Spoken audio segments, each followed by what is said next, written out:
You need not come in tomorrow. The store will arrange for someone else to take your place. The manager's greasy voice lingered in Mo's ears. Fatigued, Mo understood that merely standing there would affect no change. The man desired nothing but his body. Living was exhausting. In this dilapidated world, let it be destroyed. Once again, he lamented the world's unkindness towards him. He released his pale palm and placed his hand upon his waist. Without uttering another word, he turned and strode towards the door. However, his opponent had no intention of letting him go so easily. The manager's gaze remained fixated on his profile, his lustful eyes betraying no pretense. We're both men. Indulging in a bit of fun won't cost you anything, right? You're not exactly swimming in cash, are you? Little Mo, you wouldn't want to lose this job, would you? Mo halted, his hand instinctively tightening at his waist. He cast a disdainful glance at the manager, regarding him as one would refuse a piece of refuse. You're truly bothersome. Not only do you fabricate excuses to dismiss me, but you also have no self-awareness regarding your own appearance. Take a good look in the mirror. With your corpulent figure resembling a flabby curtain, you dare to dream of your father? For your height, just roll away. You. The manager's face flushed crimson from the insult as he reached out to grab Mo's arm. You dare to say, before the man's fingers could touch Mo, a glint of steel flashed, a sharp black dagger now pressed against his hand. The blade's edge left crimson marks on his skin. Speak plainly. Don't use your filthy hands to touch me. It's revolting. Mo's voice resonated coolly, his dark eyes fixed on the man like a corpse. The helplessness from being dismissed vanished entirely. The manager was drenched in cold sweat, carefully avoiding the blade, reluctantly retracting his hand, his voice trembling, yet refusing to concede, pretending. All you do is pretend. A parentless orphan will eventually be devoured by the demons. The fortunate step back? No, I won't stoop to your level. The man's fearful gaze remained glued to the dagger in Mo's hand, his words lacking conviction. Mo smirked, twirling the dagger skillfully before returning it to his waist. Indeed, I have no parents, but believe me, I can make you parentless as well. Do you dare to doubt it? Watching the manager, who resembled a quail, too terrified to retort, Mo's eyes reflected disdain. Rest assured, I, Mo, vow that as long as I am alive, you will eventually regret your actions today, and your family won't escape either, if you have one. Having said this, he paid no mind to the manager's horrified expression and confidently exited the store. Upon leaving the convenience store, Mo, with his slender frame, turned into a narrow alley. Damn queers, you'll eventually be apprehended. The more he thought about it, the angrier he became, kicking a stone forcefully ahead. And that wretched demon clan, not encountering one in 2 months. At this rate, I won't become a gifted one until the year of the monkey. As he reached the alley's entrance, a flock of unidentified birds erupted in a startled cacophony, hastily darting toward the night sky, leaving behind a few dark feathers. Mo paid them no mind, his gaze cast downward as he continued onward. Slightly outdated headphones played the evening news. For the 4th time, at 9:40 a.m. today, a level 3 demon disaster occurred at Ping Street Square in our city's high-tech zone, where 3 mid-level blood demons entered through a portal, resulting in 4 deaths and 27 injuries. The demon suppression team captain, along with 2 teammates, arrived at the scene within 7 minutes, slaying the 3 blood demons, fortunately preventing greater losses. This operation further highlights the efficiency of our Longwo's demon suppression division. Mo lowered the volume of his headphones, scoffing at the anchor's continued praise for the demon suppressors. He had always held a strong disdain for these pretentious individuals, and hearing this news only amplified his contempt. Yet he had no choice but to listen, as it was his sole source of information regarding the demon clan. Even the slightest chance to locate the demons was not something Mo wished to miss. After the anchor's lengthy praise of the demon suppression division, which nearly grated on his ears, the segment finally addressed what concerned Mo most. During the retrieval of the victim's remains, one of the bodies has mysteriously vanished. Surveillance indicates that this body may have transformed into a demon, heading towards the city's old district. The demon suppression team is currently conducting searches and patrols. Residents of the old district are advised to stay indoors unless absolutely necessary, and to pay special attention to the EECAT. If you have any information regarding demons, please contact the demon suppression team's hotline. That Mo's eyes brightened, turning the volume up, confirming the information with excitement. A straggler has escaped to the old district? This news quickened Mo's heartbeat. Shaking his head vigorously, he urged himself to remain focused. No, such a prime opportunity must not be squandered. I'll search down this alley. If need be, I won't sleep tonight. With that thought in mind, Mo tucked his headphones away, his senses attuned to the surrounding sounds. Hard work pays off. Just as he stepped into the familiar alley, an unfamiliar scent of blood wafted into his nostrils, accompanied by faint sounds of tearing and chewing. Such a strong smell of blood, could it be? Mo raised his head, excitement flickering in his eyes. He quickened his pace, rushing deeper into the alley. The scent of blood intensified, and as he turned the corner, the figure he had been longing for 2 months appeared in his line of sight. Standing before him was a grotesque figure, a humanoid monster composed of flayed human tissue. Exuding a foul stench of blood, on the ground beside it lay the mangled remains of a male corpse, torn apart by this demon, lifeless and devoid of spirit. Mo fought to suppress the nausea rising in his throat, his gaze fixed on the demon, tears of joy welling in his eyes. There was no fear, only exhilaration. 2 months. A full 2 months. Fortune had finally smiled upon him. This was merely a low-level demon, not yet evolved. Even an ordinary person could take it down without much resistance. But if he could defeat it, he would become a gifted one, a divine opportunity. He had to act before the pretentious demon suppressors arrived. I'm hungry. If you're hungry, eat. Stop howling. Mo observed the demon's unsteady footing and caught sight of a rusty pipe hanging from the wall. He yanked it free. His determination to slay a demon was simple. He was a transmigrator. A transmigrator without a system. The only thing that came with him during his crossing was a brief message that flickered through his mind upon awakening. Killing a demon for the first time will activate the talent demon seed. Just this one line had led Mo to develop the habit of carrying a dagger for protection against both demons and humans. Unfortunately, he had not encountered a single demon in the past 2 months. Now, the opportunity to change his fate lay before him. He must seize it. Slaying this demon would awaken his talent, while the prospect of becoming one of the 6 demon suppressors of Longguo, standing shoulder to shoulder with deities, was beyond his imagination, escaping his current miserable existence of being bullied during the day, harassed at work, and returning to a rented room with no food was entirely feasible. He raised the pipe before him, stepping back to prepare for an attack. Recalling his gaming experiences of dodging, pulling, and countering, Mo felt as if the strength of countless ancestors surged within him, each movement seemingly guided by divine intervention. Glancing ahead, he saw the demon slowly approaching him, a smile creeping onto Mo's lips. Not choosing to flee, but rather coming towards me? Huh, you bold demon. Seeing the demon's confident advance, Mo charged forward, sprinting and wielding the pipe in a diagonal slash upward. Bang! The pipe struck forcefully against the demon's chest. The immense force caused his hand gripping the water pipe to tingle painfully, nearly slipping from his grasp. The malevolent creature, struck by his blow, lost control and toppled to one side. Although there was no visible health bar, the impact was undeniable. There was hope.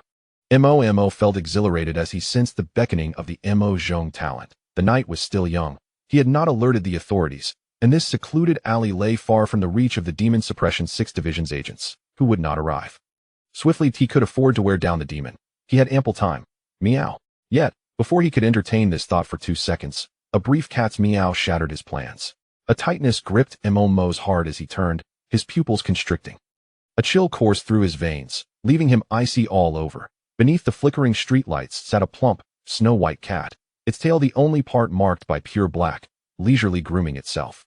Its eerie green eyes flickered like ghostly flames, fixated on Mo and the demon, the black-tipped tail pointing directly at the creature. It was the Ji Miao, the guide of the demon suppressors.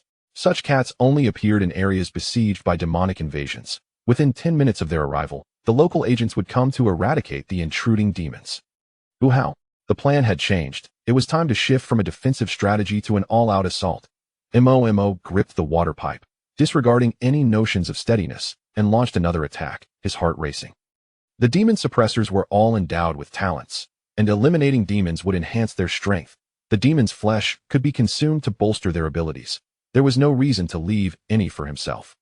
To awaken his talent, he had to slay the demon before the agents arrived, even if it meant foregoing the enhancement he could gain from its flesh. Approaching the demon with the water pipe, he aimed for its gaping maw, filled with menacing fangs, and swung a heavy blow. Bang! A whoa! The steel pipe shattered flesh and teeth, splattering bits of meat and blood onto the boy's fair cheek, which he paid no heed. He thrust the pipe forward, attempting to topple the demon to buy himself some time. However, after 2 vigorous swings, combined with the fatigue from a long night shift, he found himself utterly exhausted. The demon merely swayed without falling. Mo frowned, his eyes filled with frustration. This body was far too frail. It bore no resemblance to a typical boy, After such minimal exertion, his arms were sore and weak. Despite having trained for 2 months, he still struggled to adapt. Failing to topple the demon, Momo intended to step back and catch his breath for a renewed assault, but the demon suddenly surged forward, ramming against the water pipe as it lunged at him. This fragile body was no match. He was instantly pinned against the wall, immobile. The demon opened its gaping maw, aiming for Momo's vulnerable neck, the foul stench assaulting his nostrils. His face reddened as he strained to push the demon away, his gaze fixated on the creature's chest. There lay its heart. Piercing it would mean victory. Without hesitation, Momo released the water pipe, gripping the demon's cold, rigid neck to prevent it from biting him. With his other hand, he drew a black dagger from his waist.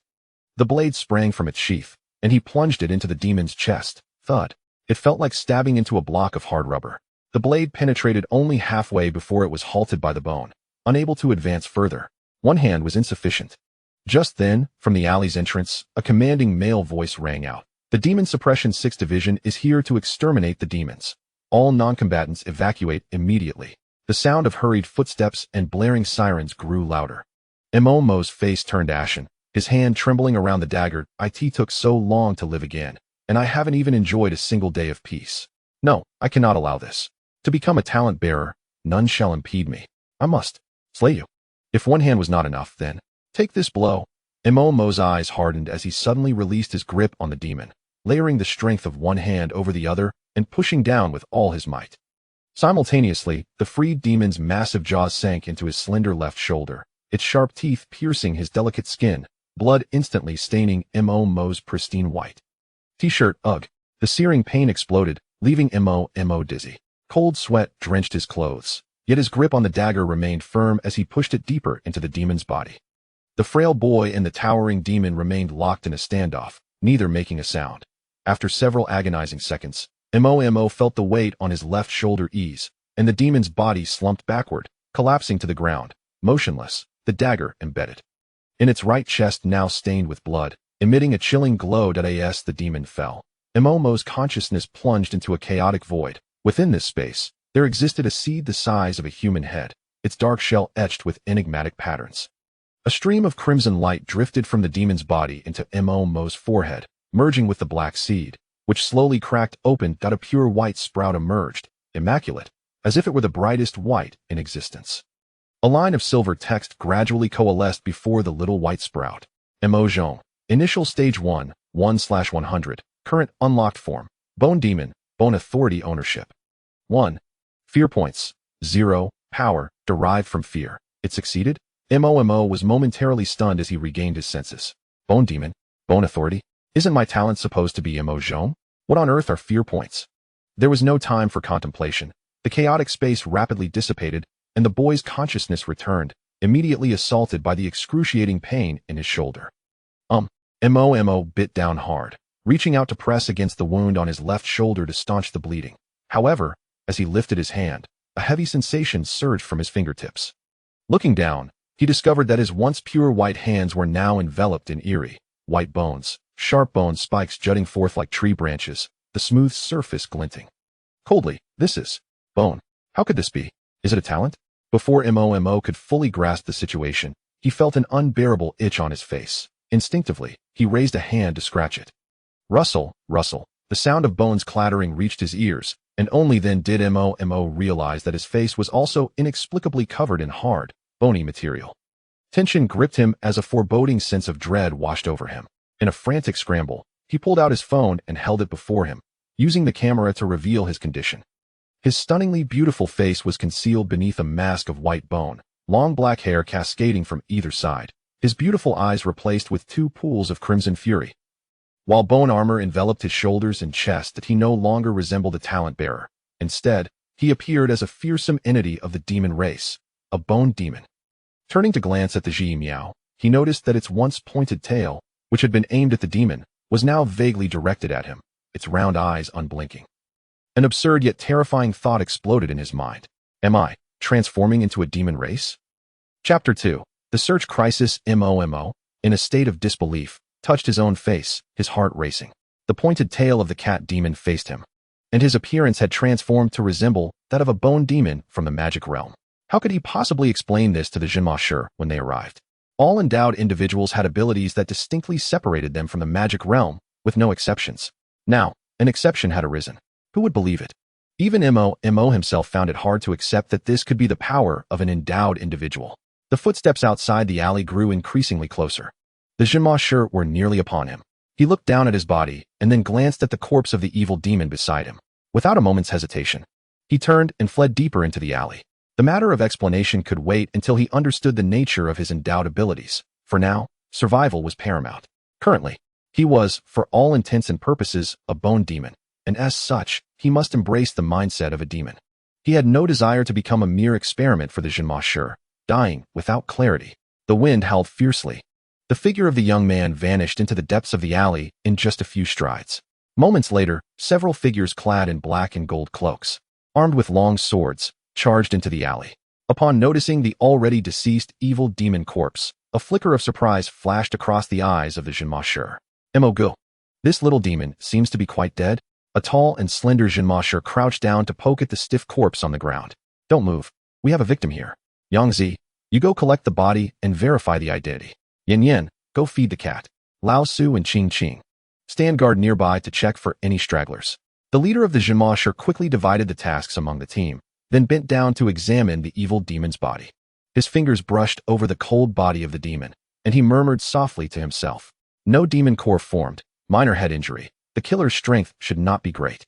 When he spotted the black dagger embedded in the demon's chest, a glimmer of intrigue danced in the leader's eyes. Killed with a dagger through the heart? The one who knew the demon's weakness is likely a student from the vicinity. The mandatory courses in Longwa schools include some basics on the weaknesses of lower-tier magic beings. But this has only been included in the curriculum in recent years. Such information is hardly circulated online and can only be gleaned from school. If this were an infiltrator from another country or a gifted individual from a cult, they would undoubtedly have better methods to eliminate this low-tier evil demon. At the very least, the demon's head should not have been injured. The man raised his gaze and noticed the fresh, crimson bloodstains at the corner of the wall, which had yet to congeal, extending deeper into the alley. Injured? Why flee? Is he afraid of the Jinma Shi? The captain of the Jinma Shi wore a puzzled expression, pinching the blade of the dagger between his fingers and applying a gentle force. The dagger that Mo had struggled to insert was effortlessly extracted by him. The captain stood up and retrieved a plastic bag to place the dagger inside, handing it to one of his comrades. Qing, collect this along with the bloodstains at the wall and deliver them to the forensic team for fingerprint and DNA analysis. Seal off the scene and prioritize finding the fleeing individual. There is a likelihood they will awaken their abilities. Keep this information confidential within the team. I will follow the blood trail to narrow the search area. With that, the captain tightened the clasp of his cloak, drew his sword, and swiftly set off in the direction Mo had fled.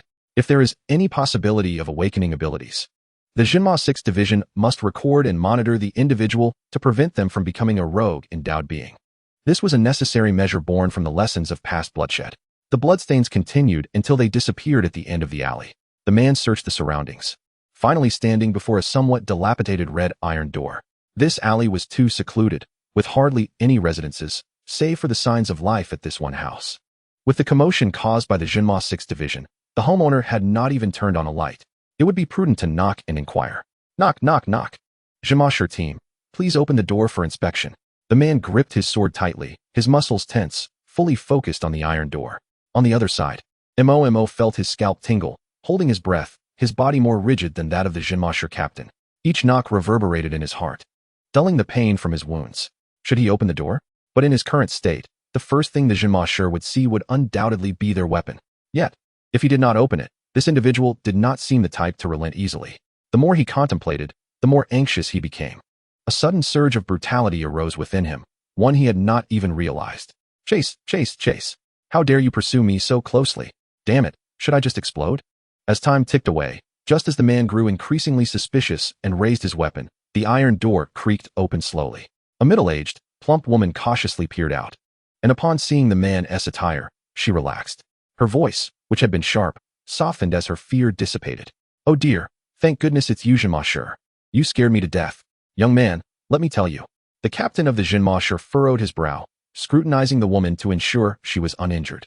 Only then did he slightly relax his grip on his weapon, interrupting her rambling with a gentler tone.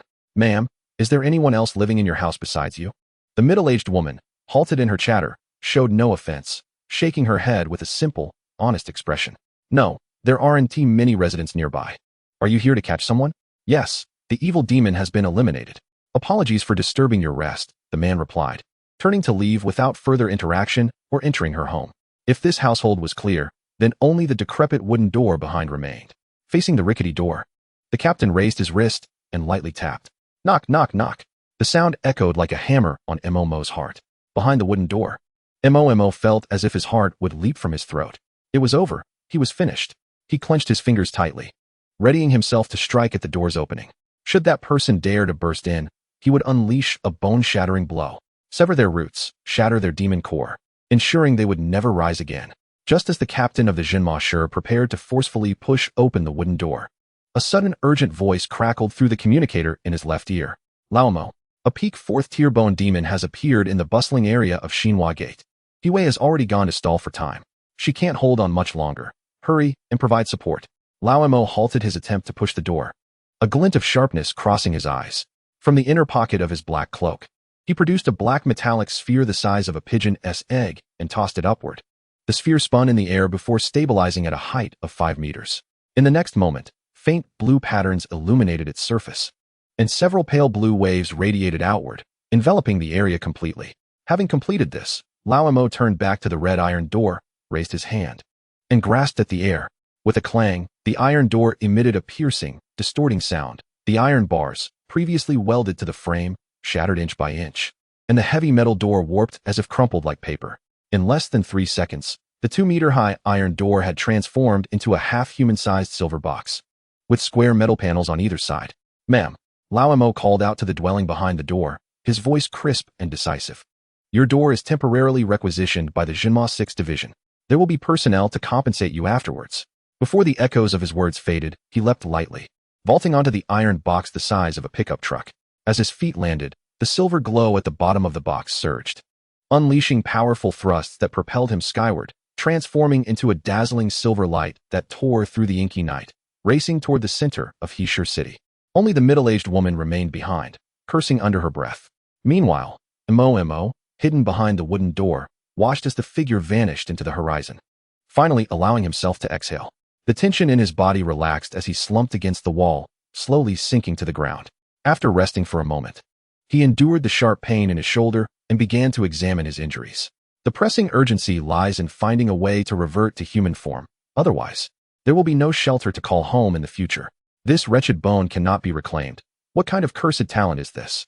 He pressed the bony spikes of his fingertips against the bone armor on his shoulder, attempting to pry off a piece to inspect the severity of the wound inflicted by the malevolent creature. Unfortunately, this seemingly lightweight armor proved to be remarkably resilient, impervious even to the very spikes made of the same material. After a futile attempt to dislodge it, the armor remained steadfast. Mo shook his heavy head, forcing himself to regain composure as a flash of inspiration struck him. Yes, concentrate and see if he could remove it. Other shape-shifting talents seemed to employ this method. Having just survived a life-and-death struggle and being pursued relentlessly, he had been unable to calm his mind. Now that the demon warder had departed, he could give it a try. Without further ado, he silenced his thoughts and focused his consciousness on the bone armor encasing his body.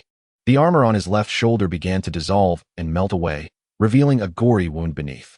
Mo's eyes brightened with hope. This could work. He replicated the process, concentrating intently until all of the bone armor had been shed. As the final piece of armor vanished from his face, his delicate and striking features were unveiled. Mo lay on the bed, his long hair cascading down, drenched and resembling someone who had engaged in some indescribable physical exertion. The pain in his shoulder became increasingly pronounced, reaching an intolerable level. He propped himself up and searched the cramped confines of his bedroom, rummaging through the desk to find half a roll of bandages and a bottle of iodine left over from an injury sustained months ago due to bullying. This was all the medical resources Mo had. There were no more options. He shed his shirt to reveal his pale and tender skin, gritting his teeth as he applied the iodine to the wound on his shoulder. Wrapping the bandage around it several times, he was already sweating profusely from the pain. After washing away the grime with cold water, Mo felt utterly exhausted. Although a gnawing hunger lingered within him, he could still endure it. The primary issue was that there was no choice.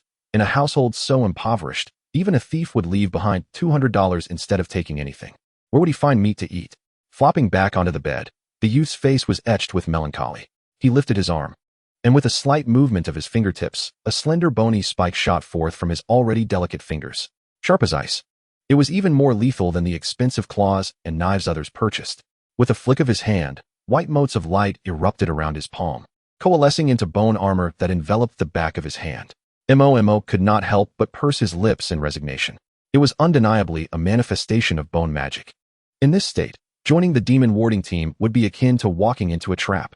Although wielding the power of bones appeared quite prestigious, it was merely a fraction of its potential. What good was it? Would it merely lead others to develop bone hyperplasia? Moreover, there was a point of dread that seemed inexplicably elusive, leaving him without guidance on how to navigate it. A useless golden finger, completed and rated poorly. He had thought that awakening a talent and becoming a gifted individual would lead to a life of luxury. Yet, this mediocre talent felt akin to that of a demon, leaving him hesitant to even declare himself a talent holder when stepping outside. Should he directly approach the Demon Ward 6 department to explain his situation? Please. What if he were captured for dissection and research? What if they disregarded his warnings and chose to eliminate him for good? The Dragon Kingdom held an almost zero-tolerance policy toward the demon race, and Mo dared not gamble on whether they would accept him. As someone who had already experienced death once, he valued his life above all else. Considering all these factors, combined with the 2 months of living in constant fear and uncertainty, Mo had grown exceedingly cautious. His instincts warned him that venturing to the Demon Ward 6 department was ill-advised. It would be better to bide his time and accumulate strength. Once he had mastered the abilities of the Bone Demon, perhaps he could venture forth. He also needed to swiftly ascertain how to acquire the point of dread. Mo understood that discovering how to obtain it was of utmost importance. Was power derived from fear? Did he need to frighten others? It was not impossible. As fatigue washed over him, Mo succumbed to the pain and hunger, drifting into a deep slumber. He had classes in the morning, and if he were late, he could expect to be chastised by that snobbish homeroom teacher. Outside the window, thick with dust, a small black metallic sphere was fixated upon Mo, who lay curled up on the dilapidated bed. Chapter 3. Campus Bullying. As dawn broke, Mo propped himself up and performed a brief washing routine. He found a hair tie and hastily tied his hair into a ponytail, donning a black short-sleeved shirt before pushing open the door. The chilly autumn breeze rushed in through the collar, causing the youth to shiver instinctively. The morning mist had yet to dissipate, and the leaves of the phoenix trees lining the streets danced in the wind, falling upon Mo's somewhat worn, yet still pristine white canvas shoes. Passing by a breakfast stall, the steam rising from freshly steamed buns enveloped him, the freshness of the vegetable buns mingling with the rich aroma of pork buns. Tickling his nose, the enticing fragrance stirred his ravenous stomach, prompting a symphony of growls and a dull ache. Mo glanced at his phone, which displayed a balance of less than 200, and sighed softly. No, he must eat something. Otherwise, he would truly starve. He couldn't afford to be frugal. Having awakened his talent, today he would indulge a little. Boss, I'll have 2 vegetable buns, and, add 1 pork bun. His fingers trembled slightly as he held out his phone to pay. After receiving the paper bag from the boss, Missouri Mo, who had not eaten the entire day, eagerly tore it open, disregarding the scalding heat as he devoured the contents voraciously. Consuming the 2 vegetable buns left him feeling relatively unfulfilled. But as he took a bite of the solitary pork bun, a faint warmth surged through his abdomen, momentarily alleviating his hunger. Mo took note of this, but a sense of helplessness lingered within him. For talent holders to enhance their abilities, they either had to slay demons or consume copious amounts of flesh and blood. This was common knowledge, and as such, the price of meat in this world far exceeded that of the world he had traversed from.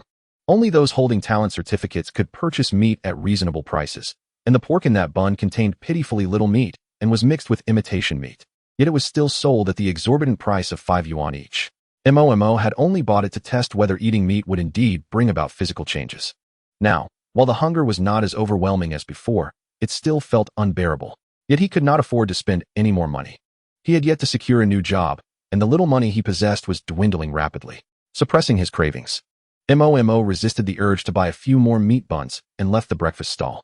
Fortunately, this body had evolved to possess an exceptional 5-star legendary endurance trait due to prolonged hunger. The level of hunger he felt was not enough to lead him to starvation. Arriving at the entrance of his city high school, the number of students around him had increased. Autumn had set in, and the temperature in his city had grown somewhat chilly. His classmates were all dressed in long sleeves, while Mo alone wore a faded black short sleeve, rendering him conspicuous. As he stepped through the school gate, unfriendly voices reached his ears. Look, it's the faux girl from class 3. Wearing something so thin on such a cold day, she must be trying to seduce me. Crafty little girl. You really are impervious to reason. TSK, TSK. Such a beautiful face, a goddess-level beauty, yet turns out to be a boy. Can men also be this beautiful? If it were me, I wouldn't mind. Huh. Are you really hungry? Who knows? She might be packing something bigger than you. The air was thick with ridicule, and over the past 2 months, Momo had grown accustomed to it. He had inherited not only the body of the original owner, but also their memories and emotions. The reason the original owner, despite being a boy, had kept his hair long to his waist was primarily due to a kind older sister who had cared for him during his time in an orphanage. The older sister had cherished the original owner, and they had been inseparable. Later, when the older sister was adopted, they parted ways. Before leaving, she had told the original owner that he looked great with long hair. Since then, the original owner had never cut his hair, allowing it to grow longer and longer. Eagerly anticipating their reunion, after Mama traversed into this world, he felt little impact from the so-called elder sister. The events that transpired during the original owner's childhood were, for him, mere fragments of a blurry memory. The reason he chose to keep his long hair uncut was simple. It was aesthetically pleasing. An innate desire for beauty resides within everyone, and Mama was no exception. The original owner's long hair was indeed breathtakingly beautiful. With fair skin, striking features, and long legs, his slender waist could barely be encircled by a hand. Coupled with a soft voice and an inconspicuous Adam's apple, he appeared both enchanting and delicate. What was wrong with resembling a girl? Did he not know his own gender well enough to need others to define it for him? He certainly would not alter his identity based on the careless remarks of his peers. Let them say what they wished. It was of no consequence to him. Reputation was merely an externality. Moreover, if Mama's beauty as a boy had indeed been the sole reason for the original owner's poor reputation at school, it would not have plummeted to such depths. The true catalyst for the original owner's current predicament was, "Oh, is that Miss Ma? Here so early?" A sharp, mocking male voice rang out in front of Mama, and there it was, the source of his troubles. A man in a designer black suit, adorned with a lapel pin bearing the emblem of the Ma Corporation, stood before him. The fabric was evidently luxurious, and he dressed himself as if he were a member of the elite. Ordinarily, other students would have labeled him a show-off, yet due to his status, no one dared to speak out. "Ah, my memory fails me. I forgot you were a boy. In such cold weather, you still dress so poorly. Ma Xiaoga must be in dire need of money." The man's face, reminiscent of a horse, wore a mocking expression. His greedy gaze unabashedly fixated on Mama's physique, emphasizing the term Xiaoga. "Have you considered what I told you earlier? You 1T miss out on the money afterward, and I 1T allow anyone else to target you. How does that sound?" He licked his lips, his breath growing heavy as he beheld Mama's exposed collarbone, akin to a famished wolf. Mama clenched his fists, frowning as he retorted, "Ma Shan, if you have an ailment, seek treatment. Stop disgusting me every day, will you? You filthy homosexual." Though he was hurling insults, the melodic quality of Mama's voice rendered his words almost refreshing. If the other party had merely sought his assistance, Mama might have obliged. However, this individual was a homosexual who had attempted to toy with the original owner upon their first encounter, only to be vehemently rebuffed.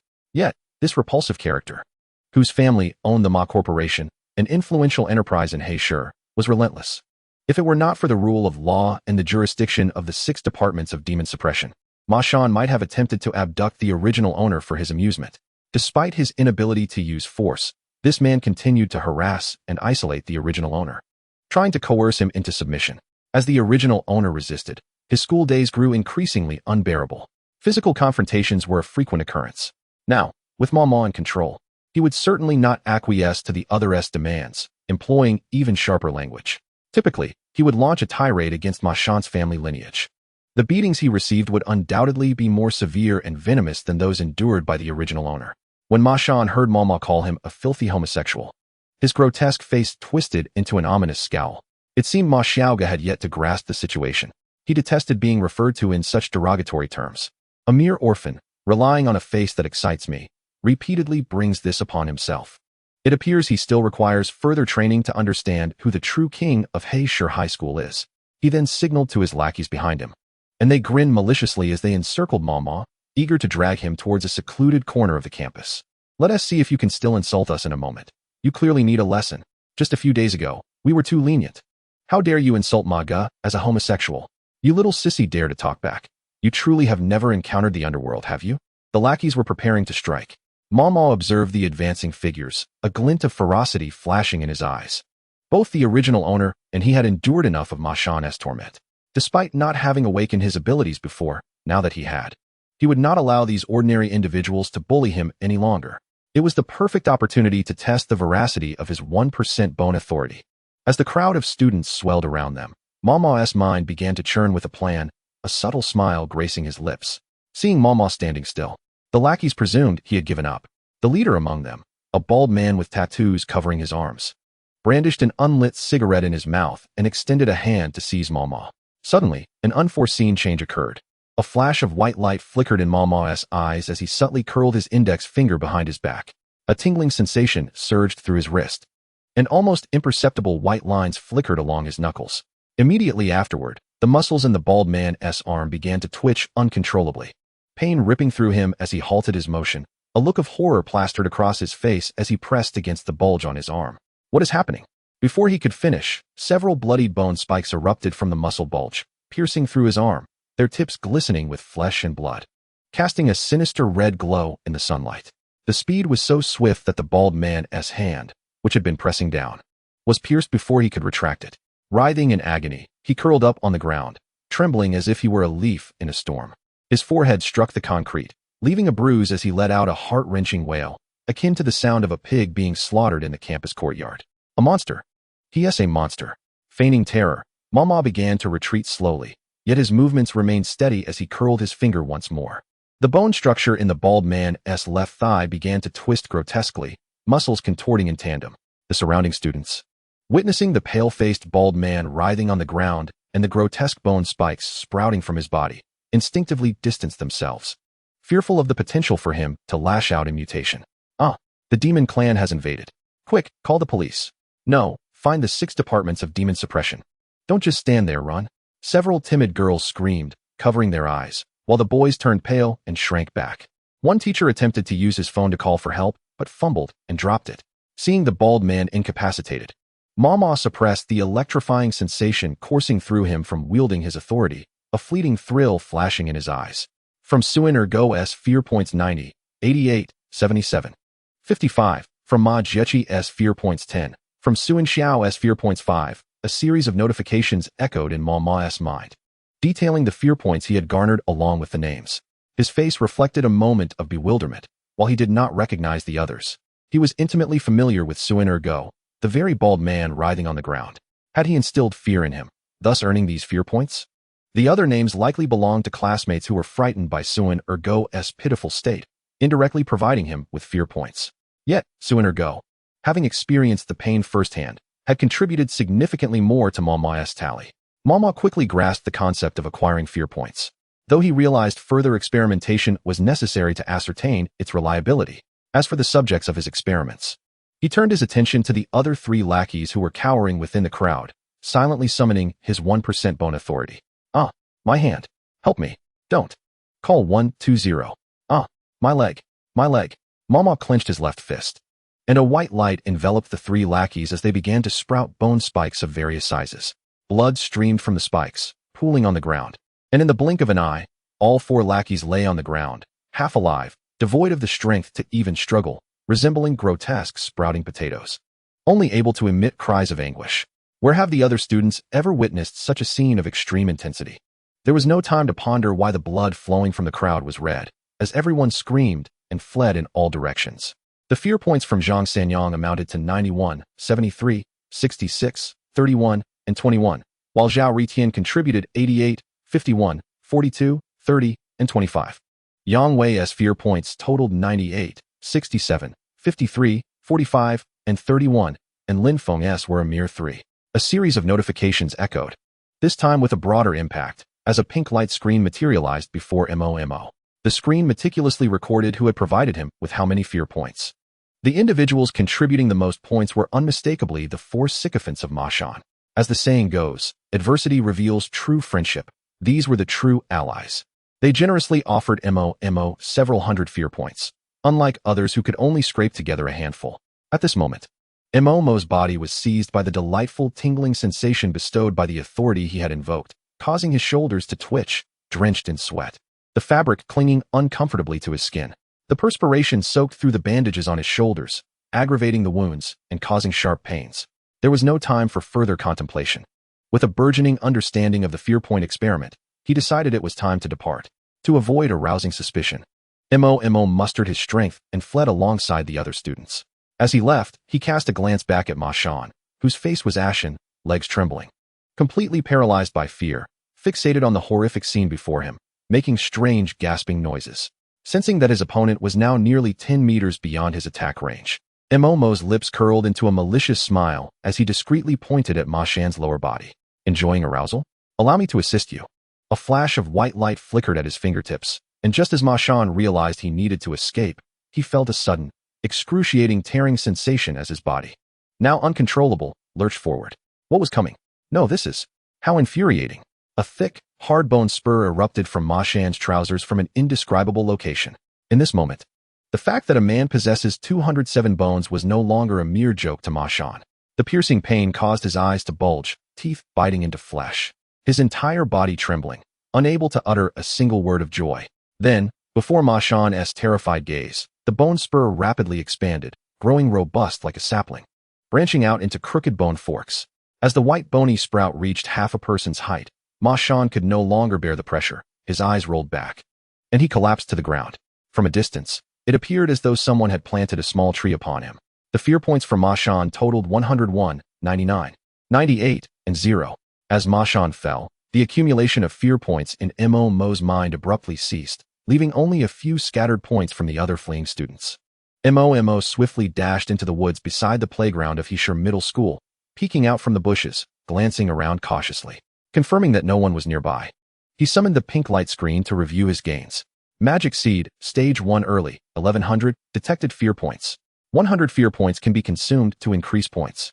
Current unlocked Magic Seed form. Bone Demon, Bone Authority Possession, 1. Fear Roulette. 100 fear points can be spun once. Exclusive for newcomers.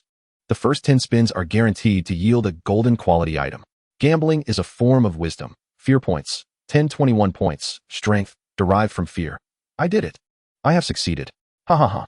Mo gazed at the neatly arranged numbers on the pink light screen, a tumult of emotions swirling within him. It was clear that his activation of the quintessential gold finger of a transmigrator had indeed occurred. He had already analyzed the method of acquiring fear points during his escape. Any fear he instilled in others could yield points for him, encompassing psychological intimidation and physical harm. At present, it seemed that inflicting physical harm yielded a more substantial quantity of fear points, offering an excellent cost-to-benefit ratio, albeit at a significant personal expense. Having grasped this, Mo straightened his back, a hint of arrogance gracing his countenance. Just as he intended to rush into a phase of indulgence, he suddenly recalled a crucial matter. If he ran around terrifying others for fear points, he would inevitably attract the attention of the 6 departments of demon suppression. After all, like Conan, chaos seemed to follow him wherever he went, making it difficult to remain unnoticed. Although he had the advantage of a magical seed, he was still too weak. It was imperative to devise a method to steadily accumulate fear points, exploring alternative means of acquisition. He could not simply disguise himself as a ghost and frighten people at night. That would be far too beneath the dignity of a transmigrator. For now, he would have to endure a period of low profile. With these thoughts resolved, Mo's restless heart once again calmed as he turned his gaze to the fear roulette. 10 spins for 1,000 fear points, and he just so happened to possess 1,000 fear points. Chapter 5. The Face of Fear. Mo calculated in his mind that using this 1,000 points to enhance his strength would only yield a mere 10 experience points. This was far from sufficient to break through to the mid-stage of the first level, implying that the enhancement to his combat power would be negligible. However, utilizing these points for a lottery was an entirely different matter. The first 10 spins for newcomers were guaranteed to yield gold. Although he was unsure of the tier of golden quality weapons and items, based on his experience with card-drawing games prior to his transmigration, it was certain that he could not fail miserably. If he were to draw a golden item, he would then proceed to scare others. A true man can bend and stretch. For the sake of becoming stronger, he would not shy away. Mo pressed the lottery wheel, and his 1021 fear points instantly dwindled to 21 points. The fear roulette began to spin. White, green, blue, purple, gold, red, and black. The kaleidoscope of colors flashed by. Among them, white, green, blue, and purple dominated, occupying nearly 95% of the wheel. Gold accounted for about 4%, while red was merely 1%. As for black, Mo was uncertain whether it was a prize or merely a boundary between the colors. It was so minimal that it could almost be disregarded. Let us assume that black did not exist. The wheel whirred for a while, pausing 9 times in total. 7 spins yielded white prizes, 1 yielded blue, 1 yielded purple. And the final spin saw the pointer gradually resting on a golden prize. A brilliant golden light erupted from the entire wheel. Good heavens! Momo was startled by this sudden change, breaking into a cold sweat as the golden light began to charge, ready to soar as a beacon. In a moment of panic, he leapt forward, covering the wheel with his body to obscure the escaping golden light. The golden brilliance persisted for a solid 10 seconds before gradually dissipating. It was only because Momo shielded it with his body that the entire forest was not illuminated. Momo remained cautious, lying low for a moment longer. Once assured that no white or blue light would burst forth, he pushed himself up from the ground. Standing tall, he quickly scanned the surroundings, relieved to find no students nearby. The grooved roulette had a golden prize, which also came with a special effect. If the lottery had revealed his golden finger, Momo would find it more painful than facing a rebuttal. Before he gained strength, concealing his fortunes was the first step toward becoming stronger. Momo looked at the assortment of items in various colors beneath him and casually picked up a white cube. It felt heavy in his hand. What was contained within it was quite substantial. As he tore open the packaging of the white cube, the contents were revealed. White premium magic pig hind leg meat, 5 kilograms, selected from the magic race, extraordinarily delicious, rich in nutrients. Consumption before level 4 can accelerate strength enhancement. Cradling a large, vibrant piece of meat, Momo's eyes lit up. Meat. It was meat. And premium magic pig meat. Since arriving in this world, Momo has never truly enjoyed a hearty meal. His physique is sufficiently slender, and his waist is delicately thin, yet he is perpetually hungry. This hunger is a palpable reality, born from days of scarcity. The meager portions he consumes leave him yearning for more, and the rare instances of indulging in rich, savory dishes are fleeting. In this realm, meat is regarded as a luxury. For those endowed with talent, consuming meat accelerates the enhancement of their abilities. Even ordinary meat holds such value, let alone the superior quality of demonic beast flesh. Typically, the meat from these creatures is notoriously foul and unpalatable. Yet the flesh of the Moju stands as a rare exception among demonic meats. Not only is its quality superb and delectable, but its effects remain potent up to the 4th tier. Regrettably, Moju is challenging to raise, requiring an exceptionally specific environment for survival. Consequently, the few available cuts of Moju meat on the market command exorbitant prices, often consisting of less desirable portions like the hindquarters or tails. The fact that he has drawn 5 pounds of exquisite hind leg meat from a mere white-grade lottery is nothing short of astonishing. Momo stowed the pork along with several other blocks into his backpack, leaving the golden block exposed. The school was in disarray, and soon the personnel from the Jean Mo Lu Bu would likely arrive to conduct searches. Remaining at the school was no longer an option. He needed to return home swiftly to convert these rewards into strength. With determination, he tore open the packaging of the golden block, and this time, he refrained from any trickery. As the wrapping fell away, a black and red mask lay quietly in his palm. Golden Mask of Terror, unique wearing it allows for disguise and creates a layer of illusory skin on the outer body, altering the wearer's blood type and fingerprints. Duration, 3 hours. Special ability 1, Mind's Terror, transforms the wearer's face into the most feared visage of a designated target. Lasting for 1 hour, effective only if the target's strength does not exceed the wearer by 3 tiers. Special ability 2, Ultimate Disguise, changes the wearer's face to a previously stored visage of a designated target. Acquiring their abilities requires physical contact with the target's face for over 1 minute to store. Maximum of 3 faces can be stored simultaneously. Duration, 3 minutes. Upon witnessing the capabilities of this mask, Momo's heart raced with excitement. This mask was nothing short of miraculous, perfectly addressing his immediate needs. After disguising himself, he could pursue his objectives without drawing suspicion. The means to instill fear would no longer be elusive. Scaring others was certainly an option. What did it matter to him if Ma Shan's ghostly antics disrupted societal order? Without a second thought, Momo placed the Mask of Terror upon his face. As the grotesque visage of Ma Shan invaded his mind, the mask began to twitch and contort ominously. Soon, a remarkably accurate rendition of Ma Shan's face emerged upon Momo's own, even altering his long hair to appear short. Aside from the thin clothing he bore a striking resemblance to Ma Shan. The reason for only a near-perfect likeness lay in Ma Shan's utter lack of attractiveness. Momo had never closely studied his face, only possessing a vague idea of what he looked like. Upon retrieving his phone for a quick inspection, Momo's expression soured further. Truly hideous. Wearing this face would make him feel nauseated. With a flicker of thought, he made adjustments to Ma Shan's features, quickly crafting a more appealing version of his visage. After glancing in the mirror, he begrudgingly nodded. Although still far from handsome, it was at least presentable. With that, Mo slung his backpack over his shoulder and headed toward the playground's railing. With practiced ease, he scaled the barrier, deliberately avoiding the school's main entrance as he returned to the alley leading to his home. On the way, he encountered a few girls walking in pairs who whispered and giggled at the sight of his face. Among them, a bolder girl approached him, blushing as she asked for his WeChat, only to be shooed away by a visibly annoyed Mo. His distaste for this face stemmed solely from the remnants of Ma Shan's features. Anyone who evoked such visceral revulsion in him would remain unattractive, regardless of their looks. It was not an aversion to ugliness itself. Upon entering his home, the first thing Mo did was remove the mask from his face. Wearing it for so long had been unbearable.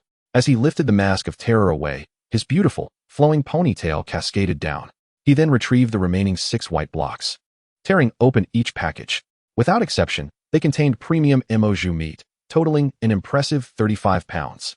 Mo gazed at the vibrant, fresh Mo meat on the table, swallowing hard as his appetite stirred. The pangs of hunger ignited within him, prompting him to boil water, sans oil. Unfortunately, to prepare a substantial portion of meat to satisfy his cravings. While waiting for the water to reach a boil, he tore open the last 2 blocks. One blue and one purple. Blue cold blade, a frigid blue metallic blade, solid in construction. If it strikes an opponent whose level is 1 tier above the user, it has a chance to inflict a freezing effect. Purple fragment of spatial storage, an 8 cubic meter storage space, which, due to its small size, lacks the functionality of time suspension within, as well as preservation and insulation capabilities. Both items were indeed useful to Mo at this juncture. Yet the mask of terror overshadowed their allure. Just as he was cheerfully organizing his belongings into the storage space, a sudden knock at the door jolted him. "Hello. We are with the Jean Mo Lubu. Is Mo at home?" The unexpected knock startled Mo, causing him to nearly topple the pot of boiling water. How vexing. They arrived just as he was about to enjoy a meal. Flustered, he turned to face the wooden door. The person outside evidently awaited his response, their tone growing increasingly urgent. "Little Mo, if you're home, please open the door. We only wish to ask you a few simple questions regarding the events that transpired at school this morning." "You need not fear." The urgent knocking persisted, prompting Mo to reconsider his initial plan of remaining silent and pretending not to be home. Glancing at the steam rising from the boiling water, he promptly abandoned that idea. I'll be right there, just a moment." Mo replied casually, deliberately slowing his pace as he approached the door. As he neared, he deftly summoned the cold blade into his hand, reassured by the knowledge that he could access his weapons from the storage space at any time. With some trepidation dissipated, he resolved to face whatever awaited him. What is meant to be will be. If trouble comes, he would confront it head-on. Stowing the cold blade back into the storage space, Mo crouched down to peer through a concealed hole in the door. Confirming that the visitors wore the standard black and gold cloaks of the Jean Mo Sure, complete with hoods, he finally unlatched the door. The moment the door swung open, 3 Jean Mo Sure promptly produced photographs and presented them to Mo. "Hello, Mo. You are suspected of being involved in an incident of intentional harm to a talent user. Please accompany us back to the municipal Jean Mo Sure station for questioning. Should you be wronged, the Jean Mo Lubu will provide compensation. Thank you for your cooperation." One of the Jean Mo Sure, speaking in a calm and official tone, delivered the message with unwavering precision. How could they react so swiftly? Accompany you to the station? Absolutely not. That would be tantamount to willingly walking into a trap. He could not agree. Without solid evidence, they should not be able to forcibly detain him. Feigning confusion, Mo shook his head. "But I'm just an ordinary person, not a talent user." "That may have been the case, but under the current circumstances, we can verify your talent status at the Talent Management Bureau. You are considered a high-suspicion individual. Thus, we ask for your cooperation. Otherwise, for the safety of the citizens, we will be forced to take measures." A female Jean Mo Sure added, leaving Mo with no room to refuse. Gritting his teeth, Mo realized he could no longer afford to remain. "My water is boiling. I need to turn it off." Without hesitation, he turned and dashed back into the room. Run. He could not linger any longer. Upon entering the room, he transformed and burst through the wall. Before he could fully execute his plan, a strong arm seized Mo's arm. Before Mo could react, 2 figures sprang from either side of the door, swiftly restraining his shoulders, pinning him down firmly. "Don't move." The sudden turn of events prompted Mo to instinctively attempt to activate his innate ability. A faint white light began to emanate from his fingertips. And just as bone spikes were about to protrude from his shoulders, he ultimately retracted his impending power at the last moment. A fleeting thought crossed his mind, dispersing the white glow from his fingertips. The rationale was simple. There were 3 adversaries, and should he expose his abilities to attack them, the repercussions would be dire. Even if victorious, he would be hunted by the entirety of Longhua, resulting inevitably in death. Defeat would only add another charge of attempting to assassinate the Jinma envoy. A capital offense. In either scenario, death awaited him. Attacking them was an exercise in futility. Victory bore no reward, while failure invited punishment. Currently, they merely restrained him without drawing the Jinma blade, leaving room for negotiation. With this in mind, Mo softened his body, appearing as if devoid of bones. His eyes glistening with tears, and his expression contorted in pain. Ah, it hurts. The anguish was genuine. Their hands were pressing down on his wounds. However, he exaggerated his tone and gestures. Upon hearing his cry of pain, one of the Jinma envoys, who had been applying pressure to Mo's wound, noticed the dampness in his palm. A significant amount of blood was seeping through the fabric of Mo's clothing. Hastily, she shifted her grip to another area, easing her touch considerably. I apologize. I didn't realize there was a wound there. Please bear with me. Once the captain finishes questioning me, I will help you rebandage it. Another Jinma envoy, seeing Mo's condition, also assumed he was a girl, thus reducing the pressure significantly. His tone carried an air of regret as he solemnly spoke. I apologize, Mo Xiaojia. There are reasons for this situation. Please be understanding. If there are any grievances afterward, we will compensate you. I ask that you endure a little longer. I endure. You try being pressed on your wound. Mo could only grumble this in his heart. To voice it would only invite further suffering. He chose not to correct their misidentification of his gender. If being called Miss could mitigate his discomfort, so be it. He raised his tearful, beautiful eyes to look pitifully at the Jinma envoy before him. Learning to leverage his strengths and employing a touch of charm could often avert considerable trouble. Okay, I will cooperate with you. May I ask why you are looking for me? Do you not possess an ability to manipulate bones? Why not use it? The leading Jinma envoy's opening remark nearly caused Mo to lose his composure. He had not activated his ability. How could this person possibly know? Was he using the incident with Ma Shan and the others to intimidate him? Mo maintained a facade of confusion, asking innocently, Bones? What bones? I am just an ordinary student. I do not understand what you are saying. Resolute in his decision, he refused to acknowledge anything, believing that as long as he refrained from using his abilities, they would lack grounds for conviction. The Jinma envoy crouched down, removing his hood to reveal a strikingly handsome face, his gaze meeting Mo's at eye level. With sharp brows and bright eyes, his deep-set gaze seemed capable of piercing through Mo's very soul. I say, you possess an innate ability, specifically, one related to bones. As he spoke, the young man flicked his fingertip towards the corner, and a black metallic sphere shot forth to hover before him. The sphere emitted a blue light, casting an ethereal shadow upon the adjacent wall. Within the shadow, a clear projection displayed Mo lying on his bed, extending his arm and invoking his bone manipulation ability to envelop his hand with skeletal matter. Mo's pupils constricted sharply. This individual had been cautious, installing surveillance to monitor him. He had known from the very start about Mo's innate abilities. This morning's incident involving the 5 students from He City Middle School was orchestrated by you, he stated flatly, devoid of inflection, leaving no room for Mo to refute. Mo bit his lip tightly, lowering his head in silence, his fists clenched, nails digging deep into his palms. The 2 parties remained at a stalemate. The youth calmly observing Mo without uttering a word, the unspoken pressure rendering Mo breathless. This insufferable pretender. After a prolonged silence, Mo gradually loosened his death grip on his fists, his voice hoarse as he finally spoke. It was me. Then, does this mean you admit your guilt? Illegally concealing your innate ability without registering with the Jinma 6 departments, and abusing your powers to harm innocent civilians. Mo abruptly lifted his head. His almond-shaped eyes filled with fury, the redness at their corners stark against his earlier pitiful demeanor, replaced by a fierce glare. I admit to concealing my innate ability, but I refuse to accept your claim of harming innocent civilians. I have been bullied since entering He City Middle School. My injuries have never ceased, all thanks to them. You call them innocent? Where's their innocence? This is the price they deserve. The more he spoke, the angrier he became, tears welling in his eyes unbidden. Since arriving in this world, he had worked diligently, striving to improve his circumstances. The desire to awaken his innate ability was merely a means to live better. Wherein lay his wrongdoing? Had he wronged anyone? He was subjected to wage theft at his part-time job, frequently threatened with dismissal. He could scarcely fill his belly, let alone keep warm. At school, he endured ridicule and bullying. Reporting it to the police proved futile. They would see his state, and, with a little nudge from Ma Shan, everything would revert to square one. He had always endured, yet no one came to champion his cause. Just this morning, he had countered Ma Shan and his cohorts, and the Jinma envoys were able to trace him to the source by noon. It was not that they could not see. They simply chose not to intervene. Was it simply because he was an orphan? Was it because he, a boy, looked like a girl? Was it due to his lack of wealth? What right did they have to treat him this way? Was he not a citizen of Longhua? When he was bullied and faced injustice, where were they? Yet when they suffered harm, they came rushing to punish him. They were truly the guardians of the Longhua people. Mo gritted his teeth, the suppressed grievances within him exploding at that moment, his body beginning to exude a swirling dark energy. Black-red smoke silently spread around him, and bone spikes erupted from his shoulders. The speed of the bone spikes was swift, but the two Jinma envoys were not idle. They immediately released Mo and retreated. Mo straightened, wearing a wretched yet bitter smile.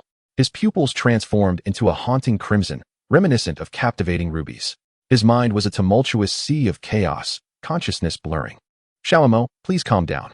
We are merely here to understand the situation. Laomo speaks bluntly. He may not have expressed himself clearly. Please, take a moment to collect yourself. With a crack, before the words could fully escape, Mo turned his head at an odd angle toward the speakers. Wearing a terrifying smile, his once beautiful face now appeared ghastly. A flash of white light revealed a bone mask forming on the left side of his face, his head tilting slightly. Is that so? Yet, you all seem afraid of me? From Su Qinian S. Fear points 11. From He Wen S. Fear points 22. From Mo Xingxi S. Fear points 10. The author has a message regarding some interpretations of previous text to prevent misunderstandings. Chapter 7. Confrontation with the Jinma envoy. The black-red energy surrounding Mo thickened, dense as blood ink, enveloping Mo Xingxi and the others entirely.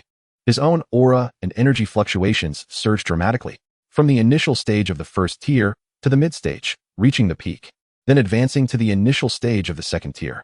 The energy fluctuations peaked at the pinnacle of the second tier before ceasing their ascent. Each breakthrough caused the ground to tremble slightly, the cobblestones beneath his feet fracturing bit by bit.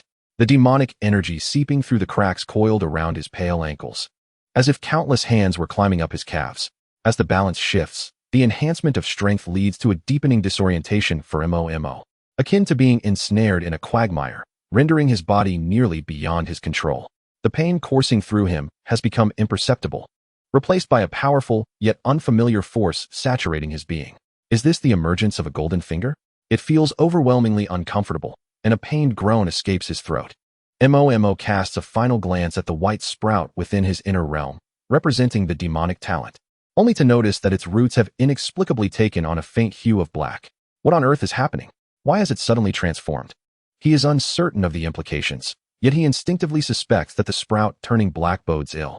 Gritting his teeth, he gazes at the three individuals before him, their faces contorted into indistinct blurs. He must win. Otherwise, who knows if he can be reborn again after facing death. A silent prayer forms in his heart. Soon after, darkness envelopes his vision, and he completely loses consciousness. Strangely, despite being unconscious, Mo's body remains upright, surrounded by a swirling tempest of demonic energy. Upon raising his gaze once more, his crimson pupils are devoid of any emotion, exuding an aura vastly different from before. Mo gradually raises his palm, flexing his fingers, the sound of cracking bones echoing through the air, only to revert to its original state in an instant. A smirk of satisfaction appears on the corner of his mouth. Well, the maintenance is quite decent, though he has fallen to such a lowly state, reduced to being coerced by commoners into demonic transformation. How tragic. As he contemplates his tattered attire, a flicker of displeasure crosses his brow. TSK, what a wretched outfit. What sort of miserable life has his true self been leading? Mo mutters to himself, absently fiddling with the torn edges of his clothing, entirely dismissing the presence of Mo Xingxi and the others. The atmosphere is eerily silent. The trio is not foolish. The sudden leap from first tier to peak second tier strength is undeniably suspicious. He surveys the spreading demonic energy around them and exchanges a knowing glance with Su Qinian. With lightning speed, he retrieves a crimson flag from her bosom and tosses it into the air. The flag unfurls, releasing a red barrier that encircles a 50-meter radius centered around Mo's location. Seal the demonic barrier. Activate. Almost simultaneously as the barrier descends, A flash of white cold light darts past He-Wen's side. Clang. The blades strike. Su Qinian unsheaths two demon-slaying blades from behind. Their pristine white blades enveloped in a layer of energy, rushing toward Mo, launching a cross-slash. Faced with the dual blades approaching him, Mo remains unfazed. Inspecting his clothing. Clang. The long blade meets Mo's neck, showering sparks and emitting a resonant clash of metal. Su Qinian's pupils constrict. At that precise moment, Mo conjures two gray-white, solid bone armors around his neck to deflect the strike. It is not the presence of the bone armor that is frightening. The real concern lies in the fact that Su Qinian possesses early 4th tier strength. Even if Mo's power has surged, he is merely at peak 2nd tier. How could he possibly withstand Su Qinian's attack? Fear points gained from Su Qinian 54. This fellow is definitely not right. An overwhelming sense of danger emerges. Su Qinian retracts his blades, attempting to create distance, but he hears Mo's indifferent voice. Planning to hit and run? What do you take me for? Mo finally raises his crimson gaze, impatience etched across his features as he regards the three, his eyes glinting with murderous intent. Before Su Qinian can react, a gigantic bone claw bursts forth from the ground, sealing off all avenues of escape. Su Qinian's eyes narrow as he fiercely swings his dual blades outward, the immense force colliding with the constricting bone fingertips, yet he finds himself ensnared and immobile. He-Wen is not idle either. She swiftly retreats to the edge of the barrier, crouching with a black and white patterned heavy sniper rifle in hand. She pulls the bolt back, chambering around. Click! A pure white bullet, inscribed with golden runes, is loaded into the chamber. The gun emits a white glow, and the golden reticle gleams under the sunlight. Aiming at Mo's chest, she firmly pulls the trigger boom. The shot erupts, a wave of white flames blasting forth, sending half of her body hurtling backward. He-Wen had prepared in advance, pressing herself tightly against the barrier, which absorbed most of the recoil. She is not thrown off balance. The white bullet tears through the air, releasing a series of shockwaves. With a sharp crack, it races toward Mo unfazed. Mo lightly gestures, and a large bone shield bursts forth from the ground, shielding him. The bullet strikes the shield, creating a spiderweb of cracks. Spinning forward at high speed, yet ultimately failing to penetrate the shield. After a few seconds of struggle, the white light of the bullet dissipates, falling uselessly to the ground. How is this possible? He-Wen's complexion pales, her face turning ashen. Her sniper talent boasts remarkable anti-demonic efficacy, and her ambushes often allow her to hunt demons beyond her tier, achieving consistent success. Yet, she has been so easily thwarted by Mo, who is merely peak 2nd tier. Mo regards the scene with amusement, observing Su Qinian, who is straining against the bone claws while blushing with effort. He clenches his fist and lightly tosses it toward the direction of He-Wen's bullet. The bone claws restraining Su Qinian follow Mo's motion, violently flinging him toward He-Wen. The speed is staggering, and neither of them has the time to react. They crash into a pile of debris, sending dust flying. Su Qinian swiftly rolls to his feet, pulling He-Wen up, who is relatively unscathed. Gripping his dual blades, their edges now glowing with a faint crimson light. He radiates an even more perilous aura. Clearly, he has activated the 2nd stage, just as he prepares to launch another attack toward Mo. His earpiece crackles with Mo Xingxi's voice. Su Qinian pauses, glancing at Mo Xingxi, contemplating for a moment, then sheathes his dual blades, positioning himself protectively in front of He-Wen. I believe we can manage, just be careful. Mo looks at Su Qinian with a teasing expression. A glimmer of white light igniting at his fingertip as he lightly taps. Contrary to expectations, the anticipated scene of bone-piercing flesh does not unfold, leaving Mo's expression tinged with disappointment. What a letdown. Only a mere 1%. TSK, how fortunate you are to experience my personal service in killing you. As he speaks, he begins to stride towards Su Qinian, only to be obstructed by a figure. Mo Xingxi stands impassively before Su Qinian and He-Wen. From the moment he was enveloped by demonic energy, he has not granted Mo a single point of fear. He can be considered a remarkably stable contender. Observing the humanoid figure before him, Mo's expression darkens with irritation. Get lost. He waves his hand, a bone palm coalescing above Mo Xingxi's head, descending with force.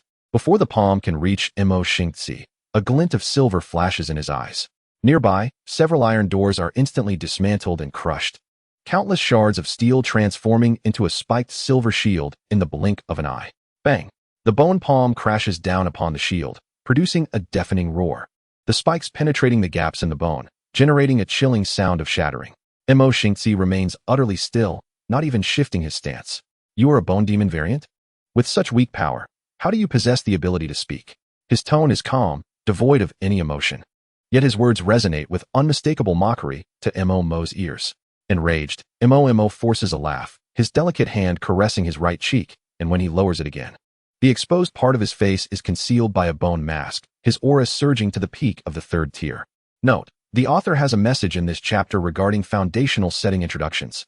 It is recommended to take a look, as it is placed there to avoid occupying the main text. Chapter 8, A Resurgence.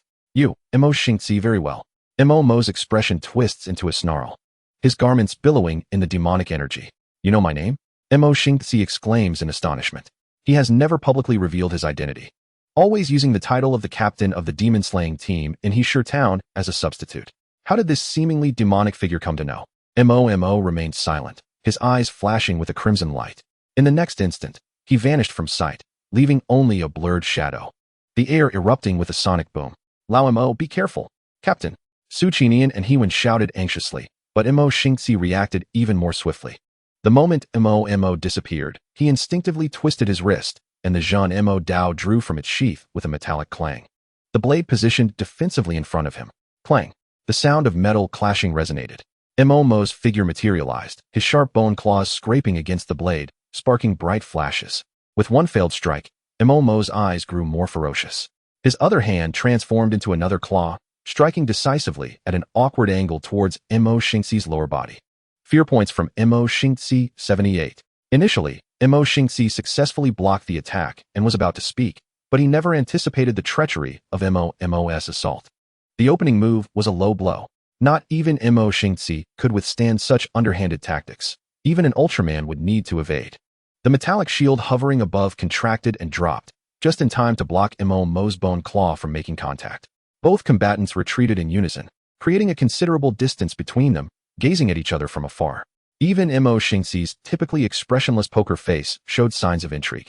His gaze towards Mo now tinged with complexity. Mo, on the other hand, appeared displeased, clicking his tongue. You dodged quickly.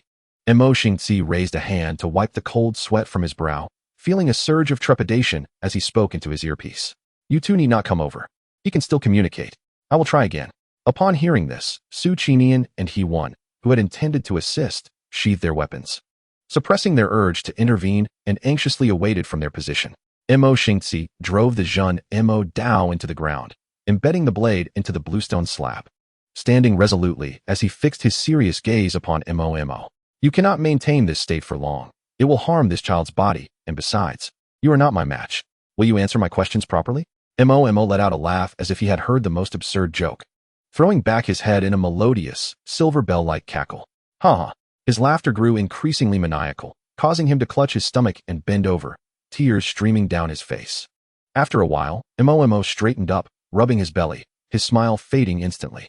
With a sidelong glance, he coldly regarded Mo Xingzi. Me? Not your match? Are you certain? As soon as the words left his lips, a towering platform of bones erupted from beneath him, his body encased in grotesque, thick skeletal armor, leaving only his glowing red eyes visible. He looked down at Mo Xingzi with disdain. Mo clenched his right hand, surging with violent, white demonic energy, and a massive bone sword materialized in his palm. The bone sword was surrounded by a tremendous amount of compressed white demonic energy. Upon closer inspection, it was clear this was no ordinary bone sword, but rather a weapon formed from pure concentrated demonic energy in the shape of bones. Mo brandished the bone sword, settling down as he crossed his slender legs, exuding a relaxed yet regal demeanor.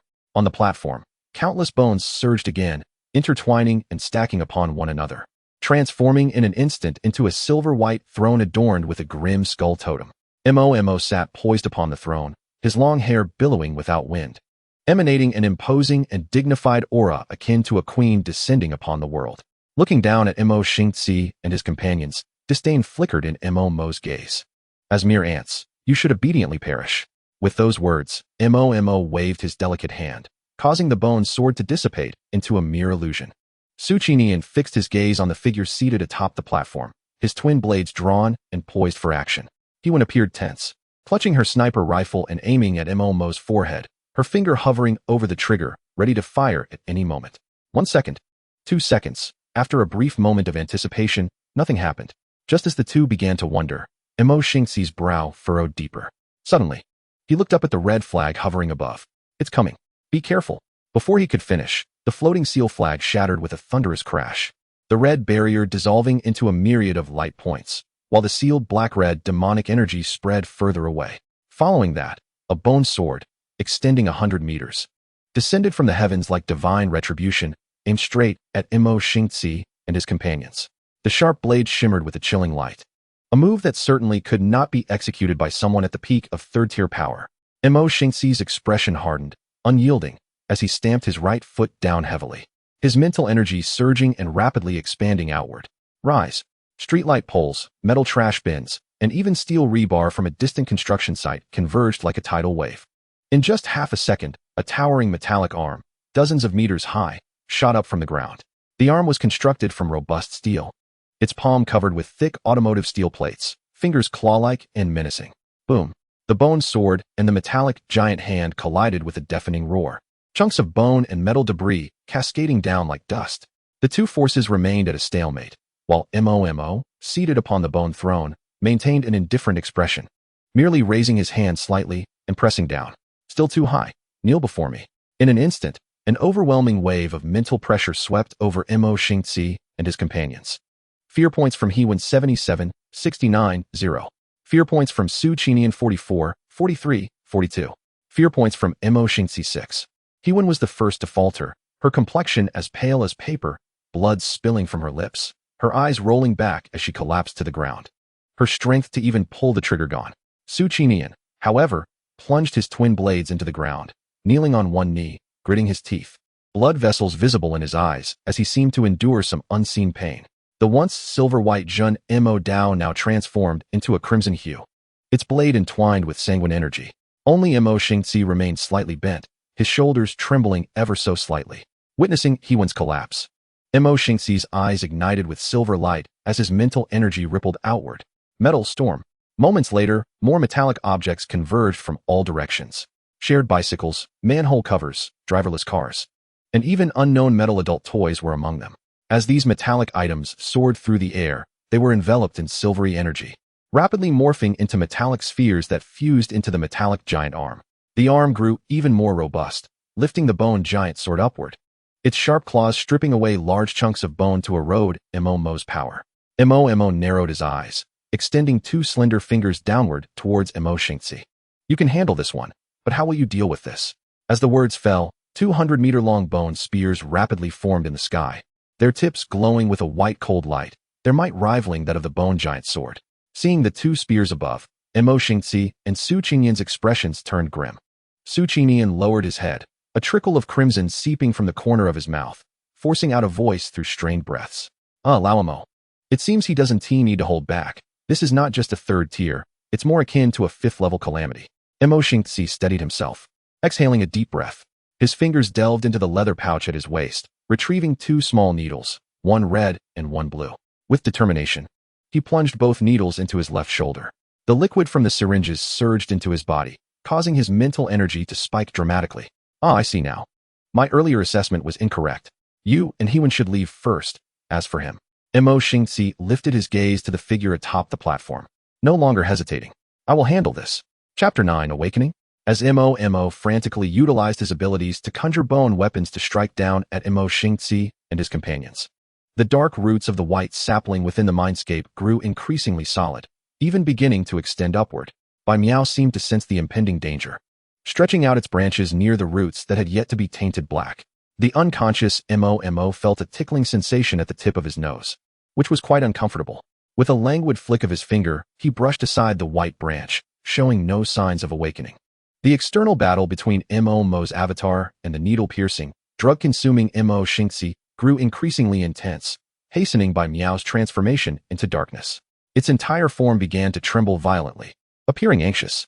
Suddenly, Bai Miao erupted with an unprecedented force. Two branches, now considerably thicker than before, shot forward like agile arms, lifting Mo's limp body. Then, a series of crisp slapping sounds echoed within the realm of his mind. The branches, infused with soul power, struck Mo's delicate face mercilessly. The pain, rooted in his soul, jolted Mo's consciousness awake, and he instinctively grasped the branch that was slapping him, staring in bewilderment at Bai Miao. You hit me? Seeing Mo regain consciousness, Bai Miao visibly brightened. It pointed at its darkened roots, then at its still pristine body, shaking its leaves vigorously as if to complain. You don't want to turn black? Mo, holding his dizzy head, appeared weary, his long hair cascading down to his shoulders. As a product of his own psyche and a manifestation of his power, he easily understood Bai Miao's intent. Observing Bai Miao's half-black, predominantly white form nodding like a chick pecking at grains, Mo turned his gaze outward. He could distinctly sense another version of himself outside, overexerting his own body. Bone blades whirled through the air, launching into long bone weapons with murderous intent. Bai Miao's darkening was a consequence of this. Moreover, he felt a familiar warmth emanating from that other self, as if gazing into a mirror. That outside self is also me? Upon receiving another nod from Bai Miao, Mo's heart sank. He understood he had to take action to stop that version of himself. Although he was uncertain why that self was so violently arrogant, he felt an overwhelming desire to extract the bones of the opposing demon slayer for his own teacup. Yet, the priority was to regain control of his body. With a mere thought, he vanished from the realm of his mind. The next moment, Mo, who was fiercely battling Mo Xingzi, wore a grim expression. No, I haven't even gotten my new teacup. At the very least. He wanted to disarm an arm. Please, my original self. Within his body, he could clearly see another version of himself gazing at him with a pitiful expression. This other self appeared more mature and poised, clad in a striking black robe, with eyes and brows as exquisitely crafted as ice and snow. That face, beautiful and cold like a queen, held a deep affection and warmth as it regarded him. Though the visage mirrored his own, the aura was distinctly different. This sensation was quite peculiar, akin to a mother discovering her errant daughter. His heart softened involuntarily. Compelled by an inexplicable urge, Mo reached out, gently ruffling the other self's lowered head, and spoke softly, "You mustn't. Although that demon slayer is detestable, if you kill him, there will be no place left for us in the Long Kingdom." The other Mo immediately retorted, "Then we won't stay in the Long Kingdom. We can thrive in another country." Original self, the Long Kingdom has treated you this way. What are you still doing here? Mo was secretly amazed by how delightful the texture of the other self's head felt. It was soft and comforting to the touch. Upon hearing this, he was momentarily stunned, returning to his senses. He gazed into the distance, a bitter smile tugging at his lips. Perhaps it's south, because this place resembles home the most. I still want to give it a try. If one day I truly become disillusioned, it will likely be when I feel this place is not home. At that point, leaving won't be so simple. Noticing Mo's earnest expression, the more mature version of himself bit his lip and nodded, his face etched with reluctance as he murmured, "Since this is your wish, I will respect it. I apologize for causing trouble, but I cannot tolerate how they treat you." Feeling the genuine concern emanating from this other self, Mo's heart warmed. It had been a long time since anyone had considered him so thoughtfully. He waved his hand dismissively. "It's all right. I won't always endure it. I'm not a ninja. If something bothers me, I won't let the other party off easily. Let us leave this topic here. I know how to handle them." The mature Mo nodded, his eyelids growing heavier as he stifled a yawn. "Oh, I must descend into slumber, original self. You need to gather more of the bone authority. 1% is far too weak. As your bone avatar, I cannot summon much power, let alone the other avatars. They can't even awaken right now." Upon hearing the mention of the bone avatar, Mo was about to inquire further when the other self spoke first. "When I sleep, I truly sleep. Once you reclaim the bone authority, I will gradually merge with you. I can't recall how many other avatars there are. I only know you are the original self. And I do not remember your past." Seeing Mo's astonished expression, the bone avatar raised a finger to its lips, a glimmer of mischief in its eyes. "No need to be surprised. I am you, and you are me. I know everything you think. By the way, beware of that wretched skeleton. That damn thief may soon trouble you." Having conveyed everything, the bone avatar bid farewell, its form dissolving into white dust before Mo's eyes. "Wait." He reached out to grasp it, but only a few motes of light remained, leaving him with nothing but a faint lingering fragrance in his palm. Staring at his empty hand, Mo's gaze turned vacant. He murmured in resignation, "You say that, but how come I don't know what you're thinking? And I still haven't figured out what this is all about?" His exchange with the bone avatar granted Mo greater insight into his own body. It seemed that his Mo Zhuang talent was rather peculiar. The most astonishing part was that he felt no sense of dissonance while communicating with the so-called bone avatar, as if conversing with oneself was entirely natural. Upon reflection, what exactly was this bone avatar? Why was Bai Miao alive? Wasn't he a transmigrator? Where did all this chaos stem from? Shaking his head, Momo took control of his body. Regardless of the circumstances, he resolved to address the immediate challenge before him. The previous exchange felt lengthy, yet in reality, it lasted no more than a fleeting moment in the real world. Momo planned to feign disinterest in the fight upon regaining his body and negotiate peace with Mo Xingzi, adopting the demeanor of an enlightened being. He would fast forward to the part where he would no longer consume beef. After all, in his review of his memories during his unconsciousness, the Bone Avatar had demonstrated overwhelming strength against the Demon Slayer. Even when Mo Xingzi took drugs, he was evenly matched with Momo at the peak of the 3-star level. If he had awakened just a moment later, the Bone Avatar could have truly crafted Mo Xingzi into a teacup. Since he had sufficient strength, he decided to adopt a firmer stance. If worst came to worst, he could always escape, as the Bone Avatar's maneuvers were far smoother than his. At that point, he could don the Mask of Terror, finding a remote city to instill fear and accumulate points. He envisioned himself becoming a new urban legend in the Long Kingdom, a terrifying yet humorous masked figure. Chuckling to himself, Momo imagined the day he would emerge as a 10th-tier demigod, revealing his divine presence to the world. A foolish grin spread across his face, and his beautiful brows arched in delight. However, while ideals are resplendent, reality can be starkly austere. When Momo completely seized control of his body, an unexpected turn of events transpired. First, his mental energy plummeted like a bungee jumper from the pinnacle of the 3rd tier to the nascent stage of the 1st tier. After his own strength was reverted to its original state, an overwhelming sense of weakness and fatigue, stemming from the overexertion of his body, engulfed him. The wound on his shoulder, bereft of strength to support and suppress it, instantly ruptured, bursting forth with a spray of crimson. Momo let out a muffled groan, his body leaning backward uncontrollably, plummeting from the white bone platform toward the ground below. The white bone platform, along with the throne and various other skeletal constructs, crumbled into bone dust, scattering in disarray. His consciousness once again wavered, and his vision became blurred. Why was this happening? Had he unwittingly suffered a backlash for that reckless avatar of bone? Just as he regained consciousness, he was on the brink of losing it again. Momo glanced down, noting he was several dozen meters above the ground. If he were to fall, would he not be shattered into pieces?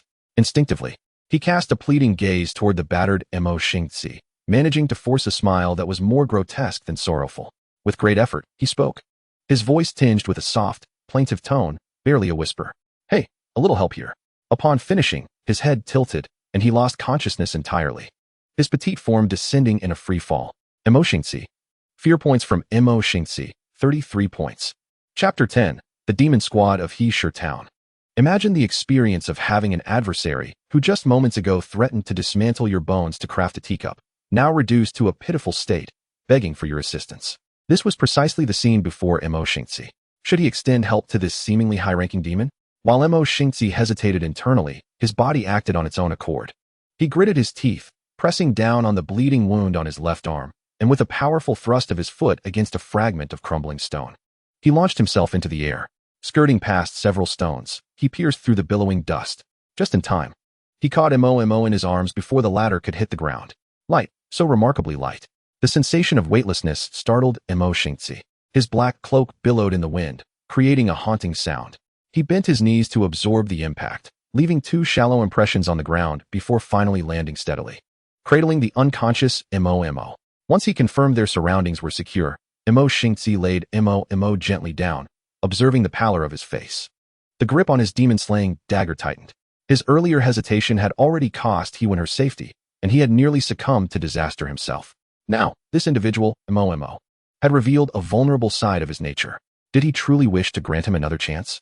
The fierce determination in Mo Xingzi's eyes overshadowed his doubts. He raised his dagger, the blade poised perilously close to Momo's delicate neck. The razor-sharp edge grazed the tender skin, drawing forth a bead of blood. Mo Xingzi's grip tightened further, just a fraction closer, and he could effortlessly sever the carotid artery. A swift resolution to eliminate this beautiful, ticking time bomb. Unbeknownst to him, a seductive whisper had been echoing in his ears all along. Kill him. Kill him. This demon has harmed your allies. He is a menace. If you do not slay him now, more will perish because of him. He is a born fiend.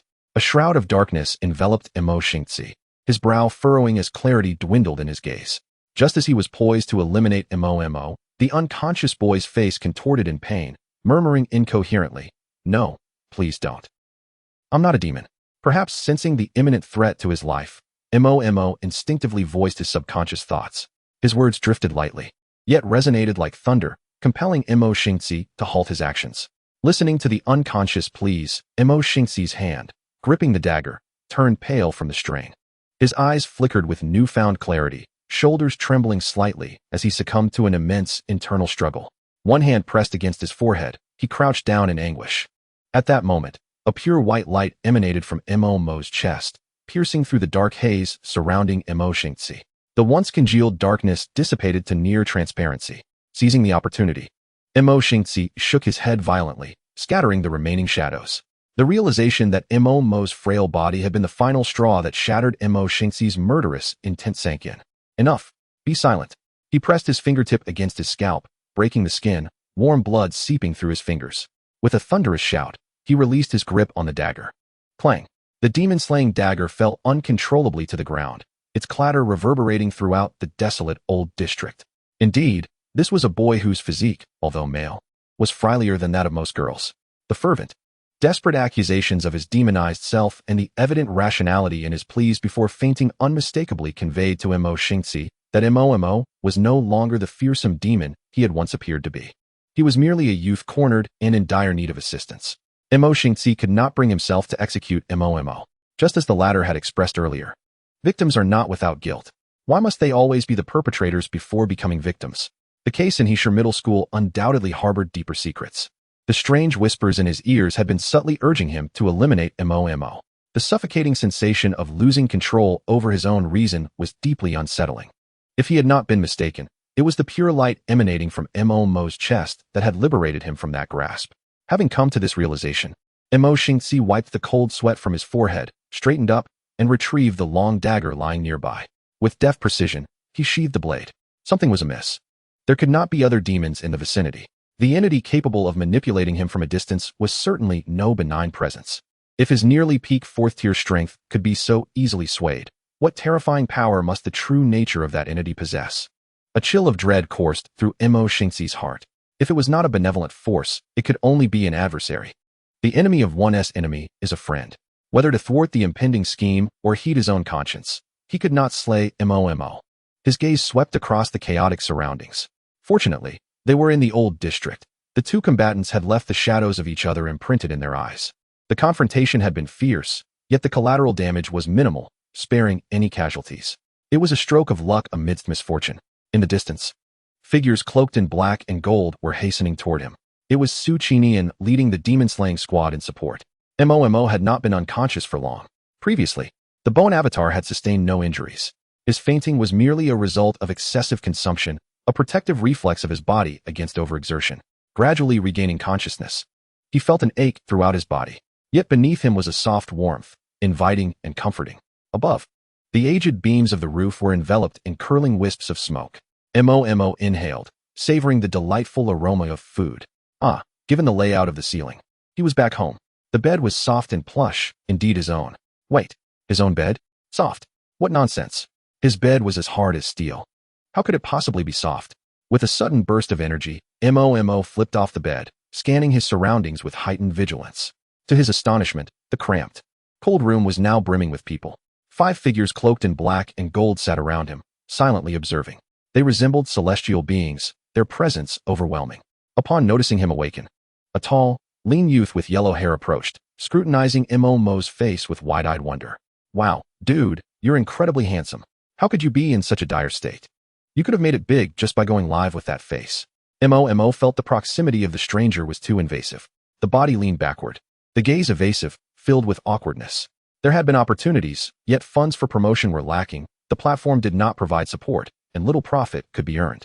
Mo's voice dwindled, and Huang Mao nodded thoughtfully, leaning in closer to inquire with fervor. My friend. I own a few storefronts and am in need of some attractive receptionists. Would you be interested? The salary is negotiable, and I assure you it won't be unfavorable. Mo hurriedly crossed his arms before his chest, managing to utter, too close. All right, Kaizi, stop teasing him. Interjected a young man with short black hair in the corner, meticulously polishing his dual blades, the edges shimmering coldly in the dim light. He glanced at Mo. His expression complex. I am Su Qinian, the vice captain of the Heesher Town Magic User Squad. His voice was low, upon finishing, He returned to his task of polishing the blade. Huang Mao shrugged, casting a conspiratorial wink at Mo. That's just how Su is. I'm serious. I'm not joking. Think it over and come find me when you decide. By the way, let me introduce myself. I am Yang Kai-chung, a tank supporting the team. It's a pity I was reassigned to handle a case at Heesher High School this morning. Otherwise, I would have loved to see just how strong you are, capable of leaving the captain and vice-captain in such a state. Impressive. Kaizi. Su Qi-Nian's expression darkened, and his polishing motion ceased. He stood up abruptly. Hey, Lao Su's blushing. Haha, I was just trying to lighten the mood. As Su Qi-Nian charged at him with his blade, Yang Kai-chung swiftly retreated towards the door, disappearing in a flash. You little brat. Don't run. Su Qi-Nian brandished his weapon and pursued him. With their departure, the room felt significantly emptier. Mo observed it all, feeling increasingly unsettled, unsure whether to sit or stand. The atmosphere felt peculiar, leaving him ill at ease. At that moment, the iron pot on the stove began to boil. Among the remaining three, a girl with blue-green hair styled in twin ponytails hurried to the pot, extinguishing the fire and retrieving a bowl to serve rice. Her movements were deft and practiced. She approached Mo with a steaming bowl of congee, her beautiful almond-shaped eyes crescent-shaped with concern. Her tone was soft and soothing. Does the wound still hurt? You've overexerted yourself. You should sit down and rest. Don't stand for too long. This congee is freshly cooked and sweetened. It will help replenish your strength quickly. I apologize for the simplicity. I'll prepare something better for you next time. Please drink it while it's hot. As she spoke, she suddenly remembered something and wrinkled her little nose. Wait, it's too hot. Let me blow on it for you. It's fine. Just open your mouth. Mo gazed at the little girl, who was holding a spoon on tiptoes, trying to feed him. Feeling a sense of anxious care for the first time, his scalp tingled, and he swallowed hard. If his memory served him correctly, his skeletal avatar had caused quite a bit of trouble for these magic users before, even injuring someone. And now, instead of confronting his own responsibility, he was being fed? Was this the Last Supper? What was happening here, sister? Are we that familiar? Moreover, why was this little girl smiling so infatuatedly while trying to feed him? Seeing that Mo was hesitant to open his mouth, the little girl's face flushed an unusual red. Her breathing became heavy, and her expression grew increasingly enamored as she gazed at him. Mo felt a wave of discomfort wash over him, goosebumps rising all over. This girl was definitely not quite right. Just as the spoon was about to touch his lips, a high ponytailed girl suddenly reached out, snatching the spoon and returning it to the bowl. She then handed the bowl to Mo drink. Her voice was cold, devoid of warmth. As she spoke, a faint blue light emanated from her palm, and in an instant, the steaming congee cooled to room temperature. Mo instinctively accepted the bowl, feeling its coolness at the bottom. When he looked up, he saw the high ponytailed girl pressing down on the little girl who was desperately trying to leap towards him. Her other hand rested on the hilt of her demon-slaying sword, her expression indifferent as she regarded Mo, exuding an air that suggested he would be cut down if he did not drink. Mo, having never experienced such pressure, in a fit of anger, tilted his head back and drank the congee in a few gulps. With circumstances dictating his actions, he decided to close his eyes and savor the moment, especially since he was quite hungry. The hunger in his belly subsided. He wiped his mouth, appearing content. Not too salty, the flavor is just right. The high ponytailed girl's lips twitched slightly, and she coughed lightly, lowering her hand from the sword's hilt. Shuangqing, member of the Heesher Town Magic User Squad. Primary attacker. She began to introduce the twin-tailed girl, but she interjected first, her voice soft and adorable, tinged with a hint of grievance from being silenced. I'm Sure Yin. Sure for poetry, Yin for beauty. Xiao Mo, your skin is so smooth. And your face is incredibly beautiful. Can I touch it? Don't be afraid. I'm a doctor, really. Gender is irrelevant for a doctor. I'm not a pervert. You have to believe me, Shuangqing swiftly covered Sure Yin's mouth, glancing at Mo, who was clutching his chest as if violated, and casually walked towards the door. A faint smirk playing at the corner of her mouth, barely noticeable. Once they left, the room fell into a significant silence. Mo Xingci remained leaning against the wall with his eyes closed, arms crossed, a conspicuous white bandage wrapped around his left arm, simply resting against the wall. Listening to the distant sounds of Sure Yin's chatter fade away, his right hand reached into his pocket to retrieve a pack of cigarettes. He lightly tapped the bottom of the box, causing a cigarette to pop out. Mo Xingci caught it with his mouth and lit it, taking a deep puff. The ember flickering. His previously furrowed brow relaxed slightly. Exhaling a beautiful smoke ring, he discarded the cigarette, but, crushing it underfoot. Straightening up, he turned his gaze towards Mo, his deep-set eyes revealing no emotion. Now that everyone has left, there is no need for pretense. Let us discuss serious matters. His voice was hoarse from smoking. Let us begin with you. How is it that you can transform into a bone demon and utilize your innate abilities to harm others? We need to discuss compensation matters. Chapter 11. Welcome to the He Shi Town Magic User Squad. As Mo Xingci spoke, he slowly approached Mo. His stride steady and resolute. An icy aura enveloped him, and his peak 4th-tier mental power surged forth unreservedly, crashing towards Mo like a tidal wave. Mo was caught off guard, his body enveloped in the pressure, letting out a muffled grunt as he pressed his hand against his chest, bowing slightly, yet lifting his chin defiantly, locking eyes with the approaching Mo Xingci. He bit his lip tightly, managing to squeeze out a sound. Why exert pressure while asking questions? Supporting his body with his initial tier strength was a feat in itself. Mo Xingci ignored him, maintaining the mental pressure on Mo for several minutes before finally dissipating it. Observing Mo gasping for air like a drowning person, he then spoke earnestly. This is called establishing authority. Isn't it customary for newcomers to experience this? Coming back to his senses, Mo stared incredulously at Mo Xingci's face, searching for any hint of jest. Unfortunately, he found none. The unwavering determination in Mo Xingci's eyes made it clear he was serious. Considering the other peculiar members of the Magic User Squad, Mo suddenly felt a sense of relief. Indeed, he should not be surprised by any of their actions. Previously, he merely thought them pretentious. Now, it seemed he must also add eccentric to the list. It was no wonder such skilled individuals could form a squad in He Shi. There was no point in attempting to reason with them. Mo shook his head, casting aside the chaotic thoughts in his mind, fully intent on dismissing these imposing figures and sending them on their way. My ability to transform into a bone demon is attributed solely to my innate talent, nothing more. This response evidently failed to satisfy Mo Xingci. Then how did you suddenly unleash the peak power of the 3rd tier? According to the records, you only awakened your talent after slaying a non-tiered evil creature yesterday. I, too, am at a loss regarding this matter. I have yet to comprehend the circumstances surrounding my recent awakening. Mo Xingci glanced at the black brooch pinned to his chest, its green tip pulsating steadily with a soft glow. After a moment of silence, he spoke again. Is this explosive ability something you can utilize at will? Surely you must know. Mo shook his head.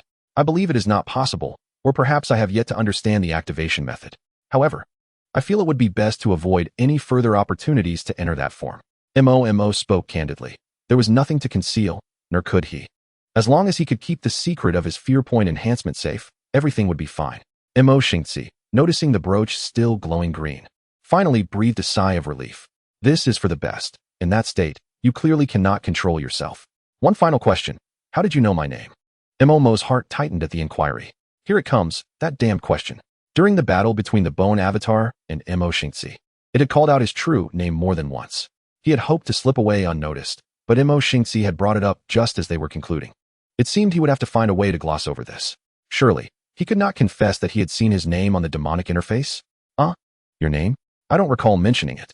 No sooner had he spoken than the brooch on Mo Xingci's chest flared to a blinding red light. Beep, beep, beep. The sharp alarm shattered the silence. Mo Xingci's brows knitted tightly, his starry gaze devoid of warmth, piercing through Mo like a blade. You are lying. Mo felt a pang of frustration. Who would wear a lie detector so conspicuously while engaged in casual conversation? Seeing Mo Xingci's hand move toward his waist, Mo quickly improvised once more. This is also part of my innate ability. Beep. The red light on Mo Xingci's lie detector extinguished, replaced by a green glow. This statement is truthful. Mo Xingci's expression softened slightly, his fingers easing off the hilt of his sword. His gaze, however, remained scrutinizing. Mo felt as if he were under a spotlight, his heart racing as he feared Mo Xingci might delve deeper into his innate abilities. His fists unconsciously clenched. He had never felt time drag so slowly. After what felt like an eternity, Mo Xingci did not pursue the matter further. Well, I understand. Now let us discuss the compensation for the damages caused in the old district. Mo raised his eyes, astonished. This fellow had refrained from pressing him? Was it a lapse in judgment? Before he could ponder further, Mo Xingci's next words plunged him into despair. Mo Xingci looked down at his phone, his finger gliding over the screen. The figures he announced struck Mo like a hammer. In this battle, you have caused public property damage amounting to 5,490,000 and private property loss totaling 1,230,000. Compensation for the medical care of the personnel serving as demon slayers amounts to 870,000. Mo listened in horror. How could someone deliver such cold statements with a straight face? Yet Mo Xingzi continued reading, as if reciting an unending sentence of judgment. After a minute, he finally stowed his phone away, his tone unhurried. This totals to 10,043,000. May I ask, Mr. Mo, would you prefer to pay by card or in cash? With a metaphorical blade at his throat, Mo could hardly keep his composure. Yet this financial onslaught compelled him to retreat until his back hit the wall. His heart raced as if it might burst from his chest. He looked up at the tall figure of Mo Xingzi, who maintained an impassive, businesslike demeanor. Swallowing hard, he weakly inquired, "Is it in Zimbabwean dollars?" Mo Xingzi's expression darkened. "No, it is in Longbi. The Long Kingdom's Longbi?" Upon seeing the incredulous look on Mo Xingzi's face, Mo touched his nose. His tension dissipated. Over 10 million? If it were only tens of thousands, I might feel some pressure, but once the figure reaches 10 million, it loses its weight. Such a number is merely a string of digits. Realizing this, Mo lifted his head, wiped the thin sheen of sweat from his brow, and allowed a smile, pure and innocent, to blossom on his face. His eyes curved slightly, reminiscent of a harmless kitten, and his grin felt like a spring breeze, breathtakingly beautiful. In a light, ethereal voice, he declared, "I have no money." Mo Xingzi observed his nonchalant demeanor, a hint of a smile flickering at the corners of his mouth. Finally shedding his poker face, he withdrew a contract from his coat and laid it before Mo, as if anticipating the situation. "I knew you would be broke. So the Demon Slayers covered your debt. The price is that you must sign this contract." Mo Xingzi rambled on, but Mo only heard the phrase "covered your debt." He pursed his lips and raised an eyebrow, asking, "So, is this debt settled?" Mo Xingzi nodded, offering the contract before Mo. "Indeed, as long as you sign this." Before he could finish, Mo interrupted. "If the debt is settled, why must I sign a contract? All right, it seems everything has been amicably resolved. Let us part ways." But before he could finish his jovial remark, Mo Xingzi, unable to bear it any longer, delivered a sharp rap on his head. The pain caused him to cradle his head, tears welling in the corners of his eyes. "Stop joking. You can sign the contract and serve in the Demon Slayer division for 3 years, with meals and accommodation provided. If you show exceptional performance, we can discuss reducing the duration. Just sign it, it's not a big deal." Mo's protests fell on deaf ears as Mo Xingzi disregarded them entirely. Ultimately, faced with the choice between being sent to a seaside prison for 20 years for the incident involving the innate ability to harm and signing the contract to serve in the Demon Slayer division for 3 years, Mo chose the latter from his heart. After all, if he were sent to prison, how could he earn fear points? Serving in the Demon Slayer division would afford him more opportunities to interact with others and accumulate fear points. Signing the contract posed no loss. At least holding the title of a Demon Slayer granted him considerable authority within the Long Kingdom. Should the need arise, he could always find a way to escape and ensure he was never found again. Some birds are simply not meant to be caged. As Mo signed his name with his fingertip, drawing blood on the contract, the originally white paper spontaneously ignited, turning to ash in an instant. Then, 2 streams of golden light emerged from the ashes. One, cool to the touch, vanished into Mo's brow, while the other entered a golden flag at Mo Xingzi's waist. Mo felt the power of this contractual agreement more acutely now, as well as the dire consequences of violating it. A frown creased his face. Oh, this contract with the Demon Slayer division seems to be more than just a mere paper agreement.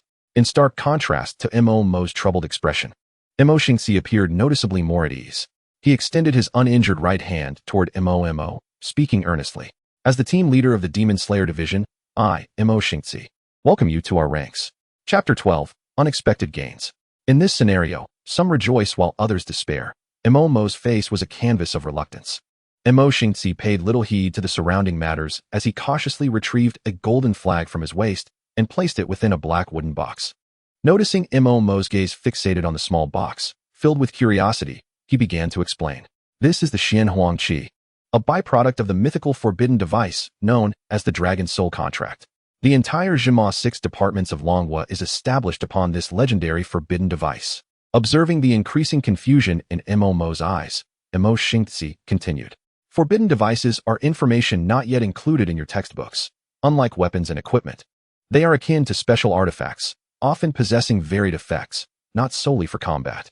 Forbidden devices naturally manifest under specific conditions, being rare and elusive, classified into 4 tiers: low-level, mid-level, high-level, and mythical." Mo Xingzi paused, noticing Mo's rapt attention, and added, "It is said that beyond the mythical level, there exists a rule-level entity. Yet none have been discovered on Blue Star to date. Such devices pertain to the fundamental laws of the world, remaining merely a concept, which holds little relevance to you at present. Mo understood, secretly feeling a surge of pride. After all, did his demon seed not possess the authority of bones? Though it was but 1%, even a mosquito's leg is still meat. That was a genuine embodiment of lawful power. Those endowed with authority lie above the mythical level. Rounding up, he had already transcended divine existence. With this thought, Mo's demeanor brightened, his chest puffed with pride. Mo Xingzi observed the sudden transformation of this individual before him, perplexed by his unexpected exuberance, uncertain of the cause of his sudden change. As long as he refrained from manifesting a dark side, all would be well. He recognized that Mo harbored secrets regarding his talents and considered pursuing the matter further to uncover the truth. Ultimately, however, he relinquished that intention. Everyone possesses their own secrets, and as long as they do not harm others, Mo Xingzi cared little for what Mo chose to conceal. Yet, allowing Mo, a ticking time bomb, to roam freely throughout Longwo was not advisable. One could never predict when he might unleash something significant, since he could neither kill nor release him. Assimilation was undoubtedly the best course of action. Keeping Mo under his watchful eye would provide support. Initially, upon their first meeting, Mo had not concealed his disdain for the Jinma envoy. Mo Xingzi was confident that 3 years would suffice to dispel Mo's misconceptions about the Jinma 6 departments. Pack your belongings. We shall return to the base shortly. Huh, I have to go too? Mo's daydreaming was interrupted, his small face scrunching up in reluctance as he looked at Mo Xingzi. Mo Xingzi surveyed the area before replying calmly. What else? You might as well be considered part of the establishment, or do you wish to stay here? Mo glanced at his faded clothes and the barren surroundings, feeling a pang of reality. Will they provide meals? Yes. Let us go. In the blink of an eye, Mo had slung a yellowed small cloth bag over his shoulder, ready for departure. He truly had little to pack. The original owner had been as poor as a church mouse, possessing hardly any belongings. He preferred not to dwell in a shabby abode when there was a place that offered food and shelter. Mo Xingzi's lips twitched slightly as he gestured for Mo to follow him outside. As the two stepped out, colorful confetti erupted like a celebratory firework display, splattering Mo Xingzi's face with a kaleidoscope of colors. Welcome, buddy, to the He Shi Jinma team. Yay. Welcome, Xiao Mo. Yang Kaiqing and Shi Yanyan rushed out from either side, wielding confetti blasters. Behind them stood Shuangqing and Su Qinian, arms crossed, observing the scene with amused expressions. Mo was startled, but upon realizing what had occurred, he let out a sigh of relief. Thankfully, he had not been standing next to Mo Xingzi, or he would have been the one drenched. Mo Xingzi brushed away the remnants of confetti from his face, managing a strained smile. You too. Realizing they had sprayed the wrong person, Yang Kaiqing quickly made his escape. Sorry, Captain. It was all Su's idea. Su Qinian, observing from the sidelines, shrugged nonchalantly. You see, old Mo believes in you. Do you believe in me? Shi Yanyan approached Mo Xingzi with a pitiful expression, lowering her head. My apologies, Captain, All right. You all, truly, weren't we supposed to return to the base first? Shi Yanyan expressed her apologies, yet her gaze remained fixated on Mo behind Mo Xingzi, her eyes sparkling like a cat spotting its favorite treat. This made Mo feel a chill run down his spine. Shuangqing interjected. Yang Kaiqing's idea was to prepare a welcome ceremony for his new buddy. Mo Xingzi, watching the retreating figures, now distant specks in the horizon, remained impassive. The cleanliness of the base for the upcoming week will be your responsibility. Notify him upon your return. Mo observed the harmonious atmosphere among the group, his previously tense demeanor relaxing slightly. This circle of pretentious individuals seemed rather comfortable. As the group walked along, conversing, it was primarily Mo Xingzi introducing Mo to the daily duties of the Jinma envoy, also explaining the classification of weaponry and equipment within Longhua. This provided Mo, who had previously possessed a vague understanding of this world, with greater insight. The daily tasks of the Jinma envoy encompass not only maintaining a presence at the base to document and observe the locations and directions of the ominous cats, but also integrating into normal societal life. Contrary to Mo's assumptions, they were not merely a group of individuals biding their time at the base, playing mahjong while awaiting demonic invasions. The occurrence of disasters and invasions by demons is fraught with uncertainty. Concentrating forces would hinder the Jinma envoy's ability to provide support effectively, leading to greater casualties. Thus, in the absence of demonic incursions, everyone goes about their own affairs. Whether in companies or schools, the Jinma 6 departments have made arrangements. Except for certain direct leaders aware of the true identities of the Jinma envoys, others remain oblivious, minimizing the risk of exposure. This means that upon joining the Jinma envoy, MOMO will still need to attend classes at Heesher Secondary School like an ordinary student, remaining on standby for summons from the envoy stationed at the base. MOMO held no objections. In fact, this arrangement seemed preferable. It allowed him to gather fear points more conveniently. Speaking of fear points, while on the way, MOMO accessed the Demon Seed panel, discovering a tremendous surprise. His fear points skyrocketed to a terrifying 11,476 during the Bone Avatar's possession. The records of fear points below were filled with names he did not recognize. It seemed that when the Bone Avatar summoned those skeletal weapons from the heavens, a portion of the residents of Heesher had taken notice, resulting in the accumulation of fear points. Unfortunately, the duration was too brief, with few individuals paying attention. Otherwise, that number could have risen even further. Yet, these details were inconsequential. What mattered was that over 10,000 fear points were sufficient for him to ascend from the early to the mid-level. MOMO resisted the urge to allocate points immediately, deciding to wait until he was near the base and alone. This unexpected gain sparked further contemplation. If the Bone Avatar could generate such a significant amount of fear points from a mere battle, wouldn't he also be able to achieve similar results while rescuing individuals and addressing demonic disasters? After all, it was for the sake of saving lives. Putting in a bit more effort to frighten ordinary people should be understandable, right? While MOMO was deep in thought, strategizing on how to efficiently gather fear points, Mo Xingxi's deep voice resonated ahead. We have arrived at our base, which will also be your new home. Chapter 13. Luxurious Residence. MOMO collected his thoughts and looked up. What lay before him was not the military green tents or cramped apartment boxes he had envisioned, but rather an independent villa nestled within the bustling heart of Heesher's commercial district. The wrought iron fence could scarcely contain the opulence, the air of affluence striking MOMO like a tidal wave.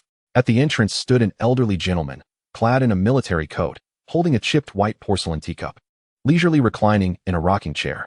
Upon noticing their return, he nonchalantly pressed a button at his side. The heavy gate creaked open, revealing a granite path that traversed through the front yard straight to the villa. You're back? Xiaoyang is a bit faster than you all. I suspect he is preparing the meal. You should hurry inside. Who is this girl? Upon hearing the elder's question, Mo Xingxi nodded in response. Zhang Dage. This is MOMO, a new male team member. His identification will be processed shortly upstairs. It's just about mealtime, so you should join us for dinner. Zhang Dage, having taken a sip of tea, suddenly choked at the words, spraying the liquid from his mouth. His expression was one of disbelief as he fixed his gaze on MOMO. A boy. Seeing MOMO nod, the elder leaned back, shaking his head lightly. How rare.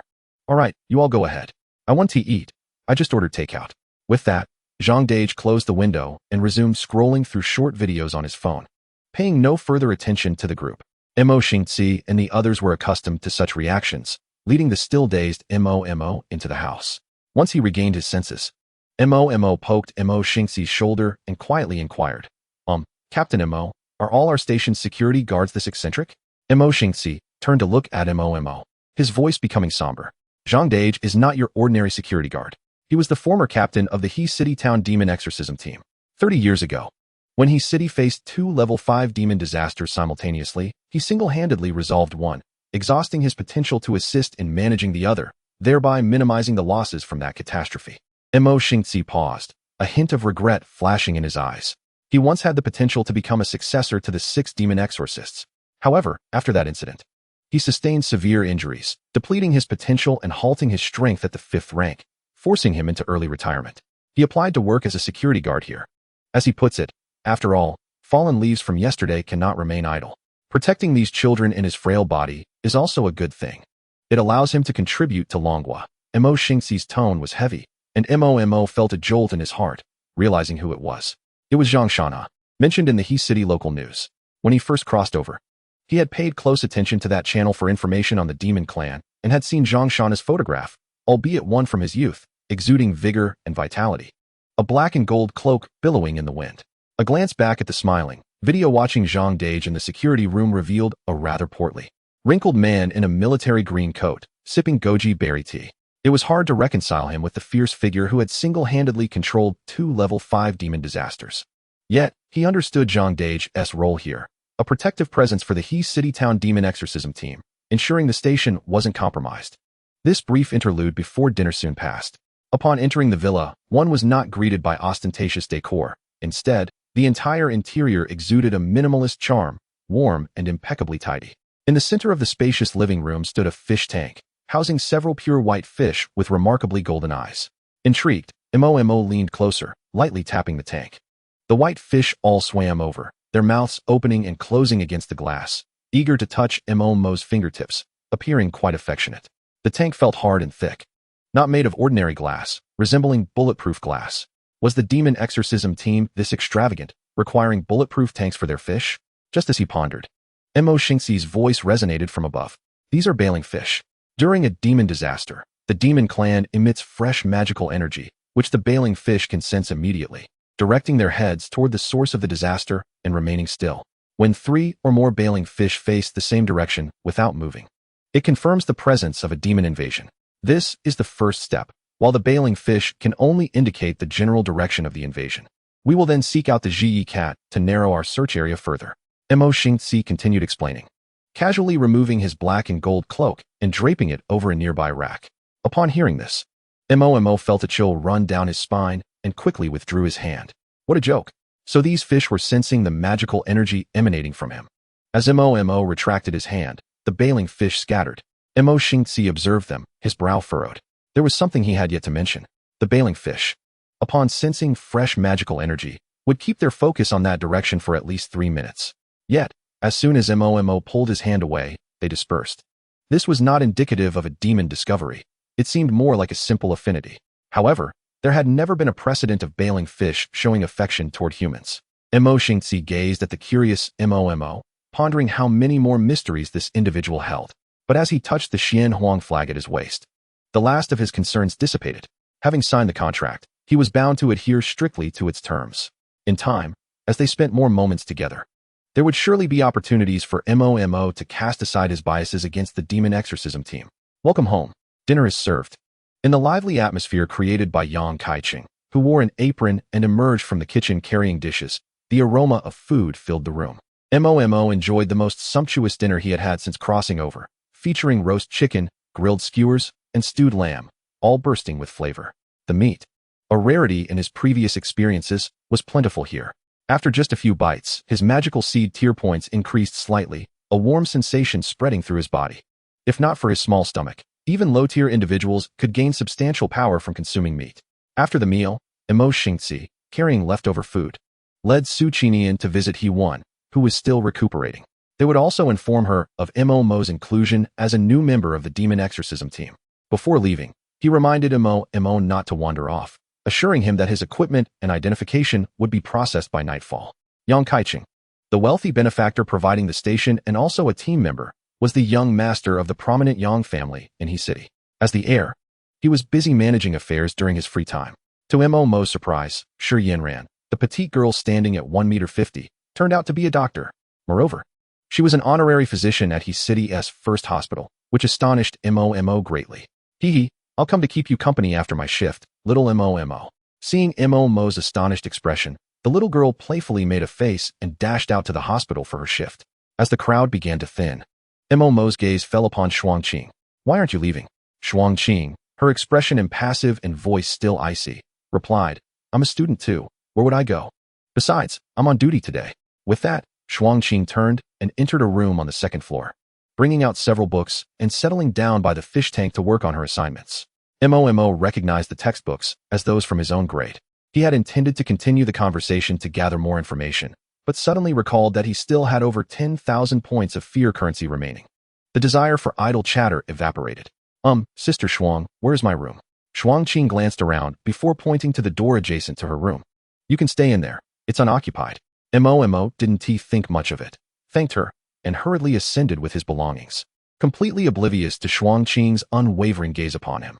Once the door closed behind him, Shuangqing finally averted her gaze, her fingertips lightly resting on her cheek.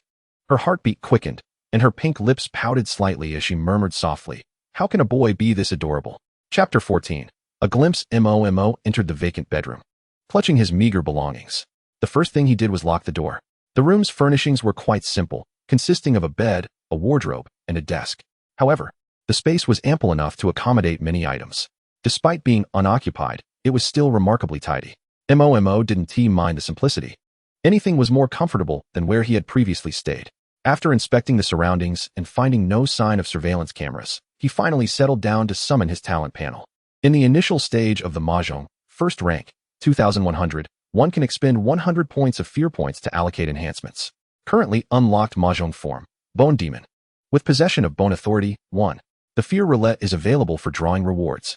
Current fear points, 11476. Mama, filled with excitement, rubbed his palms together and swept his hand through the stray hair on his forehead. Without hesitation, he allocated points. As the fear points diminished to 1576, a sacred white light radiated from Mama's heart. He could sense the white sprout in his spiritual space elongating, extending more branches that glowed with a warm, white luminescence. The previously sprawling darkness of its roots appeared to shorten. Mama estimated the reduction to roughly 2/5 from half. As the white light dissipated, he felt invigorated. His thoughts as clear as if washed by water, and his mental prowess had multiplied several times over. In the mid-stage of the Mahjong, first rank, 1150. The current unlocked Mahjong form, Bone Demon, with possession of Bone Authority, 4. The Fear Roulette is available for drawing rewards. Current fear points, 1576. Observing the changed panel, Mama keenly noticed that the Bone Authority within him had surged by 3 percentage points. This was a qualitative transformation. Channeling his thoughts, a faint tingling sensation akin to an electric current surged through him, and sharp bone blades instantly coalesced from his forearm. The blade's surface glimmered with a gray sheen, its hardness far surpassing that of the previously summoned bone claws. It was more than sufficient for slicing fish fillets. The overall weight was notably lighter, and its use was remarkably smoother. He cast his gaze toward the door, clearly sensing a source of bone energy he could manipulate, belonging to Shuangqing, who was on duty watching the fish. Mama contemplated that he could not exert bone authority over Shuangqing as he did with Ma Shan and others, who could have their bones forcibly extracted. He could only slightly hinder her movements. This was likely due to the significant disparity in their power levels. Once he enhanced his strength, he might gain more bone authority and exert greater influence over others. With over 1,000 fear points remaining, Mama pondered and ultimately decided to save them for upgrades. He possessed the Cold Blade and would soon receive the standard equipment set for the Demon Suppression Envoy. So he lacked for nothing in that regard. He still had 35 pounds of demon pig meat in his storage space, and the Demon Suppression team provided meals. Thus, enhancing his strength to acquire more authority was his most pressing need. He smiled, decisively retracting the panel and immersing his consciousness in his spiritual space. Mama gazed at the ominous black sprout beneath the white chute for several seconds. After some contemplation, he resolved to explore it. After all, he needed to ascertain what this unknown entity was. The sensation of having something so unfamiliar within his body was unsettling. Mama attempted to reach out and touch it. The moment his fingertip made contact, he instinctively recoiled as if electrocuted. Upon touching it, an intense chill enveloped him, as if grasping a piece of ancient ice. Immediately thereafter, emotions of rage, resentment, and despair surged like a tide, constricting his chest. Mama's consciousness was instantly shrouded in a layer of black mist, yet he remained acutely aware. The air was filled with countless anguished wails and curses that echoed directly in his mind, without any noise reduction. The tearing sounds made Mama feel as though someone was playing a DJ within his head, causing his temples to throb violently. Before him lay a swirling mass of purple-black mist. Through the haze, he could vaguely see a colossal palace of white bones, emanating a chilling demonic aura. Mama gritted his teeth, enduring the pain as he focused his gaze on the palace. The purple-black mist enveloped him, guiding his vision through the palace gates and into the interior. Encased in the mist, he passed through the solid door without sound. The surroundings were eerily silent, as if the palace had been abandoned for ages. It resembled more of a tomb than a palace. Arriving at the center of the hall, he found an intricately designed throne of white bones at the far end. Seated upon it was a figure clad in a silver robe, head bowed, obscuring their features. In their hand, they tightly gripped a bone scepter, while a golden magical ring silently spun behind them in the cold light. Kneeling in neat rows before the throne were dozens of gray-robed skeletons. Their forms were peculiar, including a deer skull entwined with iron chains and human skulls, among others that Mama could not quite identify, but all exuded an unmistakable aura of danger. Just as Mama wished to scrutinize further, one of the more prominent skeletons, a rat skull, suddenly began to tremble, releasing an astonishing black mist from its 7 orifices. Upon lifting its head, the hollow eye sockets of the rat skull burned with a flickering blue soul flame that quickly dimmed. It opened its mouth, emitting a chilling wail from its voiceless maw. Instead of struggling, it immediately prostrated itself before the figure on the throne, exclaiming in desperation, "My lord, I have failed. That being still lives. I cannot accomplish it. It bids me return to the primordial state. I beseech you, grant me mercy." The rat skull's plea was interrupted as the silver-robed figure's fingers twitched. A mere tap on the exposed yellowed bone of the throne's armrest was all it took. In the next moment, the soul flame in the rat skull's eye sockets abruptly extinguished. Its bones began to shatter from the top of its head, pieces crashing to the ground. And the broken bones were reduced to powder by the demonic energy. "Since you are of no use, then you shall not be needed." As the rat skull met its demise, the remaining demon generals were instantly filled with dread, cowering as if they were quail, fearing they would become the outlet for the wrath of the being upon the throne. Mama's pupils contracted in shock. Such ruthlessness? The master kills without hesitation. Just as he wished to observe the aftermath, the figure upon the throne slightly lifted its head, revealing a yellowed skull devoid of a soul flame in its eye sockets. The skull slowly turned toward Mama's location, emitting a voice filled with penetrating authority. "Have you seen enough?" Mama's scalp prickled, and his body was covered in cold sweat. Did this being possess the ability to see through his divine perspective? Before Mama could ponder further, the figure on the skeletal throne vanished from sight.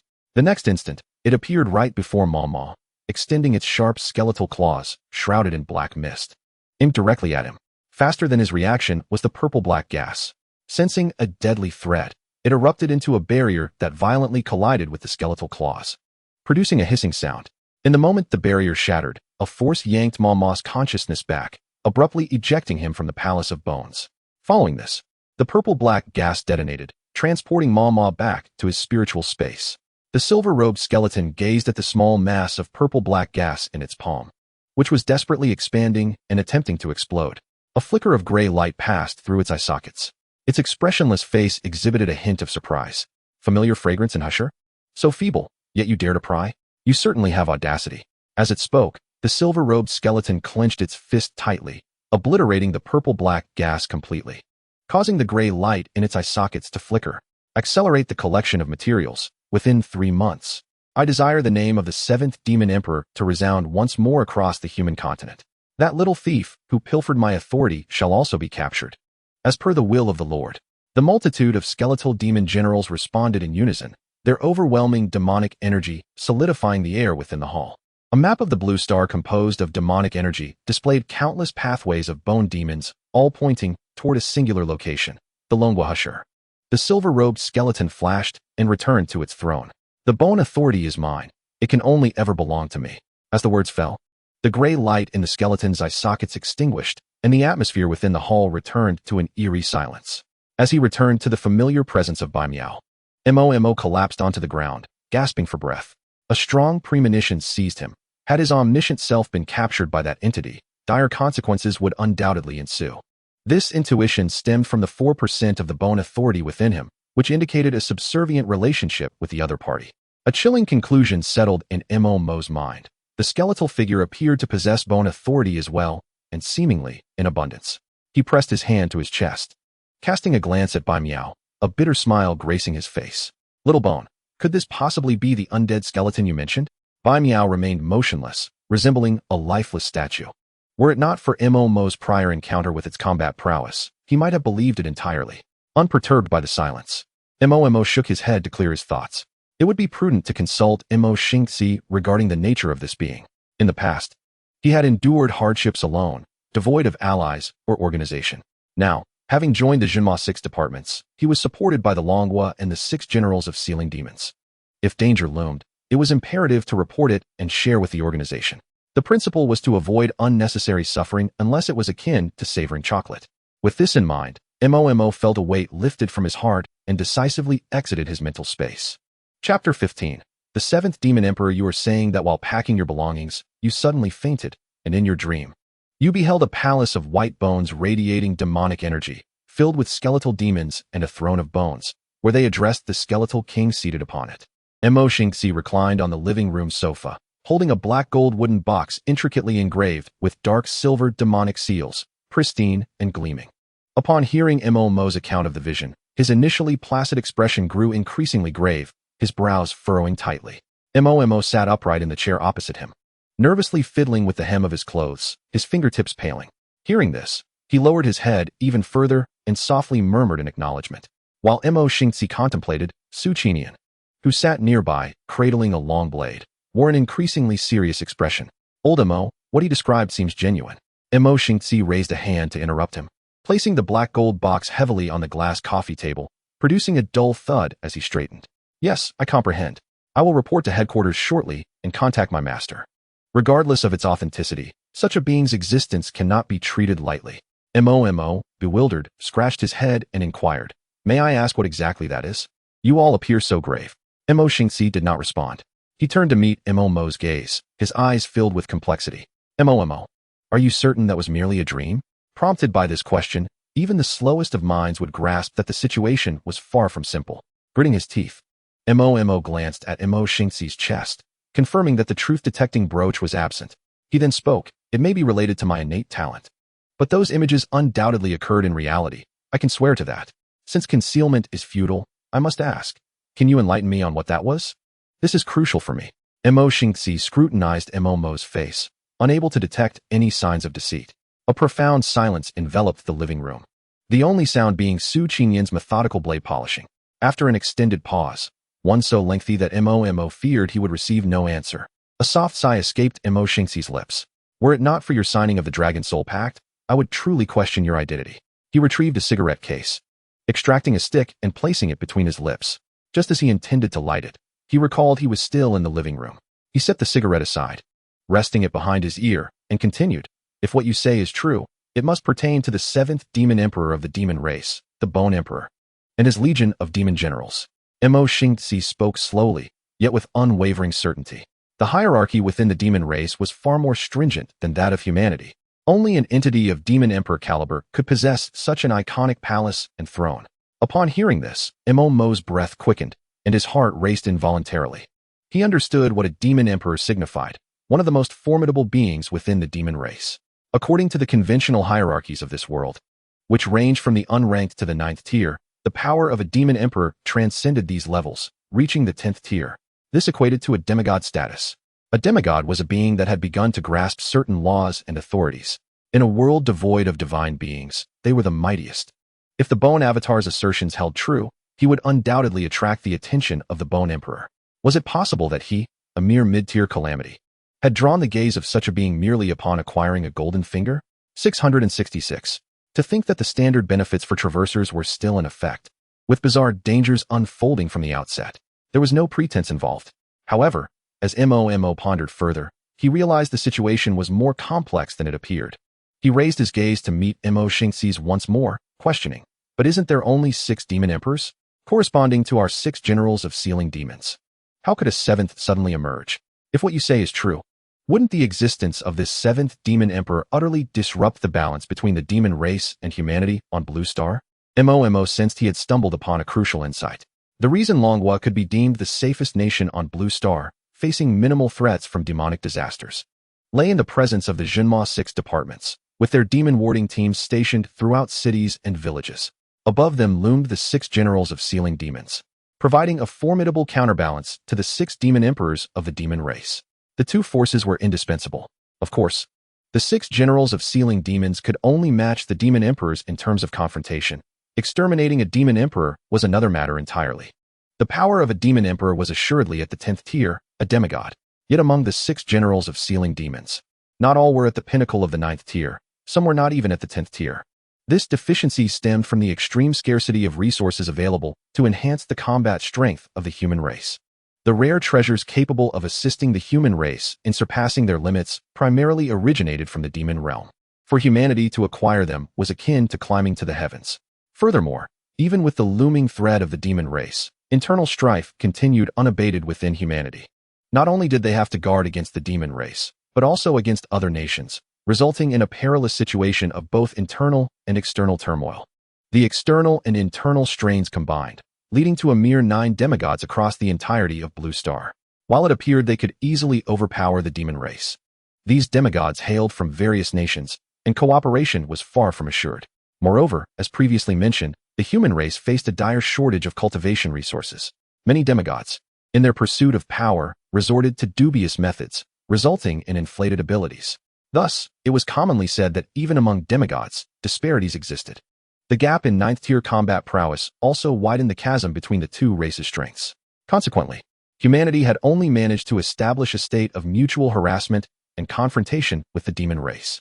The demon race would occasionally invade human territories, causing demonic disasters, while humanity would infiltrate the demon realm in small-scale operations, gathering precious resources. However, should the seventh demon emperor exist, this fragile equilibrium would be irrevocably shattered. Longhua and Dingta. As the two nations with the highest number of demigods, each possessed merely 3. It would be impossible for the 6 demon emperors to unite in an effort to annihilate one of them. One demigod could easily hold 2 demon emperors at bay. The time it took to restrain the demon emperors would be sufficient for reinforcements from other nations to arrive. In times of great crisis, the other demigods of humanity would not act foolishly. Even if they found each other distasteful, they would not allow the death of another demigod to occur. Such an event would directly diminish the number of individuals sharing the burden, increasing the pressure on those remaining. The existence of the 7th demon emperor would mean that the demigods of humanity could no longer even hold their ground. Facing 1 against 2 was manageable. But against 1 of 3, even a demigod would be left with no choice but to await their demise. Mo Xingzi, upon hearing Mo Mo's words, rubbed the lighter with his fingertips, his tone grave. The 6 demon emperors refer to the 6 awakened demon emperors. Once, the demon clan boasted 9 demon emperors, of which 2 fell at the hands of the half-gods of the human race, a tragic victory that cost them dearly. One remaining demon emperor lies gravely injured in a deep slumber, gradually forgotten by the masses over the passage of time. This demon emperor is the 7th of the demon clan. Mo nodded in acknowledgement. If the half-gods of the human race could unite to slay 2 of their kind, why did they not join forces to eradicate the remaining half-gods as well? Just as Mo Xingzi was about to respond, Su Qinian, who had been silently sharpening his blade, interjected. 300 years ago, during that battle, 14 half-gods from the human race ventured into the demon realm. Do you know how many survived after the conflict? Mo shook his head, genuinely unaware of these details.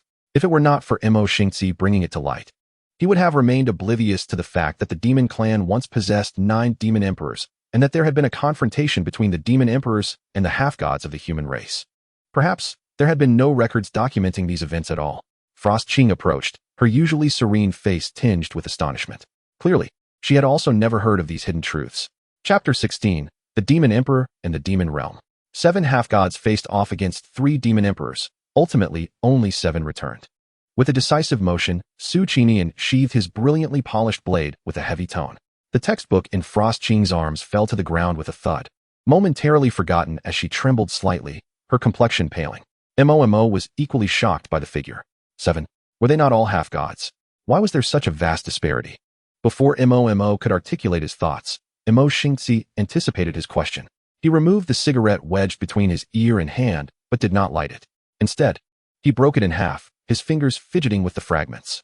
The tobacco leaves and remnants fell like shattered butterflies upon the floor. He cast a somber glance at Mo and Frost Qing, his tone grave. The demon emperors dwell within the demon realm, where demonic energy is ever present, their power ever increasing. To slay a demon emperor within this realm requires overwhelming force and relentless attrition, akin to a king's gambit. Engaging a demon emperor in the demon realm is comparable to breaching an enemy's defenses at a tower while under fire from their fountain. In other words, as long as a demon emperor remains in the demon realm, they can easily overcome multiple challengers, especially considering their innate prowess, which stands at the pinnacle among half-gods. Mo gazed at the scattered tobacco leaves on the ground, a chill creeping up his spine, his fingers curling into fists. The pressure was immense. Being targeted by such a formidable existence would make it difficult to sleep soundly in the future. Frost Qing's delicate brows furrowed. Her rosy lips pressed together as she voiced a question that also weighed heavily on Mo Mo's mind. How did the human race endure back then? Under normal circumstances, the number of half-gods in the human race exceeds that of the demon emperors, yet they could scarcely hold their ground on Blue Star. If the human race had only 7 half-gods left, and they had actively ventured into the demon realm to slay 2 and severely injure another, the other 6 demon emperors must have been unable to tolerate such an affront. Mo Xingzi gazed out at the panoramic view through the floor-to-ceiling window. Night had fallen completely. The vibrant lights of the city laid bare before him. The 6 remaining demon emperors, alongside the Bone Emperor, who was not yet injured enough to require slumber, would retaliate against Blue Star, engaging in a second fierce battle with the half-gods of the human race in Yinghua country. The 7 half-gods who had retreated from the demon realm, along with 5 others who remained hidden, fought valiantly to fend off the assault. at the cost of 3 more half-gods before they finally repelled the threat. As for the Bone Emperor, it was Jiang Wuji, one of the 9 demon-suppressing generals of the Dragon Kingdom, who, at the peak of the 9th tier, sacrificed himself in an explosion aimed at the Bone Emperor, inflicting devastating injuries that forced it into slumber. After that battle, only 6 demon emperors remained, and the 9 demon-suppressing generals of the Dragon Kingdom were reduced to 3, reorganized into a force of 6. The losses were exceedingly grim, dampening the morale of the human race, and the despair that permeated the atmosphere only served to breed more demonic energy. Consequently, these 2 battles were not widely disseminated. As Zhimo Xingzi recounted these events, his tone remained steady, his expression calm. Frost Qing bit her lip, her fingertips digging deeply into her palm, leaving crimson imprints. Her face was marked by reluctance, her chest rising and falling rapidly. Mo rubbed his temples, feeling a headache approaching. He had assumed that even if the human race could not triumph over the demon clan, they would at least achieve a balance. To discover they were still at a disadvantage was disheartening. Sensing the heavy atmosphere, Mo Xingzi softened his tone. There is no need for excessive concern. Today is not like the past. The human race has certainly grown, while a counterattack against the demon realm may not be feasible, at the very least. We can protect the Dragon Kingdom from the onslaught of the demon emperors. The 6 demon-suppressing generals can still achieve that. As he spoke, Mo Xingzi seemed to recall something uplifting, allowing the corners of his usually serious mouth to lift slightly. Moreover, our generation of demon-suppressing generals is exceptionally strong. The emergence of the 7th demon emperor presents some challenges, but it is not insurmountable.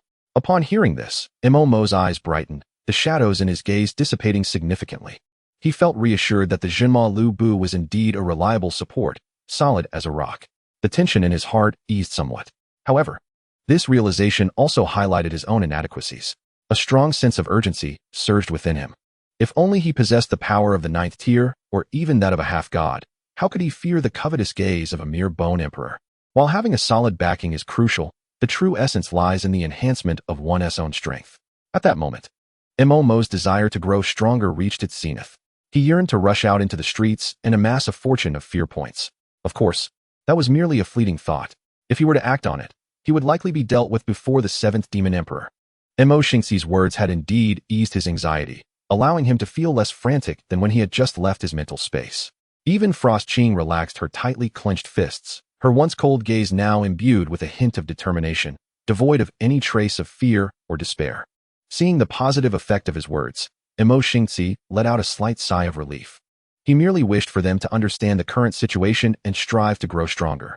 If his words had instead undermined their confidence, it would have been a grave miscalculation. Fortunately, the outcome was favorable. However, Mo Xingzi's gaze once again drifted toward the window, where he caught sight of a crow brushing past, its dark feathers falling onto the windowsill like black snow. His expression grew distant. Was the plight of the Dragon Kingdom truly as optimistic as he had portrayed? If one of the 6 demon-suppressing generals had not been injured, perhaps the situation would indeed seem brighter. After uplifting their spirits, Mo Xingzi slid a black gold wooden box across the table toward Mo, his tone serene. This is your standard equipment and Jinma certificate. As for the talent certificate, you and Frost Qing can go to the Talent Registration Bureau tomorrow. Additionally, have her take you to buy some new clothes. It's getting cold, and your current outfit is too thin. Mo Xingzi surveyed Mo's tattered and worn t-shirt with a complex expression. It was a lapse in his consideration to have only now remembered to provide Mo with new clothing. The day had been rather eventful, leading to inevitable oversights. Upon hearing that someone intended to buy him something, Mo did not feel elated. Instead, he narrowed his eyes warily, resembling a startled kitten. I don't have money to buy anything. I only have a little over 100 left. Mo Xingzi reached for his phone to transfer money to Mo, only to find that someone was quicker. I will pay. You just need to follow me. Frost Qing spoke, her voice still cool, yet laced with an undeniable authority that left no room for refusal. Her slender fingers lightly tapped the table, as if sealing the deal. However, to Mo's ears, this sounded warm and kind. Even her seemingly emotionless words felt like a gentle spring breeze. Her demeanor transformed in his eyes, appearing more amiable and approachable. Really? Thank you, Sister Qing. You are so generous. Sister Qing is the most beautiful. Mo's eyes curved into crescent moons, readily showering her with compliments. With a stunning beauty willing to treat him, he was determined to ensure her emotional value was recognized. Frost Qing felt a subtle warmth creep into her ears, a fleeting blush that was almost imperceptible. She turned her face aside, lifting her snow-white chin with the grace of a proud swan. a faint smile gracing her lips, softening even her gaze. In the past, she had always dismissed such flattering words with disdain. Yet, when they fell from the delicate lips of Momo, they transformed into something endearing. The captivating beauty of Momo combined with her sweet, melodious voice was akin to a honey-coated confection, tantalizingly sweet and irresistibly alluring. It was addictive, stirring an uncontrollable yearning within. Frost Qing's gaze lingered on Momo's petite figure and slender arms, a flicker of fervor igniting in his eyes. His thoughts wandered uncontrollably, pondering how easily those little limbs could be toppled over, how a bit of strength might bring her to tears. Humans are visual creatures, and barring a penchant for the grotesque, none can resist the allure of beauty. The existence of such loveliness is invariably magnetic, and it was clear that Momo possessed an extraordinary appeal, captivating both men and women alike. Chapter 17. The Equipment of the Demon Suppressor. Even a man as formidable as Momo, akin to an eagle, could not fathom the chaotic thoughts swirling in the mind of the ice-cold beauty named Frost Qing before him. All he knew was that someone was willing to treat them, allowing him to live a life more comfortable than before. This was indeed a benefit of awakening his innate talent. He felt a sense of satisfaction, convinced that staking everything against that evil creature was the wisest decision he had made since his arrival in this world. Mo Xingci looked at the two individuals, who seemed to be enjoying an unexpected camaraderie, with a puzzled expression. He found himself at a loss, unsure of what had transpired. Momo was one thing, a blissfully oblivious beauty, but how could the typically serious and reserved Frost Qing succumb to such frivolity? He tugged at the corners of his mouth, his lips moving several times, but ultimately he could not find the words to speak. It was beneficial for the team to get along, especially since dealing with demon disasters was already arduous. If there were additional pressures in private interactions, it would be quite inhumane. Seeing Momo still tilted her head, engaging Frost Qing in conversation without a care for serious matters. Mo Xingci cleared his throat a couple of times and pushed a wooden box in front of Momo. Let us set aside the chatter. First, try on the equipment and see if it fits. There are some special injections and equipment that still need approval, so they haven't been assigned to you yet. You should receive them in a couple of days. Momo's ears perked up as she opened the box, revealing a faint fragrance. Inside lay a set of black and gold demon suppressor robes, identical to those worn by Mo Xingci and the others, resting quietly at the bottom of the box. Alongside it was a lightweight yet sturdy black combat suit, simple yet exuding an aura of lethal elegance. It was clear that the aesthetic of the Demon Suppression 6 was on point. Wearing just the combat suit without the robes would still present a striking figure. On the combat suit lay a demon suppressor blade, its sheath a deep black, resembling the ones wielded by Mo Xingci and his companions, suggesting it was the standard weapon of the demon suppressors. Momo instinctively grasped it, feeling its remarkable lightness. She wondered what materials the Demon Suppression 6 used to make such a long blade so weightless. As she unsheathed the blade, the snowy white edge gleamed with a chilling radiance, adorned with a layer of silver dragon and tiger patterns, and the hilt bore a hasty engraving of the character Zhen. The blade radiated an unmistakable sharpness. This is the Demon Suppressor Blade, a standard weapon for demon suppressors below the 5th tier, categorized as a terrestrial-grade weapon. Upon hearing Mo Xingci's explanation, Momo felt the seemingly simple blade become heavier in her grasp, her eyes widening in astonishment. Is the Demon Suppression 6 so affluent that they give away terrestrial-grade weapons upon entry? Mo Xingci placed a hand on his forehead. It's not as extravagant as you think. The Demon Suppressor Blade is a specially crafted terrestrial-grade weapon. Its functionality is not as complex as that of a typical terrestrial-grade weapon, lacking any flashy effects. Its two primary characteristics are durability and low mental energy consumption, making it easy to enchant. As he spoke, Mo Xingci drew forth his own Demon Suppressor Blade to demonstrate. A silver light illuminated his palm, and the seemingly ordinary blade responded with a similar gleam. Silver patterns raced along the blade, emitting a subtle humming sound. Mo Xingci positioned the blade in front of him, swiftly twisting his wrist and commanding, "Rise." Instantly, the blade, originally just over a meter long, elongated to 2 meters. My innate ability is metal manipulation. I can't fully demonstrate it indoors, but you can take a look.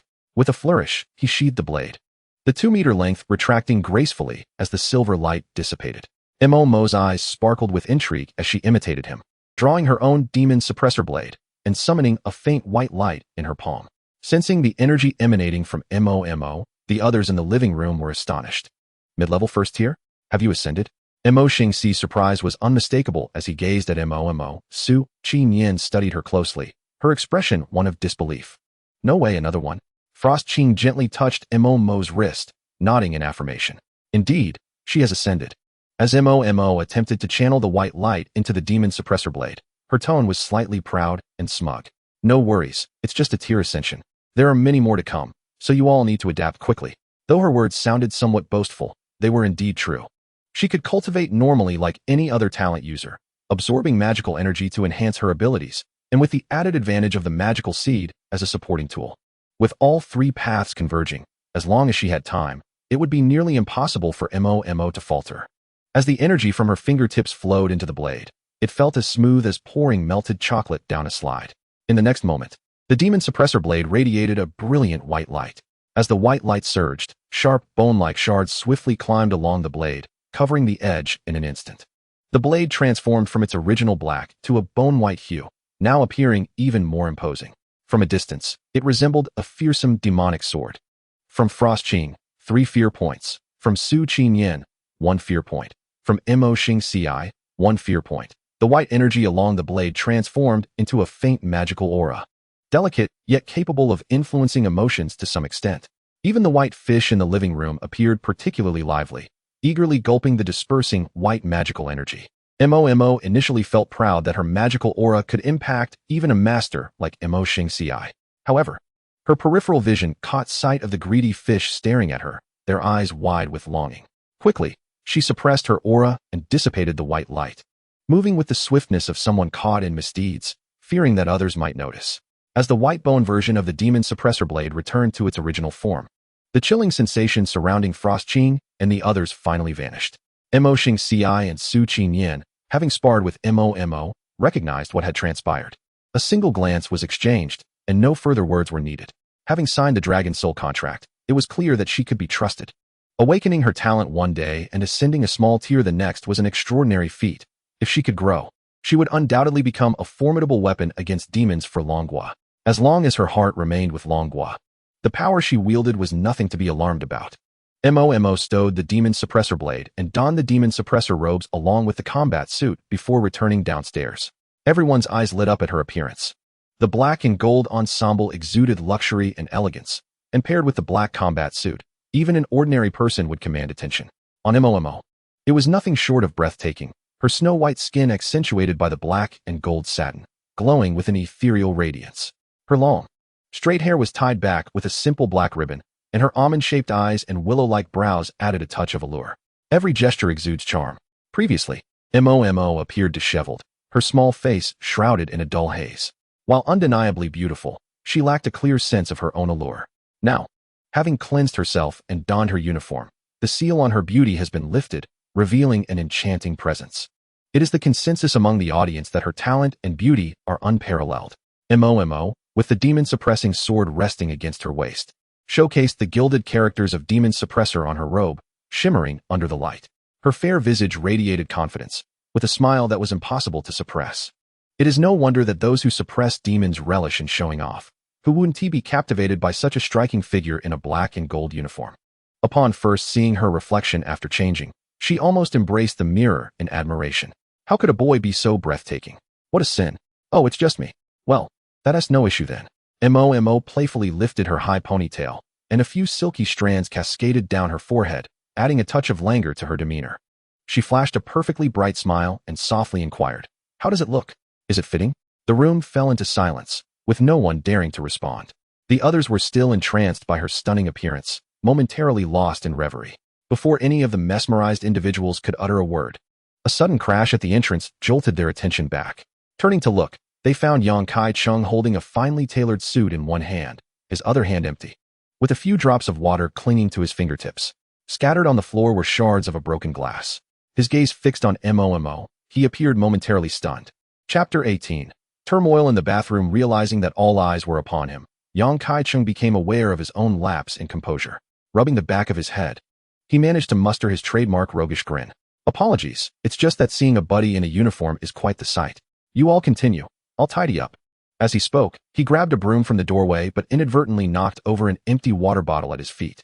Bending down to retrieve it, he couldn't help but sneak a glance at Mo, his sweeping motions awkward and stiff, betraying his inner turbulence. His heart raced. unsettled by the sight of Momo when he first entered. He had not anticipated that this newcomer could possess such an arresting beauty merely by washing up and changing clothes, especially her radiant and innocent smile, which struck him with a timeless awe. A peculiar sensation coursed through him, igniting an unfamiliar emotion within. As the originator of all this commotion, Momo subtly raised the corners of her eyes, a light smile playing on her lips. She feigned innocence, nodding at the crowd, her heart already soaring. Truly, her charm was undeniable.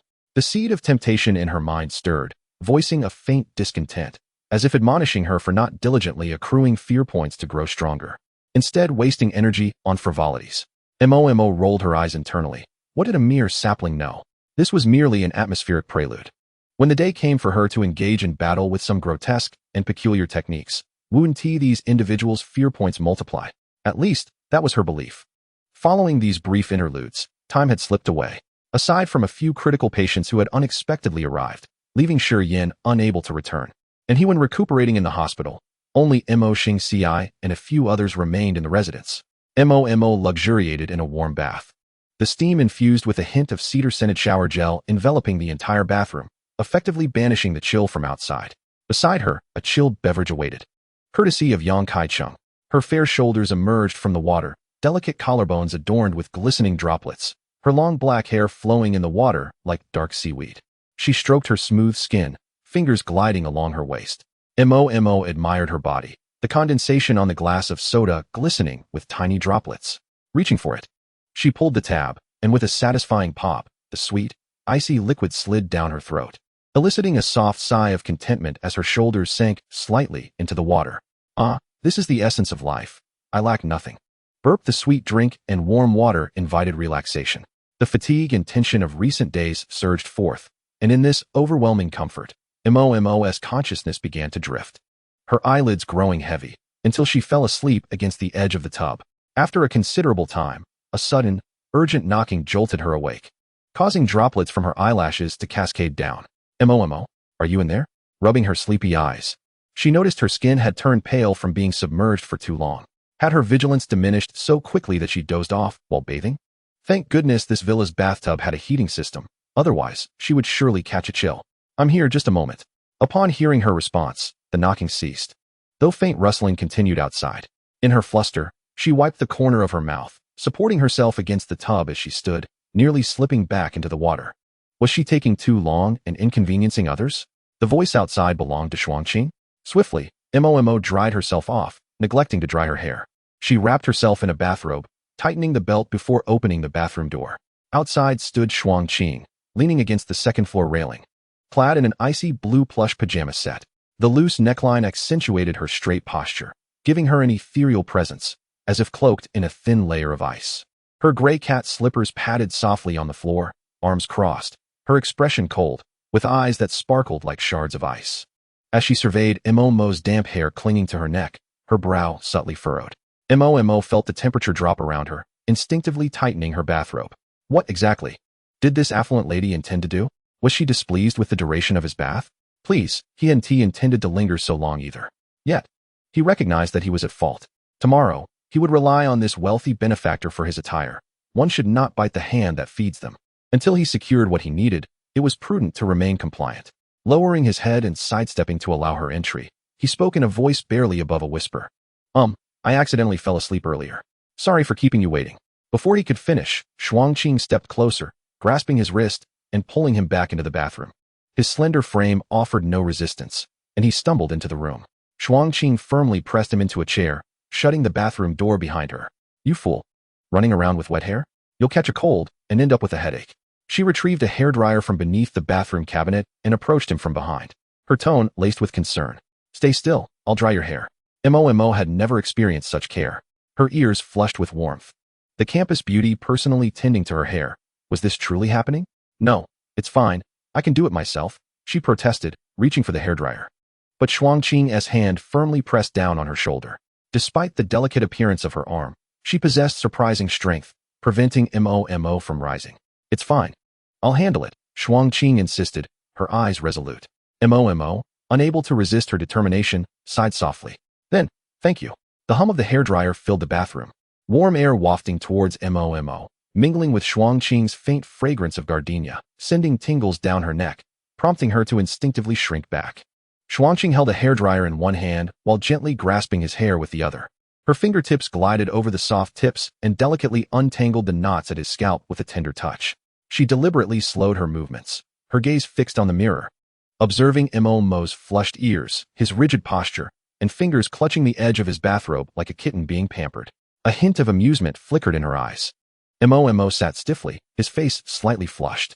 Whether in the past or present, he had always been a novice cook, never having received such care from another, especially not from someone as stunning as Xuanqing. While distance was manageable, the proximity now felt overwhelming. This shyness, however, did not last long, gradually dissipating with the passage of time. Xuanjie, is it done yet? Mo murmured softly, feeling as though an eternity had passed. Almost. I need to dry it thoroughly, or it will be uncomfortable to sleep. But it feels like my scalp is about to ignite. Does it really need to be this dry?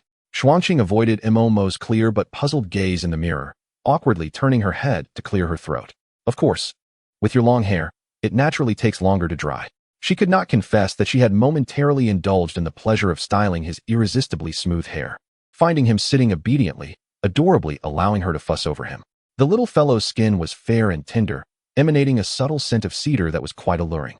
Yet, Xuanqing was mindful of moderation. It was their first day, and she did not want to frighten this precious boy. After finishing his hair, Xuanqing casually placed the hairdryer on the counter, retrieved a creamy skincare lotion from her makeup stand, squeezed a bit into her palm, warmed it, and then applied it to Mo's face. Hey, what are you doing? Mo's eyes widened in surprise, wanting to retreat, but unable to as she held his head steady. Her warm, delicate fingers gently massaged his cheeks, meticulously applying the cream from forehead to chin, ensuring not to neglect the sides of his nose, even playfully pinching his soft cheeks. Your skin is delicate. If you don't apply skincare after a shower, it will crack. Xuanqing's tone was matter of fact, yet her touch was gentle. Stay still, it will be done soon. Mo found himself pressed into the chair, mouth slightly agape, eyes wide like a kitten being pampered, powerless to resist her ministrations, with only one thought left in his mind. In the future, if he encountered Xuanqing at the door after a shower, he would never step out again. If Xuanqing had a magical seed, she could witness this moment. After a complete skincare routine, Mo felt lightheaded as Xuanqing guided him back to his bedroom. Upon opening the door, Xuanqing glanced at the sparsely furnished room, her brow furrowing as a firm resolution formed in her heart. Tomorrow, she would go shopping and acquire soft bedding, adorable plush toys, and a small table to warm up the space. The current setup, with Yang Kaiqing's hard furnishings, was unsuitable for the delicate little fellow. It could potentially harm his tender skin.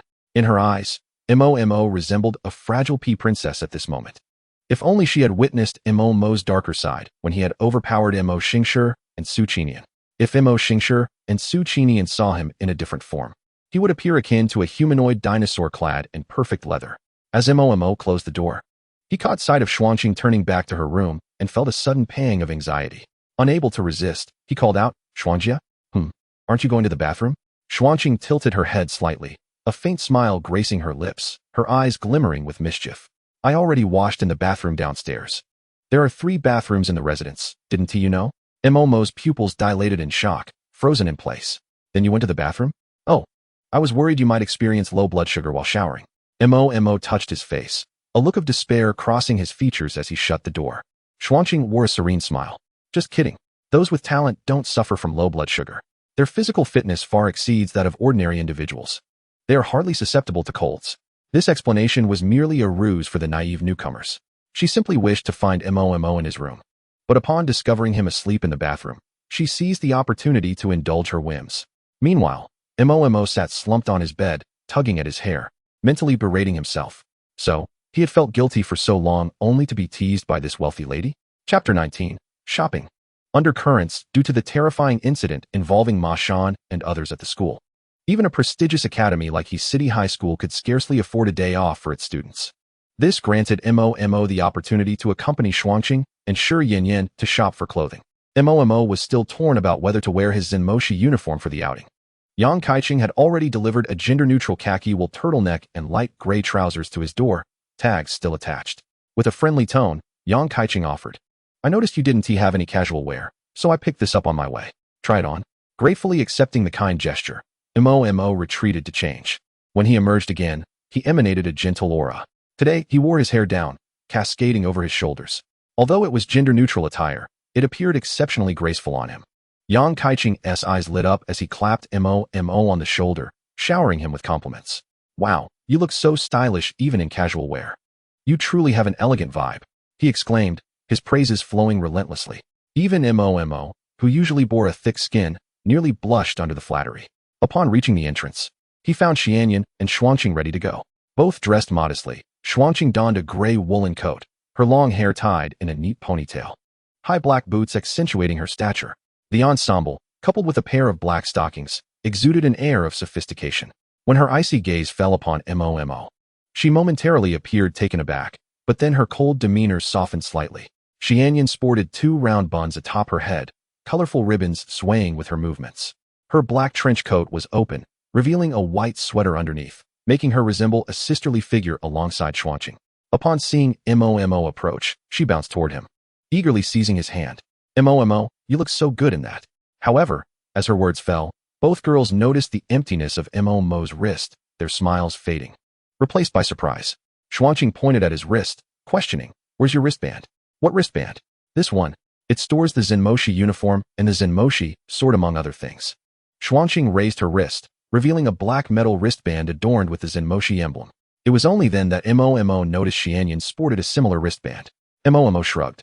"The captain didn't give me one. I don't have that." Xuanqing furrowed her brow. Could the captain have forgotten? Xianyan, without hesitation, took out her phone and called Mo Xingshi.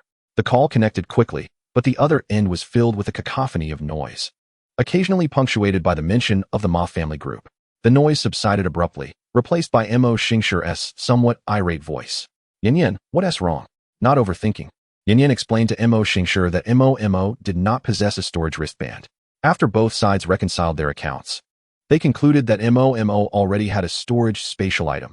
Hence, according to the regulations of the Zenmoshi 6 departments, resources were to be allocated reasonably and optimized to the greatest extent. Those who possessed storage items before joining the team would not receive additional wristbands. Instead, they could exchange them for resources of equivalent value. Mo's allocation from headquarters was noted, as he was a new team member and could only exchange it after resolving 3 magical disasters. Of course, if Mo insisted on having a storage wristband, headquarters could approve that as well. In the early morning, Mo Xingxi hurried out to handle an urgent matter, momentarily forgetting to notify the other party. In the end, Mo Xingxi even suggested that Mo exchange for other resources, which is generally regarded as a half-test for newly inducted demon hunters. Once completed, the rewards would undoubtedly surpass the value of a storage bracelet, a mere space item that is neither particularly abundant nor scarce. After hanging up the phone, Mo scratched his head. Clearly, during his previous unconsciousness, the bone avatar had utilized the items from his storage space. What exactly was used remained unclear to him. After a moment's contemplation, he decided to heed Mo Xingxi's advice and exchange for other resources. After all, the fragments of storage space in his terrifying Wheel of Fortune could only reach purple quality. Overall, he was not in want. Having resolved this misunderstanding, Mo and his companions boarded the car driven by Xuanqing's family and arrived at Heshi Wanqing Plaza's commercial street. Throughout the morning, they purchased a plethora of clothing for Mo, encompassing a wide variety of styles, men's, unisex, and even women's. When Mo first caught sight of the women's coat in Xuanqing's hands, he mistakenly thought it was intended for him. However, when Xuanqing handed it to him with an eager expression, urging him to try it on, he could no longer maintain his composure. Stepping back with his arms crossed, he protested, "While I may appear somewhat feminine, I am fundamentally a man. Have some respect for me. At least pretend a little, and do not directly suggest I wear women's clothing." "I refuse." Initially, he resolutely declined, stating that he would rather jump from there naked than don that coat. Just as he finished speaking, Xuanqing leisurely retrieved a black and gold card from the pocket of the coat, flicking it with her fingertip, producing a crisp sound, and wearing a mischievous smile. "One piece, 10,000 dragon coins." Mo's expression remained unchanged, yet he cleared his throat and accepted the deep gray coat, which resembled a long trench dress. Examining it from various angles, changing the subject, he remarked, "On another note, the women's version is indeed quite appealing, and it aligns with my tastes. Trying it on is not solely because of your 10,000 dragon coins." As soon as he spoke, the white seedling in his spiritual space, which had been frantically shaking its head, suddenly wilted, appearing quite despondent. Its master's decision left it in dismay, enveloped in darkness. Shuangqing and Shiyan's faces revealed triumphant smiles. They were aware of Mo Mo's substantial debt to the headquarters and his urgent need for dragon coins. For a serious demon hunter, matters that could be resolved with money were trivial. When they presented him with a gray and white bow headband and a pair of black knee-high boots, both overtly feminine items, Mo Mo's anger reached its peak. You two are pushing your luck. This is exceedingly disrespectful. At this, the white seedling in his spiritual space perked up again, exclaiming, yes, this is how it should be. Master, make them fear you.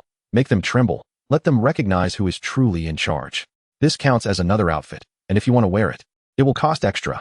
Mo stated earnestly and with conviction. With a wave of her hand, Shuangqing responded, add another 10,000. All right. Thank you, Sister Shuang. I'll go change now. Mo cheerfully clutched the garments and made his way toward the fitting room. As he approached, an oddly familiar and amiable aura grew increasingly potent. Was this the aura of bone magic? Mo's footsteps halted abruptly, his smile fading as he concentrated. It bore a faint, putrid odor mingled with an icy chill. As the scent wafted through, several passers-by immediately developed goosebumps. Is this restroom out of order? It's both cold and foul. Not sure. Perhaps the exhaust fan is broken. Let us leave. This place is disgusting. Noticing the strong reactions of those around him, while feeling relatively unaffected himself, he concluded that it was indeed demonic energy, albeit different from his pure bone demonic energy. Although this bone magic felt somewhat congenial, it reeked of a sinister and chilling aura, making him feel unwell. Furrowing his brow, Mo began to explore his surroundings. How could such an atmosphere exist in a well-maintained shopping center? Could he be so unfortunate as to encounter a demonic invasion right after stepping outside?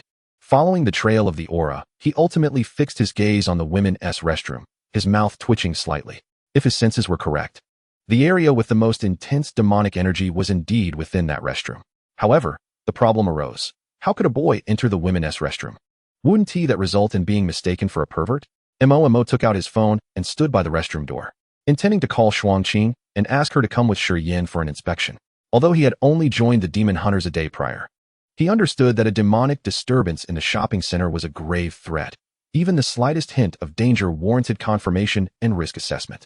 This was stated in the operational guidelines that Mo Xingzi had provided him. However, just as he dialed the number, a figure wearing a cap brushed past him. Taking advantage of Mo's distraction with his phone, the figure lunged at him with a forceful shove. Yet, Mo evaded the collision, having anticipated the movement of the cap wearer and sidestepping the attack. Steadying himself, he looked up defiantly at the cap wearer, a smirk forming on his lips. You little sneak.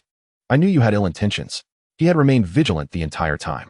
As the cap wearer drew closer, Mo finally caught a glimpse of the gaunt and grotesque face.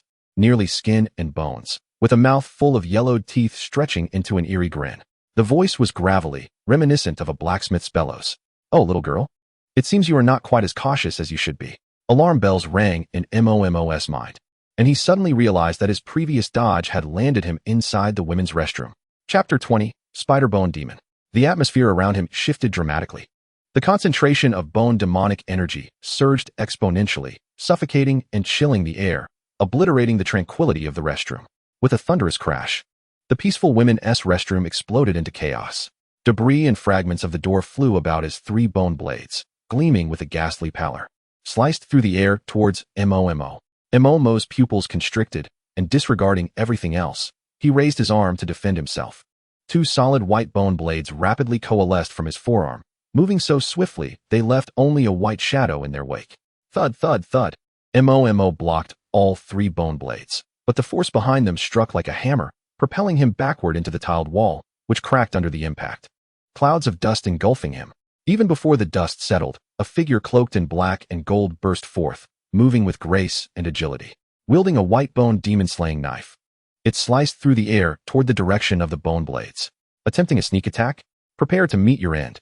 A fierce glint flashed in Mo's eyes.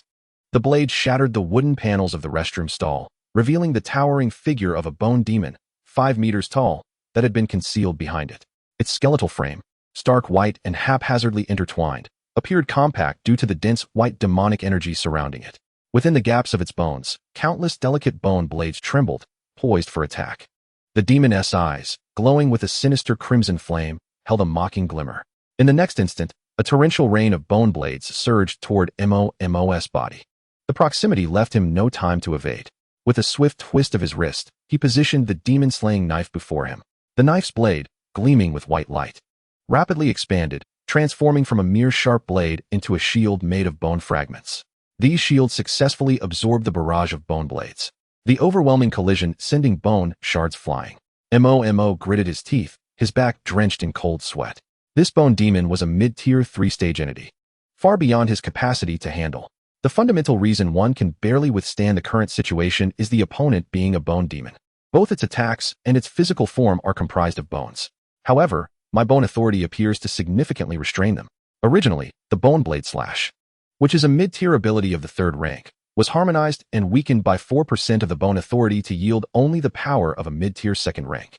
Yet, this was still beyond the threshold for Mo. Concentrating his awareness on the slender bone demon, Mo fully mobilized the bone authority, attempting to directly interfere with the opponent. As the authority was activated, the tips of Mo's dark hair visibly turned white. An luminous white light sparked in his eyes. The bone demon, which had been firing like a machine gun, trembled. Its rate of fire was abruptly halved, slowing considerably. But that was all.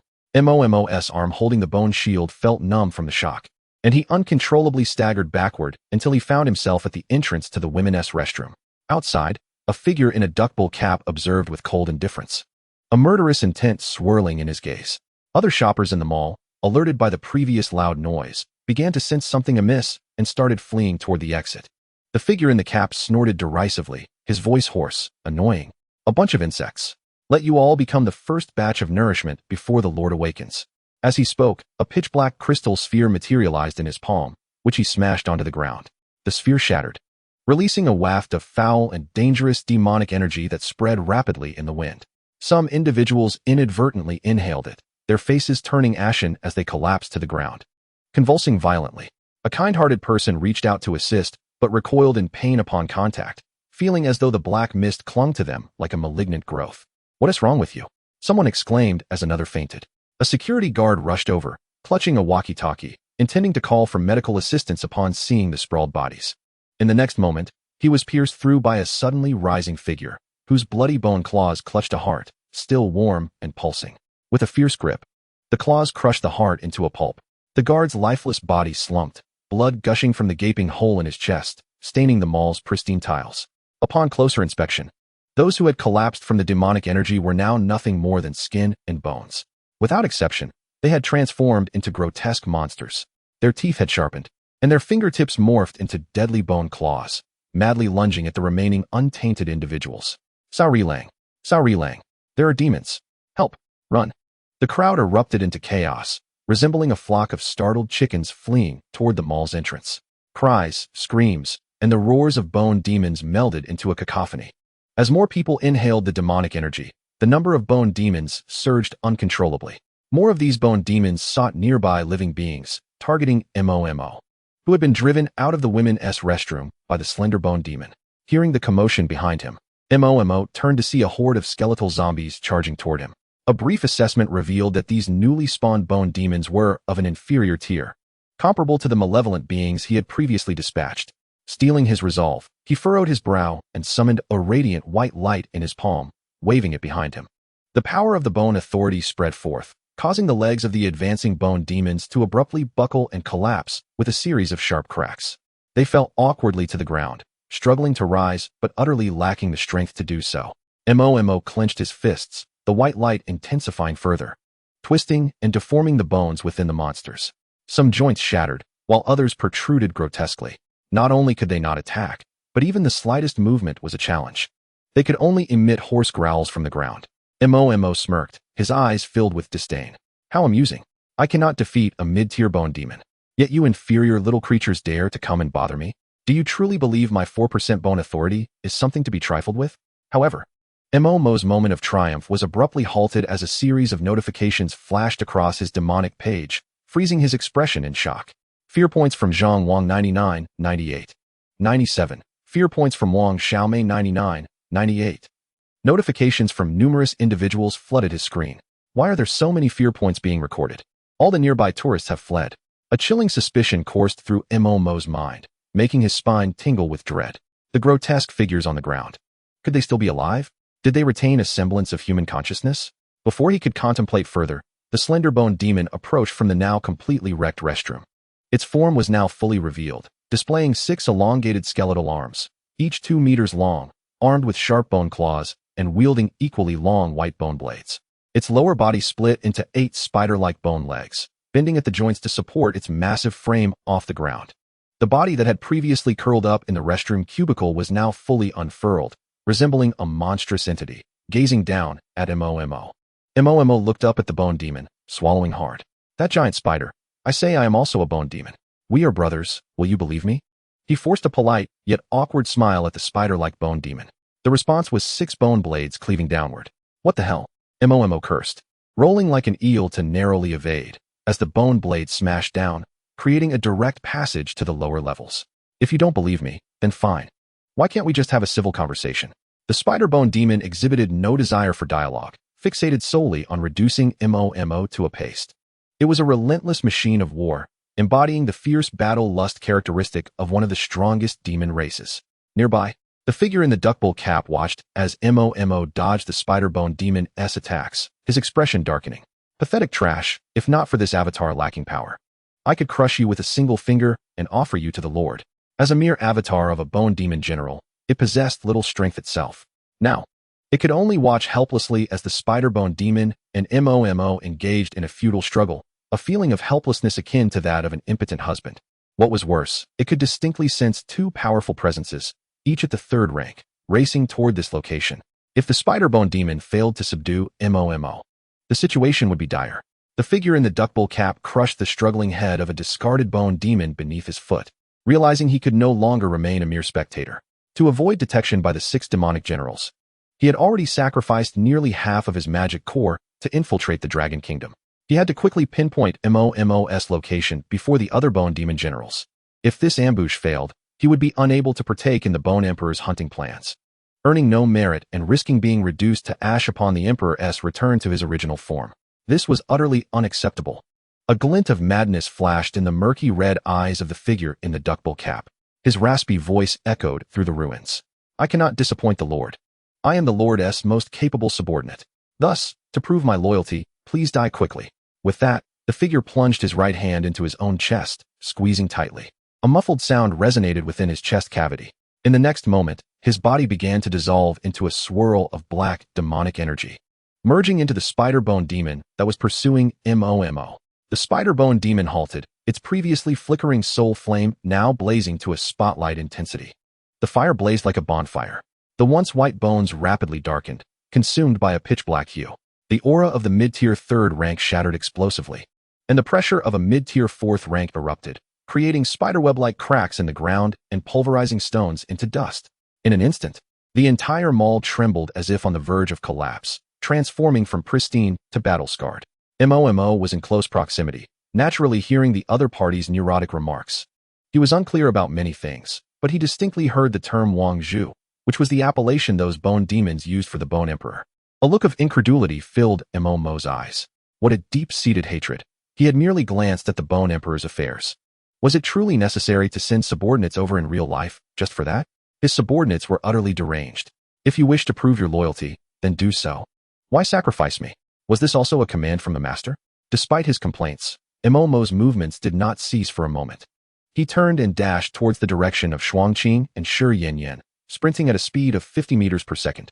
In the mid-stage of the 3rd tier, he could still manage to fulfill his duty as the demon suppressor, preventing this spider demon from wreaking havoc on others until Shuangqing and the others arrived for support.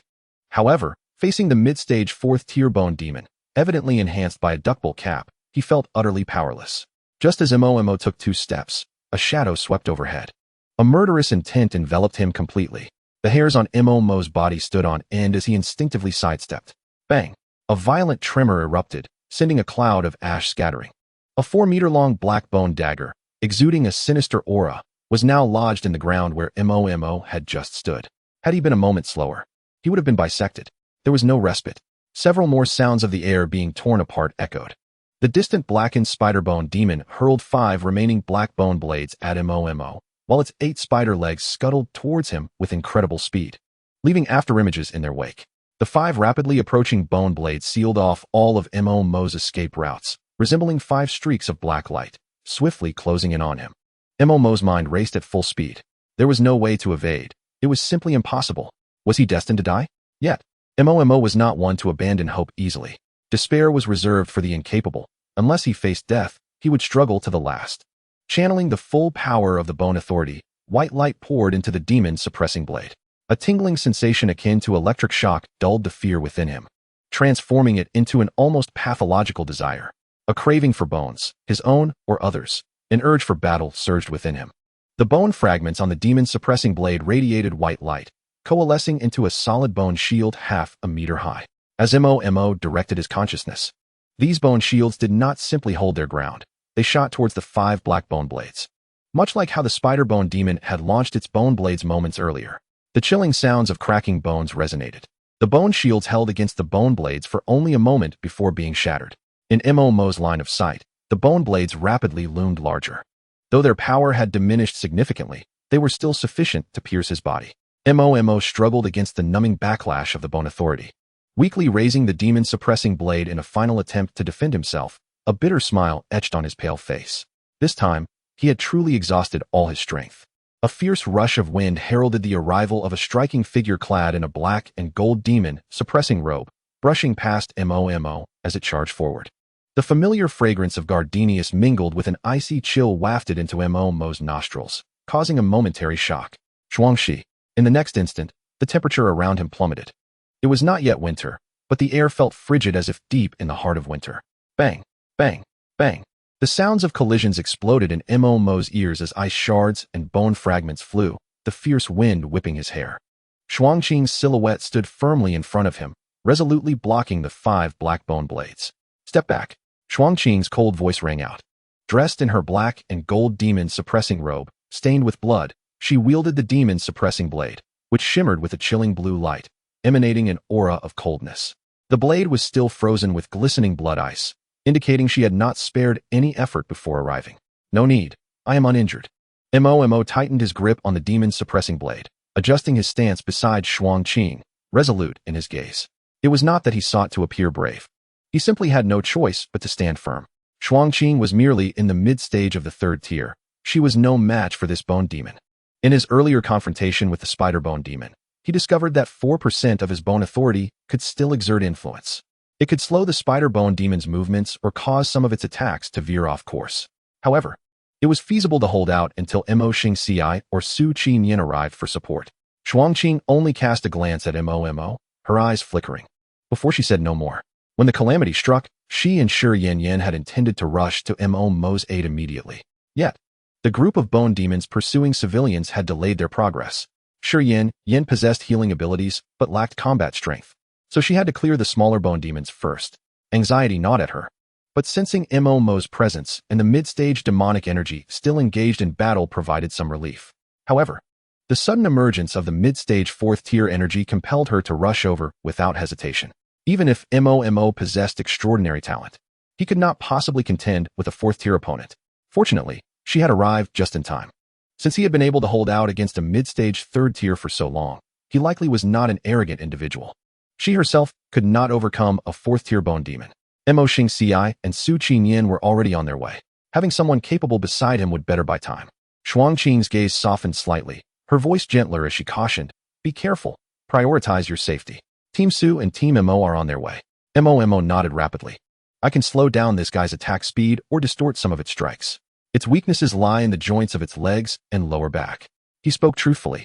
With the Bone Authority, he could clearly see the structural flaws in the bodies of these bone demons. The spider bone demon's weak points were indeed its leg joints. Shuangqing's eyes widened in surprise, but looking into Mo's determined gaze, she immediately nodded in response. Understood. The two stood shoulder to shoulder. Their demon-suppressing blades pointed resolutely at the advancing spider bone demon. Seeing Mo halt, the spider bone demon withdrew 6 black bone blades from the ground. Emitting eerie cracking sounds, the black demonic energy surged around its body, spilling from the cracks in its bones, making the weapon in its grip appear increasingly menacing.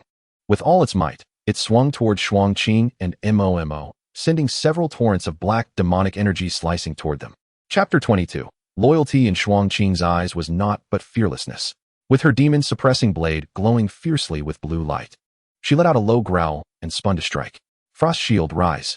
An ice-blue shield of cold ice coalesced before the two, absorbing all the slashing blows. Her momentum was formidable, yet it was regrettable that she faced a mid-stage 4th-tier bone demon, renowned for its combat prowess. The ice shield held for only a brief moment before being utterly shattered. However, it granted them precious time to evade. The sounds of tremendous collisions echoed as the black, demonic energy slashes vanished into the crumbling commercial building. The entire 4th-floor platform trembled violently, collapsing nearly halfway. Steel and concrete rained down below like a torrential downpour. Mo swiftly grasped a bent steel rebar, preventing himself from plummeting. "I'll hold it. You be cautious." Xuangqing gritted her teeth, leaping to the remnants of the 4th floor, continuing her assault on the bone demon to buy Mo some time to escape. The energy from her demon-suppressing blade erupted, her mid-stage 3rd-tier mental power pouring in wildly. The blade pointed straight at the spider-bone demon, her gaze icy and fierce. Frost 9 spikes. 9 sharp ice spikes, each several meters long, materialized beside Xuangqing, the frigid air freezing the surrounding atmosphere. They shot forth like bullets towards the spider-bone demon. Xuangqing bent low, then raised her eyes. Her body moved like an arrow, her speed nearly matching that of the ice spikes. As she approached the spider-bone demon, Xuangqing aimed her demon-suppressing blade directly at the joint of the demon's leg. At the same time, the 9 massive ice spikes hurtled towards the creature, targeting the soul fire within its skull. The spider-bone demon, sensing impending doom, was enveloped in a surge of ominous dark energy, forming a protective shield around itself. As the Frost Queen's Frost 9 nails approached this shield, the icy material swiftly corroded and melted into a pool of black water. Similarly, her strikes were thwarted by this barrier, the blade of the demon-suppressing sword shrouded in a layer of dark energy. With a powerful leap, Frost Queen ascended 2 meters. Leveraging her momentum to deliver a forceful slash, her blade erupting with a dazzling cold light, transforming the entire sword into a frost-laden blade. Yet, this desperate strike was effortlessly obstructed by the shield, its intensity diminished, no longer as thick as it had been initially. The spider-bone demon was no mere puppet. Even with the target being Mo, it could not ignore Frost Queen's provocative disturbance. 6 elongated arms wielding black bone blades slashed towards her from all directions. Frost transformation. Unable to evade, the striking figure of Frost Queen was cleaved by the bone blades, scattering into a flurry of ice crystals. In the next moment, she reappeared several meters away from the bone demon, her complexion pale, one hand clutching her chest, her form swaying precariously, barely supported by the demon-suppressing sword to avoid collapsing. The previous assault had drained her significantly. Seizing the opportunity, the spider-bone demon charged at her with its massive bone blade, intent on annihilating the irritating ice fly. Just as it was about to reach the weakened Frost Queen, a gentle green light suddenly enveloped her. Instantly, her pallid complexion regained a touch of color. With a firm grip, several ice pillars emerged, trapping the spider-bone demon in place. The bone demon roared in fury, wildly swinging its bone blades to shatter the ice pillars into shards. Before it could completely escape, a colossal ice sword, imbued with tremendous force, descended upon its head. The impact, infused with all of Frost Queen's remaining mental energy, severed half of the spider-bone demoness body. 3 of its black bone arms fell limply to the ground, and the protective dark energy shield shattered with a resounding crash, obliterating the ground beneath it. The spider-bone demon screamed as it plummeted downwards, landing with a thunderous crash from the 4th floor to the 1st, the impact twisting one of its legs, rendering it less agile than before. Though its appearance was pitiful, it did not pause for a moment. Rising again, it scrambled to the wall, using its remaining 3 bone arms as claws to ascend rapidly, leaving behind an afterimage. Beside Frost Queen, Shi Yanran, who had just been hiding to restore her strength, emerged from the shadows, her face filled with worry. With a gentle green light emanating from her hands, she enveloped Frost Queen, aiding her recovery. Hearing the commotion from below, she glanced down and was instantly struck with fear, her complexion turning pale. "Qingqing, it's coming. Are you all right?" Frost Queen lifted her aching arm, straightening her body to pull the demon-suppressing sword from the ground. Shaking her head, she acknowledged her physical strength but lamented the depletion of her mental energy, leaving her only capable of utilizing low-cost enchantments or techniques that would not recuperate in the short term. Shi Yanran did not hesitate. She drew a silver handgun from her garment, aiming at the ascending spider-bone demon and pulling the trigger. Bang, bang, bang. The sound of gunfire echoed as several silver casings, etched with golden demon-suppressing runes, clattered to the ground. The special bullets, imbued with demon-suppressing properties, struck the bone demon's head, momentarily halting its movement and slightly diminishing its dark energy, yet failing to impede its ascent. What is happening? The demon-suppressing bullets are ineffective? Fear gripped Shi Yanran's face. An entire magazine had failed to inflict any damage on the bone demon. She felt utterly powerless. Having only been part of the medical logistics team, her combat capabilities lacking. Observing the spider bone demon nearing the 4th floor, Frost Queen and Shi Yanran exchanged a glance of understanding and retrieved 2 small needles, one red and one blue, from a small box at their waists. Just as they were about to inject themselves, a deep explosion reverberated through the desolate shopping mall. Momo, clad in a black and gold demon-suppressing robe and fully transformed into a bone demon, burst forth from the 3rd floor, moving with the swiftness of lightning, arriving beneath the climbing spider bone demon in an instant. Encased in white bone, with only a pair of crimson eyes visible, Momo bore an uncanny resemblance to a purebred bone demon. With the demon-suppressing sword in hand, Momo unleashed a fierce assault on the bone demon's lower body. The strike, infused with 4% of the authority of bone, collided with the connection point of the spider bone demon's dark energy.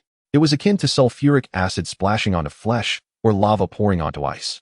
The black energy recoiled and melted away as if confronted by a natural enemy. A vast expanse of black and white energy enveloped the spider bone demon, evaporating the struck areas of its black bone into a yellowish-white hue, accompanied by its piercing cries of anguish. It curled its form, crashing against the 3rd floor, its furious crimson soul fire glaring at Momo, a torrent of murderous intent surging forth. To the bone demon, this sensation felt akin to a lighter igniting the hair on its leg. The searing pain struck deep into its soul, inflicting minimal physical harm, yet overwhelming humiliation.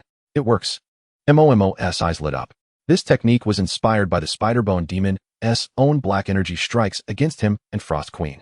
To his surprise, it proved remarkably effective, eliciting a response from this mindless creature. It seemed the authority of bone held vast potential yet to be discovered. As Momo adjusted his stance, preparing to deliver further strikes to the colossal spider, he noticed a 3rd blue-green soul fire igniting within the bone demon's chest. The 3 severed arms, once cleaved by Frost Queen, began to show signs of regeneration. A raspy, frenzied voice echoed from the grotesque skull. "I am the true ruler, the most loyal." Momo swallowed hard, his eyelids heavy. Surely not again. Chapter 23. Apologies, Momo. The spider bone demon howled, its voice resonating eerily through the air, shattering the glass doors of the mall stores with its penetrating sound waves. Frost Queen and Shi Yanran were caught off guard, reeling from the shock, their ears ringing painfully. Their movements to inject the needles faltered. Momo, being closest to the bone demon, bore the brunt of the soul-piercing scream. Though shielded by his white bone armor, the excruciating sound still compelled him to clutch his head in agony, momentarily dazed. The scab on his shoulder burst open once more, blood misting his demon-suppressing robe. Seizing the moment, the spider bone demon swung its bone blade, shrouded in dark energy and raging flames, slicing through the air with a powerful gust directed at Momo's face. Die! The bone demon's strike was incredibly swift, producing a thundering sound as it cleaved the air. Just as it was about to land on the still reeling Momo, a metallic shield materialized above his head. Bang! The sound of metal colliding resonated above Momo.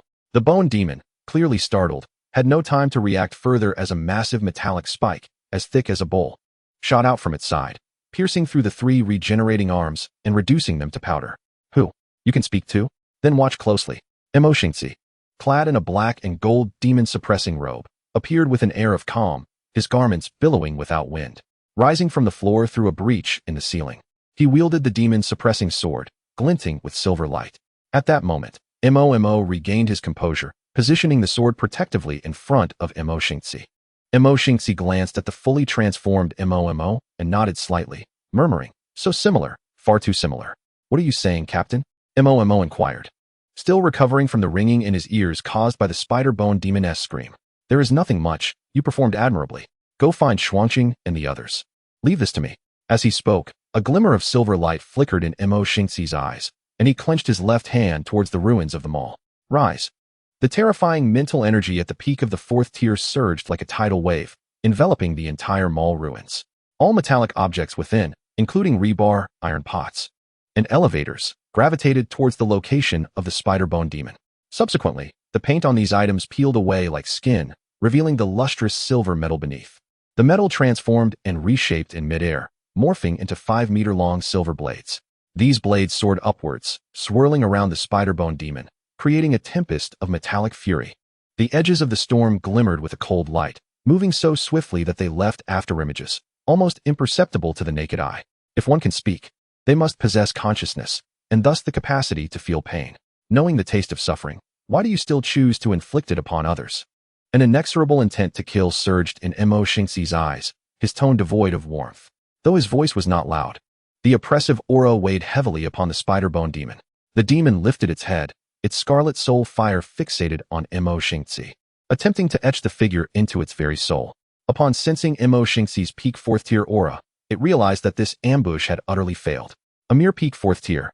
If its true form were present, it could extinguish him with a breath. Yet, there were no alternate scenarios. Nonetheless, it was not willing to concede and resolved to employ its final gambit.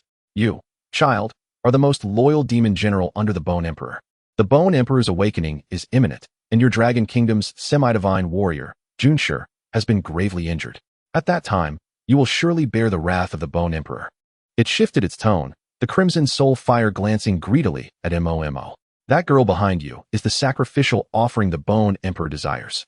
I have been at the Bone Emperor's side for thousands of years, and this is the first time I have seen such yearning for something.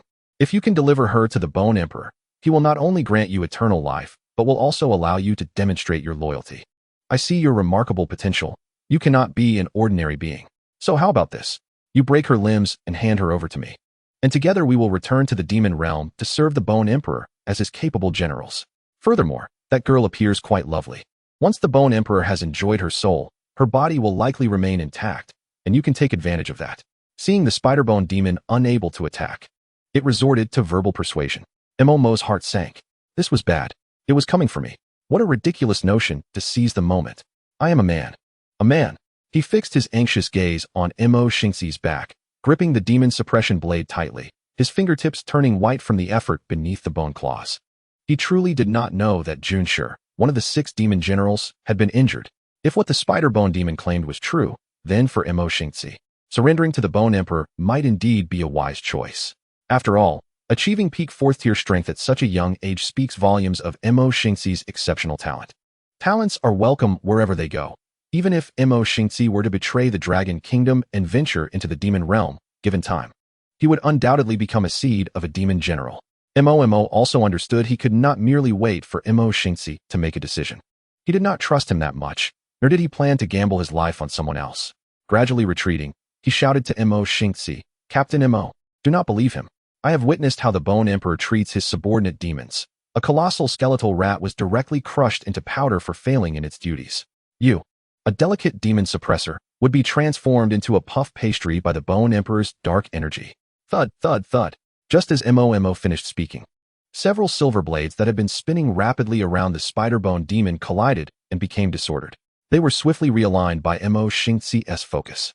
Looking at Mo Xingxi's face, one could see several dark lines appearing, his clenched fist revealing bulging veins, and his forehead pulsating ominously. He shot a fierce glare at Mo before turning his attention back to the spider-bone demon, reorganizing his emotions and speaking earnestly. I am aware of Junshi's injury, and I have been troubled by it recently. However, the Bone Emperor, once a fallen demon emperor hundreds of years ago, is likely among the weakest in today's demon hierarchy. There have been no whispers of his return, and it is unclear when he will awaken. It is difficult for me to see a clear future under such a being. Upon hearing this, the spider-bone demon sensed an opportunity, its cunning mind igniting, eager to seize the intellectual high ground. A drowning person will grasp at any semblance of hope. It hurriedly interjected, fearful that Mo Xingxi might change his mind. That is impossible. Our Lord has been recuperating, and his strength has returned to about 50 or 60% of his peak. Just 3 months. We only need 3 months. Our Lord shall return to the world in full glory. And this girl, if you present her to the Bone Emperor, his power will surge, becoming a true deity. Not a demigod, but a god. Fear factor from Mo Xingxi, 77 points. Such confidential information was divulged by the spider-bone demon so readily. Mo Xingxi's pupils constricted. He had not anticipated that there was this layer of connection between Mo and the Bone Emperor. Upon hearing this, Mo's complexion turned pale as a sheet, and even the wound on his shoulder felt less painful. He could only watch Mo Xingxi with anxious eyes, his voice scarcely above a whisper, imbued with a mournful tone of trust about to shatter. Captain Mo. Mo Xingxi discerned the fear and distrust in Mo Mo's eyes, his own gaze reflecting complexity and guilt as he slowly raised the demon suppression blade. I am sorry. Mo Chapter 24. The Death of the Spider-Bone Demon. Mo Xingxi lifted his hand to grip the hilt of the demon suppression blade. A flash of silver light illuminated the blade, which extended to several dozen meters, transforming into a colossal weapon, its sharp edge piercing through the air and causing a tingling sensation against Mo Mo's skin from several meters away. A powerful force surged into the blade as it gathered strength. An overwhelming mental energy surged through the hilt into the blade, causing it to hum and vibrate, shaking the very shattered tiles of the mall ruins beneath. The Spider-Bone Demon was ecstatic, the soul fire in its eyes flickering like firecrackers. Its 8 skeletal legs excitedly clawed at the ground, pulverizing the debris, and a raspy laugh escaped from its jaw. Yes, that's it, child. Take her with you. An eternal life, power, everything will be within your grasp. Our Lord will not be stingy with his warriors. Mo leaned against the cold, broken wall, a wave of despair washing over him as he desperately called out to the demon seed. Xiao Bai Miao, stop playing dead. Do you have any tricks? Where's Xiao Gu? Get her up for me. I want to darken. If you keep pretending to be dead, I'll be captured and delivered to that great yellow skeleton, molded into its shape. Yet, the demon seed, Xiao Bai Miao, remained silent, unresponsive. The wall was cold, and his heart felt even colder. Mo realized that this fellow was unreliable. He had to save himself. He tightened his grip on the demon suppression blade, facing the fully charged weapon in Mo Xingxi's hand. The swirling silver blade tempest wreaked havoc in the ruins behind him, resembling a natural disaster. Mo flipped his wrist, revealing a golden mask in his hand, the mask of fear. He had not allowed this artifact to gather dust. During the previous night, while Xuanqing was drying his hair, they had spent more than a minute in contact. He successfully recorded Xuanqing's face and innate ability within it. This meant he could utilize another special ability of the Mask of Fear, transforming into Xuanqing for 3 minutes and gaining access to her talent, Ice Burst. He was aware that talents had different levels, and today he had planned to test his talent potential at the Talent Bureau after shopping for clothes with Xuanqing and the others. The demonic seed talent was to be recorded and rated. However, given the current situation, whether he would survive was uncertain, and he could not afford to think about anything else. Xuanqing had mentioned that Ice Burst was considered a relatively high-rated combat talent. It could indeed come in handy now. In his hands, Mo Xingxi naturally noticed the flicker of golden light emanating from Mo. Along with that, he perceived the vigilance and wariness in the other's eyes. Mo Xingxi's shoulders trembled slightly, yet he spoke in a calm tone devoid of any ripple. Mo, alerted by his words, raised his head to look at Mo Xingxi, offering no reply while maintaining his actions, ready to counterattack at any moment. Today marks your first day as a demon suppressor, and this is my first lesson for you. Try to trust your teammates, at the very least. Mo Xingxi paused, lifting his battle blade high, its tip piercing through the mall's dome, causing countless particles of dust to cascade down. Give us a chance, grant the demon suppressors a chance. All injustices will eventually be accounted for. As he spoke, Mo Xingxi's gaze sharpened towards the Spider-Bone Demon, and he clenched his palm tightly against the silver blade storm that encircled the creature. The Spider-Bone Demon's face lacked flesh, yet in that moment, Mo distinctly sensed the astonishment and shock on the skeletal visage. Following, that was a heart-wrenching wail. Why you? The silver blade shredded the Spider-Bone Demon's bones into dust, with fragments flying through the air, while the dark demonic energy was obliterated. Mo, donning the mask of fear, hesitated momentarily, having not anticipated Mo Xingxi's sudden assault on the Spider-Bone Demon. The expression on his face, now free from the Bone Demon transformation, was one of surprise. Mo Xingxi observed Mo, the murderous intent in his eyes diminishing, transforming into gentleness. As a demon suppressor, I am first and foremost a human being. Being alive means I can only be human. Just now, I was merely probing it for information. I apologize if I frightened you, but I still wish to convey. A hint of a smile flickered at the corner of Mo Xingxi's eye as he teasingly regarded Mo. Surely, you did not think I would take you along with it, did you? Not while it's still fresh. Mo's face flushed crimson at Mo Xingxi's words, resembling a boiled shrimp. He quickly concealed the mask of fear behind him, clearing his throat in an attempt to dispel the embarrassment. I was merely taking precautions. Oh, is that so? Mo Xingxi observed the flustered Mo with interest, finding the little guy rather endearing for the first time. Of course, just wait a moment. Mo hastily diverted the topic, attempting to shift Mo Xingxi's focus. He raised his hand, and his fingertips glimmered with white light.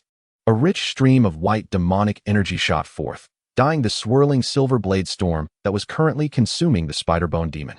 In an instant, a faint layer of white demonic energy enveloped each silver blade surface, reflecting MOMO's power of bone authority. The Spider-Bone demon's wails intensified. Previously, the silver blades had merely sliced through its body. However, MOMO's augmented demonic energy was now cutting into its very soul and consciousness, making it feel as if its true form, far away in the demon realm, was also enduring this torment. Its hoarse voice emerged like a malevolent spirit crawling from the depths of despair. You will regret your foolish decisions today. On the day the king awakens, you shall all be thoroughly judged. Mo Xingxi's battle blade surged with an overwhelming aura, the peak of the fourth tier enveloping the entire mall. Go back and inform your master that after 100 years of survival, the debts owed to the demigods of Long Kingdom and Jiang Wuji must be repaid. With that, Mo Xingxi swung his blade down. Silver rays gleamed, and the sharp edge tore through the remnants of the mall, cleaving the Spider-Bone demon in twain. No! With a piercing scream, the figure of the Spider-Bone demon vanished from sight, leaving behind only a massive fissure emanating black smoke, a testament to its previous existence. Mo Xingxi gazed down at the ruins, his thoughts inscrutable. After a moment, he turned to Mo, his metal platform dissipating into silver light. Mo tightened his grip on the demon's suppressing blade, looking up at him. Unexpectedly, Mo Xingxi tossed a black object from his waist towards Mo instinctively. Mo raised his hand to catch it. It felt light, the edges of the card cool to the touch. Upon closer inspection, it turned out to be a black card adorned with golden patterns. He held the black card, astonished. Mo Xingxi's voice resonated. This is compensation from Ma Yun, the president of the Ma Group, for the emotional distress, personal violation, and medical expenses incurred due to your bullying by his son, Ma Shan at school. The other apologies will have to wait until Ma Shan is discharged, as you are well aware of the location of his injuries. While still in shock over the arrival of the black card, Mo scratched his head awkwardly upon hearing Mo Xingxi's words, unable to suppress a grin that revealed his small tiger teeth. Actually, I'm not quite sure. All right, no need to be coy. Clean yourself up and go wait outside with Shuangqing and the others. I need to report the earlier intel to headquarters so they can arrange matters promptly. Mo Xingxi wrapped his head lightly, his tone tinged with exasperation. Mo had wanted to inquire why the Ma Group had suddenly compensated him and about the military strength and other matters, but seeing Mo Xingxi so busy, he decided to suppress his curiosity and wait until he had a moment to ask. As they reached the entrance of the mall, Mo Xingxi suddenly spoke again. Get that shoulder wound checked by Yin Yin. Your medical supplies should arrive by tomorrow, so there's no need to rush. Mo halted abruptly, his fingertips brushing over the painful wound on his shoulder. Though the ache lingered, the icy barrier of distrust within him began to crack, warmed by the faint concern expressed in those words. Chapter 25. Healing. Upon arriving at the entrance of the mall, it could hardly be called an entrance. The six-story core building of Wanxin Plaza had transformed from a modern, vibrant urban hub into a war-torn site reminiscent of Syria following the earlier battle. Shuangqing and Shi Yanyan leaned against the remnants of shattered walls, their black and gold demon suppressing robes covered in dust, while their once fair faces now appeared grimy and disheveled. Upon seeing Mo emerge, Shi Yanyan excitedly waved her hand. Little Mo, over here. Come quickly. Let me check you over properly. Shuangqing curled up against the wall, resting her chin on her knees, her fingers subconsciously picking at the cement debris of the broken wall. Her eyes were red and swollen, with traces of unshed tears at the corners. When she noticed Mo, she hurriedly turned her face away to wipe her eyes. But when she turned back, the smile she managed to force was more sorrowful than a frown, her voice hoarse. Yin Yin is a C-class healing talent, Rejuvenator. Don't worry. After saying this, she lowered her head, her gaze fixated on the bloodstains on her shoes, looking hollow as though her soul had been lost. Mo, observing her demeanor, could sense that something was amiss even with his lack of perception. Shi Yanyan had just approached his side, gently nudging him with her elbow, and whispered, "Follow me." Mo understood and quietly followed Shi Yanyan to the other side of the broken wall. After glancing around to ensure Shuangqing could not hear them, Shi Yanyan pointed to a cleaner patch of ground and spoke to Mo. You can sit there. Just face away from me and don't move. Mo nodded and sat cross-legged. As Shi Yanyan began to undo Mo's demon-suppressing robe, she spoke softly. Qingqing hasn't been in the team for much longer than you. She has mostly dealt with minor magical disasters, and the casualties have never been this severe. Isn't Shuangqing at mid-tier 3? How could she not have been in the team for long? Mo was quite astonished. realizing that Xuanqing was not as seasoned among the demon suppressors as he had thought. Yin carefully unfastened Mo's robe, folding it neatly beside her, her movements growing increasingly gentle as she observed the large patches of blood on his khaki sweater. Taking out a small knife, she carefully cut away the edges of the bloodstains and gently explained, the length of time in the team doesn't correlate with strength levels. She awakened her talent early, comes from a good background, and joined the demon suppressors out of personal choice, insisting on coming despite her family's objections. Her purpose is to protect ordinary people. Don't let her cold demeanor fool you. She has a particularly kind heart. Mo nodded thoughtfully, contemplating the truth in her words. Trapped in the bathroom, blowing his hair, was akin to a sesame ball. Oh, the scheming sister. Is Sister Xuang currently feeling so despondent due to the loss of those ordinary souls? Yes, but not entirely. This calamity is indeed severe. In the past, disasters in densely populated areas typically came with early warnings, allowing us time to prepare and evacuate. However, this time, the contagion spread with alarming rapidity. Qingqing, having faced little adversity in her life, believed that her strength would suffice to mitigate the disaster's toll and protect those around her. Yet, the significant loss of life, coupled with the near sacrifice of the three of us, has plunged her into self-reproach and doubt. I have already provided her with psychological support, alas. Let her have some time to reflect quietly. Oh dear, this wound is quite deep. How did this happen? If not treated promptly, it will leave a scar, and that would be quite unsightly. Why didn't you mention it sooner? Does it hurt? Shiyan's eyes brimmed with concern as she carefully disinfected the wound on Mo's shoulder with supplies from her medical kit, her tone imbued with both reprimand and care. Mo was still contemplating Shiyan's words when her inquiry jolted him back to reality. I was bitten during a fight with that evil spirit the day before, but it doesn't hurt. Mo intended to assert that the pain was negligible, yet as Shiyan gently applied the medical alcohol to the wound, a jolt of sharp pain and discomfort made him stumble over his words. Shiyan wore a faint smile. Just a moment, let me blow on it for you. Bear with it, the pain will soon subside. After disinfecting, I will use my talent to heal you, otherwise, it may scar. The little girl's hands became increasingly delicate in their ministrations, her voice soft and cautious. She could not bear the thought of leaving a mark on Mo's fair shoulder. As a warm, greenish glow enveloped his shoulder, a sense of comfort and relief washed over him. He could distinctly feel the wound healing, becoming itchy and warm, prompting him to instinctively reach for it. But Shiyan's small hand intercepted him, her fingertips cool and gentle. The wound is scabbing. No scratching, just wait a little longer.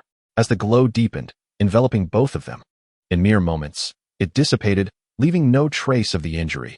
Even the faintest red mark was absent, the skin remaining smooth and delicate. Shiyan straightened, wiping the sweat from her brow, triumphantly announcing, all done. Brand new. The most perfect little Mo is back. Mo touched his shoulder, feeling the smoothness beneath his fingers. Rising, he brushed off the dust from his clothes. Thank you, Shiyan, you've worked hard. Shiyan produced a set of new clothes she had purchased for Mo and handed them to him. No need to thank me, just. Shiyan hesitated, contemplating whether to continue. Observing her demeanor, Mo discerned that she had something to ask of him. Recalling Xingxi's words, try to trust your teammates. Trust? Indeed. Aside from them, who else could he rely on? What troubles you, Shiyan? Not allowing her to dwell too much, Mo took the initiative to inquire. If there was someone he must trust upon arriving in this world, the members of the Jinma team were undoubtedly his primary choice. This opportunity was granted to him through Xingxi's efforts. Mo was unconcerned about being deceived. After all, he was alone, and one could only feed themselves. If he felt discontent, he would simply walk away. Just as Xingxi had previously surmised, if Mo could not become an asset, he might become an uncontrollable ticking time bomb. A glimmer of determination flashed in Shiyan's eyes, and after a moment's hesitation, she spoke. I would like to ask you to encourage Qingqing, help her move past this. Seeing her in such a state truly pains me. However, despite my attempts to comfort her, she remains despondent. Thus, I thought perhaps you might have a better effect. After all, this is your first experience with a disaster. And despite the emotional toll of so much loss, you seem to maintain a resilient mindset and commendable self-regulation. Shiyan's concern was genuine. As for the first experience with a disaster and the associated casualties, Mo was indifferent. As a transmigrator, he held little emotional attachment to this world. For him, many deaths were simply that, deaths. He would not rage or grieve over the demise of those who bore no relation to him. He could agree to protect these souls as a Jinma envoy, but the inevitable sacrifices that followed would not evoke any different feelings from him. While he could be perceived as cold-hearted, The reality was as such. Since Xuanqing had treated him kindly, Mo did not wish for her to be cast down by these events. He readily agreed to help her. Under Shiyan's guidance, the two returned to Xuanqing's side. Near the ruins of Wanxin Mall, several unfamiliar faces had also arrived. Chapter 26. The 5 divisions of Jinma Xuanqing State had improved significantly compared to when Mo first emerged, yet she still appeared forlorn. Before the mall's ruins, several individuals clad in black and white Jinma robes squatted among the rubble, scanning the area with silver instruments. In the distance, more figures in black and white robes were establishing a perimeter around Wanxin Mall, evacuating nearby residents. Sister Shiyan, who are those people? This was Mo's first encounter with this style of Jinma robe, which differed from the ostentatious black and gold versions. The black and white robes exuded a subdued, solemn air, evoking a sense of mourning. Shiyan followed Mo's gaze and, understanding, replied, "They are the cleanup crew from the 5 divisions, part of the Jinma 6 divisions.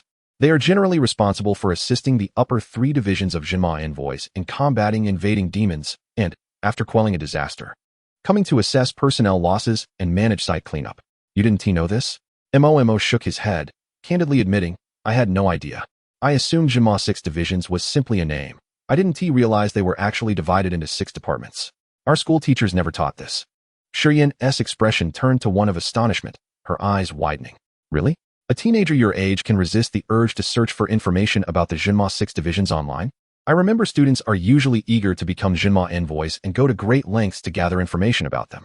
Mo shrugged, a faint smile tugging at his lips, though his eyes held a hint of melancholy. "Who knows? At least I wasn't interested, or rather, I had no time to be interested. After all, aside from trying to stay fed and alive, I also had to deal with various people harboring ill will towards me. It was exhausting, leaving me no time to think about such things."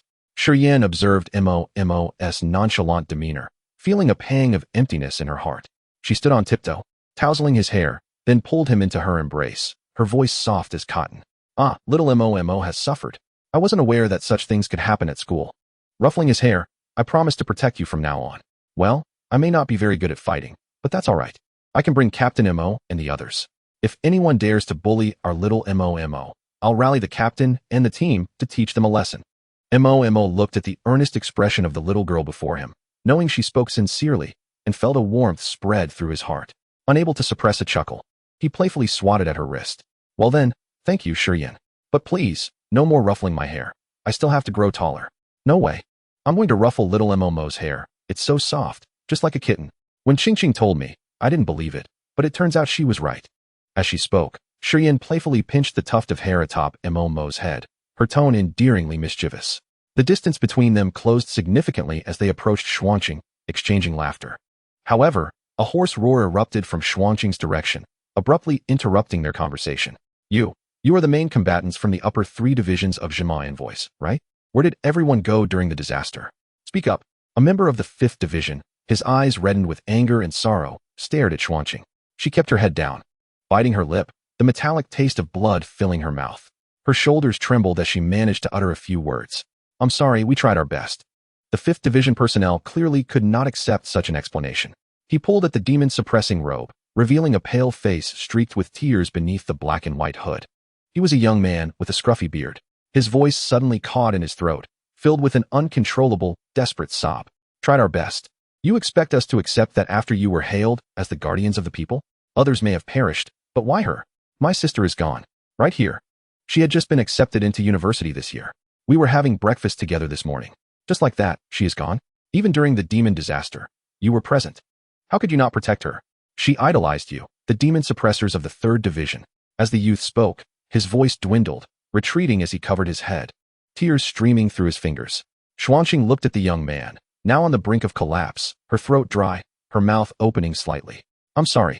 The youth lifted his head, glaring intensely at Xuanqing, his face twisted in madness, suddenly bursting into laughter. "Ha ha ha, sorry? Ha ha ha, how absurd. What distinguishes you from waste? What can you protect? Why didn't you accompany them to death?" A few members of the 5th division stood by, silent and immobile. The casualty register in their hands bore the chilling number 94. The losses from this incident were staggering. A level 4 demon disaster could typically be managed under 10 casualties. Yet, the calamity at Wanxin Shopping Mall had directly resulted in 94 deaths. If there were no hidden circumstances, this could only indicate severe dereliction of duty on the part of the demon suppressors. Moreover, The young man, who had just lost his sister, needed an outlet for his rage. And Xuanqing was the perfect target. The bystanders' inaction only fueled the youth's frenzy. Gazing at Xuanqing, who remained silent, he became increasingly dissatisfied with mere verbal insults. Grabbing a piece of broken brick from the ground, he aimed to hurl it at her. Die! Xuanqing, with her head bowed, was taken aback by the sudden attack. Momentarily stunned, instinctively closing her eyes. However, the anticipated pain did not come. Upon reopening her eyes, she saw a figure clad in a black and gold demon-suppressing robe standing firmly before her. Though not particularly imposing, there was an undeniable determination about them. Fists are meant to strike at demons, not our own. Mo's gaze was indifferent as he grasped the young man's arm tightly, preventing the brick from falling even a fraction. Why, you are also a demon suppressor? You participated in the earlier battle, right? Then how come? How come what? How come I'm still alive despite being useless? How come I didn't die alongside your sister? Mo's eyes sparkled with mockery, interrupting the youth's inquiries. Of course, it's because I'm resilient. I have a strong life force. Besides, why should I die with your sister? I wasn't the one who killed her. The youth's face turned pale, blood seeping from his clenched teeth. Don't you dare mention my sister. You are unworthy. You can't protect anyone, you. Enough, enough. You prattle on as if you possess some great ability. If you're so capable, why not take my place as a demon suppressor? Mo released the young man's arm and pushed him forward, causing him to stumble. He fished in his ears, flicking his fingers in a display of impatience. Having just emerged from a fight and nearly being captured by a spider-bone demon, he was now confronted with this tiresome situation while intending to offer comfort. The youth clenched his fists, his face flushed, struggling to articulate a few words. I am not a gifted one. Huh. Mo replied, his expression one of incredulity. An eyebrow raised. If you're not gifted, what are you barking for? I thought you were capable. Yet here you are yelling at a demon suppressor who just finished a battle. Why not shout at the demons who killed your sister? The youth felt an intense wave of fear wash over him, his body trembling as he processed Mo's words.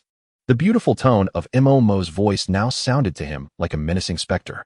He found himself unable to formulate a retort, for every word spoken was undeniably true. Mo lowered his tone, feigning surprise while pressing the youth further. Oh, I see. You're afraid, aren't you? You know that insulting or even assaulting a demon suppressor 1T lead to your death, but confronting the demons means you would be nothing more than a piece of meat. You seem eager to avenge your sister. Here's a piece of good news. The demon responsible for your sister's death is a 9th Order Bone Demon General, and his main body is likely still alive. Do you want to seek him out? The young man's pallor deepened, his entire body shaking as he felt like he was being crushed under the weight of despair. The notion of confronting a 9th Order Demon General was utterly ludicrous. Yet, as he lowered his head, fists clenched, blood wells forming in his palms, he considered the possibility. If this demon suppressor was not deceiving him, then the monster that had taken his sister's life still lived, and perhaps he still had an opportunity to avenge her. Mo observed the young man before him. Fear, hatred, and determination flickered in his eyes, but despair was absent. Hatred could blind one to many objective realities. Mo toyed with the mask of fear in his hand and spoke softly. Think of your parents. Having a goal is commendable, but you must also recognize reality. The demon suppressors will avenge your sister's death, but until then, focus on your duties and do not become a burden to others. As he spoke, Mo glanced around at the other 5th Division personnel, who were still in shock. The astonishment on their faces had yet to fade. If what Mo said was true, and a 9th Order Demon General was indeed behind this crisis, then the loss of 94 lives could no longer be attributed to the failure of the demon suppressors. Instead, it became a testament to their strength. It is crucial to remember that the 5th Order represents a significant shift in power. Should a 9th Order Demon General wish to wreak havoc, the resulting damage would be measured in the city's scale. Even if merely a clone, their capabilities were formidable. If the crisis were allowed to escalate, it could easily become a regional-level disaster. The demon suppressor teams within the city managed to contain the casualties to under 100 in a location with the highest foot traffic. To say they tried their best was an understatement. Realizing this, guilt began to wash over their expressions. Others had exerted themselves fully in fulfilling their duties. Yet they still felt remorse over an outcome that was, under the circumstances, commendable. Their group had spoken out without understanding the context, placing undue pressure on themselves. The blame appeared to rest squarely on the 5th Division. Several members of the 5th Division exchanged glances, contemplating speaking up, but found themselves at a loss for words. Mo snorted coldly, his tone icy. Spare me your apologies. You hardly seem the type to bow your heads. It's quite peculiar that those responsible for recovering the bodies are now feeling pressure from the frontline personnel. You, one member of the 5th Division, stripped of all feeling of remorse by Mo's words, was about to speak up, but was silenced by a fierce glare from Mo. What is wrong with you? I'm talking about you. You think just because you're responsible for the recovery, you can act indignant? Keep talking, and I'll send you to meet your ancestors. A chilling aura enveloped Mo, casting a shadow over the others as he seized another wave of fear points. They are merely ordinary individuals, and indeed, it is foolish to engage in debate with the Jean Mo Sure, the endowed ones. It is only because Xuangqing appears submissive and silent that they dare to overstep their bounds. It was only after being reprimanded by Mo that they awoke to their folly. The Jean Mo Sure have all signed the Longhun contract, which prohibits them from causing harm to one another. However, the personnel from the 5 divisions are merely bureaucrats, not endowed, and thus have not signed such a pact. Following the conclusion of this fierce battle, the surroundings lay in ruins, devoid of any surveillance. Should the Jean Mo Sure become displeased, they could easily claim that the aftermath of a demonic disaster was to blame, and who would be the wiser? Ultimately, this world is governed by strength. Longhua merely possesses an additional layer of order compared to other nations. This order cannot provide absolute fairness between the ordinary workers and the Jean Mo Sure who guard the city. Everyone understands which choice is most advantageous. A few members of the 5 divisions exchanged glances, bowed their heads, and dispersed to resume their tasks. There are only so many long coins to earn in a month. One must not let their superiors play with their lives while they squander their own. Henceforth, they must learn to temper their words. Xuangqing gazed blankly at Mo's departing silhouette, her pupils slightly widening. Her eyelashes fluttered, and a single tear fell from the corner of her reddened eye, which she quickly wiped away, her gaze towards Mo, filled with emotion and warmth. Is this little darling standing up for me? In that moment when he seized that person's wrist, though his words were sharp, he looked rather dashing.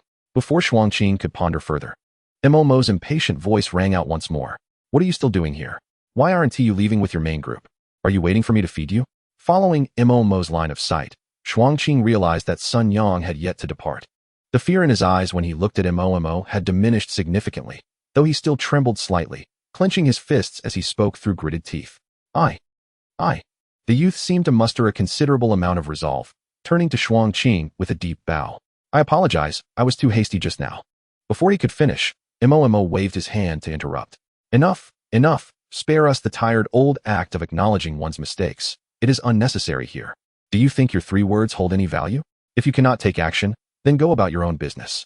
Sun Yang, taken aback by Mo's outburst, did not feel anger but only managed a bitter smile, tightly gripping the blood-stained pink hair tie in his hand.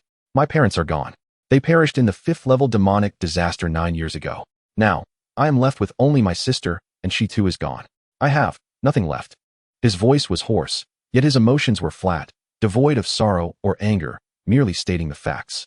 Mo had intended to say something further, but Sun Yang's words rendered him speechless. What more could he say? Goodness, both parents lost, and now the last vestige of emotional support has vanished. My friend, you are the true protagonist. You are right. Strength is meant to be directed at foes, while I am merely a scavenger, only daring to vent my frustrations on my own. Yet when Sun Yang looked at Mo, his previously dull eyes now sparkled with determination. I will avenge my sister. I, Sun Yang, vow to do so. With that, Sun Yang removed the black and white Jin Mo robe he wore and threw it to the ground with force. He tied the pink hair tie around his wrist and resolutely strode towards the ruins of one Exine shopping mall. Mo watched the bloodied and dusty robe on the ground and the lonely figure of Sun Yang in the distance, his throat tightening. Turning to Xuangqing, he spoke with a quaver in his voice. Sister Xuang, if I scare someone away, the Jean Mo Wubu won't he come after me, right? Xuangqing's disappointment dissipated like clouds parting after rain, and she covered her mouth, chuckling softly. His departure was a personal choice. They certainly won't trouble you. I never expected you to be so eloquent. You managed to scare off such a large group. Impressive. Shi Yin stepped forward, linking her arm with Xuangqing's, grinning. By the way, I must tell you, the tuft of hair on Mo's head is incredibly soft. It feels just like a kitten. Huh, you touched it too? Xuangqing exclaimed in surprise. How did you manage that? Shi Yin blinked her big, sparkling eyes, gazing intently at Xuangqing. I just reached out and touched it. Really? You can just touch it? TSK. Mo, unable to endure any longer, interjected with annoyance. Hey, what do you mean by I allow touching? I'm a person. You can't just touch me. And Sister Xuang, why do you look so regretful? Touching a boy's head seems rather odd, don't you think? The three of them erupted into playful banter as they walked beyond the warning line. Shuangqing composed her thoughts, casting a glance at the still irate Mo. A gentle warmth swelling within her. In a soft voice, she said, "Thank you, Mo, huh? Sister Shuang, what did you say?" Mo heard her speaking. But Yin was chattering away about wanting to touch his head again, which drowned out Shuangqing's words. Shuangqing turned her head away, pouting. "It's nothing, just praising you." "Ah, Sister Shuang, your aloof demeanor is crumbling in my eyes." At the top of the ruins of one Exine shopping mall, Mo Xingci, clad in a black and gold Jun Mo robe, basked in the glow of the setting sun, radiating brilliance. Watching the three depart, a slight smile graced his lips. Isn't this rather harmonious? Chapter 28. Debate. Members of the 5 divisions gradually arrived to handle the aftermath at one Exine shopping mall. Yet those who came later did not inquire much upon seeing Sun Yang's dusty Jun Mo robe on the ground. It was not unusual for the 5 divisions to lose personnel after every demonic disaster. After all, the members are interchangeable cogs within the bureaucratic machine, not irreplaceable. It is not as if they occupy vital positions. When one is lost, another can be recruited, and this place is never short of passionate, ordinary individuals. Sun Yang's departure stirred little commotion, like a stone cast into the sea, creating not even a ripple. They continued to lower their heads and go about their tasks, awaiting the next demonic disaster and summons. When Mo and the others returned to their station, it was already dark.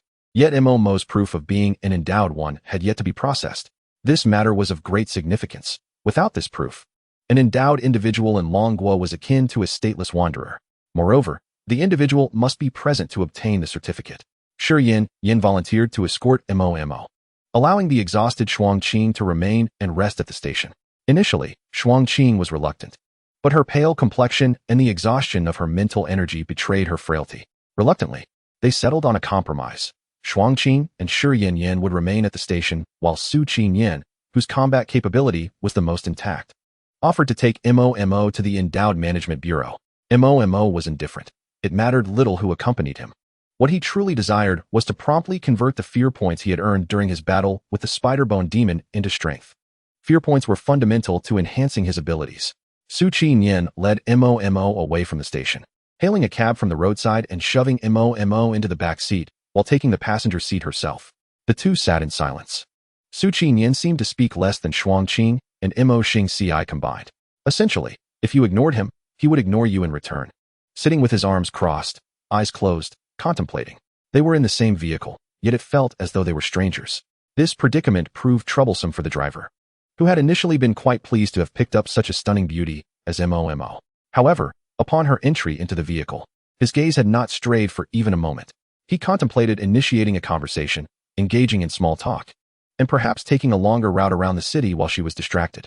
Yet, Su Qinyan exuded an almost palpable chill, making the back of his neck tingle, and the biting cold compelled the driver to crank the heat to maximum, extinguishing any desire to chat. After all, sitting next to a central air conditioning unit in the dead of winter, even the most talkative individual would find it difficult to engage in conversation. The driver, shivering, muttered complaints about the frigid weather. Mo, endowed with extraordinary talents, naturally sensed the subtle pressure of mental energy emanating from Su Qinyan. Initially, he assumed it was merely a precautionary measure to ward off any lurking demonic beings. However, this action sparked an idea in Mo's mind. There was an experimental subject right before him. Why not instill a touch of fear? Without hesitation, he emulated Su Qinyan, releasing a controlled wave of his own white demonic energy. It was just enough to envelop the taxi driver.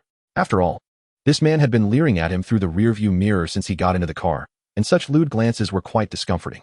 Therefore, Mo felt no moral qualms about his actions. Before long, a series of fear points notifications illuminated his demonic panel. Fear points from Lu Denong. 5, 3, 1, 0. Mo gazed at the notification, momentarily taken aback. Why was the amount so meager? Previously, in the ruins of one Exine Mall, confronting the members of the Demon Suppression Division had yielded at least dozens of fear points. Yet, this Lu Denong had only granted him a mere 9 points, and then ceased. Was Lu Denong truly someone out of the ordinary? Or was there a particular nuance to gaining fear points through demonic energy? There were undoubtedly aspects he had yet to comprehend. Lu Denong, are you particularly bold? Mo inquired suddenly, startling the trembling Lu Denong, who was nervously driving. Huh, me? I'm all right. By the way, miss, do we know each other? How do you know my name? Su Qinyan also opened his eyes, retracting the mental pressure. Quietly listening to their exchange, Momo shook his head. First of all, I don't know you. I merely noticed you leering at me through the rearview mirror and assumed you were quite audacious, staring at anyone without a care. Secondly, I am not a beauty. I am a man. His words were blunt and his tone icy, causing Lu Deneng's face to pale instantly. A man? Is that so? The latter part of his question lingered unasked, fearing an answer he would rather not hear. Well, what do you think? Momo narrowed his eyes, a teasing glint in them as he locked gazes with Lu Deneng through the mirror, a subtle smirk playing on his lips. In the dim light, Momo slightly curled his lips, revealing a delicate blood-red tongue that licked his lips. It seems like I might be making you a bit hungry, don't you think? Lu Deneng G? Fear points from Lu Deneng. 99, 78, 78, 78. Lu Deneng gritted his teeth and, trembling, pressed the accelerator, no longer taking detours. Racing towards the Endowed Management Bureau at breakneck speed. Upon arrival, he opened the car door and swiftly let them out, fleeing as if escaping. Simultaneously, the city gained one less night shift taxi driver. After driving for long, one could encounter all sorts of bizarre entities. This night would forever remain the most peculiar in Lu Deneng's taxi driving career. You could never predict what you might pick up in a world plagued by the occasional demonic invasion. Momo confidently wagered that Lu Deneng would fear him. Yet Lu Deneng was too apprehensive to gamble whether Momo was a demonic infiltrator ready to consume him. While a beautiful face was indeed a rarity, it paled in comparison to the preservation of one's life. After disembarking, Momo stretched comfortably, gazing at the brilliantly lit and towering structure of the Endowed Management Bureau. Feeling invigorated, the discomfort of being leered at dissipated entirely. Indeed, one must actively engage in emotional manipulation to amass substantial fear points. Relying solely on demonic energy yielded only a limited return, far from satisfactory. Observing Momo's content demeanor, Su Qinyan's expression turned complex, and after a moment's hesitation, he finally spoke. Why did you frighten him? Momo dismissed the question with a casual shrug. He was staring at me with those lecherous eyes, which made me quite uncomfortable. Is that reason not sufficient? Su Qinyan was momentarily taken aback by Momo's bluntness, left speechless. You resorted to intimidation simply because you were annoyed? Is that really necessary? Why not? I awakened my talents after great effort, and ISNT that to delineate myself from ordinary individuals? Otherwise, what was the point of awakening my talents? Momo responded defiantly, his tone unwavering. But our powers are meant to protect ordinary people. That is our duty. Su Qinyan had never encountered such reasoning, yet he persisted in voicing his convictions. Momo shook his head, sauntering towards the Management Bureau. Team Leader Su, have I harmed him? It seems not. You're intentionally frightening him, which is a form of psychological harm to him. He is just an ordinary person, Su Qinyan retorted, his voice tinged with frustration. Momo halted, his tone growing sharper. When did the ordinary people of Long Gu become so fragile? Is this what you call psychological harm? Being mediocre is not a shield to act without consequence. Incompetence is incompetence. If he were a fifth-tier powerhouse, would you think I would dare to show my teeth at him? If one lacks power, one must endure. Haven T, we all come from ordinary backgrounds? That is absurd. Don't preach to me about the duties of a demon suppressor.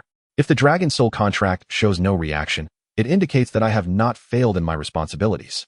I promise to fulfill my duties, and as for others' petty schemes, I won't waste my time intimidating people. Don't impose your self-imposed restrictions on me, Team Leader Su.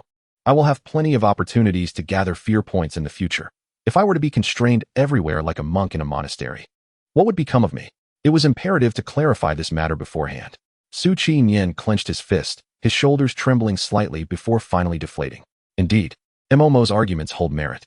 He realized that he had merely attempted to bind Momo with the same constraints he had imposed upon himself. Protecting ordinary people does not equate to being their servants. Those endowed with talents transcended the mundane and should possess their own dignity and pride. I am simply accustomed to this. They fell silent for a moment, and then Su Qinyan softened his tone. Let us go. The Endowed Management Bureau is ahead. Follow me. Su Qinyan took the initiative to break the stalemate, stepping a few paces ahead to glance back at Momo, who remained stationary. What you said is true. I was indeed abrupt. Momo's indifference melted away, his pride swelling as he spoke confidently. Well, if you want to debate with me, you still have a way to go. Su Qinyan stumbled slightly, nearly tripping over his own feet.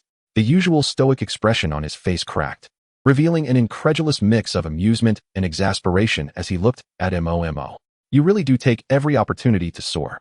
Of course, if I don't take flight, would your kindness be wasted?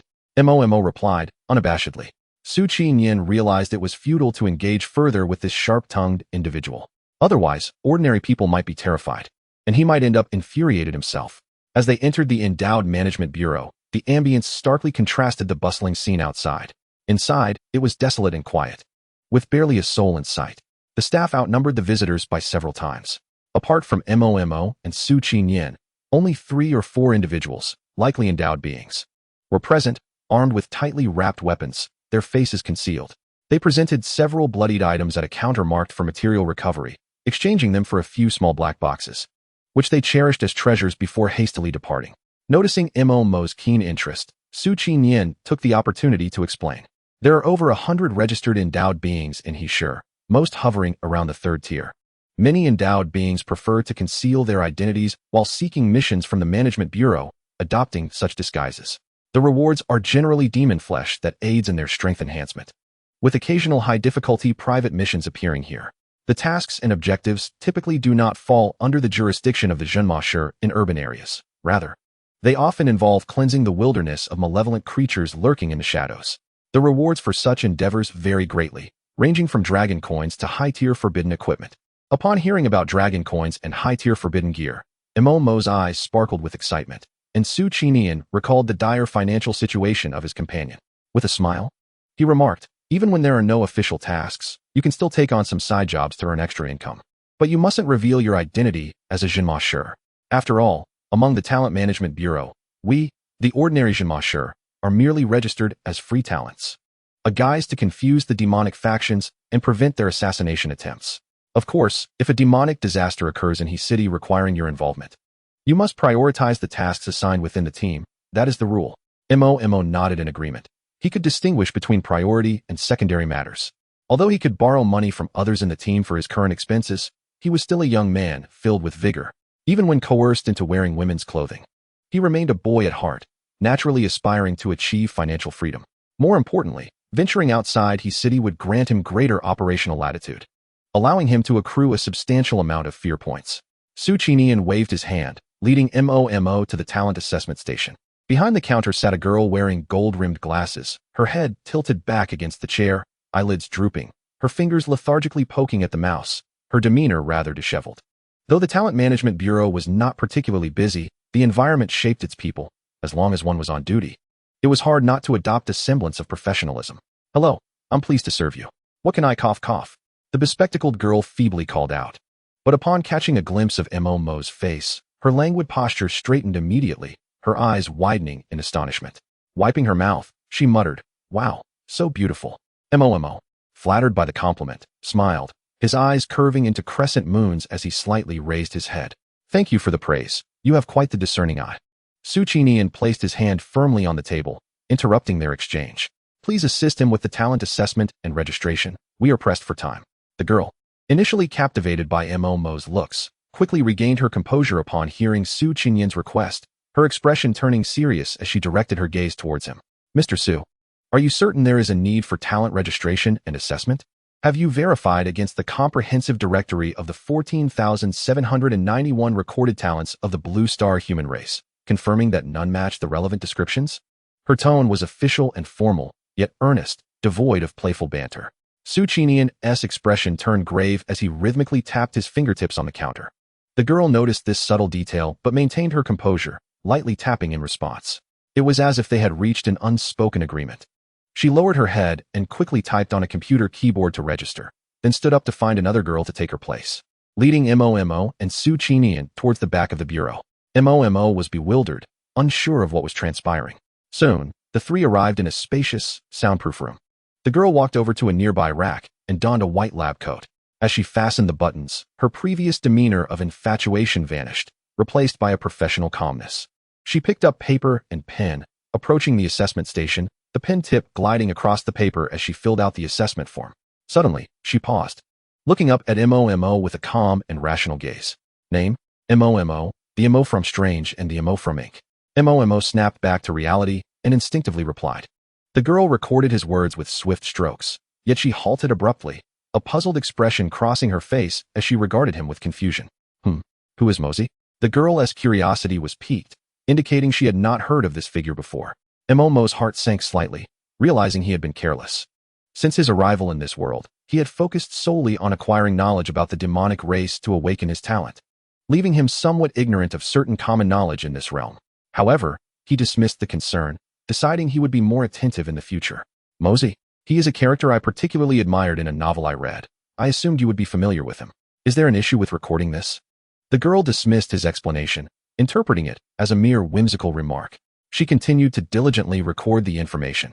Su Qinian, displaying a hint of surprise, lightly tapped the table and leaned in with curiosity.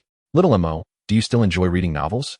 Mo shrugged and looked earnestly into Su Qinian's eyes as he replied. One must have some form of entertainment, right? Life is already arduous. If I don't find ways to relieve stress, wouldn't I be overwhelmed? What's the matter, Captain Su? Su Qinian's gaze darkened momentarily, his voice lowering slightly, tinged with a hint of awkwardness. Oh no. It's just that I was curious about what high-achieving individuals like you do in your free time, if it differs from others. It's nothing. Why are you curious about that? Mo tilted his head, puzzled by Su Qinian's unusual focus. After all, being aesthetically pleasing does not change one's humanity. Yet, sensing Su Qinian's reluctance to delve deeper into the subject, Mo decided to let it rest. The girl swiftly completed the form, pushing the paper towards Mo while indicating a small black tablet inscribed with the words Talent Management Bureau in faint gold. She spoke in a monotone. Miss Mo, please place your palm on the tablet and concentrate your mental energy to channel it into the device. Your talent potential rating will then be displayed. At this point, Mo had grown weary of correcting others regarding his gender. Many more individuals awaited him in the future, and explaining would only lead to an endless cycle of self-justification. Time would reveal the truth to others. Mo complied, placing his palm on the tablet, the dark surface accentuating the fairness of his hand, sufficient to be used as a hand model. The girl discreetly lingered her gaze on him for a moment longer. As Mo summoned his mental energy, white magical aura coalesced from his palm, merging into the tablet. In an instant, the previously dull device transformed, radiating a brilliant light that illuminated the entire room like a luminous gem in the night. The eyes of both the girl and Su Qinian widened in astonishment at the unexpected display. What is happening? Is the testing device malfunctioning? Where did the data go? The girl murmured as she squinted to discern any additional content on the tablet. However, before she could ascertain anything, a muffled sound erupted from the device, followed by a rush of white smoke billowing from its seams. The girl's pupils dilated in alarm as she shouted, "Oh no. Miss Mo, quickly take cover." Bang! Before she could finish her warning, the testing device unexpectedly exploded, filling the room with a choking cloud of smoke. Cough, cough. Su, hurry and rescue Miss Mo. Cough, cough. The girl covered her mouth and nose, tears streaming from her eyes as she groped her way to the wall to press a button. The powerful exhaust fan in the ceiling roared to life, swiftly clearing the smoke from the room. The girl did not cease her efforts. She grabbed a nearby medical kit, hastily opened it, and rushed towards Mo. Miss, let me help you. The girl, disheveled and flustered, approached Mo with bandages and alcohol. But as she intended to tend to him, she discovered a towering figure clad in full white bone armor standing in Mo's place. His blood-red eyes coldly gazing down at her, while Su Qinian stood by, arms crossed, doing nothing. Mo raised his skeletal claw and clenched his fist, the joints cracking with a few crisp sounds. Fragments of the shattered testing device crumbled and fell through the gaps in his bones. Miss, are the instruments here a bit outdated? Could it be that the director of the Talented Management Bureau has been cutting corners and pocketing money? Mo's voice, muffled through his bone armor, was no longer the sweet and melodious tone it once was, but rather a somewhat hoarse one. The bespectacled lady dropped the bandage she was holding, trembling and retreating, her complexion pale as if dusted with powder. B-Bone Demon, help! The demon clan has infiltrated the Management Bureau, a piercing soprano echoed in the testing room. Fortunately, the soundproofing of the room was excellent, preventing Xiao Meng's scream from causing chaos and misunderstandings outside. After Su Qinian explained and helped Mo revert from his bone demon transformation for verification, Xiao Meng finally accepted that the ability of a talented individual could indeed involve transforming into a demon. The three sat around a clean table with tea in front of them, exchanging glances in silence. The atmosphere fell into an eerie stillness. Still shaken, Xiao Meng took a sip from her cup and broke the silence. I apologize, Mo Xiao. No, Xiao Mo. The malfunctioning instrument almost caused you harm. I should have considered this beforehand. Su Qinian had previously informed her that Mo was a boy. In just half an hour, Xiao Meng felt as if her worldview had been shattered like a dungeon boss being repeatedly defeated. You're telling me he is a boy with such a soft Adorable face that leans towards being too charming? Am I already dead at work, no longer belonging to the realm of the living? Xiao Meng was engulfed in deep self-doubt. Mo waved his hand, his tone gracious and gentle, revealing a charming smile. It's nothing, Sister Meng. Look, I'm not hurt at all. Xiao Meng stared blankly at Mo, questioning whether he truly was a boy. That perfect, adorable smile resembled an angel that had strayed into the mortal realm, pure, lovely, and understanding. So, let us disregard the medical expenses. Could you calculate my mental distress compensation and disaster handling fees? Just deposit it into my card later. Mo took out his phone and opened the calculator, his face alight with excitement as he quickly tapped away. This is fantastic. I didn't expect to earn some extra cash while testing my talent. Lucky. Su Qinyan sighed, rubbing his forehead. He knew that Xiao Meng's inner filter had silently shattered. Well, the angel has turned into a fallen angel. Beautiful and adorable, yet lacking understanding. Xiao Meng adjusted her glasses, suppressing her inner resignation, her expression instantly regaining official seriousness as she pushed her teacup aside. After we settle the compensation, I will accompany you to finance for reimbursement. Let us return to the main topic regarding your talent potential rating and why the testing device exploded. I have some thoughts on that. Upon hearing this, both Su Qinyan and Mo straightened their postures, their expressions becoming serious. Chapter 31, Special Grade Talent, Incapable of Rating. Noticing the attention of the two was on her, Xiao Meng decided to reveal her analysis without further ado. I wonder if Xiao Mo has realized that the reason the talent potential testing device exploded is that the power you wield does not belong to the ordinary psychic abilities of typical talented individuals, but rather a unique power system of your own. Based on your earlier demonstration of the demon seed, I can confirm that it is demonic energy. Yet it is certainly not the demonic energy of the demon clan. Xiao Meng spoke earnestly, her gaze fixed intently on Mo without wavering. Her tone carried an unmistakable excitement, her eyes sparkling with fervor. The reason I assert that Xiao Mo possesses his own power system is fundamentally because your demonic energy seems different from that of other demons. While it does evoke certain negative emotions within people, it does not pose a threat to their physical or mental well-being. Instead, it is a purer form of power, primarily instigating fear, which is a fundamental distinction between you as a talented individual and the demon clan. Xiao Meng paused, allowing the two to ponder her words. After considering what she said, Mo recognized that the actual situation was indeed similar to what she described. Su Qinyan pondered for a moment, his tone turning grave as he asked, then what about Xiao Mo's potential value assessment? However, before he could finish, Xiao Meng impatiently interrupted. Oh, Su. Why are you so mechanical like Xingxi? I'm discussing something very important here. The talent potential value assessment is ultimately just a number. You and I both know it is meant for the general public. Is Xiao Mo still an ordinary person? Didn't you hear me say he has a unique power system? That is a special power system. Su Qinyan furrowed his brows, forcing a smile. That may be true, but your explanation of Xiao Mo's power seems somewhat far-fetched. The demonic energy of the demon clan can enhance their strength and influence the emotions of beings outside the clan. Mo had experienced the power of demonic energy firsthand. During the battle with him and Mo Xingxi, the demonic energy from his opponent felt no different from ordinary demonic energy, perhaps even more intense. The overwhelming violent intent during combat was nearly impossible to suppress, leaving him at a loss. Now, Xiao Meng claimed that Mo's demonic energy was different from ordinary demonic energy, which he found hard to accept. He was a person of strict principles. One thing is one thing, and two is two. To change his perspective, one must let him experience the difference firsthand. Xiao Meng rolled her eyes, pouting slightly. I really can't understand you and Xingxi. You're both like this. I'm unclear whether you are the analyst or I am.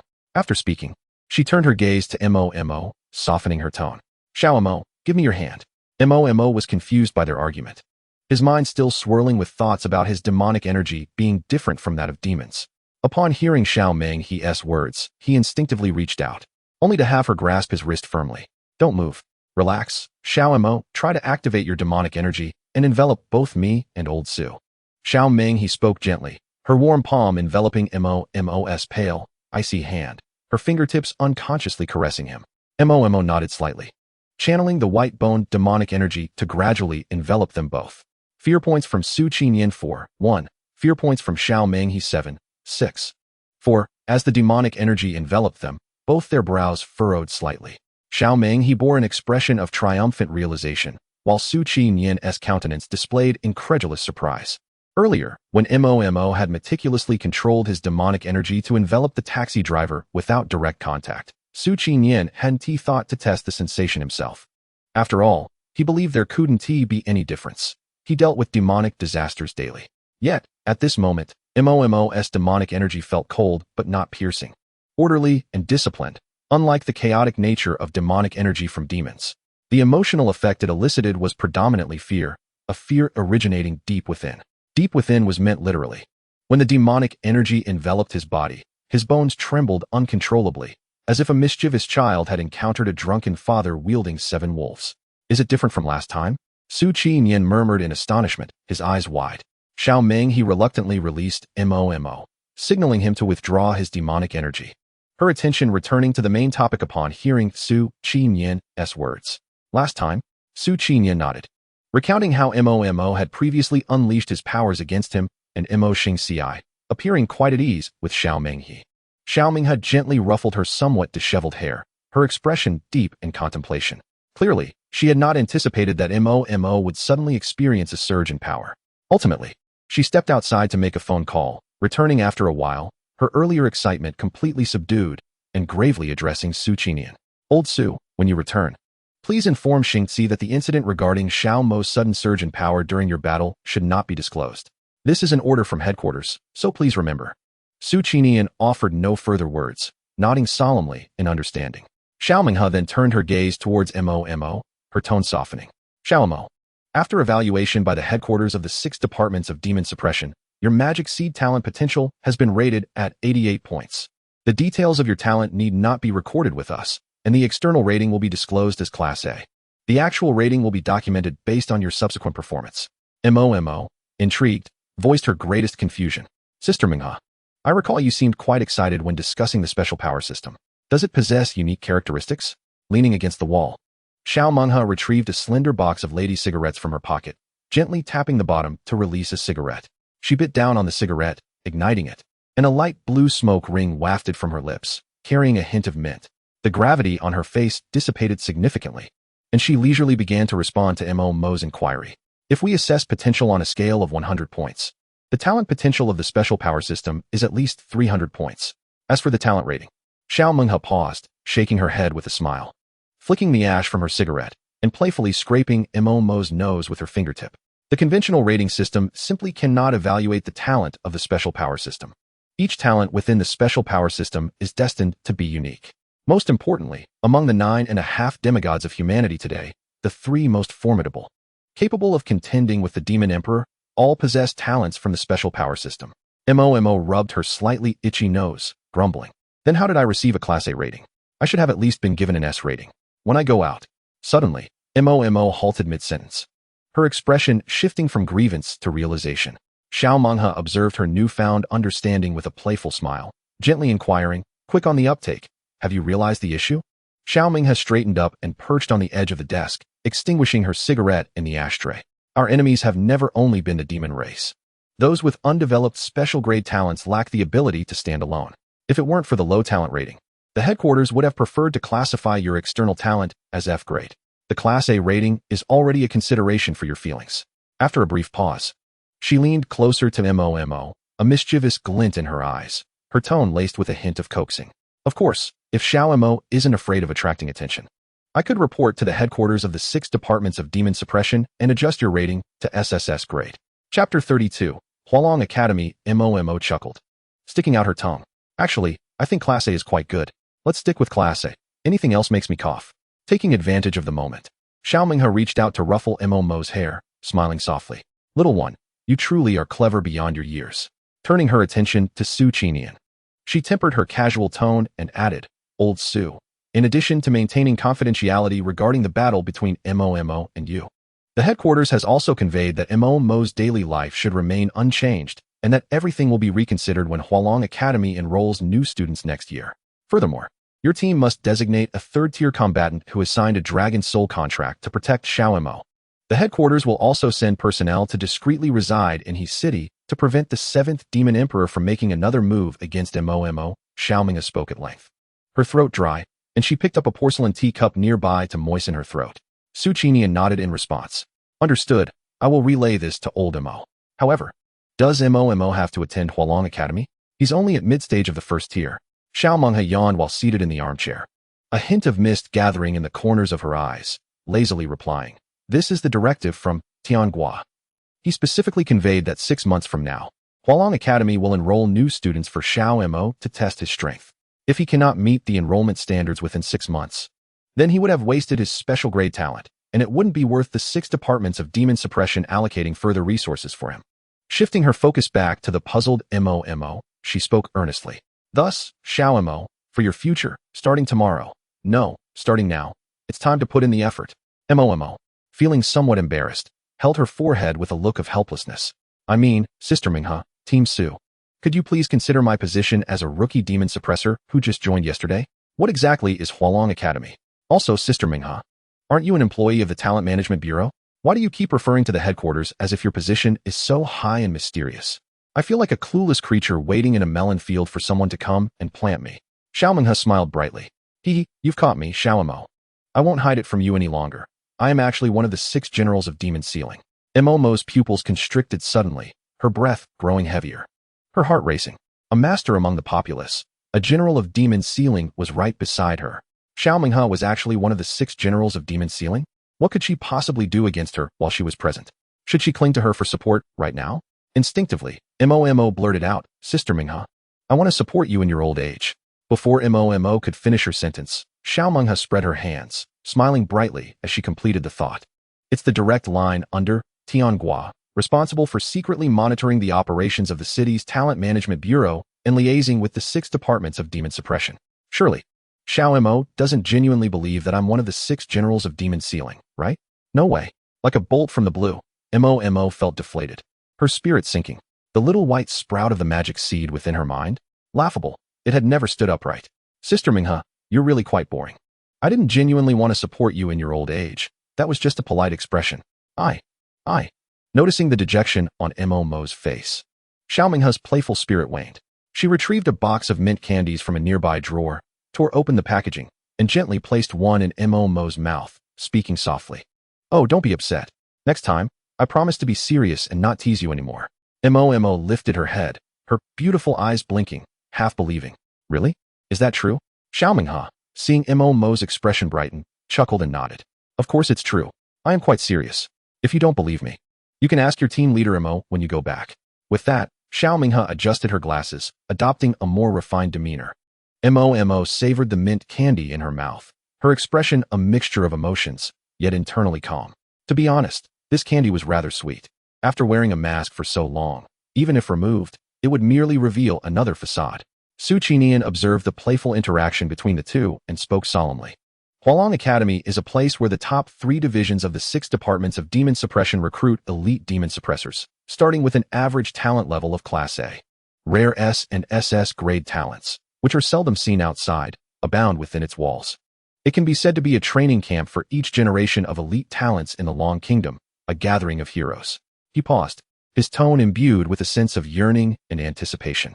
The resources within are exceptionally abundant, and those who enjoy resource allocation will have a bright future as long as they graduate from Hualong Academy. Upon hearing this, Mo regained her composure, adopting a serious demeanor. However, I don't have a pressing need to enter the academy. My magic seed talent can enhance my strength without relying on resources. At least with my magic seed talent, as long as I accumulate fear points, won't my rank soar like a rocket? As for resource allocation, if I have sufficient fear points, I seem to be quite well off without needing additional resources. Su Qinian shook his head, his expression earnest. This is due to the fact that you have yet to encounter any bottlenecks. Those with extraordinary talents require a plethora of unique materials that align with their innate attributes when attempting to break through significant thresholds, rather than merely relying on slaying monsters to continuously enhance their strength. While the situation is manageable below the 3rd tier, the importance of resources becomes evident when attempting to transcend to the 4th tier. For those of ordinary talent, the only way to achieve such a breakthrough is to venture through portals into the demon realm in search of resources or to undertake missions from the Talent Management Bureau to earn contribution points that can be exchanged for limited resources. This explains why most free talent holders remain at the 3rd tier. However, if you are fortunate enough to become a student at Hualong Yuan, the vast resources of the Dragon Nation will be made available to you, though they will not be given directly. You will be granted the privilege to exchange for them through your battle achievements. With this privilege, even after graduation, as long as you contribute to the Dragon Nation, you can always redeem the resources necessary for your breakthroughs. After hearing this, Mama felt somewhat swayed. He was uncertain whether his magical ability still had room for evolution, and he was completely in the dark about whether he would require special resources for his tier advancement like other talent holders. Although the terrifying Grand Wheel offered infinite possibilities, it was still heavily reliant on luck. If he indeed needed specific resources in the future, would he be left helplessly hoping for the Grand Wheel to deliver? If he failed to obtain what he needed, it would be disastrous. It seems that attending Hualong Yuan has become indispensable. Sensing Mama's inner turmoil, Xiaoming had timely interjected with words of encouragement. Little Mama, even those with exceptional talents require special materials to break through, and often, the materials needed are even more precious and scarce. Mama was somewhat astonished by Xiaoming's insight. This woman seemed to possess knowledge about everything. Despite being an ordinary person, she managed to work under the 6 generals of sealing magic, demonstrating considerable capability. Xiaoming rested her chin on her hand and leisurely twirled a steel pen from the table, the gleaming pen reflecting the mirth in her eyes. Of course, one of the 3 strongest demigods in the world today, Tianguo, is also an extraordinary talent. He informed me that if you have concerns regarding resources, he would relay those to you. These are the paths he has traversed. Suddenly halting her pen, she capped it with a decisive click and raised her index finger, her tone shifting to serious and earnest. The most crucial point, especially for you, is that within Hualong Yuan resides one of the 6 generals of sealing magic, Jizhan. Moreover, it is located in the capital, close to Tianguo himself, rendering it impossible for the Demon Emperor's minions to infiltrate. Chapter 33. I cannot read minds. Truly, Xiaoming's statement undoubtedly struck a chord deep within Mama, addressing his most pressing need. What he required was not merely a source of fear points. If there were limitations to his tier advancements, even if he amassed 1 billion fear points, lacking the necessary materials would keep him stagnant at the pinnacle of the 3rd tier. He would remain ensnared like a caged beast, perpetually wary of the Bone Emperor's sudden appearance. What he truly needed was an absolutely safe haven to evade the Bone Emperor's pursuit. He could not trust that the Bone Emperor, a demigod of the demon race, would be incapable of locating him. If he dared to hide in a remote city as previously planned, merely to gather fear points, he would be digging his own grave. When the loyal hounds of the Bone Emperor came knocking, proving his loyalty would not save him from being captured and sent to the demon realm, where he might end up as a mere cup, unnoticed. Pondering deeply, Mama eventually raised his gaze to Xiaoming and tentatively asked, "Then why don't I simply move to the capital? Even if I am not a student at Hualong Yuan, if the Bone Emperor truly comes for me, wouldn't the 6 generals of sealing magic allow them to succeed? That would tarnish the reputation of the Dragon Nation." Xiaoming shook her head with a light chuckle. If you were to relocate to the capital, the 6 generals of sealing magic would indeed protect you. However, have you forgotten that you signed the Dragon Soul contract? The contract you signed obligates you to serve the 6 departments of sealing magic for 3 years, and your designated area of service is under the jurisdiction of the 3rd department of sealing magic, which encompasses the southern region of the Dragon Nation. During this service period, you cannot leave this area. Otherwise, you will suffer the backlash of the Dragon Soul contract, facing the wrath of Dragon Flame. Unfortunately, the capital lies within the jurisdiction of the 2nd department of sealing magic, located in the central region of the Dragon Nation. Under normal circumstances, the Dragon Soul contract is immutable, restricting your movements to the southern region of the Dragon Nation. Xiaoming paused momentarily, leaning closer to Mama, her voice laced with temptation and a glint of cunning in her eyes as she whispered, "However, Tianguo mentioned that if you can gain admission to Hualong Yuan, which will open its enrollment in 6 months, he will personally assist in nullifying your Dragon Soul contract, granting you your freedom. Not only that, he will handle all your accommodations in the capital. I wonder, would such conditions be satisfactory to you, little Mama?" Mama swallowed hard, feeling a tightness in his throat. No one had ever informed him that the Dragon Soul contract delineated his area of activity. Had Xiaoming not explained this to him, he would have felt compelled to leave the team of demon sealing agents in his city, possibly even risking a venture outside the southern region of the Dragon Nation, only to ignite the contract as punishment without understanding how it came to be. He would be left clueless about his own demise. A wave of apprehension washed over him, accompanied by a sense of desolation. It appeared he had no other choices but to follow the path laid out for him by Tianguo. He detested this preordained life, feeling considerable discomfort. His fists clenched tightly, his palms turning pale. Ding! The notification sound from Xiaoming's pocket broke the heavy atmosphere in the room. She swiped the screen and glanced down, her expression remaining calm and unruffled, though her brow furrowed slightly. Tianguo just sent a message. He instructed me to convey that these requests do not carry any intent to threaten you. It is merely about an unnamed seed. No one knows what it will grow into. Without experiencing the storms of life, it will ultimately struggle to achieve greatness. Whether this seed becomes a mighty tree capable of sheltering all or merely withers into a sprout lies entirely within your hands. Note, I cannot read minds. I have only walked the path you are currently traversing and thus understand your thoughts. It is not a matter of disregarding others' words, for that is merely stubbornness. If heeding advice can lead to improvement, why not listen? Xiaoming has set her phone down, her eyes brimming with curiosity. This is the first time General Tianguo has sent such a lengthy message. How peculiar. Why does he emphasize that he cannot read minds? Su Qinyan, who had been listening to the conversation, wore an expression of reverence and seriousness, while Mama, he was already left astounded, his mouth agape, unable to utter a single word. What could he possibly say? A bone emperor, grasping him from afar with a divine perspective, reaching through the network to drag him back. A Tianguo, sensing his internal reluctance and discontent, immediately sent a message to comfort him. Not only was his entry point precise and logical, but he even took care to assure him that he could not read minds. Both demigods he had encountered thus far were increasingly unbelievable. Ding. Xiaoming his phone chimed once more, and she looked down to check. General Tianguo says he truly cannot read minds. You must believe him. In an instant, Mama's thoughts snapped shut. As if a cat whose tail had just been stepped on, he lunged forward to firmly press down on Xiaoming his phone, shaking his head vigorously as he spoke with urgency. I believe. I submit to the Organization S arrangements. Sister Minghe, please tell him to stop reading. Withdraw his powers. My little heart can't take it anymore. As he said this, he grasped Su Qinyan's sleeve and shook him vigorously. Su Team, if there is nothing else, let us hurry back to the base. I want to go home. Sister Minghe, I'm feeling a bit unwell, so I'll take my leave. Bye-bye. Mama fled the room, slamming the iron door behind him, leaving Su Qinyan and Xiao Minghe exchanging bewildered glances, puzzled by Mama's intense reaction. After a lengthy silence, Su Qinyan pointed at the slightly deformed door frame, his lips twitching. Shall I take my leave as well? Xiaoming he gently pursed her lips and drained the cold water left in her teacup, her eyes reflecting a tender admonition. Yes, take good care of that little fellow. He is quite adorable. Remember to remind him that the admission criteria for Hua Long Yuan require him to reach the initial stage of the 3rd tier in 6 months to barely qualify. Su Qinyan's expression remained unchanged. If it were someone else claiming to ascend from the 1st tier to the 3rd tier within half a year, he would scoff at their naivety and foolish dreams. However, upon recalling Mo Mo's sudden advancement from the initial to the mid-stage of the 1st tier last night, he felt a faint certainty that Mo could indeed achieve this. He nodded in acknowledgement of Xiaoming He's words. He is our teammate. No need for the headquarters to say it. We will assist him. With that, Su Qinyan turned and walked towards the door. Just as his hand rested on the doorknob, Xiaoming He's hesitant voice called from behind. Lao Su. Su Qinyan halted, glancing back. Xiaoming He's ears tinged with a faint blush as she nervously fidgeted with her sleeve, her voice barely above a whisper. Could you please tell Xing Xi for me that I would like to go home and see him tonight? I miss him a bit. A noticeable smile spread across Su Qinyan's face as he pushed open the iron door. Got it. I was waiting for you to say that.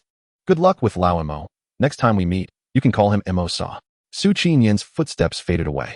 Xiaoming He's face had turned as red as a ripe tomato. She covered her face, feeling flustered, and stomped her foot. Her voice a mix of urgency and embarrassment. What are you talking about? I would never marry that wooden man. Chapter 34. Breaking through the pinnacle of the 1st tier, Mo greeted Su Qinyan as he exited the administration bureau. After some time, the initial excitement on Mo's face had significantly waned. He no longer felt the same nervousness and unease as when he first received the message from Tianguo. Su Qinyan relayed Xiaoming He's instructions, and the two of them then took a taxi back to their residence. The atmosphere between them was much more relaxed than on their way there. Su Qinyan did not exert his mental pressure to search. The driver did not fix his gaze on Mo, and Mo did not intimidate the driver with his magical aura. They returned to the residence in silence. The sky already darkening. Old Zhang was still merrily scrolling through his phone, occasionally chuckling to himself, taking sips of hot tea from the cup on the table. Living quite comfortably, he showed no hint of the once imposing figure of a master, instead embodying the ease of a retired elder. Upon their return, he simply nodded and opened the door. Passing by the security booth, Old Zhang glanced at the time and spoke up. Now that you're back, hurry and eat. Xiao Mo and the others should have finished cooking by now. Mo nodded, feeling the tension and pressure ease the moment they returned to the residence. Beside him was a teammate. Though they had spent little time together, willing to protect and care for him. And they resided in the most comfortable and secure residence in the entire Heeshur area. There was no longer a need to sleep with one eye open, fearing thieves might take advantage. His nose tinged with a bittersweet sensation. Finally, the hardships were yielding to sweet rewards. Although he had to remain cautious of the Bone Emperor's assassination attempts, the life full of possibilities that lay ahead was what Mo truly desired. He did not regret his choice. There was nothing to regret. Change inevitably comes at a cost, whether light or heavy. He had pondered this carefully while in the car. Gaining admission to Hualong Yuan was an excellent choice for both himself and others.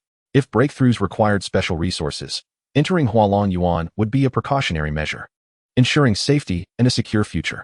Moreover, his existence was too unique, attracting the covetous gaze of the Bone Emperor of the demon race. His future would undoubtedly be tumultuous. Remaining in Heeshur would endanger those closest to him, like Mo Xingxiai and Shuang Qing. After spending these past few days together, Mo genuinely wished to shield them from any repercussions arising from his presence. The Spider-Bone demon they faced this time was only at the 4th tier. Shuang Qing and Mo Xingxiai managed to hold their ground. But what if the next one came at the 5th tier, or even higher? Would Mo Xingxiai still be able to stop them? Given their tenacious fighting spirit, they could very well perish. Mo could not bear the thought of them dying. The image of Shuang Qing, who had tenderly dried his hair and cared for his skin last night, lying in a pool of blood, and the cheerful Shi Yan, who promised to protect him, now lifeless, filled his heart with anguish. He needed to elevate himself to the 3rd tier, leave Heeshur, go to Hualong Yuan, and then to the capital, sooner rather than later. Mo's gaze grew resolute, focusing inward to solidify his resolve against the Bone Emperor, the greatest threat. Relentlessly pursuing him for no reason, he would personally bring an end to that existence. Mo was serious about holding grudges. He believed in retribution. As for now, first, it was time to eat. Upon entering the villa, the warm aroma of freshly cooked food enveloped him. This meal was not solely comprised of meat. It featured some fruits and vegetables. The kitchen was still bustling with activity. The appetites of those with talent were immense, especially after depleting their mental energy, necessitating more substantial meat to replenish. Even the petite Shi Yan required 4 pounds of meat to feel satisfied. Demon meat was rare and scarce, most of the time. Ordinary talented individuals relied on regular meat to replenish their energy, plentiful and filling. Back already? Go rest in the living room for a bit. Kai Zi is still cooking, and we'll be able to eat soon, Mo Xingxiai said as he reviewed his tablet. His demeanor was gentle, no longer as serious as during their first meeting or as cold as when facing the Spider-Bone demon. He now exuded a more human touch. After speaking, Mo Xingxiai lowered his head to continue addressing his tasks. It seemed his work was never-ending, and Mo could only speculate about how many documents he had to review as the captain of the Heeshur Town Demon Subduing Squad. Mo looked at his serious face, feeling a stirring within. He still had 35 pounds of premium demon pig meat in his storage space, which he had yet to utilize. He recalled that the meat had remarkable effects for those below the 4th tier, promoting rapid strength enhancement. Perhaps he should share some? This thought emerged, but was quickly dismissed. It was not that he was unwilling. He was not so stingy as to hoard the rewards from the terrifying roulette. However, this meat was directly linked to the peculiar nature of his magical talent. Currently, the only ones he could trust were Shuang Qing, Shi Yan, Mo Xingxiai, and Su Qingyan. Both Mo Xingxiai and Su Qingyan were at the 4th tier and would gain no benefit from it. He trusted Shuang Qing and Shi Yan, but he did not have the same trust for Yang Kai Chong, who was busy cooking, or he won, who was still recovering in the hospital from his earlier defeat. Even the once hero Zhang Shan he outside the door did not inspire trust. He did not wish to expose the special capabilities of his golden finger in front of anyone who had not gained his approval, at least not at this moment. He would wait until he could test the effects of the meat himself before making any plans. Suppressing his thoughts, Mo nodded in acknowledgement, informing them that he would change clothes before heading upstairs to lock himself in his room and contemplate the day's gains. Once the door was securely shut, Mo eagerly opened his magical panel. The balance of fear points made his pupils constrict, and his heart surged with joy. After a day of diligent effort, his fear points had astonishingly reached a staggering 23,011. This meant he could ascend once more and still have enough points to enjoy the roulette. Should he allocate points? He had just added some yesterday. Would it be too monstrous to break through again? After a fleeting moment of hesitation, Mo decisively chose to allocate points. Little White Cat. Add points for the young master. Being monstrous? That is precisely the aim. He wanted the personnel at the headquarters of the demon subduing 6 departments in the capital to witness his potential. Why hide his strength? The Bone Emperor had already come knocking. What use was it to conceal his abilities? Genius? Monstrous? Apologies, I am the celestial demon from beyond, the Hanging Brother. As the 15,000 fear points were deducted, the little white seedling in the spiritual space stood tall once more, its form erect. The fear points transformed into pure white light, flowing into the roots of the little white seedling. The aura surrounding Momo surged dramatically, an indescribable sensation of electric delight coursing through his entire being, while the white, demonic energy swirled uncontrollably around him. Momo emitted some peculiar groans, only to hastily cover his mouth. Such pleasure could be indulged, yet social embarrassment must be avoided. The electric sensation rampaged through Momo's body like a wild stallion, and he felt his bones becoming more tangible, distinctly aware of their presence and texture.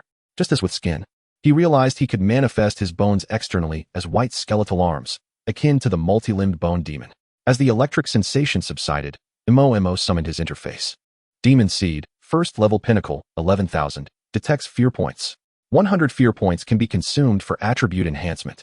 Current unlocked demon seed form, Bone Demon. Bone authority quantity, 7 what? How much? Momo was nearly astonished to the point of bursting his eyes upon seeing the fear points required for the breakthrough to the second level. To transcend from mid-first level to pinnacle requires 15,000 fear points. Yet to ascend to the second level demands a staggering 100,000 fear points. Little white seedling, have you consumed the middleman to become one yourself? Momo stared incredulously at the robust little white seedling, nourished by the 15,000 fear points. Following the recent enhancement, the little white seedling had surpassed the stage of a sprout, progressing towards that of a sapling. Its branches had proliferated, casting shadows reminiscent of a tree. Momo, whose height exceeded 1.7 meters, noted that even the unsettling black portions of the seedling had diminished to a mere fifth. However, this did little to alleviate Momo's existential inquiry regarding the exorbitant fear points required for the second level breakthrough. How can a product's features remain unchanged while its price surges nearly sevenfold? He harbored serious doubts that the little white seedling, noticing its own productivity, had instigated this outrageous demand for further development. The little white seedling appeared rather aggrieved, shaking its trunk. Momo's frustration flared, and he retorted, "You claim that breaking through to the second level offers new abilities, and that my strength will significantly increase. Yet, such a price hike is excessive. You should have raised it incrementally, step by step." Suddenly, Momo froze, staring blankly at the white seedling. "How could I comprehend your words?" He realized the oversight. In his moment of anger, he had failed to notice that he instinctively understood the little white seedling's gestures when it shook its body. The little white seedling extended its branches, laboriously gesturing before Momo. He nodded thoughtfully. If that is the case, then the 100,000 fear points could be tolerable. Momo's anger dissipated as the little white seedling presented a rather enticing proposition that swayed him.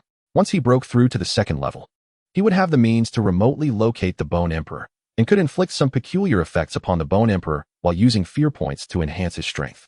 Although the specifics of these effects were unclear to the little white seedling, it assured him they would be of a nature that would make the Bone Emperor cry out in despair. Momo could hardly resist such a tempting offer, readily agreeing. Another compelling reason to grow stronger had emerged. Momo snorted softly, waving his hand to activate the terrifying Great Wheel. "You, the skeletal figure, wait for me. Once I break through to the second level, you shall see what I can do." A gentleman's revenge is never too late. While Momo could not endure 10 years, a few days of patience would suffice. For the sake of his own strength, he would have to urge his diligent classmates to contribute more fear points. In their prior exchange, the little white seedling also suggested that Momo make greater use of the terrifying Great Wheel, as it contained numerous wonderful items, with guaranteed rewards beyond mere pork. Among them were various trinkets that could rapidly accumulate fear points, simple enough for ordinary individuals to handle. With classes resuming tomorrow, Momo was determined to present a little gift to those who had once bullied him. He glanced at his fear points, totaling 8,011, still quite healthy. Little wheel. Let us spin. Chapter 35. Need the endless bone graveyard of the demon realm lay ensconced in a rolling sea of pale bones, shrouded in a lifeless black mist. Deep within, the atmosphere of the bone palace remained as foreboding as before.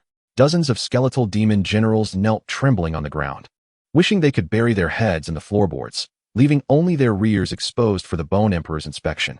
Their demonic aura condensed within them, resembling statues. Despite possessing 9th-tier strength, they dared not move.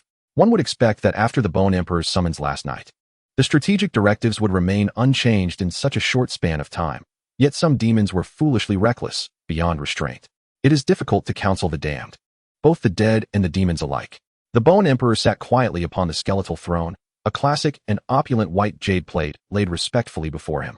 Within it, a white skeletal spider writhed in agony, its eye sockets ablaze with red soul fire, pulsating rhythmically. 3 of its 8 legs had been severed, disappearing without a trace, with magical flames emanating from the severed ends. My lord, I was wrong. I am worthless. I am worthless. I beg for your mercy this once. I am loyal.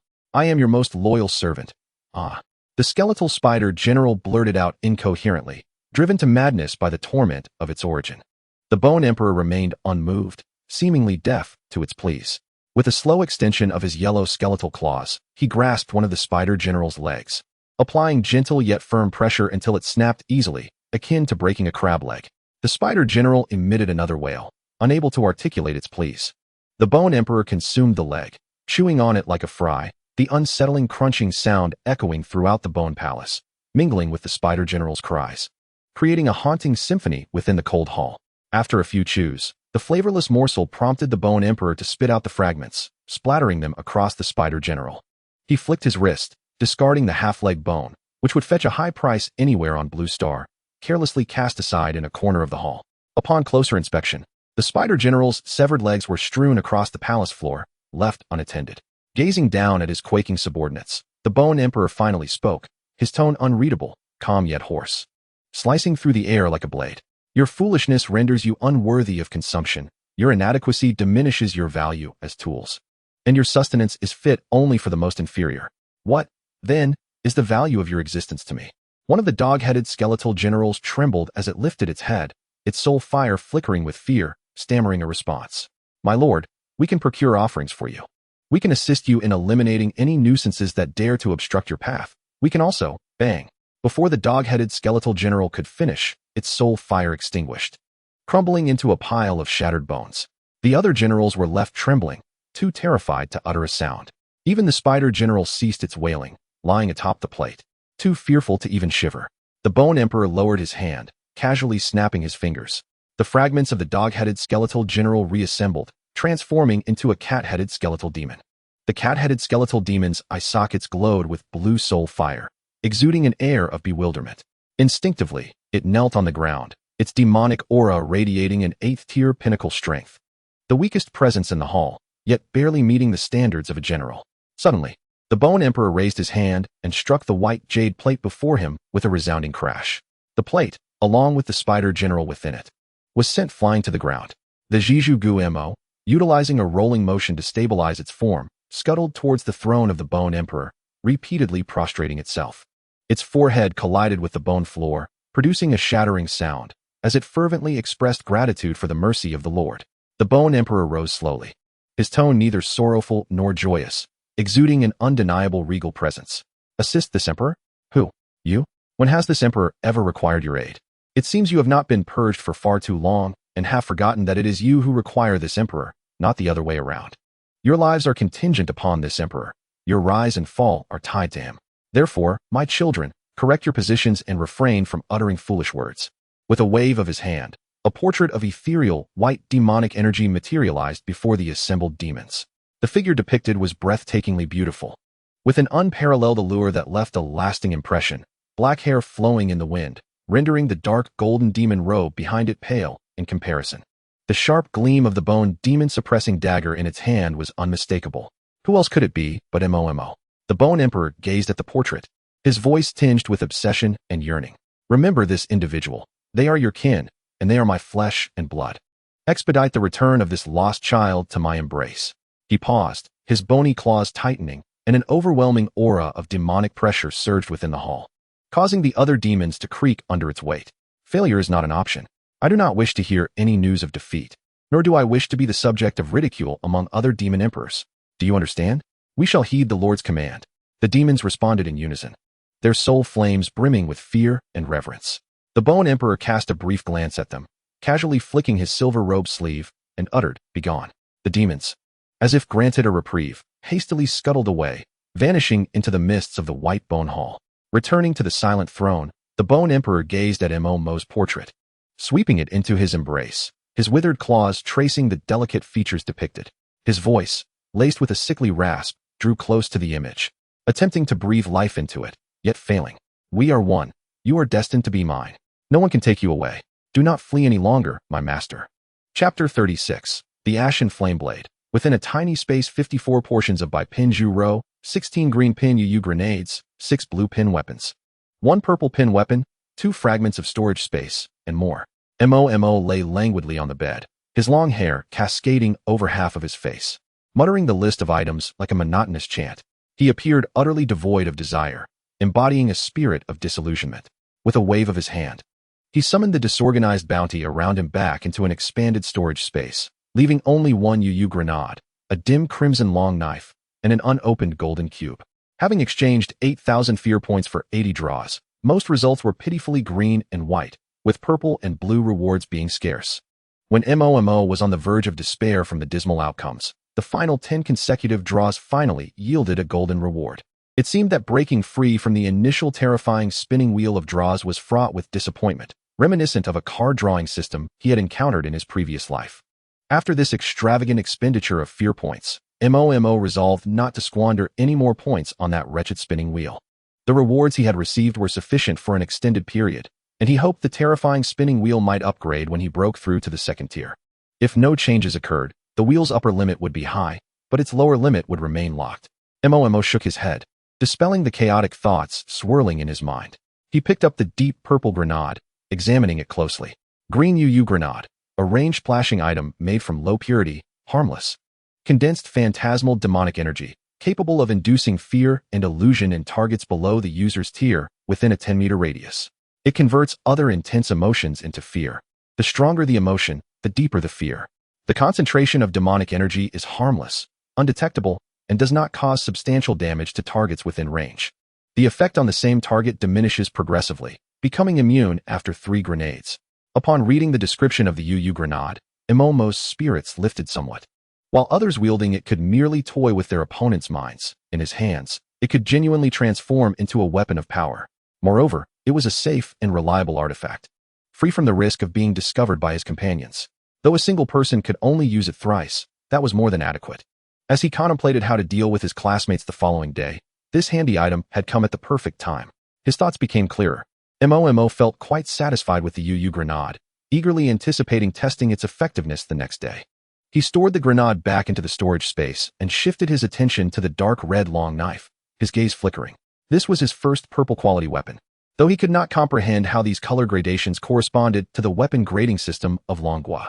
Its appearance was certainly beyond that of an Xian-level weapon. It had to be at least a D-level weapon to deserve such a status. Mo reached out to touch the hilt. A wave of heat coursed through him instantly. Purple Ashen Flameblade, a blade infused with powerful fire elemental energy, exhibiting enhanced effects when wielded by fire element talent users. When swung, it carries an additional flame effect, inflicting burning upon the target's wounds. Special ability, Burning the Celestial Canopy. Sacrifice the blade, shattering it, to release a massive amount of fire elemental energy at once, causing significant damage. As Mo's fingertips grazed the heated blade, it felt warm, yet not scalding. The fiery patterns on the blade flickered continuously, still burning even when contained within the weapon. A fine blade, adding another combat method to his arsenal. Mo took the cold blade in his left hand and the ashen flame blade in his right. Mimicking the sword techniques Frost Qing had employed during the battle with the Zhizhugu Mo, executing them with surprising grace. He found himself surprisingly coordinated, avoiding any mishaps. It seemed he possessed some innate talent for dual-wielding weapons. An unrefined idea took root in his mind. In future battles, he could wield dual knives, freezing with one hand and igniting with the other, creating an evaporative reaction upon his foes. The thought made Mo chuckle to himself, envisioning a delightful culinary outcome, freeze-dried and barbecued, defeating his opponents at a perfect 7 out of 10. Finally, he turned to the grand prize of this draw, the golden quality item. Mo carefully stowed away the weapons before picking up the golden cube. Drawing from past experience, he meticulously checked that all doors and windows were securely closed to ensure no stray golden light would betray him, before proceeding to open the golden cube. As a dazzling golden light flickered, Mo successfully witnessed the previously unseen unboxing animation. Rather than witnessing the brilliance of progress represented by the golden light, it felt more akin to activating a flashbang. Mo squinted as a vast expanse of golden light flooded his vision. Oh no. He hurriedly shielded his eyes, diving under the covers and cocooning himself completely. Moments later, the golden light dissipated, and tranquility returned to the bedroom. Yet the pile of blankets on the bed remained undisturbed. The golden light had simply been too blinding. For a fleeting moment, Mo felt as if his world had been reduced to a singular hue of gold. Judging by the elapsed time, it seemed similar to when he had suppressed the golden light effect of fear. The blanket mound on the bed finally stirred, revealing a small opening. Mo cautiously poked his head out, his squinted eyes filled with vigilance, his tuft of hair standing upright like a sentinel. Confirming the absence of golden light, he emerged from the covers, bare feet padding softly on the floor as he searched for the golden item. Soon, he held a transparent cube with a silver frame in his hand. The golden space of the inch, uniqueness, a restrictive item of the domain ceiling type, devoid of offensive capabilities, permits the user to designate any enemy within their line of sight to enter an indestructible space of 100 meters in diameter for a duel, which can only be concluded upon the demise of one party. Special Effect 1. Though far must be slain, regardless of distance. Any target struck by the user can be pulled directly into the golden space for combat, bypassing spatial limitations. Special Effect 2. Serenity of the Inch. The user may enter the golden space alone to recuperate for a duration of 1 minute, with a cooldown period of 3 days. After perusing the introduction of the golden space, Mo could only marvel. When it comes to efficacy and practicality, one must indeed regard the golden quality. A mask of fear and a golden space, both exceedingly useful, particularly the golden space, which not only compels a 1v1 duel with an adversary, but also allows for an endless search for enemies after striking them. Should the opponent find themselves unable to prevail, escape becomes impossible.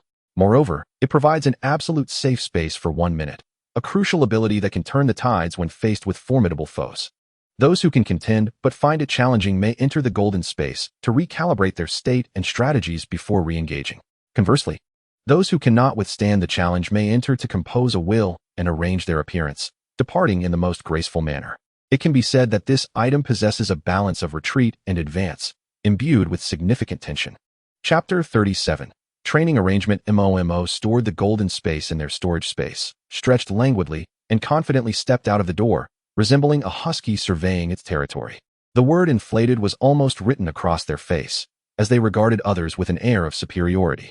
Su Qinyan had witnessed Mo's carefree demeanor on several occasions and deemed them somewhat worldly. They merely nodded in acknowledgement and continued to focus on sharpening their blade. Beauty and intelligence are seldom found together. Mo's appearance led Su Qinyan to tacitly accept that the latter was lacking, thereby solidifying Mo's reputation as a foolish beauty, a fact of which Mo remained blissfully unaware. Downstairs, Mo Xingci spoke calmly. Are you ready? Wash your hands and prepare for dinner. As the words left his lips, he intended to lower his gaze to examine the documents, but his pupils abruptly constricted. He raised his head in shock, his expression betraying a visible astonishment. The tablet in his hand lost its support and clattered to the floor. Staring blankly at Mo for a long while, Mo Xingci's throat bobbed. You have reached the peak of the first tier? Su Qinyan's hand faltered, the blade grazing his fingertip and drawing a trickle of crimson, yet he felt no pain. His mouth hung open, capable of accommodating an apple. Mo held their head high, gracefully sauntering to the sofa, crossing their legs as they leisurely lifted a teacup to take a sip. Only then did they respond with a nod. Indeed, you possess discerning vision, but alas, there is no reward. However, receiving praise from me is the highest commendation you could hope for. This time, Mo Xingci refrained from delivering a reprimanding tap to interrupt Mo's arrogant monologue. Instead, he bent to retrieve the fallen tablet and nodded in agreement. Such talent has never been seen before. Do you know the fastest time for a human to awaken their talent and break through to the peak of the first tier? Mo's curiosity was piqued, and with keen interest, they shook their heads slowly. Mo Xingci did not keep them in suspense, speaking with gravitas. 5 days. The shortest time is 5 days. Yet, from awakening to now, it has only been 2 days for you. Achieving this level without special supplements or materials is truly frightening. He paused, swiftly typing on the tablet before continuing. I have arranged your subsequent training. This is a proposed schedule for you. However, given your current performance, there is room for optimization. You may go eat first, and I will brief you on the arrangements after the meal. With that, Mo Xingci continued to type without lifting his gaze. The meal passed swiftly. The others at the table had learned of Mo's breakthrough and found the delicious food suddenly tasteless. They had initially thought they had adopted a charming, downtrodden stray, only to discover that this charming creature had transformed into a prodigious talent. The stark contrast left them feeling unreal.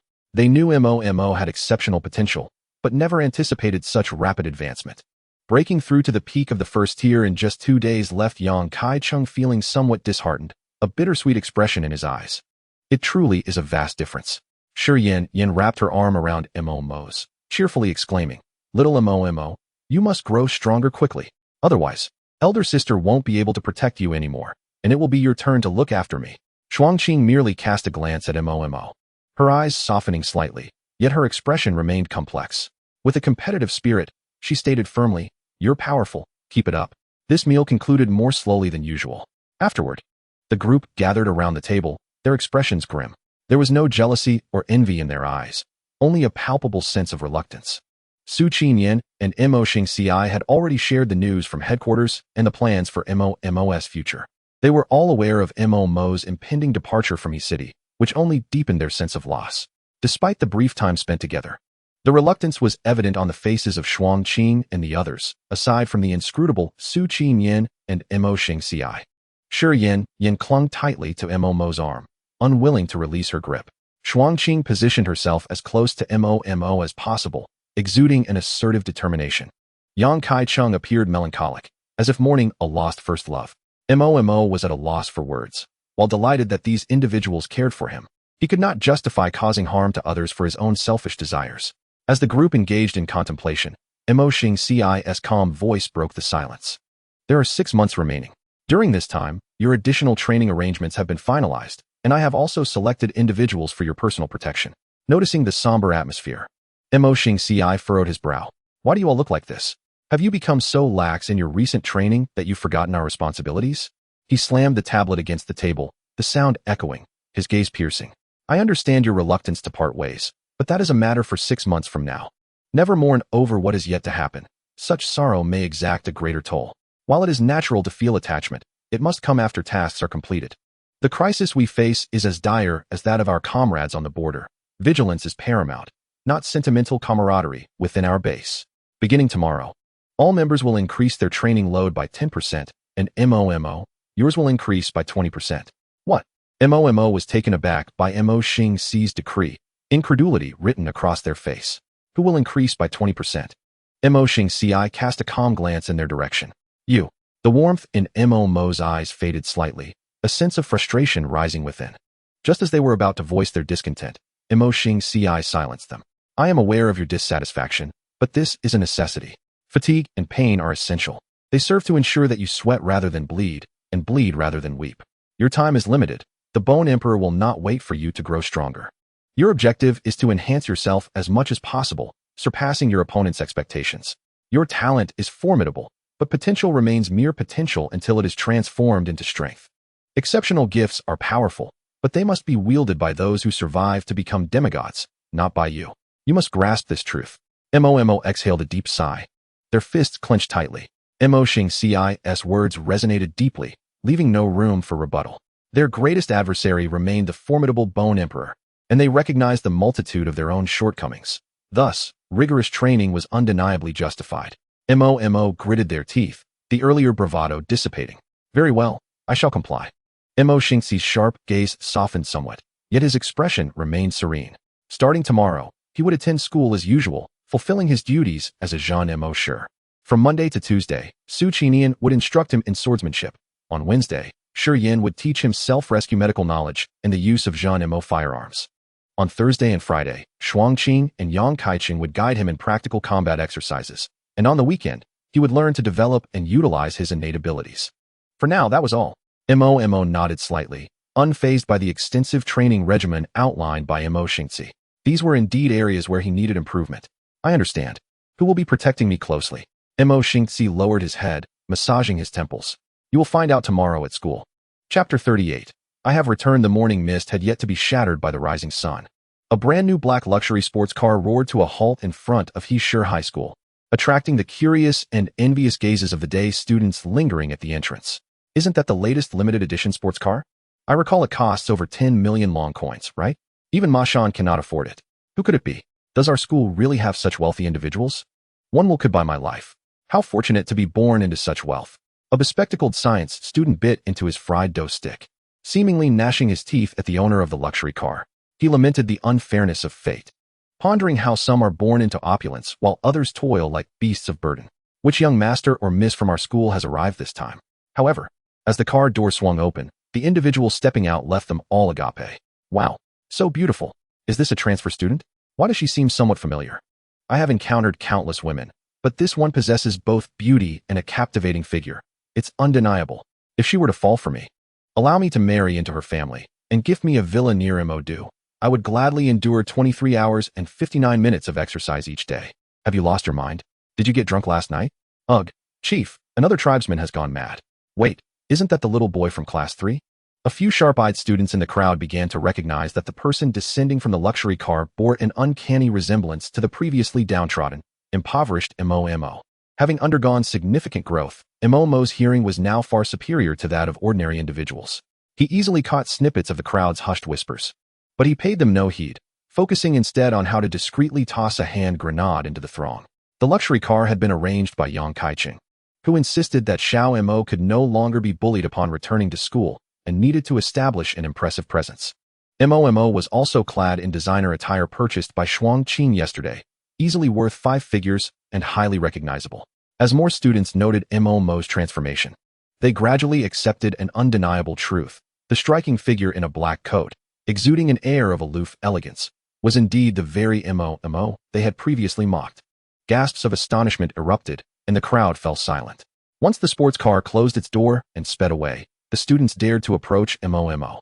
Today, after grooming and care, Mo appeared radiant. With a healthy complexion, his signature sleek high ponytail swaying as he moved, the black coat fluttering in the cold wind, rendering him both chilly and chic. A tall youth with a pockmarked face approached, rudely scrutinizing Mo, and asked haughtily, "Hey, are you Mo from class 3? Mo cast him a sidelong glance, immediately recognizing him. The pockmarked youth was also a sycophant of Ma Shan, though a lesser minion compared to the 4 who had previously been humiliated by Mo. This one was merely a lackey of a lackey, emboldened by Ma Shan's influence, and had taken pleasure in bullying others. With Ma Shan injured and unable to attend school, the youth's intentions were clear: to inherit Ma Shan's legacy and seize the opportunity to prove himself in the absence of the others. Mo chose to ignore the petty provocateur, resolutely moving forward, his gaze unwavering. He had returned to school with a plan to instigate change. There was much preparation to be done. He had no time to waste on such insignificant distractions. Feeling dismissed, the pockmarked youth's pride was wounded. Those who lack something tend to obsess over it. The fear and respect he could not command from Ma Shan, he sought to extract from ordinary students. That feeling was addictive. Yet, Mo's indifference only fueled his irritation. He was now certain that the individual before him was indeed Mo. What was Mo? A decorative vase, a toy, a waste. And now, he dared to look down upon himself? "You filthy wretch, who gave you the audacity?" He spat, reaching out to grasp Mo, intending to teach him a lesson about hierarchy. However, as his hand approached Mo, an innate terror surged through him. His face paled instantly, and he froze, covering his mouth as a grimace of agony contorted his features. The onlookers were puzzled by the pockmarked youth's sudden distress. As a lackey of Ma Shan, he had bullied many students and had few friends who would concern themselves with him. Unbeknownst to them, within the youth's mouth, his teeth had begun to sharpen grotesquely, enveloped by a white, bone-like malevolence that pierced his tongue and palate, rendering him mute. In a desperate bid to prevent blood from flowing, 2 of his teeth transformed into hooks, piercing through his upper and lower jaws, making it impossible for him to open his mouth. The pockmarked youth's suffering was known only to him. Mo coolly observed him until his fear was exhausted, ceasing to exert his bone authority, allowing the youth's teeth to revert to their original state. The sensation of manipulating bone still carried an electric tingle, but it was no longer as intense as during his breakthrough. Though uncomfortable, Mo had learned to endure it without betraying any signs of distress. Freed from his constraint, the pockmarked youth coughed up a mouthful of blood, mingled with fragments of oral tissue. "Huh, ugh," he groaned, curling on the ground in agony, emitting incoherent wails. Once again, the crowd erupted into chaos, frantically dialing for emergency help, while others sought assistance from the security guard. Observing the turmoil, Mo felt a genuine sense of joy and chuckled softly. He squatted down, his clothing draping elegantly over his slender legs. Looking down at the neglected pockmarked youth with a mocking expression, his sweet voice resonated in the youth's ears like that of a vengeful spirit. "What? After all this, is this what you wanted to say to me? Sorry, I still struggle to comprehend languages beyond human speech, so do make an effort to learn human language. With that, Momo turned and walked away, his high ponytail arcing gracefully behind him as he strode towards Heesher High School, leaving the chaotic crowd in his wake. I have returned, Heesher High School. Chapter 39. A classmate's greeting. As Momo approached the familiar classroom door, his state of mind was markedly different from before. The power derived from his demonic lineage, and his confrontations with the Spider-Bone demon left him disinterested in the mundane campus life surrounding him. He regarded his warm classmates merely as potential sources of fear, due to the chaos outside the school gates. There were not many students present in the classroom at this moment. Momo kicked open the door of Class 3 with a forceful thud, a bold act he would never have dared to perform in the past, when he would have preferred to shrink away and allow others to forget his existence to avoid bullying. However, now, Momo sincerely declared, I do not consume beef. The few boarding students who had risen early were startled, their hearts nearly stopping, as their pens punctured their papers, almost causing them to leap from their seats. The expressions of the onlookers morphed from astonishment to fury as they turned to face the entrance. What on earth? Who dares? I am utterly baffled. As the enraged students glanced outside, a strikingly beautiful figure magnetically captured their attention. So lovely, so familiar, was their initial thought. And the anger they had felt moments before dissipated somewhat. Excuse me, have you entered the wrong classroom? Beautiful lady, whom are you looking for? Several eager boys set down their pens and approached, entirely unconvinced that it was Momo who had kicked the door. In their eyes, a beauty could never engage in such a brutish act. Surely, someone else must have been responsible. Momo's lips curled into a slight smile. Yet he paid no heed to the boys, striding past them to his seat, sitting down lightly, and propping his chin on his hands, grinning at the astonished onlookers. What? You are Momo? How did you manage to wear such an outfit? TSK, this little South lady is not even trying to hide her allure. And she's learning to dress up. The barbed, scornful remarks continued. Momo did not respond to their inquiries, but instead took out some worn books, feigning interest while secretly calculating the benefits of his earlier actions. Initially, he had planned to drop a grenade at the school gate to harvest a significant amount of fear points. However, as he was poised to pull the pin, several timid students inadvertently contributed a considerable sum of fear points. Concerned that dropping the grenade might incite chaos and attract the attention of Mo Xingzi and his group, he reluctantly abandoned his plan. Nevertheless, the fear points accrued from the unfortunate Zhang Zi were substantial, yielding over 5,000 points alone. This nearly exhausted Zhang Zi's short-term fear point value. From Momo's observations, it seemed that further extraction of fear points from Zhang Zi would require a death threat. The gathered crowd, combined with the earlier door-kicking intimidation, contributed approximately 3,000 points. Although still far from the target of 100,000 fear points, Momo deemed the endeavor worthwhile, marking the initial step toward his supremacy at Heesher High School. With a grand gesture, he converted these 8,000 fresh fear points into enhancement points. The magic panel flickered, and his talent points increased from 1 to 81. A warm, tingling sensation surged. But Momo, having prepared for such an occurrence, managed to suppress any unwelcome sounds, his complexion slightly flushed, inadvertently adding an air of bashfulness to his demeanor. Li Zihua, witnessing Momo's aloof demeanor, was instantly incensed. They had often bullied Momo, engaging in acts such as hiding his books, mocking him, and telling inappropriate jokes about him. Occasionally, they resorted to physical intimidation, knowing that Momo had no guardians to turn to, and the homeroom teacher despised him for being androgynous.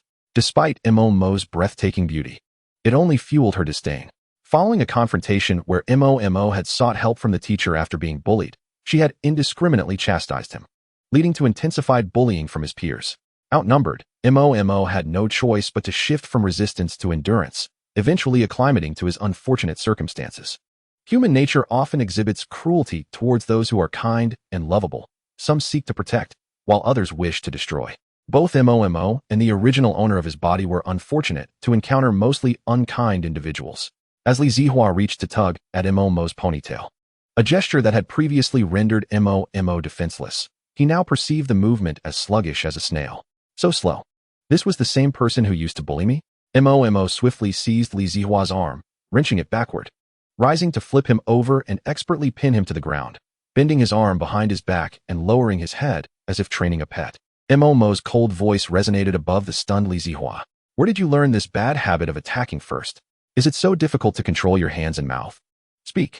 Momo impatiently jerked Li Zihua's arm upwards, the tearing pain eliciting a scream from him. "Ah, let go. You freak, let go." Before Li Zihua could finish his plea, Mo forcefully pressed his head to the ground, producing a sharp sound. "It seems I must first teach you a lesson in manners. 1, 2, 3. With a steely gaze and a calm expression, Mo counted. Each number accompanied by a thud of Li Zihua's forehead against the floor. The fear points accrued from Li Zihua skyrocketed, accompanied by his agonized cries. "Someone please. Get this maniac away from me." The surrounding students, finally snapping out of their stupor, rolled up their sleeves and attempted to intervene. However, before they could approach, Mo nimbly rose, dragging the disoriented Li Zihua toward them. With a swift leap onto a nearby bench, he executed a sidekick that sent a tall boy crashing to the ground, scattering desks and chairs in the process. One student brandished a math book, intending to strike Mo, but he deftly dodged, twisting the boy's arm and using the book to strike him upside the head. With a dull thud, the boy collapsed, slipping into an infantile slumber. The weight of the advanced mathematics book was reassuring. So slow, so weak. Where has all that strength from before gone? Use it. Mo's exhilaration mounted as he continued to unleash his fury upon his adversaries, relishing the opportunity to retaliate. The fear points of the boys surged as they transitioned from standing to kneeling and ultimately to lying down. By the end of the ordeal, Mo's clothing bore slight stains, yet no one remained upright to catch their breath. All who dared to confront Mo were curled up on the ground, groaning in pain, akin to dogs with broken spines. The classroom of Class 3 lay in disarray, with a few late-arriving girls and other classmates huddled in corners, too frightened to make a sound. Their gazes toward Mo were now filled solely with unfamiliar terror. Mo rubbed his slightly swollen knuckles, a gentle smile gracing his features as he surveyed the room. "My dear classmates, now that we are all in the classroom, why not sit down and read?" Chapter 40. Privilege, Fairness? Mo's enchanting smile, with bright eyes and a radiant grin, resembled blooming peach blossoms. Yet, no one had the heart to appreciate it. The students of Class 3 cowered in their corners, each rendered mute by fear, dreading that Mo might turn his wrath upon them as well. They were baffled by the sudden ferocity of the usually meek Mo, who had always been submissive and pliable. As Mo observed their palpable fear, the fear points continued to accumulate rapidly, bringing him a sense of relief as the long-suppressed frustration within him was finally released. He casually brushed off the dust from the hem of his black coat, elegantly seated himself in the rear of the classroom, one leg crossed, with his shoe resting upon the face of the now prone Li Zihua. With a slight pressure underfoot, Mo crushed Li Zihua, eliciting a cry of agony. Mo raised an eyebrow, his gaze sweeping over the huddled group of individuals, his tone languid yet tinged with unabashed mockery. "Look at your wretched state, so contemptibly pitiful, akin to a pack of abandoned curs." Despite the humiliation he inflicted upon them, none dared to retaliate. The few with a semblance of courage already lay beneath his feet. The others, though not particularly bright, recognized that today's Mo was entirely different from the one they had known before. Seeing no provocateur among them, Mo felt a sense of tedium. His intentions were straightforward. Revenge was one motive, while establishing dominance was another. The individuals before him had consistently treated both the original owner and himself poorly. Since Mo's arrival in this realm, every instance of beating and humiliation had been etched in his memory. He was determined to return this hatred 100-fold. Moreover, to instill a double-digit fear factor in someone, one must either inflict physical harm or deliver a sudden shock. Alternatively, if the individual already harbored a fear of him, a mere display of harsh words would suffice, coupled with minimal lessons to impart. Thus, the fear factor would naturally flow into him like a torrent. Mo anticipated that his reliance on fear would only grow. As instilling fear required skill, it was far more advantageous to cultivate his own fear points directly. His chosen seedbed was, of course, the entirety of Hishur High School. It was one thing for the Bone Emperor to trouble him, but with the practical training orchestrated by Mo Xingzi and others after school, enduring an entire day of oppression was untenable. He would naturally vent his frustrations on those who had once bullied him, ensuring they would no longer seek trouble. With this clarity of thought, Mo snorted coldly, his piercing gaze suddenly directed at several individuals, commanding in a voice devoid of warmth, "Close your eyes, or I shall gouge them out for you to use as marbles." The majority present were female students, who, accustomed to watching the demon slayer handle demonic corpses with caution, had never witnessed such a bloodthirsty scene. With a mere fright from Mo, they obediently closed their eyes, too terrified to open them again. Mo glanced at the classroom surveillance, and with a mere thought, a layer of white demonic energy enveloped it completely. He cared not for the classic blood-soaked battle scene that might leak out, but he was rather concerned about the exposure of his unique abilities. Furthermore, the warm welcome from their kind-hearted homeroom teacher in Class 3 should not be overlooked. A wicked smile curved Mo's lips as he flipped his hands, revealing 2 ominous grenades. Pulling the pins, he tossed them into the crowd, and 2 barely audible thuds echoed. A colorless, odorless waft of demonic energy swiftly filled the classroom of Class 3. Had Mo not been acutely sensitive to demonic energy, one could hardly have discerned its presence. Panic surged among the students as visions of rampaging demons and grotesque fiends filled their minds, glaring hungrily at them. Meanwhile, those who lay on the ground, including Li Zihua, felt their wounds intensify.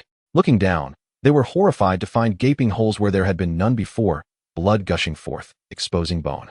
They could even sense their insides spilling out, while Mo transformed into a ravenous demon with a fearsome visage, tearing at their flesh. The pain struck their brains directly. "Ah, mother, save me. It hurts. I'm dying. I was wrong. I'm sorry. I'm a student. Please spare me. No, not there. You can't. Ah." The others, utterly terrified, crawled on the floor, their fear points surpassing the 100 mark for the first time, a clear indication of their fright. A foul odor wafted through the air, prompting Mo to wrinkle his nose in disgust and step aside.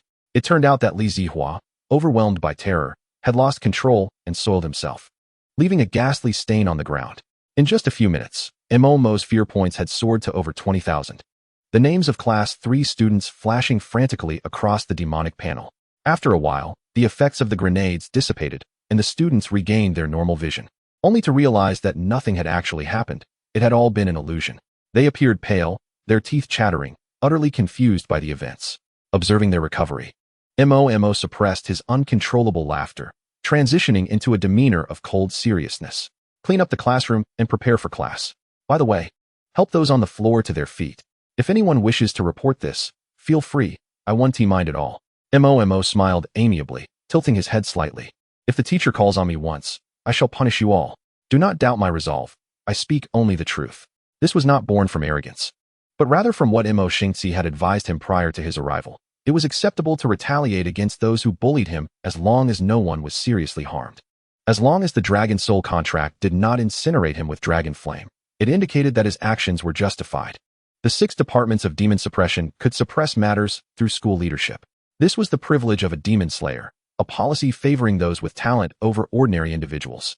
This unspoken rule was an accepted norm across the Blue Star. Discussions of fairness were laughable when addressing inequities of status. Ultimately, the fundamental reason nations established agencies for gifted individuals to protect civilians was that gifted individuals emerged from ordinary people. If the ordinary populace were to perish, the likelihood of producing gifted individuals would drastically diminish. Thus, these distorted yet contradictory unspoken rules came into existence. In other words, as long as Mo refrained from committing murder or crimes within the school, the 6 departments of demon suppression would pave the way for him. This illustrated the status of the 6 departments within the Dragon Kingdom, and it was the source of Mo's audacious confidence. However, upon concluding his statement, none dared to move, still huddled together in fear. Mo kicked Li Zihua several meters away, raising his voice sharply, his gaze icy. "I said clean up. Are your ears deaf?" Witnessing Mo lift his hand as if to take action, the others screamed and scattered, hastily restoring order to the chaotic classroom. Once everything was back on track, Mo leisurely returned to his seat, his expression softening into one of warmth and charm as he smiled at the busy students. Internally, he reviewed the demonic panel, analyzing if there were any patterns in the accumulation of fear points. At that moment, a sharp, angry female voice pierced through from outside, demanding, "What is going on here? Are you staging a rebellion so early in the morning? Who is responsible?" Mo turned his gaze toward the source of the voice, unconsciously narrowing his eyes. It was none other than a familiar face, the homeroom teacher of Class 3, Wu Xiaomei. Through observations over the past 2 months, Mo had discerned her character. She was a quintessential snob. Not only did she look down upon him for his orphan background, but she also harbored a strong aversion to his striking beauty, simply because he was a boy. Undoubtedly, jealousy over his looks played a role in her disdain. Merely donning the title of teacher did not grant her the qualifications to be a good mentor. Wu Xiaomei was evidently unworthy of the role. Although she refrained from physically striking Mo due to her position, her cold sarcasm and thinly veiled mockery were inescapable. Each time Li Zihua and her companions bullied Mo, she would invariably side with them, lambasting him without hesitation. The language is replete with words that strike at the tender points of the soul, such as orphan, uncultured, dressed in a manner that is neither masculine nor feminine, and seductress tempting others. These terms have been hurled at the original owner for over 2 years. The original owner, possessing a gentle and kind disposition, had always viewed the teaching profession through a rose-tinted lens since childhood. Thus, she merely bowed her head in silence, reflecting on whether she had indeed erred in some way. Frequently, she would return to her cold, rented room in tears, shivering with despair. However, when it came to Momo, she found kindness in him. Having navigated the complexities of society, he had only reported her once and never sought her out again. Yet, both the original owner and Momo had fallen to a state where they were loathed and scorned, with Ma Shan's contributions being significant and Wu Xiaomei's role not to be overlooked. Early one morning, Wu Xiaomei overheard students in her 3rd class wailing in distress, creating a scene reminiscent of a slaughterhouse. In a panic, she rushed to assess the situation before finishing her breakfast. Upon entering, she was nearly overwhelmed with indignation at the chaotic scene before her. Not only was the classroom in disarray, but students lay scattered across the floor in disheveled heaps, while the standing students wore faces of deep sorrow as they attempted to restore order. Most conspicuous among them was Momo, whom she typically held in disdain, adorned today in a striking ensemble, clad in a long black coat and dark boots, with a high ponytail that partially obscured his pale neck. He exuded an air of aloof elegance, starkly contrasting with the disheveled classmates surrounding him. What infuriated her even further was that, despite the chaos, while the other students were diligently cleaning up, Momo sat idly by, resembling a mere overseer. Seething with rage, she strode into the classroom and demanded answers. Why the silence? Do you not know who is responsible for this? Her voice echoed harshly in the deadened room. Among the students, a bolder one dared to glance at Momo, and upon seeing his indifferent demeanor, summoned the courage to step forward. Gritting his teeth, he spoke, "Teacher, it was Momo who did this. He injured Li Zihua and caused this chaos." He even said. The student hesitated, contemplating whether to continue. Wu Xiaomei, already livid, felt her face flush as she pressed for more. What else did he say? The student, biting his lip, continued. He said you are just a songstress, worthless. You cannot control him. He can do whatever he wants, and from now on, he will be known as Mo at his city high school. The room gasped collectively at this revelation. Unlike embellishments from others, this was akin to adding TNT to a nuclear bomb. Momo appeared taken aback, his expression one of disbelief. He was not worried about the complaint, having anticipated it, and knew the authorities would soon be involved. However, he found the audacity of the student remarkable, not only for reporting him, but for adding such personal commentary. How extraordinary, reflecting on past events. A smile of relief broke across Momo's face. Wu Xiaomei, on the verge of madness, had no time to discern the truth of the student's words. She shouted at Momo, "Get out here. Review the surveillance. If what they say is true, you need not attend this school any longer." Momo shrugged nonchalantly, replying, "No, you can go do it yourself. I have no desire to." This attitude ignited Wu Xiaomei's fury, prompting her to lunge at him, attempting to grasp his wrist. "You've crossed the line," she exclaimed. Momo elegantly sidestepped, causing Wu Xiaomei to stumble and fall, her face landing in a puddle of yellow liquid on the floor, an embarrassing and unfortunate mishap. As she rose, intending to berate Momo, an unpleasant odor assaulted her senses, momentarily restoring her composure. Frowning, she wiped her face, only to find her fingers sticky with a foul substance, her complexion paling. "What is this? Why does it smell so terrible?" Some liquid had inadvertently flowed into her mouth, the rancid taste causing her brow to furrow in distaste. The other students, aware of the situation's true nature, hesitated to divulge the source of the liquid, which was a result of Li Zihua's unfortunate incident. Meanwhile, Momo stepped back, feigning surprise. His grin barely contained. "Ah, Wu Laoshi, that was a gift from your most obedient student. It seems you truly relish this aroma," he teased, laughter dancing in his voice. Wu Xiaomei, bewildered, sensed that this was not a good gift. She hurriedly tried to clean herself, but the mess only worsened, the odor clinging to her skin. Several female classmates, unable to bear the sight, cautiously offered her tissues from a safe distance, their voices trembling. "Teacher, please use this to wipe off. Don't ingest it. I'm scared." Wu Xiaomei reached for the tissues, but the girl recoiled in horror, shrieking as if burned, and fled to the restroom, leaving Wu Xiaomei in a state of utter disarray.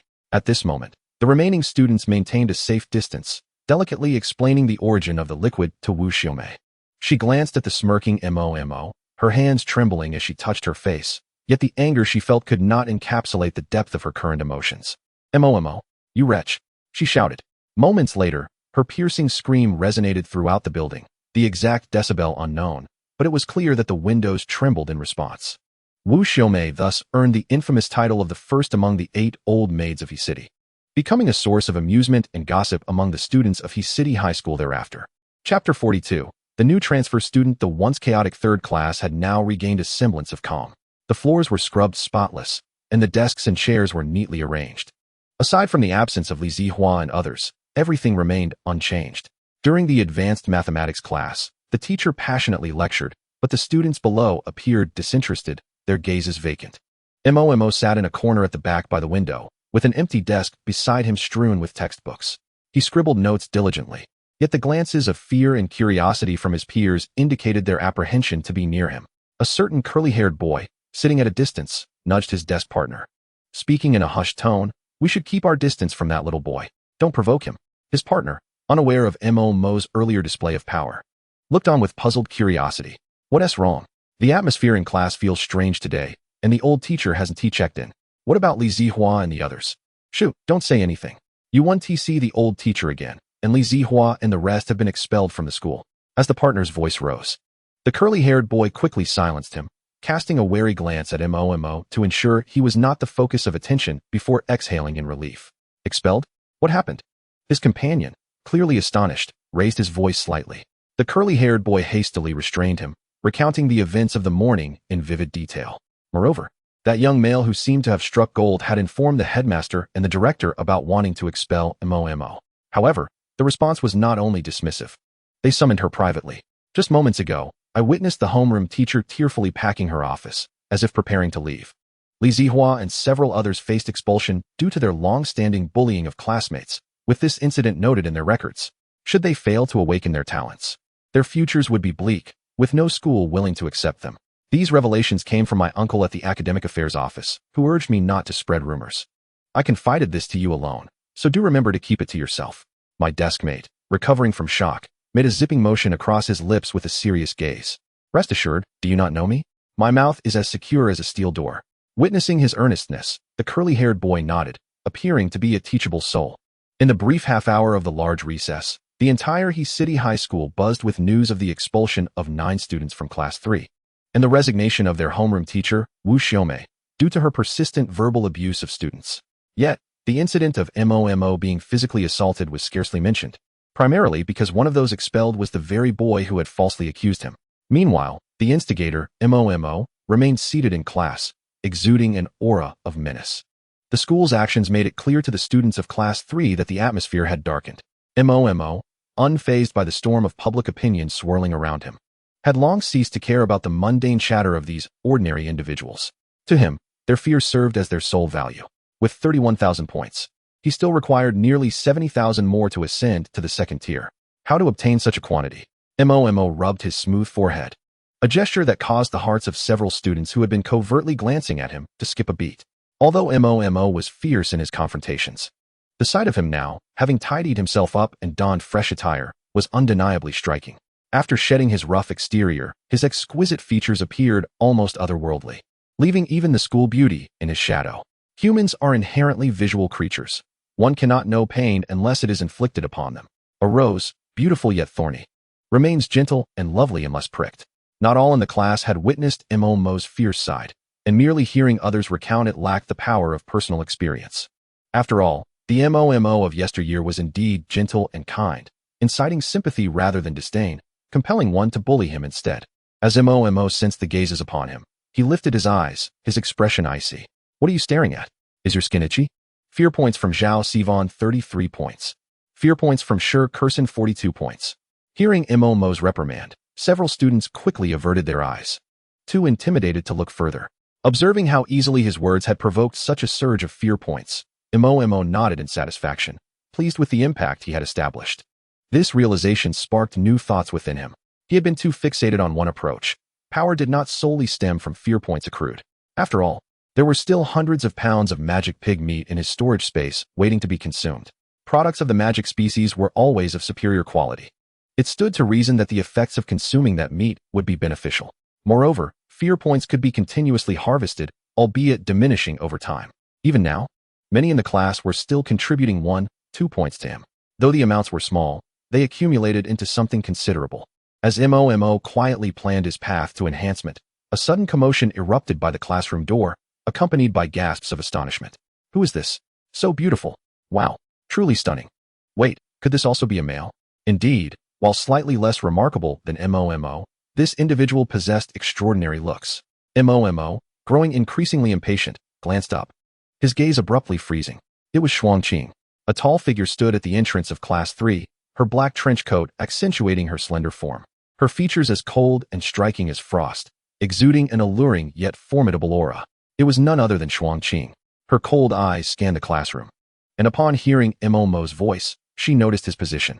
Her frosty visage softened slightly, a hint of a smile gracing her lips. She stepped onto the podium, her voice crisp yet chilling. Allow me to introduce myself. I am Xuangqing, a transfer student from He City No. 1 High School, and from today onward, I shall be your classmate. A wave of gasps and applause erupted from below, with the departure of Li Zihua and his cohorts. The unexpected arrival of a school beauty into the class was truly delightful. After saying this, Xuangqing made her way toward Momo. As she passed several boys, they eagerly gestured to the empty seats beside them. Xuang classmate here. I excel in mathematics. I can tutor you. Xuang classmate, don't believe him, come sit with me. I am proficient in English. They clamored, hoping that this icy beauty would become their deskmate. However, Xuangqing paid them no heed, as though they were merely air. It was only when she reached Momo, who was hiding behind a book, that she smiled and spoke. What's wrong? Have you forgotten me? Momo, with the book concealing his face, felt his hair bobbing awkwardly as he shifted. Unable to resist, Xuangqing reached out to ruffle his hair, prompting him to abruptly lower the book and cover his head, pleading for mercy. I was wrong. How could I forget Xuangjia? I was merely preparing myself, hee. Momo, slightly embarrassed, brushed his hair back. At that moment, a boy seated in the front row kindly cautioned Xuangqing. Xuang classmate, it's best to keep your distance from him. You may not understand yet, but Momo is not a girl. If you wish to sit with a girl, perhaps you should choose someone else. Most importantly, Momo has a reputation for bullying other students, which makes him a poor companion. Associating with him could lead to trouble. With someone leading the charge, others quickly chimed in, their words dripping with disdain and disparagement towards Momo. At this, Momo's expression grew cold. Clearly, the time spent training had been too brief, as they still dared to speak ill of him. Fabricating lies in his presence was a grave error. Such blatant provocations were met with a palpable sense of anger. Some individuals seemed to possess an inherent propensity for self-degradation. Momo clenched his fists, a wave of suppressed fury washing over him. At that moment, the desire to transform He City High School into his realm of fear points surged to its zenith. A faint flicker of murderous intent began to coalesce within him.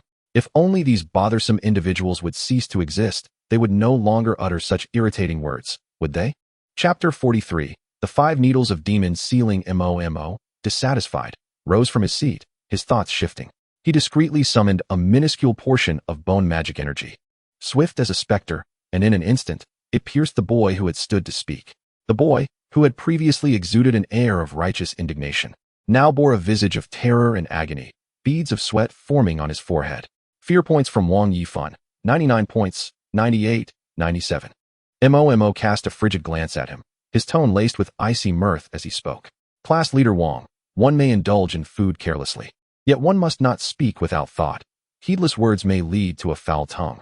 With that, Momo approached Wang Yifan at a measured pace, feigning confusion as he tilted his head. Moreover, Xuangqing has yet to voice any objections, and here you are, cavorting about. What is your intention?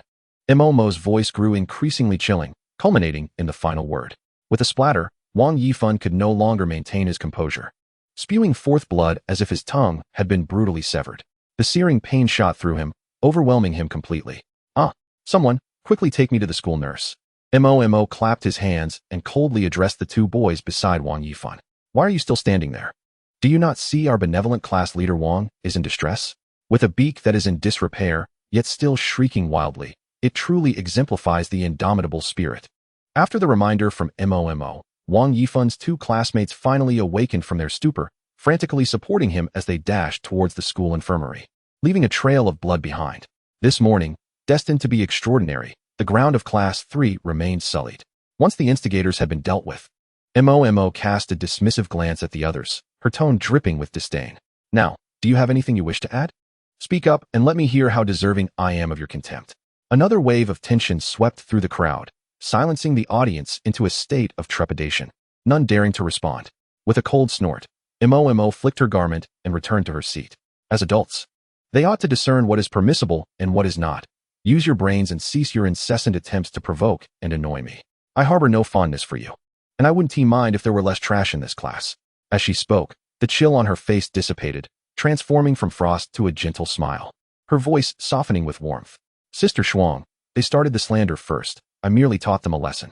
Mo hesitated, uncertain of Shuang Qing's perspective. If she were as rigid as Su Qinian, he would inevitably waste his breath. Nonetheless, even if Shuang Qing disapproved of his actions, he would proceed regardless. After all, how could a gifted individual allow mere commoners to bully him? For those who irk him and whom he has the power to retaliate against, Mo's vengeance is immediate and unrestrained. To Mo's surprise, Shuang Qing did not chastise him with the coldness he feared, but instead gently pinched his cheek with a serene smile, applying a slight pressure. What are you rambling about? If you wish to exact revenge, do so directly without consulting me. I am merely an ordinary transfer student. I shall concern myself with nothing else. But let me pinch you first. Mo's face was cool to the touch, soft and resilient, contorting into various adorable expressions under Shuang Qing's playful manipulation. This scene left the other students of class 3 wide-eyed with astonishment. Wait, are they acquainted? Wang Yifan, who had been jumping around just moments ago, now appeared quite the fool, especially since Mo was not usually like this. Truly, Mo is beautiful, and so is Shuang Qing. How fortunate I am to witness such loveliness. Alas, there seems to be a gap between them that I could fit into perfectly. You are truly fearless. Do you think Mo would turn you into minced meat? Are you tougher than Li Zihua and the others? The chatter among class 3 gradually warmed the atmosphere. Mo, flustered, pushed Shuang Qing's hand away, gazing at her with a face full of grievance. Sister Shuang, after all my efforts to establish my authority, you've just undermined it with a pinch. Seeing Mo pouting like an indignant kitten, Shuang Qing couldn't help but chuckle softly, offering reassurance. All right, I won't pinch you in front of others next time. Besides, you have certainly stirred up quite the commotion today. Captain Mo hasn't he had a moment's peace since then? Mo lowered her voice, sheepishly scratching her head and playfully sticking out her tongue. I only did it to prevent them from bullying me again. Planning for a one-time resolution. Hee, I'll be sure to thank Captain Mo properly when I get back. The two exchanged a few more words while tidying up Shuang Qing's desk. A towering pile of textbooks formed a wall, completely obstructing their view. Since Shuang Qing and Mo were of the same age, Shuang Qing would also attempt to enroll in Hualong Academy. Neither needed to focus too intently on the textbook content, as it had little relevance to their lives. Their presence in class was merely a facade. However, Shuang Qing, adhering to the diligence of a top student, continued to listen attentively, while Mo merely aimed to conceal herself from the prying eyes that frequently glanced back. Mo intended to rely on the previous student's knowledge. After all, the former occupant of this identity firmly believed that knowledge could alter one's life and had mastered the 3 years' worth of curriculum within 2 years, consistently ranking at the top academically. As Mo immersed herself in her plans, Shuang Qing gently poked her thigh from beneath the desk. Looking down, Mo saw a small black leather box resting in Shuang Qing's delicate palm, adorned with a light blue note. Your demon suppression agent equipment and credentials. Mo's mouth twitched slightly as she swiftly took the box. Upon opening it, a captivating fragrance wafted out. Inside, 4 small needles were neatly arranged, 1 white, 1 blue, 1 red, and 1 black. The crystalline liquid within the transparent syringes exuded a refreshing aroma, and beneath the syringes lay their instruction manual. Curious, Mo pulled it out and spread it across the desk to examine. One of the 5 sealing needles, demon suppression white needle, pain relief and physical regulation. Effective for 1 hour. Dragon Kingdom's demon suppression reminds. A small prick is pleasant, but a deep jab can be harmful. Only 1 needle may be used every 24 hours. Remember, 2 of the 5 sealing needles, demon suppression red needle, energy burst, enhances physical capabilities, and significantly boosts combat power for a short duration. Dragon Kingdom's demon suppression reminds. The enhancement is approximately 1 minor tier, with a half-tier increase for peak tier combat power. It has been personally tested. Comrades can charge ahead with confidence. 3 of the 5 sealing needles, demon suppression blue needle, basic stamina replenishment. Dragon Kingdom's demon suppression reminds. Below tier 5. It can restore about 50%. Above tier 5, effects decrease by 10% progressively. If you are out of energy, a jab will be quite delightful. 4 of the 5 sealing needles. Demon suppression black needle. Overexertion, potential explosion. After 10 minutes, one loses mobility and enters a 10-day coma, requiring post-operative care. Dragon Kingdom's demon suppression reminds. These 10 minutes are your final dance. Remember to protect those around you and survive. The 6 departments of demon suppression will not abandon you. Support will arrive. Mo's eyes widened in astonishment. The efficacy of these needles was unexpectedly remarkable. No wonder. During the fight with Mo Xingzi, he had been taking one needle after another, growing more vigorous with each encounter. It turned out the hormone warriors were stacking buffs for him. The results were indeed impressive, but Sister Shuang, it seems one is missing? Aren't there supposed to be 5 sealing needles? I only have 4. Mo tilted her head, pouting slightly, and quietly nudged Shuangqing. Is there a middleman profiting from this? Chapter 44. Dad. You smell amazing. Shuangqing shook her head, took a piece of paper and a pen, quickly jotting down notes, and pushed it in front of Mo. Seeing Shuangqing's serious demeanor, Mo instinctively quieted down, taking the note with great earnestness. The 5th needle is issued only once per city-level demon suppressor team, given exclusively to the team leader, while we, the team members, do not receive one. Mo frowned, pondering for a moment before taking the pen and leaving elegant handwriting on the note. All right then, what is the 5th needle? It's not mentioned here, which piques my curiosity. Shuangqing took the note back, quickly writing and then pushing the note back to Mo. 5 sealing needles, demon suppressor team leader exclusive gold needle. Second burnout, exhausts all origins. 5 minutes after use, death occurs. Dragon Kingdom's demon suppressor leaves a message. I personally extend my utmost respect to all team leaders who utilize this needle against enemies. The 5 minutes of enhanced power is your final brilliance. To live is to face death. I shall avenge you, comrades. Mo stared in astonishment at the note, feeling a wave of emotion swell within her. The 5th needle, when used, leads to death? Before she could gather her thoughts, the note before her rapidly developed a layer of frost and then shattered into countless pieces, rendering any reconstruction impossible. Turning to look at Shuangqing, she found her finger raised to her lips, her expression solemn as she shook her head. The cold, expressionless face bore a serious demeanor. Mo pressed her somewhat dry lips together, suppressing the shock that surged within her. Could anyone truly use a needle that could result in death? It seemed plausible. She recalled Mo Xingzi standing before the spider bone demon, unwavering in the face of the Bone Emperor's alluring offers, resolutely delivering that fatal blow. Deep down, she firmly believed that if the situation reached an irredeemable point, Mo Xingzi would not hesitate to plunge that needle into herself. Mo carefully stored the syringes and discovered her talent proclamation and demon suppressor license at the bottom of the small black box. The talent proclamation appeared as a plain white booklet, unremarkable in itself. However, the demon suppressor license boasted a black background with golden edges, featuring an inverted demon suppressor dagger encircled by a majestic golden dragon, exuding an air of authority. Upon opening the first page, she saw her own photograph and personal details. The phrase "Slay all evils, protect Huaxia" was neatly inscribed beneath, the crimson gilded lettering particularly striking. Mo found herself murmuring these words, a hint of a smile gracing her lips. How impressive indeed. With that thought, she placed the documents into her storage space, arranging them neatly. While her expression remained indifferent, her heart was stirred with a sense of contemplation. Was protecting Huaxia synonymous with home? Outside the VIP special ward of He City First Hospital, a few nurses were engaged in hushed conversation. Hey, when did someone move into this ward again? I thought only the wealthy from big enterprises could afford it. One of the older nurses cautiously scanned the surroundings, ensuring no one was listening before she replied in a low voice. This is the young master of the Ma family. I heard he was involved in some misdeeds. Alas, he might have to live as a miss for the rest of his life. Your information is incorrect. I heard he provoked some major player, and a tree was planted directly on his. You know, when they brought him in, many of us were terrified. It seems he's been off limits for more than a day. Dr. Wong went in and hasn't come out. What's going on? The nurses chattered excitedly, utterly oblivious to the fact that Ma Lin, the president of the Ma family, stood behind them with a countenance darker than the soles of his shoes. What nonsense are you spouting? Is this how your hospital gossips about patients? His booming voice silenced the nurses, who quickly apologized. Being a public figure, he refrained from erupting in anger in such a public setting, opting instead to irritably wave them away. Gazing at the special ward designated for his son, he felt a tumult of emotions within. Recently, the Ma family had been embroiled in a whirlwind of chaos, with various scandals surfacing. First, his son Ma Shan had been disrupted by an unknown force at the school gate, resulting in an unnatural bone growth in places where bones should not exist. while other areas became osteoporotic.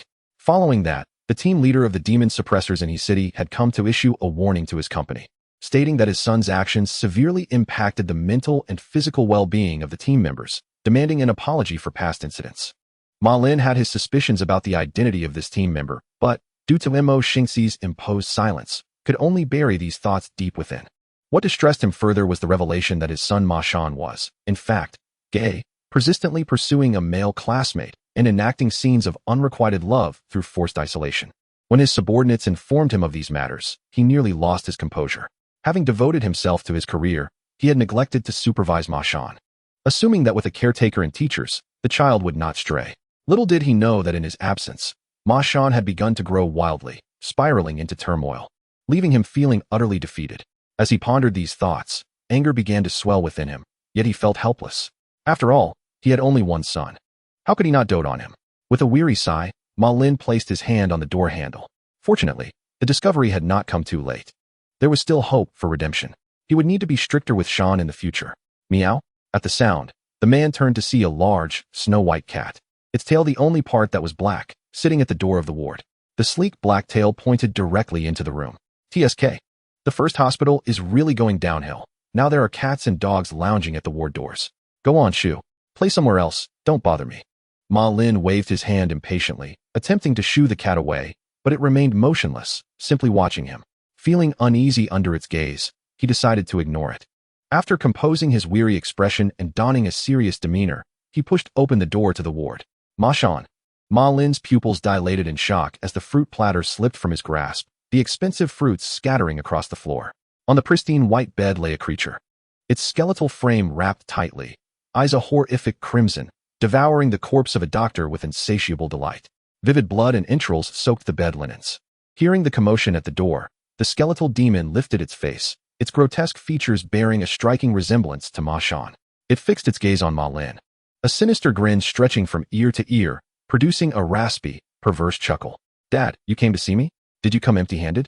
It stared intently at Ma Lin, the greed in its blood-red eyes palpable. It's all right, son doesn't blame you, but I'm so hungry, Dad. You smell so good. Can I have a bite? With that, Ma Shan lunged from the bed towards Ma Lin.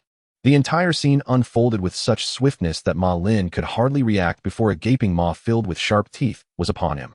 As the two drew closer, he could smell the stench of blood on Ma Shan's breath, memories flashing before his eyes like a rapid slideshow. Boom. A deafening gunshot erupted behind Ma Lin, a blast of platinum light streaking past his cheek and crashing into Ma Shan's head. The sound of flesh and bone shattering echoed. As Ma Shan's head exploded like a crushed watermelon, chunks of gore splattering across Ma Lin's face. The searing heat and sting jolted Ma Lin back to reality. As he focused, he saw Ma Shan's headless body lying quietly on the floor, the walls of the ward smeared with red and white. Dark red blood trickled from the severed neck, neither warm nor comforting, but rather cold. Behind Ma Lin, a figure clad in a black and gold demon suppressor robe, wielding a massive black and white sniper rifle, slowly lowered the smoking barrel. Just in time, He-Wen lightly tapped her earpiece, a sigh of relief escaping her lips. Team Su. The invading demon force at He City First Hospital has been eliminated. The cursed cat hasn't been fed yet. Remember to have Yin bring some cat treats. Chapter 45, The Bone Armament. The earpiece crackled with static before Su Qingyan's slightly hoarse voice cut through the noise. Yes, thank you for your hard work. There is also a magic disaster alert from the direction of the Peace New District, and the number of bearing fish is dwindling. We should still have some time. You rest for a bit, and then come back to take over. I'll handle it. He-Wen frowned slightly, her tone tinged with irritation. Team Su, don't worry about me. I'm fine now. You should focus on your duty, or let Yin take your shift. I'm heading over to the Peace New District. As she spoke, He-Wen was about to hang up the earpiece when Su Qingyan's voice became urgent. Wait, it's not just the Peace New District. There are magic disaster signals emerging from the direction of Xinfu Road and Wanqing District as well. Damn it, did we stir up a nest of demons today? He-Wen's fingers paused beside the earpiece, her complexion paling, her voice trembling. So, counting in Mo and Kai's locations, there are 6 magic disaster signals in He City right now?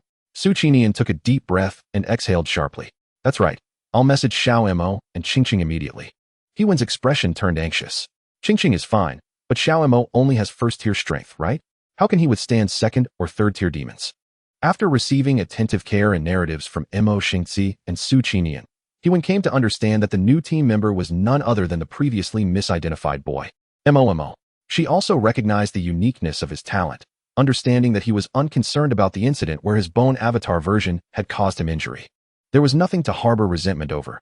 After all, the circumstances were not of MOMO's own making, although the MOMO back then could have overpowered her. His current strength was still somewhat lacking. Without guidance, a novice would find it challenging to tackle a magical disaster alone. This thought inevitably filled Hewen with concern. Su Qinian, after a moment of silence, gritted his teeth and declared, I have assigned him to the direction of Wanqing District. It is relatively close to your Pinganu District. Once you finish your tasks, you can provide him with support, and I will hasten to assist as well. Upon hearing Su Qinian's words, Hewen felt a slight alleviation of her worries. Pinganu District was indeed quite near Wanqing District, and MOMO should manage for a while longer. She picked up her heavy sniper rifle, turned her head to glance at Ma Lin, who was in a daze, staring blankly at the corpse of Ma Shan, and softly uttered her condolences before opening the window and leaping down from the 17th floor. Her movements were fluid, as light as a swallow, and she spread her wings mid-air, resembling a nimble black oriole, soaring towards Pinganu District. Once Su Qinian had finalized the tactical arrangements, he promptly communicated them to MOMO and Shuangqing. MOMO felt a slight tremor in his chest as he placed the earpiece against his ear, feeling rather listless. Moshi Moshi, this is the MOMO hotline. Press 1 for assistance, press 2 for no issues. And if you wish to reward the most beautiful MOMO in the universe, please press MOMO. There is no time for jokes. Magic disaster signals have been detected in Wanqing District. You need to assist in managing the situation. Hewen is nearby in Pinganu District. If it is a level 2 disaster or above, focus on delaying until Hewen and I can provide support. As he spoke, a busy signal resonated through the earpiece. MOMO was momentarily taken aback, but quickly adopted a serious demeanor, discarding his previous nonchalance. He turned to see Shuangqing abruptly rise from her seat. In a hurry, she called out to the teacher at the podium, claiming she had a stomach ache, then dashed out like a streak of lightning. The teacher at the podium, evidently aware of the situation with the Demon Suppression 6 departments, could only respond with an awkward smile before resuming his writing. The brief commotion among the students subsided into silence. MOMO mimicked Shuangqing's hasty exit, and, as he passed the restroom, he spotted her already donned in her demon suppression robe. It seemed she had been waiting for him. Her eyes were filled with concern as she asked, Su Team said you are in Wanqing District? MOMO nodded, retrieving his demon suppression robe from his storage space and donning it. Yes. Hewen is in the nearby Pinganu District. It should be manageable. Shuangqing glanced at her watch and swiftly dashed out, urging, be careful. I will hurry to support you. You too? MOMO began to respond, but Shuangqing had already transformed into a blur and sped away. Watching her retreating figure grow smaller, MOMO felt a warmth in his heart, and a slight smile graced his lips. Honestly, I am not that fragile. I'm a big brother. With a flick of his wrist, he retrieved the mask of fear, placing it upon his face. Within a few seconds, the mask had morphed into a version of Ma Shan's visage, the Promax edition. It was rare for him to officially embark on a mission. Not stirring up some trouble would be a disservice to his demon seed talent. If he was to engage in mischief, using Ma Shan's face would be most fitting. Now that he had changed his appearance, it was time to unleash his talent. Bone armor, solidify. As the words fell, MOMO clenched his palm. Solid white magical energy enveloped him, transforming into a robust suit of bone armor that encased his body perfectly. His beautiful eyes glowed an intimidating red, and his black high ponytail flowed out from behind a helmet reminiscent of Roman designs, dancing in the wind. From a distance, it resembled a dark tassel adorning a knight's armor. MOMO was quite satisfied with his current state. Though he looked impressive, he felt it still lacked a certain something. If only he could acquire a skeletal warhorse, he would truly become a bone knight. For now, however, he still had to remain grounded. With a powerful push of his legs, the external bone armor harnessed magical energy to provide formidable propulsion, allowing MOMO to reach terrifying speeds of dozens of meters per second, enabling him to cover the target area in just 10 minutes, faster than taking a taxi. As he exerted force against the ground, the stone tiles shattered, debris flying. He transformed into a white streak rushing towards Wanqing District. In MOMO's view, the scenery along the street blurred past. He cleared the school wall that usually took considerable effort to scale with a mere leap. A real-life rendition of Fast and Furious unfolded around him. While he found it exhilarating, the pedestrians and vehicles on the road bore the brunt of his speed. People only felt a gust of wind brushing past them, followed by an eerie chill and trepidation. What the? A white bolt? No, wait. Like a knight? How terrifying. Is that a talent user or a demon? How exaggerated. My vision is good. Let me take a closer look. Wait. A bone demon. It's a bone demon. Oh heavens. A demon is sprinting down the street. Where are the Demon Suppression 6 departments? Wait, did you see that demon's attire? It looks just like the Demon Suppression robe. As more individuals witnessed Mo's frantic dash, a wave of fear emanated from where he had passed. However, Mo deliberately controlled the outpouring of magical energy, allowing only a thin veil that would frighten people into retreating without causing them to lose their composure. To put it simply, it was enough to scare people back to their homes without disrupting social order. This had been a balance he mastered through experimentation with his lively classmates. As Mo drew closer to Wanqing District, the points of fear on his Demon Seed panel accumulated rapidly, with hundreds of names flashing almost every second. Sun Shui 18, 12, Yuan Hishan 31, 20. In just a few minutes, Mo had swiftly amassed an impressive 20,000 points of fear. At that moment, he arrived at Wanqing District.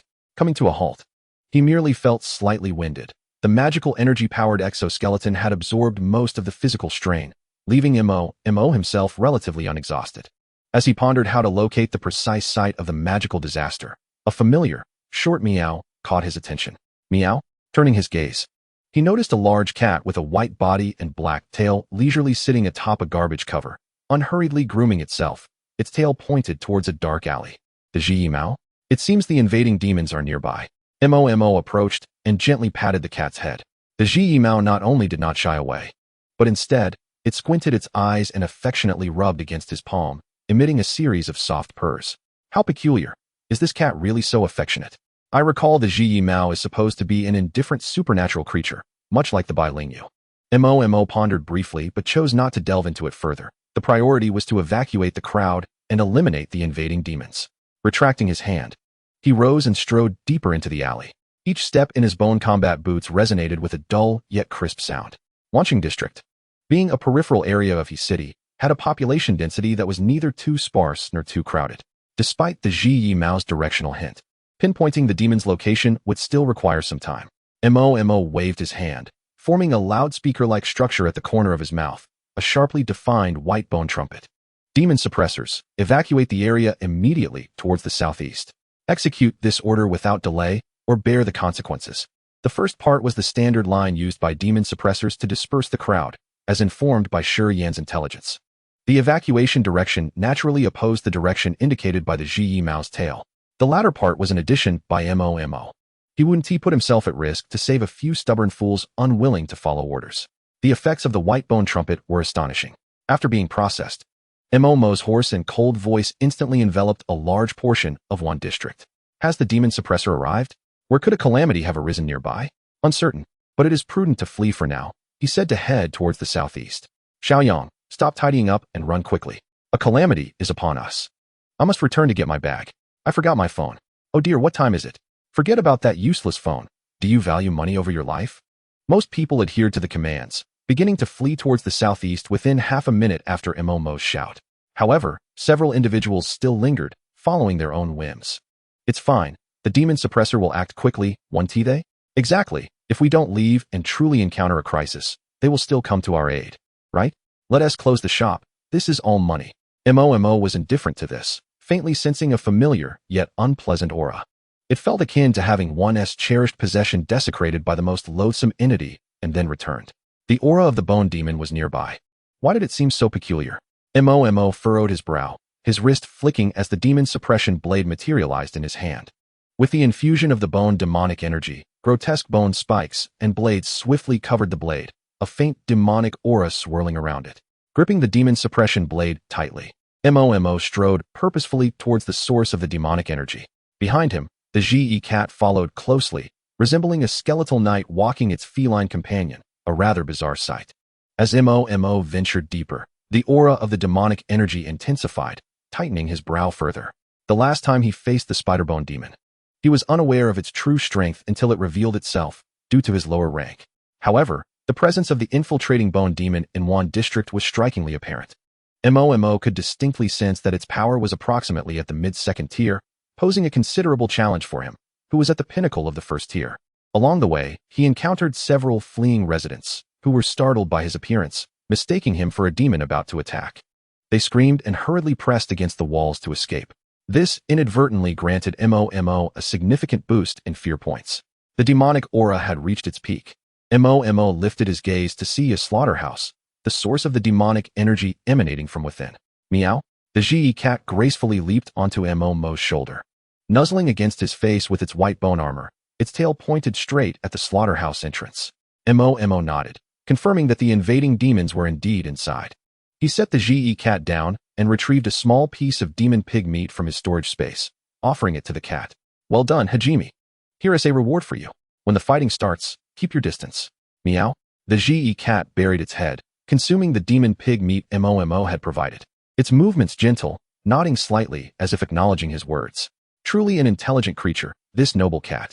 Mo had a fondness for small animals. Their fluffy appearance was quite adorable. Yet, one thing puzzled him. Why could he not sense the presence of bones through his bone authority on the Ji cat? As he petted the cat's head, he took the opportunity to feel closely. Indeed, there was nothing. The Ji cat exuded a sense of ethereality. It was a cat, yet not entirely. Forget it, I'll ponder this later. Mo stood, shaking his head, and gripped the demon suppression blade once more. These matters would be addressed after he dealt with the demonic calamity. He would flee from 4th-tier demons, grapple with 3rd-tier demons, but a mere mid-2nd-tier bone demon was manageable. The corners of Mo's mouth lifted uncontrollably. With 70% of the bone god's authority in hand, along with exceptional tools like the fear-faced item, and the strength of a pinnacle 1st tier, defeating a 2nd-tier bone demon would be a piece of cake. Come on, old baby, let me test your depth. Mo hummed a tune as he stepped into the slaughterhouse. Upon entering, he was met with a strong stench of blood, the acrid odor making him somewhat uncomfortable.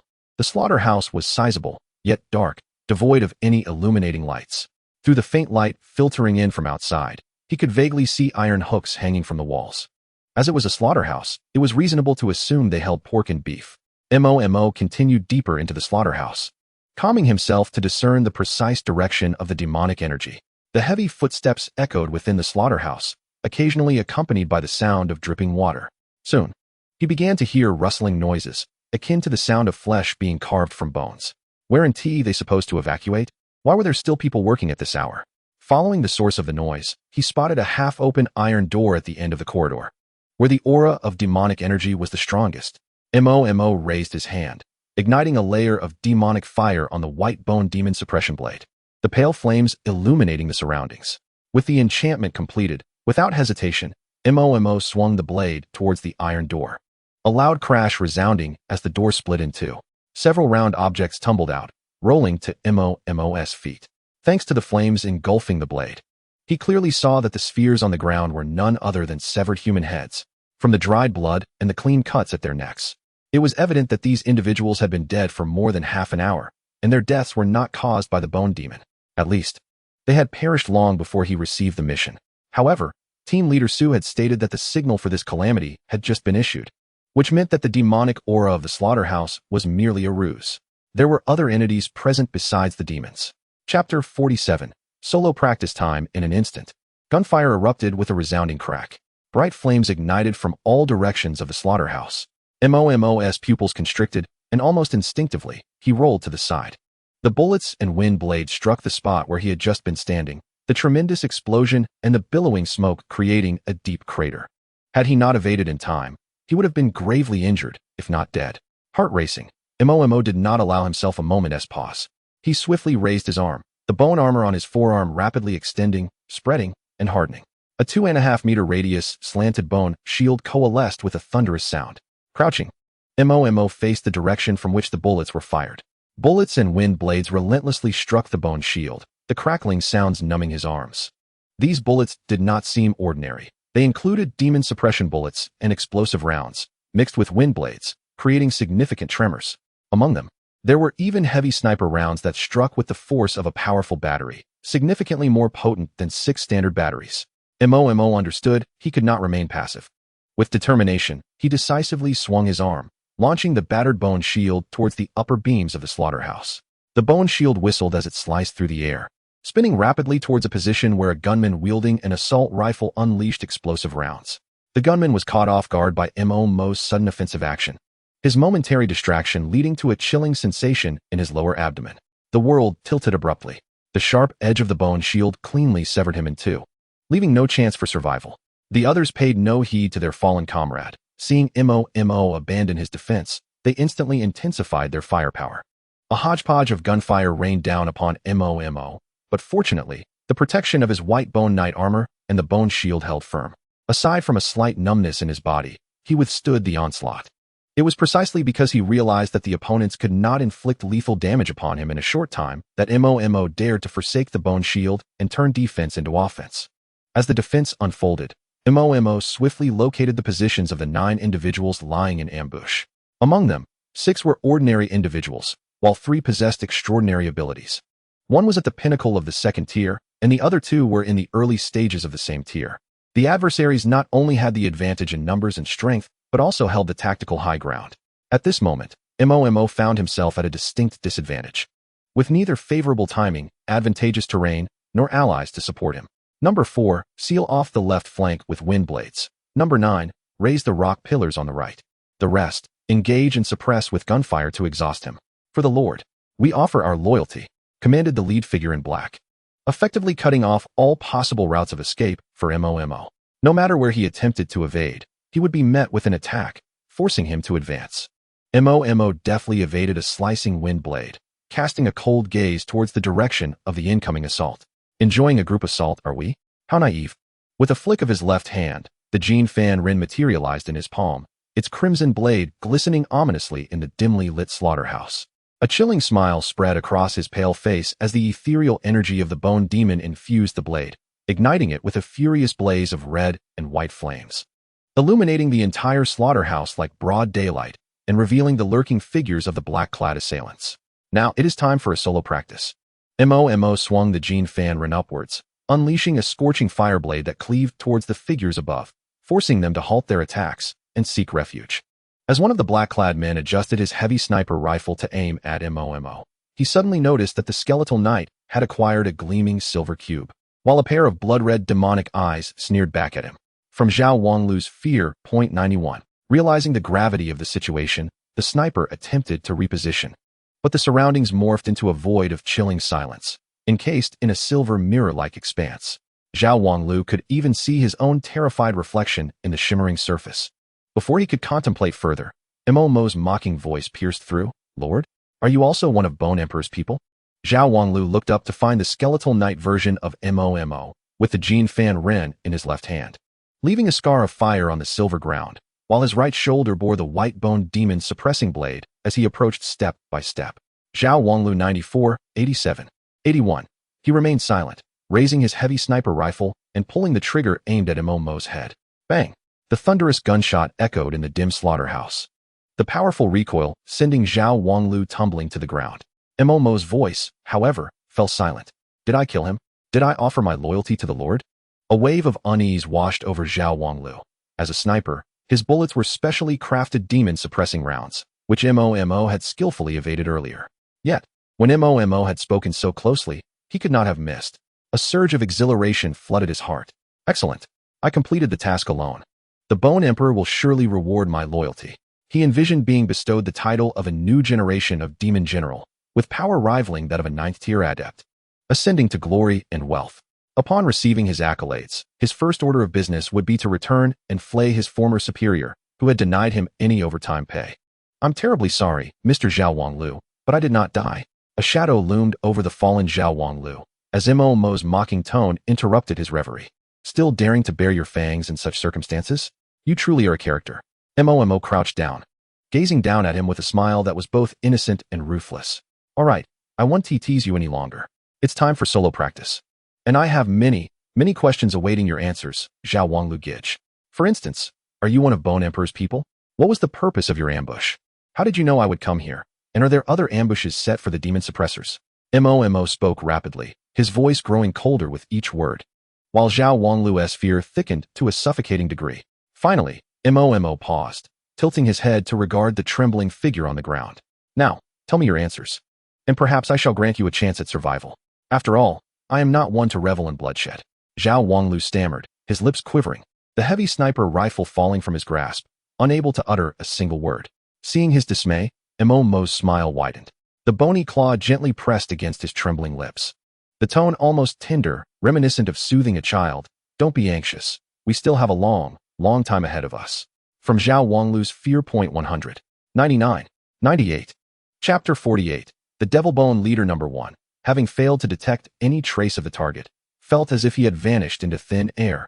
Along with his subordinate, Number 4, the Windblade Man, crawled on the ground like a dog, meticulously sniffing the lingering scent left by Mo. It was as if Mo's essence had been abruptly erased, leaving no trace whatsoever. Bone Leader furrowed his brow, scrutinizing Number 4's demeanor, weighing the truth of his words. Noticing the distrustful gaze from Bone Leader 1, Number 4 abruptly stood, brushing off the dust from his knees, his tone laced with irritation. What? Your look seems to suggest you have a different opinion? I dare not. I still trust your sense of smell, but I am merely concerned, Bone Leader 1 replied. Upon hearing this, Number 4 exploded with rage. What do you mean? One dead and one missing are both my subordinates. And I am the one crawling on the ground like a hound, and you're worried for yourself? It was no wonder Number 4 was so agitated. Losing 2 subordinates while being questioned by a teammate would infuriate anyone. Bone Leader 1 noted Number 4's growing ire and decided to quell the situation. I am merely stating an objective fact. Your subordinates were weak, and that does not justify your outburst. Instead of venting your anger, perhaps you should consider how to explain this failure to Lord Shinji. You, Number 4, hearing the mention of Lord Shinji, allowed his fury to subside. His gaze becoming more subdued, momentarily at a loss for words. Observing the escalating tension between the two, the black-clad figure Number 9, arms crossed, chimed in with a chuckle. All right. We're all brothers serving under Lord Shinji. Why let tempers flare? Number 1, you too. Our loyalty to the Lord is unwavering. And betrayal is out of the question. Number 4 has been putting in considerable effort. We should focus on the enemy instead, with Number 9 providing an olive branch. Bone Leader 1 exhaled a breath of relief, his tone softening as he waved his hand, instructing his subordinates to disperse and re-sweep the entire slaughterhouse. He retrieved a pack of cigarettes from his pocket and offered some to the two, lighting one for himself. Number 4, understanding the importance of camaraderie, snatched the cigarette pack and lit one for himself, refusing to use Bone Leader's flame. I have my own. I don't need yours, he retorted, his tone still heavy with indignation. Bone Leader 1 chuckled, shaking his head as he took a deep drag from his cigarette. I was just a bit hasty earlier. My bad. Bang. A deafening gunshot reverberated through the dim slaughterhouse, a striking bullet grazing Bone Leader 1's cheek before careening into a nearby pillar, extinguishing the cigarette he had just lit. The immense force shattered the concrete pillar, causing a large section of the ceiling to collapse, sending dust and debris flying. Number 1 trembled as he stared at the extinguished cigarette, but, his complexion pale, as if coated in wax. Numbers 4 and 9 exchanged bewildered glances towards the source of the incoming ballistic threat, only to discover Mo crouched in a corner, clutching a heavy anti-material sniper rifle, the barrel still emitting wisps of smoke. Beneath him lay a grotesque, disfigured form resembling a pufferfish, making it difficult to discern that it was once a human being. Noticing the trio's gaze upon him, Mo nonchalantly tossed aside the weapon, sheepishly scratching the back of his head, an expression of innocence on his face. What a troublesome gun. The recoil could send one to the heavens. Ahem, my apologies, I missed my shot earlier. Please, continue your conversation. I have matters to attend to. Before he could finish, a blue light glimmered in Number 1's palm, followed by a wave of gentle water energy that swiftly coalesced into high-pressure water bullets, which then surged toward Mo. I missed my shot. You just. Realizing the other party was not one to back down, Mo advanced instead. He swung his blade. Jin Funrun, forward, and the blazing inferno consumed the water bullets, evaporating them entirely. Though his own strength could not fully counter Number 1. A water elemental adept of a higher tier, Jin Funrun was not so easily restrained. The intense heat from the demonic flames vaporized the water projectiles, creating thick clouds of steam that obscured the vision of the black-clad individuals in the slaughterhouse. Even the night vision goggles on their faces displayed pixelated distortions. The gunfire from the opposition became sparse, the foot soldiers hesitant to fire, fearing they might hit their own comrades. Seizing the opportunity, Mo swiftly shifted his position, targeting the scattered armed foot soldiers within the slaughterhouse. When in doubt, eliminate the foot soldiers first. Oh no, I can't see his position. Fire at where he was. Hurry, we must get out. We can't fight in here. My bones, is the Lord bestowing upon me?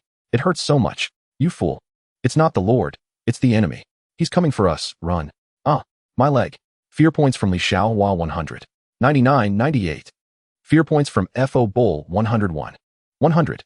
The anguished screams of the foot soldiers echoed one after another, punctuated by brief flashes of gunfire in the dark corners, only to vanish swiftly. Observing that his furious attack had backfired, Number One's face turned ashen, resembling someone who had consumed excrement, as he huddled back to back with numbers 4 and 9. Unable to pinpoint Mo's location, only catching sight of a red flash darting about. In a moment of inspiration, Number 4 raised his palm and unleashed a compressed wind blast into the surrounding steam. The blast dispersed the vapor, restoring clarity to their vision. However, the area had fallen into a deathly silence, the cries and resistance of the foot soldiers entirely extinguished.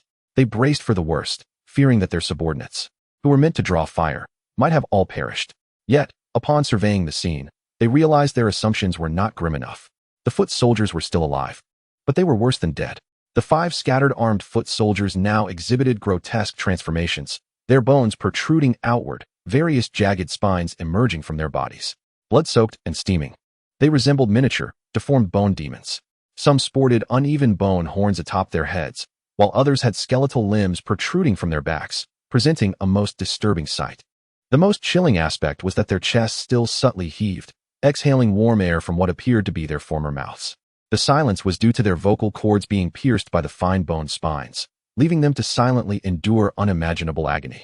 Meanwhile, Mo stood before them, observing with keen interest his blade, the Jean Mo Dao, stained with traces of blood. This bone spine could have been more symmetrical if it had just leaned a bit to the left. Unfortunately, your bone density is too low, lacking substance. TSK. How fragile you are, little mutt. And you, with all that scrap metal mixed in with your bones, what is your intention? Are you aiming for a cybernetic ascension? Like an artist admiring his own creations, Mo critically assessed these 5 grotesque beings he had sculpted, rather than inflicting torture upon them. Fear points from F.O. Bowl 71. 63. Fear points from Li Xiaohua 43.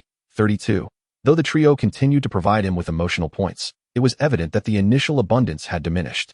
It seemed that the fear points gained from inflicting bodily harm on a single target would gradually decrease over time. This realization prompted Mo to abandon the notion of keeping these individuals alive for further fear point accumulation to assist in his ascendance. However, extracting every last drop from them remained an option. The 3 behind him were frozen in terror at the horrifying scene before them, forgetting to attack. They exchanged glances, each reflecting the fear mirrored in the other's eyes. Perhaps, compared to their own ruthless desire to kill without hesitation, this figure before them was the true embodiment of a devil. Mo slowly turned his gaze towards the pale-faced trio behind him, his smile gentle, yet his voice chilling to the bone. Oh, right, I almost forgot about you. Those so tenaciously seeking my head should return to that dead yellow skeleton for your reward. Tell me, how should I reward you? Fear points from number 1, Tan, Wen 88. Fear points from number 4, Ming, Lu, E90. Fear points from number 9, Yang, Dali 72. Chapter 49. Mental suppression number 4 took the initiative, summoning a small tornado with a radius of several meters that surged toward Mo, while shouting, "Stop pretending. Die." Number 1 steadied himself, concentrating water elemental energy into the tornado, which was instantly infused with a blue glow and a damp aura, expanding in size and pulling the surrounding flesh and debris into its vortex. Rock prison. Number 9's deep voice resonated as stone pillars erupted from the ground, forming a prison that ensnared Mo completely. With this combination of techniques, they maximized both control and output. Mo paid no heed to the imminent attacks, instead casting a wistful glance at the 5 half-dead foot soldiers nearby. What a pity, I could have extracted a few thousand more fear points. He raised his hand, and the silver cube of light within his grasp exploded in brilliance. With merely a glance at number 1, his figure vanished completely within the water elemental storm. The storm's immense power reduced the rock prison, confining Mo to a soupy mush, thoroughly obliterating the 5-foot soldiers and blending their remains into the mixture. Number 4, panting heavily, bent down, realizing that his last attack had drained all his mental energy, yet the outcome seemed satisfactory. The center of the dissipating storm was littered with flesh and mud, with no trace of Mo remaining. I thought he would be stronger. Turns out he's just a pretender. What a show, but his own aura only seems to be at the peak of the first tier. He dares to challenge me at the second tier? Number 9's expression was equally grim.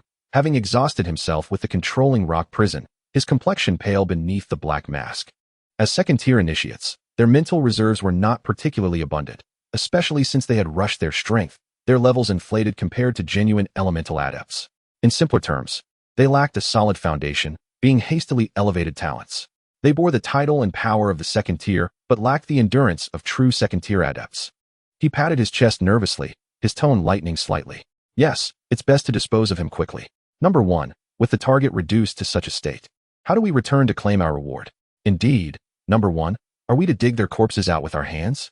However, neither of the two individuals received a response from Yi Hao, and they turned back with a hint of impatience, eager to discover what mischief Yi Hao was up to. Where's Yi Hao?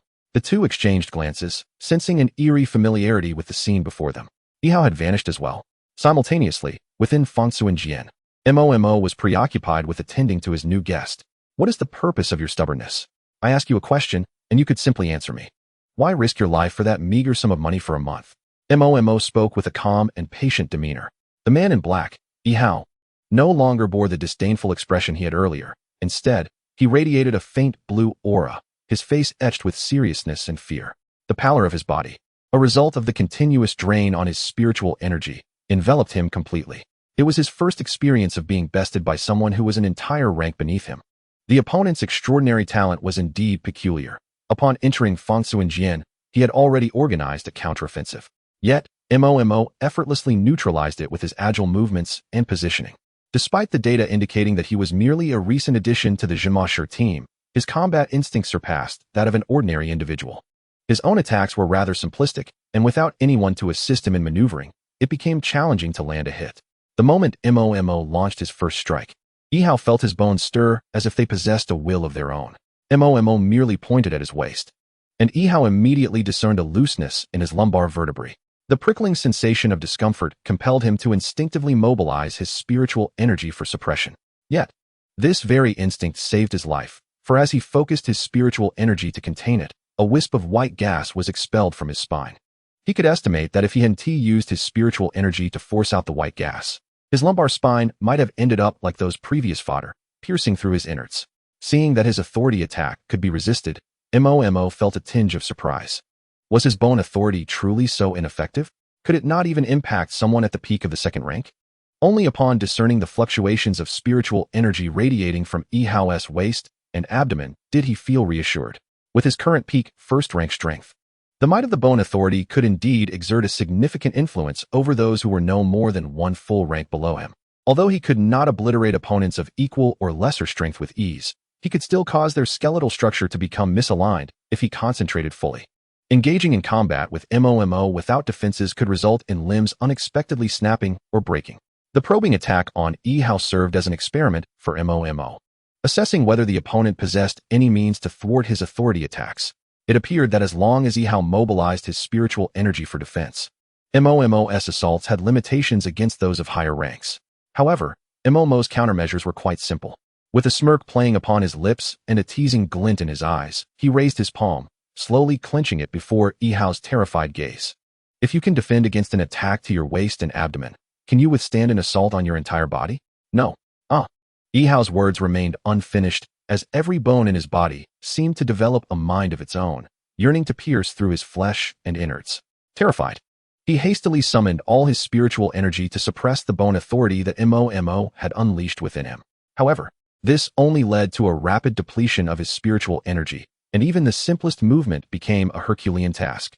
After all, he had never undergone training that required such dual focus, leaving him to watch Mo circle around him like a spectator at a circus, occasionally brandishing the Jinma knife near his throat, as if preparing to slice it open. The sensation of his life being toyed with and manipulated by another was the most despairing and terrifying experience of all. From Tan Wen's Fear Points 99, 98, 97, Chapter 50, The Undying Tombs, Happy New Year. The second-rank peak strength of the man in black was already heavily inflated, compounded by his earlier exertions in ambushing Mo. Now, compelled to concentrate all his mental fortitude to resist the invasion of the bone authority, he could not hold out for long. Struggling to lift his gaze, his vision blurred as he looked at Mo, his voice trembling. You are only at the peak of the first rank. How could you possess so many talent skills? A typical talent user at the peak of the first rank could at most wield 1 or 2 talent skills. Even those with outstanding aptitude might possess 3 at most. It was only upon breaking through a small rank that one could potentially comprehend a new talent skill. Yet, Mo's varied attacks on the bones were so diverse that they seemed to flow effortlessly, as if he commanded them at will. If each variation counted as a unique talent skill, then in the short time they had been engaged in combat, Mo had unleashed nearly 10 distinct skills. This was no longer a matter of mere prodigious talent. Coupled with the unusual sensations in his own bones during the confrontation with Mo, even Tan Wen could recognize that Mo's talents were far from ordinary. Slap! Mo's palm struck Tan Wen's face, the force causing stars to dance before his eyes. The slap carried strength, yet Mo controlled it, wary of killing the man outright. I am the one asking questions here, and you dare to retort? Are all of you from the Undying Tombs this foolish? Mo spoke disdainfully while wiping his bone claw, not solely out of dislike for the dirt, but also out of fear that the foolishness might prove contagious. The side of Tan Wen's face swelled instantly, yet he dared not display anger. The erosion of the bone authority never ceased, and every inch of his bones was conspiring to betray his body. That damned fodder, his bones are so soft, they have betrayed the organization. You can kill me or do whatever you want. I will not divulge any information about the organization. Tan Wen gritted his teeth, adopting a righteous and heroic demeanor. Clap, clap, clap. Mo leisurely clapped his hands, a cold smile gracing his lips. Very well. I admire your courage. I shall not question you further. I will inquire with your colleague shortly. Mo tilted his head slightly, his gaze sweeping over Tan Wen's left leg. Before that, let us engage in something entertaining. No sooner had he spoken than the tendons in Tan Wen's left leg were severed by a searing blade, the excruciating pain and loss of balance causing him to scream and collapse to the ground, unable to muster the strength to mobilize his spiritual energy against Mo's attack. For me, how Tan Wen's fear points 111, 110, 109. Beads of sweat rolled down his cheeks, and the tremors of his bones, uncontrollable, paled in comparison to the tangible agony inflicted by Mo's blade. Your screams are truly unbearable, Mo remarked, a hint of sickly delight flickering in his eyes. I much prefer witnessing you in your current state of utter disarray. Saying this, Mo kicked Tan Wen aside, disregarding his struggles as he stepped upon his chest. With a swift motion, he severed Tan Wen's arm with the Junma knife, a fountain of blood spraying forth, staining the silver mirror of Feng Jian and casting a crimson halo of slaughter upon Mo's white bone armor. Leaning down, Mo's blood-red demonic eyes gazed impassively at the now speechless Tan Wen, who was writhing in pain. Does it hurt? It shouldn't, right? After all, the knife did not fall upon me, so I cannot feel the pain, but judging by your expression, you seem to be in agony. Clinging to stubbornness will not bring you any benefits. Instead, it will only add to your misfortune. There are no spectators here, no one to appreciate your performance. Your king has bestowed upon you the illusion of second-rank peak strength, and yet in my hands, you cannot even endure 3 rounds. Is this what you desired? Mo seized Tan Wen by the hair and shook him vigorously. The pain in his scalp brought back a flicker of clarity to Tan Wen, who was already on the verge of collapse. I admit I was wrong. What do you wish to know? I will answer anything, huh? Before Tan Wen could finish his frantic pleas for mercy, Mo's other foot had already crushed his right knee. With this, both of his legs were rendered utterly incapacitated. Truly a case of misfortune coming in pairs. Do not inquire about my desires, for I am but a fool, devoid of knowledge. Simply impart all that you know unto me. Unlike your Wangzhu, I make no promises of wealth, power, or faith. Yet, at this very moment, your fate lies entirely in my hands. Beyond your threshold, there are 2 charming little ones, thus you are not indispensable. With both offensive and psychological tactics employed, Tan Wen no longer dares to feign the role of a steadfast hero. He instills fear in Mo while revealing the details of the Bu Mie Fening. From prior interrogations of the heavily armed man, Mo learned that these black-clad pursuers hail from an organization known as Bu Mie Fening. The members of this organization pledge their loyalty to a leader they refer to as Wangzhu. The heavily armed man, as a mere pawn within Bu Mie Fening, is oblivious to the identity of the Wangzhu, only aware that this entity can aid ordinary individuals in awakening their latent talents and enhancing their strength. Transforming an ordinary person into a 5th-tier powerhouse within a single day is well within the realm of possibility. However, he possesses no further intelligence. After gently lulling Tan Wen to sleep, Mo ventured outside to engage with a few black-clad individuals from Team 1. To be candid, upon hearing the name Bu Mie Fening and the term Wangzhu, Mo found himself with a compelling suspicion regarding the affiliations of this organization. It is highly likely that this is yet another scheme orchestrated by the sinister and depraved Gu Di. Presently, through the information relayed by Tan Wen, he has confirmed that Bu Mie Fening serves as Gu Di's covert faction on Lanxing. As Tan Wen wept profusely while explaining, Mo also began to comprehend how these black-clad individuals were able to accurately locate him. Their Wangzhu had dispatched a batch of crystal orbs to the gravekeeper of Bu Mie Fening, who subsequently distributed them to his subordinates, including Tan Wen's immediate superior. Thus, Mo Mo's position appeared to the members of Bumyef and Ing as a beacon in the night. The orders given by Gu Di were to capture Mo and return him to the demon realm, regardless of whether he lived or died. This explains why they had previously leaked the aura of a bone demon throughout Hishur and positioned a considerable number of operatives at various disaster points. They would initiate their actions upon confirming Mo Mo's movements. As for the other demon suppressors, they were not considered targets. So those lying in ambush would withdraw to provide support to Mo Mo's location. Tan Wen spilled everything he knew, practically divulging the color of his undergarments. Noticing that his fear points were nearly maxed out, it was evident he spoke the truth. Lying on the ground, Tan Wen's blood had begun to cool, yet his eyes still shimmered with hope for life. I have shared all that I know. Now, you must fulfill your promise and spare my life. After digesting this information, Mo turned his head, curiosity etched upon his face, as if he had heard something exceedingly amusing. Did I ever promise to spare your life? I think not. This single statement plunged Tan Wen's heart into an icy abyss. You are untrustworthy. You promised me, bang. Tan Wen's words of reproach were cut short, as Mo placed a bone claw upon his head and squeezed with force. Tan Wen's skull burst open like a ripe watermelon.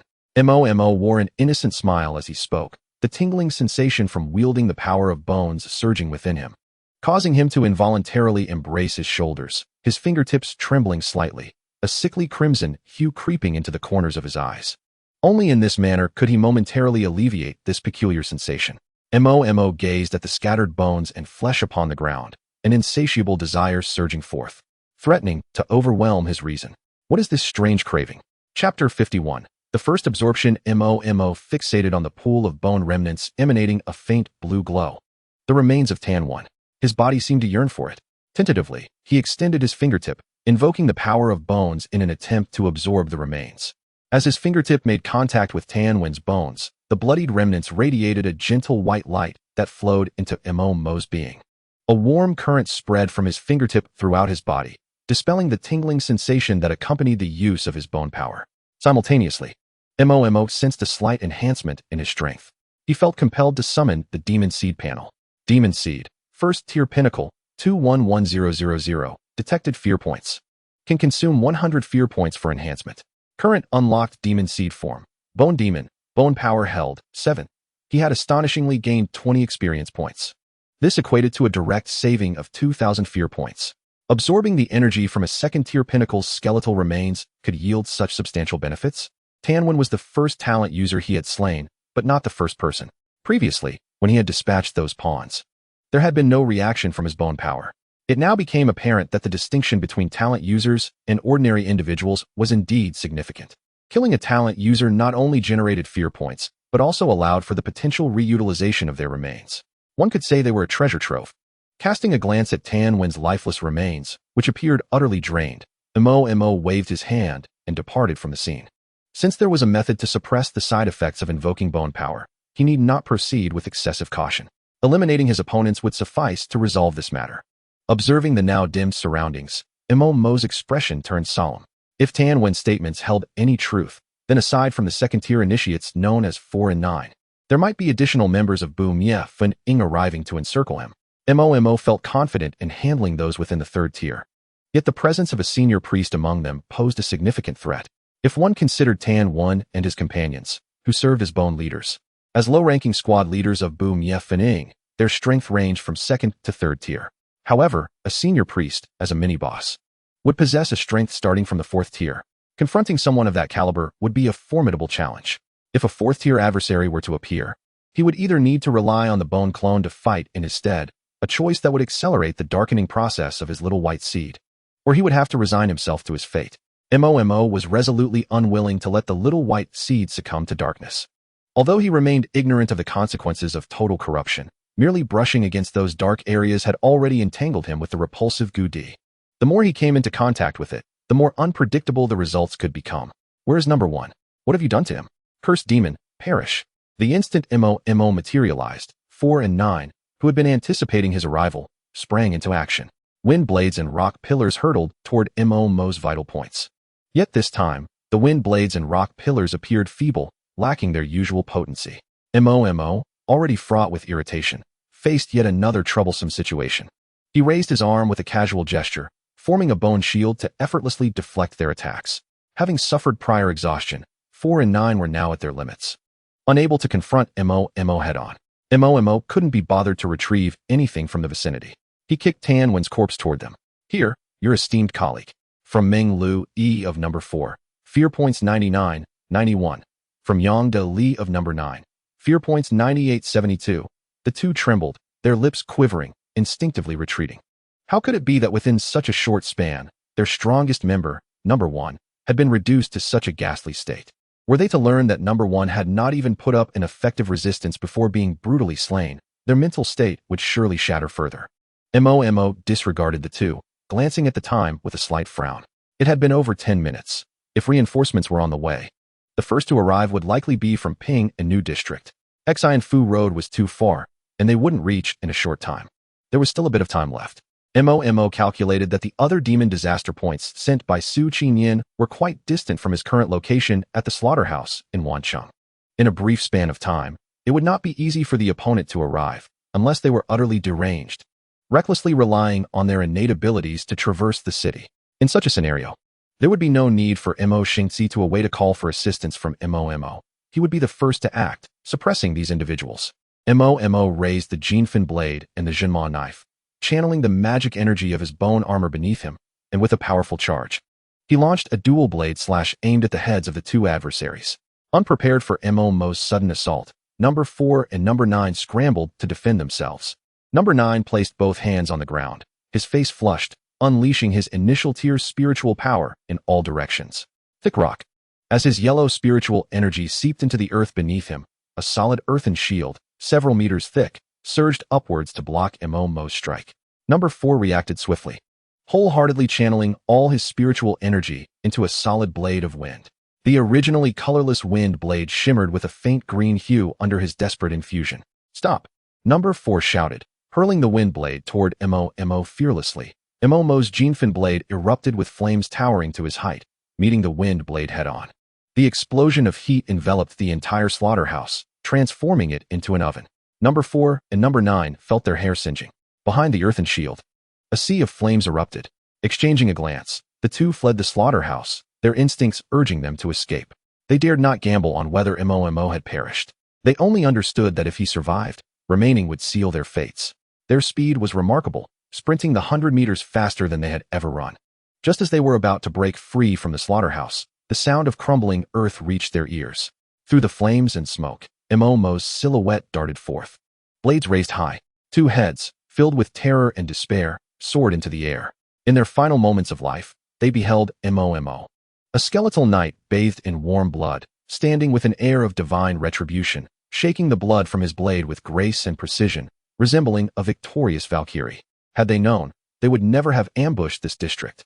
This was the last thought of the two as consciousness faded into darkness. With a thud, their severed heads fell to the ground, their lifeless bodies collapsing without resistance. Mo acted swiftly, searching their corpses. 2 streams of warm white light entered his body, bringing a wave of delightful rejuvenation. Seeing that he had gained an additional 30 experience points from the two, Mo felt a thrill of satisfaction. Slaying gifted individuals and looting their bodies proved to be an efficient method of strengthening oneself. However, he pondered whether this approach would face limitations in the future. Sheathing his dual blades, he ventured deeper into the slaughterhouse. His true mission remained unfinished. Chapter 52. The Master-Servant Contract. There was still time. Tasks must always be completed. Mo turned toward the rear section of the slaughterhouse, the source of the mid-tier bone demon's aura he had initially sensed. He traversed through the remnants of the battle, scorched and charred flesh, a nauseating mixture of oil and blood permeating the air. Pushing open the door to the cold storage, thick with magic energy, he was met with a chilling rush and a heavy stench of blood. Frowning, he glanced under the dim light, and the sight before him shook him to his core. A towering, blood-red skeletal figure was bound by layers of crude iron chains and hooks.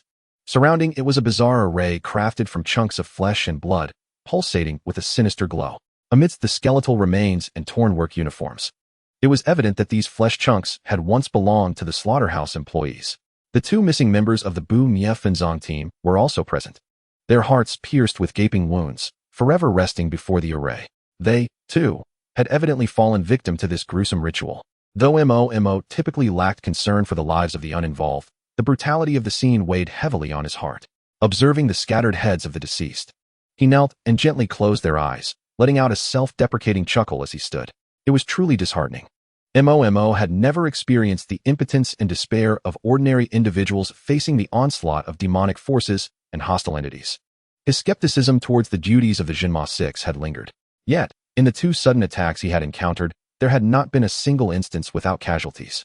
In the long-standing struggle between demons and humanity, the latter consistently found itself at a disadvantage. No matter how powerful the Jinma Six, they could not instantly teleport to the site of demonic disasters. The time taken to arrive was the darkest hour for ordinary people. They were prey, toys, and sustenance. The only role of the Jinma envoy was to desperately shorten this period of despair. This was the true darkness of the world, the greatest agony. When a demonic disaster struck, lives were lost. In the casualty statistics of the Jinma Six disaster prevention measures, the minimum number of civilian casualties was eternally 1. Yet, ordinary people are still human. Their potential to become gifted individuals is not within their control. Every individual's growth is fraught with challenges. Such silent deaths extinguish decades of hard-earned life. It is, indeed, too cruel.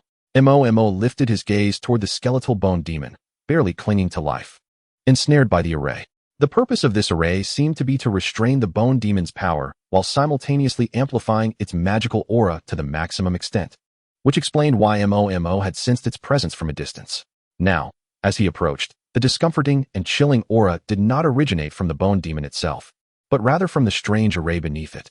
The glimmer of his blade sliced through the air, cleaving the bizarre blood array in two, the runes disintegrating inch by inch. As the blood light dissipated, the bound bone demon collapsed to the ground, the iron chains clattering around it. Mo stepped forward, raising the Jinma knife high, aiming directly at the soul fire within its skull. Yet, unexpectedly, the bone demon made a surprising move. Struggling to maintain its form, its skeletal frame creaked as it crawled on the ground. A bony claw pierced its own soul fire, forcefully extracting a large mass of dark red flame and delicately applying it to the tips of Mo's bone armor. Mo's expression shifted to one of confusion, bewildered by this action. In his understanding, demons were devoid of rationality, typically inclined to kill upon sight. Yet, this bone demon was performing an action beyond mere combat. As the dark red soul fire touched Mo's armor, the previously dull and lifeless white bone armor was instantly adorned with dark red skull patterns, precisely where the bone demon's soul fire had brushed against it. The markings extended to cover his entire right leg armor, enhancing its intimidation and color. The patterns, reminiscent of blood, exuded a menacing aura. Mo felt no discomfort. Instead, he sensed a tenuous connection with the bone demon, one that could solidify into a firm, one-sided bond if he so desired. Was this the master-servant contract? Mo was taken aback, slowly lowering the Jinma knife. As an experienced gamer from his past life, he was quite familiar with such concepts. The skeletal bone demon's actions were inscribing the runes to establish a master-servant contract. Without hesitation, he gazed at the trembling blood-red skeleton before him and, with a mere thought, accepted the contract. It is nothing but this lightweight contractual beast serves as a vital part of his strength enhancement. A mid-stage second-tier bone demon significantly aids him in his current battles. Furthermore, he is quite intrigued by the transformations that such a master-servant contract might bring about in his life. As the contract is sealed, Mo feels the bond between himself and the bone demon titan considerably. He realizes he can even dictate the life and death of the creature with but a thought. In turn, the bone demon exhibits unwavering loyalty towards him. Mo gently taps the bone demon's forehead, and a pink light screen emerges. Captured bone demon. Unnamed. Strength. Mid-stage second tier. Average aptitude. Capable of improvement. Current status. Depleted magic energy. Weakened. Absolute obedience. Magic skills. Frenzy. Charge. Is this your panel? Mo pokes at the screen before him, noting that only the naming section is interactive. After a moment's contemplation, he decides to name it Xiaobai. After all, when not in a frenzied state, this creature is predominantly white, with its crimson hue resulting from the frenzy. He chuckles, realizing that he can now also embrace the identity of a demon tamer. Do well, Xiaobai. If you perform admirably, I shall pull down that wretched bone emperor and send you to experience the taste of being a demon emperor. The shadows in Mo's eyes, stained by the recent carnage, dissipate, replaced by a jovial smile. Xiaobai struggles to lift its head and gazes at him, the soul fire in its eyes flickering as it nods, seemingly comprehending Mo's words. Mo gently caresses the smooth skull of the creature, a hint of concern crossing his mind. You're quite obedient. By the way, can you conceal yourself? You can't just follow me around all the time. As soon as he finishes speaking, Xiaobai's body swiftly becomes transparent, transforming into a red light that merges into the red skull pattern on Mo's armor. The once vacant eye sockets of the skull pattern now blaze with a fierce soul fire. Mo can distinctly sense that Xiaobai resides within that design. Simultaneously, his own white bone magic energy is directed into the pattern to replenish Xiaobai's magical state.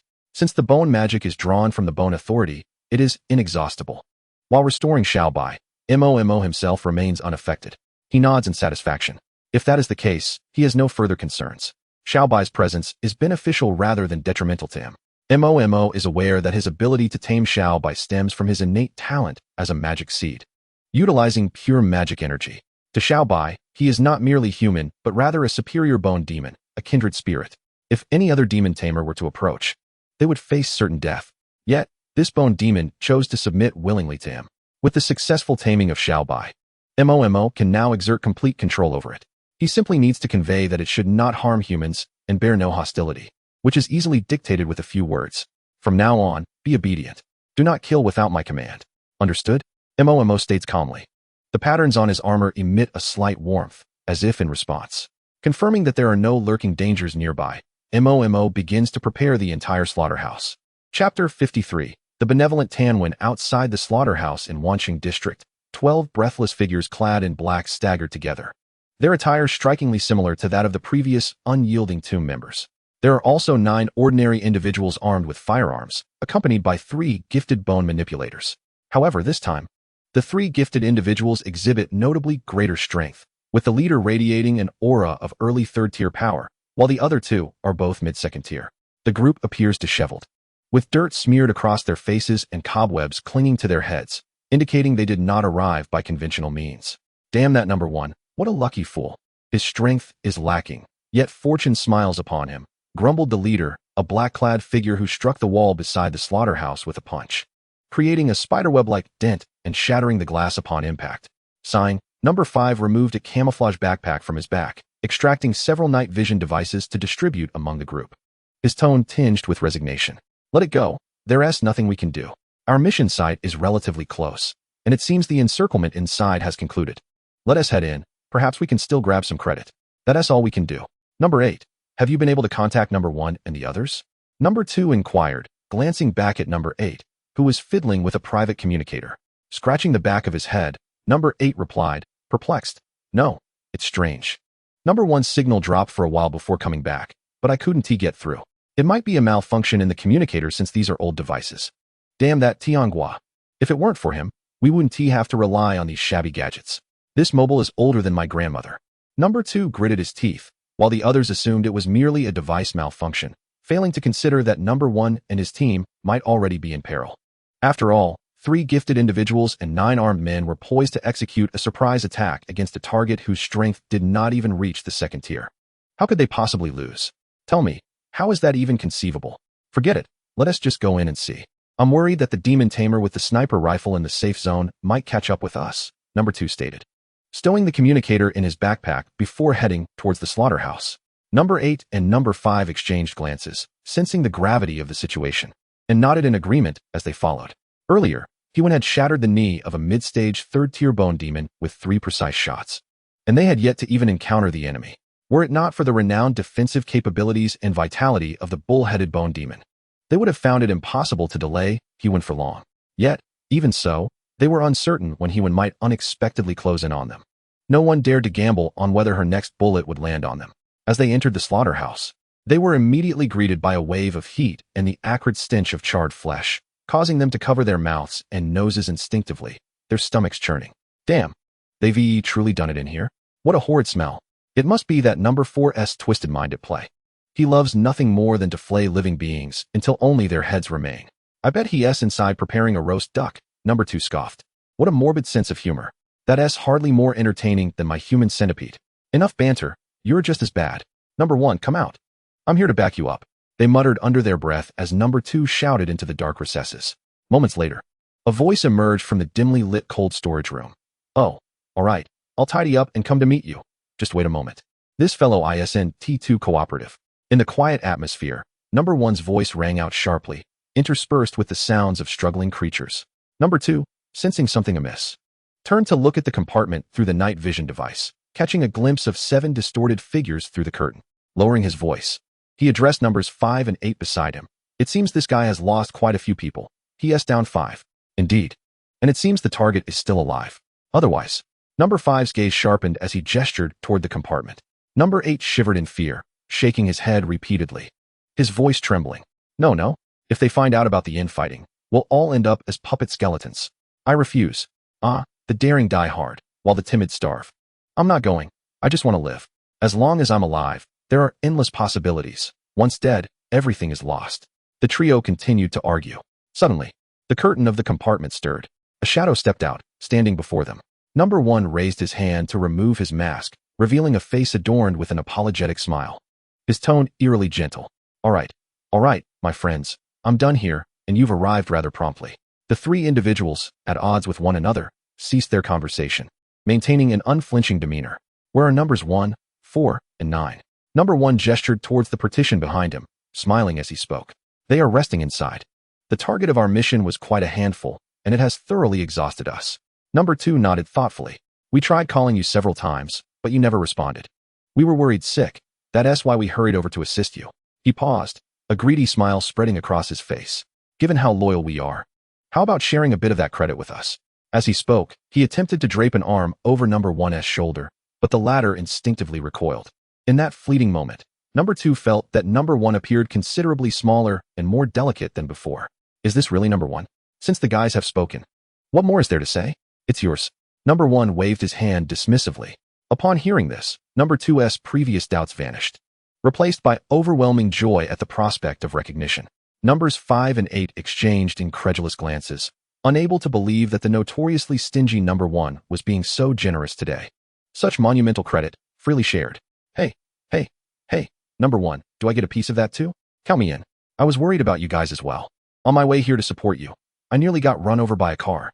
The 2 were merely testing the waters, as their relationship with number 1 was not as close as that of number 2. Unexpectedly, number 1 waved his hand grandly, speaking with bravado. Come on, brothers. Let us not be so formal. I, Tan 1, declare that today, I shall treat everyone. This credit shall be evenly distributed among all present. Upon hearing this declaration, the crowd erupted in excitement. The support team behind number 2 and numbers 5 and 8 cheered loudly, applause echoing like thunder. Brother Tan is amazing. How noble. I could cry. If only I could be like Brother Tan, handsome and loyal, I would gladly step aside.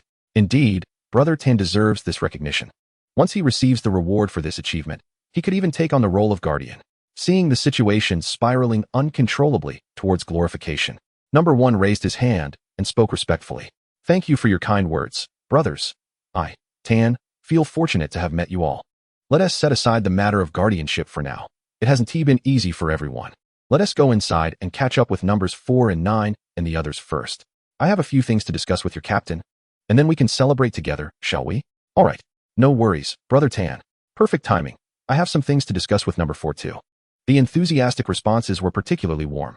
Numbers 5 and 8 led a group of subordinates toward the partition, while number 1 tugged at number 2's sleeve, guiding him to a secluded corner. Chapter 54. I am quite persistent. Number 2 was pulled aside by number 1, his expression still radiating joy, though he soon noticed the latter's demeanor growing somewhat shy and fidgety. Number 1, in a bashful manner, confessed, actually, there is something I've wanted to tell you for a while. I've hesitated over this for so long, but with this opportunity to reward you, I can't hold back any longer. Number 1's awkwardness paired with his almost drained poker face added a layer of sincerity to his words. The muscles in number 2's face twisted in response. At this moment, the distance between them was merely half a meter, and the air felt strangely thick with tension, the atmosphere growing increasingly intimate. Number 2 swallowed hard, feeling a tightening sensation in his throat. A chill ran down his spine, and instinctively, he covered his backside, eyeing number 1 warily. What do you want to say? Number 1 glanced around, a blush creeping onto his face. Embarrassed yet somewhat aggrieved, he stammered, come a little closer. Wei Feng, don't be so distant. I just gave you such a big credit, and you want to even come near me? Wei Feng looked at number 1, whose demeanor had dramatically changed, and his mind raced with conflicting thoughts. Is this really happening? Am I truly unable to escape the transactional nature of power? Should I advance further for the reward, or sacrifice the easily attainable credit for my integrity? Number 1. Noticing Wei Feng's rapidly shifting expression and the escalating fear points. Rolled his eyes internally, intending to clarify. However, he was taken aback when Wei Feng suddenly leaned closer, a look of determination on his face. His hands began to loosen his clothing, and in the blink of an eye, even his belt was undone, revealing a pair of bright red undergarments. Come on. If you want me, I'm yours. I've known this day would come. Just be gentle. I'm still number 1. Before Wei Feng could finish undressing, a sharp bone claw pierced through the air, instantly impaling his chest. A torrent of hot blood gushed from the wound, and the heart, still pulsating within the claw's grasp, was grotesquely exposed. How disgusting. I didn't mean for it to end like this. You should have just moved closer as I asked. From Wei Feng's fear points. 130, 129, 128. Wei Feng coughed up blood, his eyes wide with shock. His third-tier initial strength was rendered useless as the grip of death rapidly enveloped him.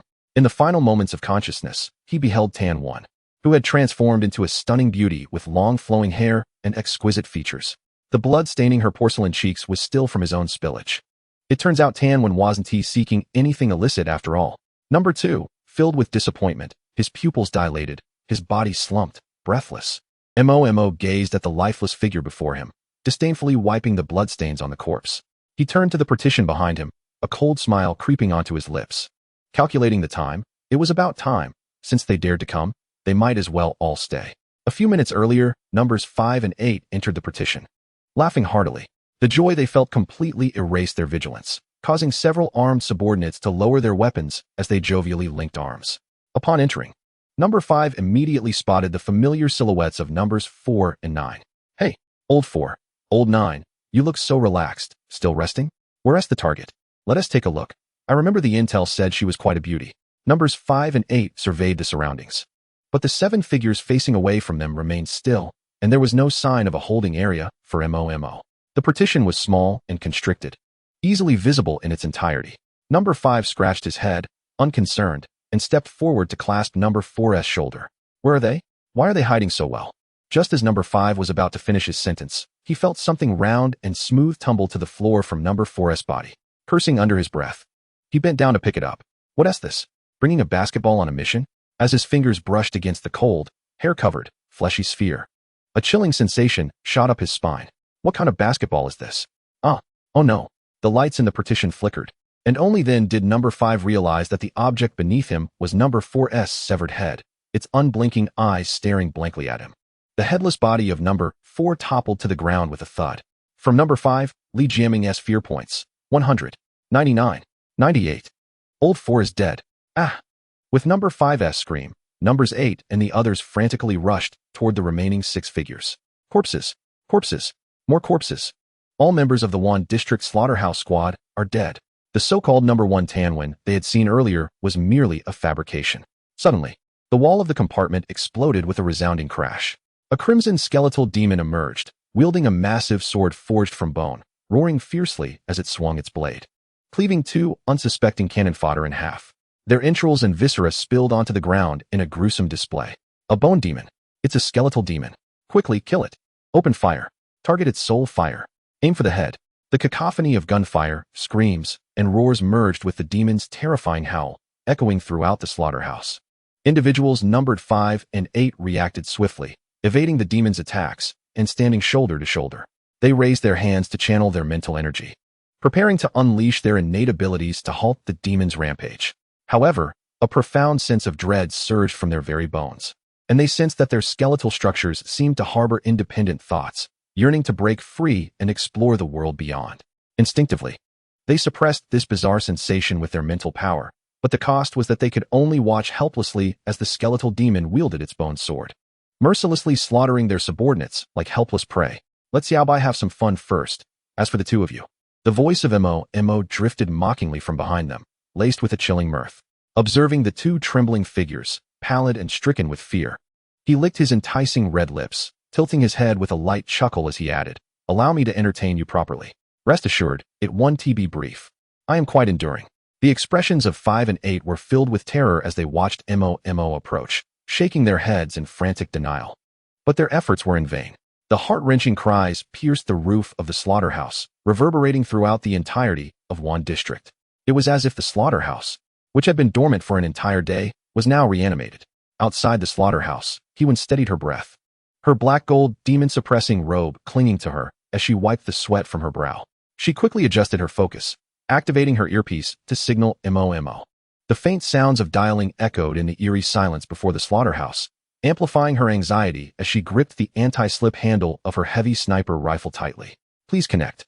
Hurry and connect. Her pupils constricted as her heart skipped a beat. Disconnected? Damn.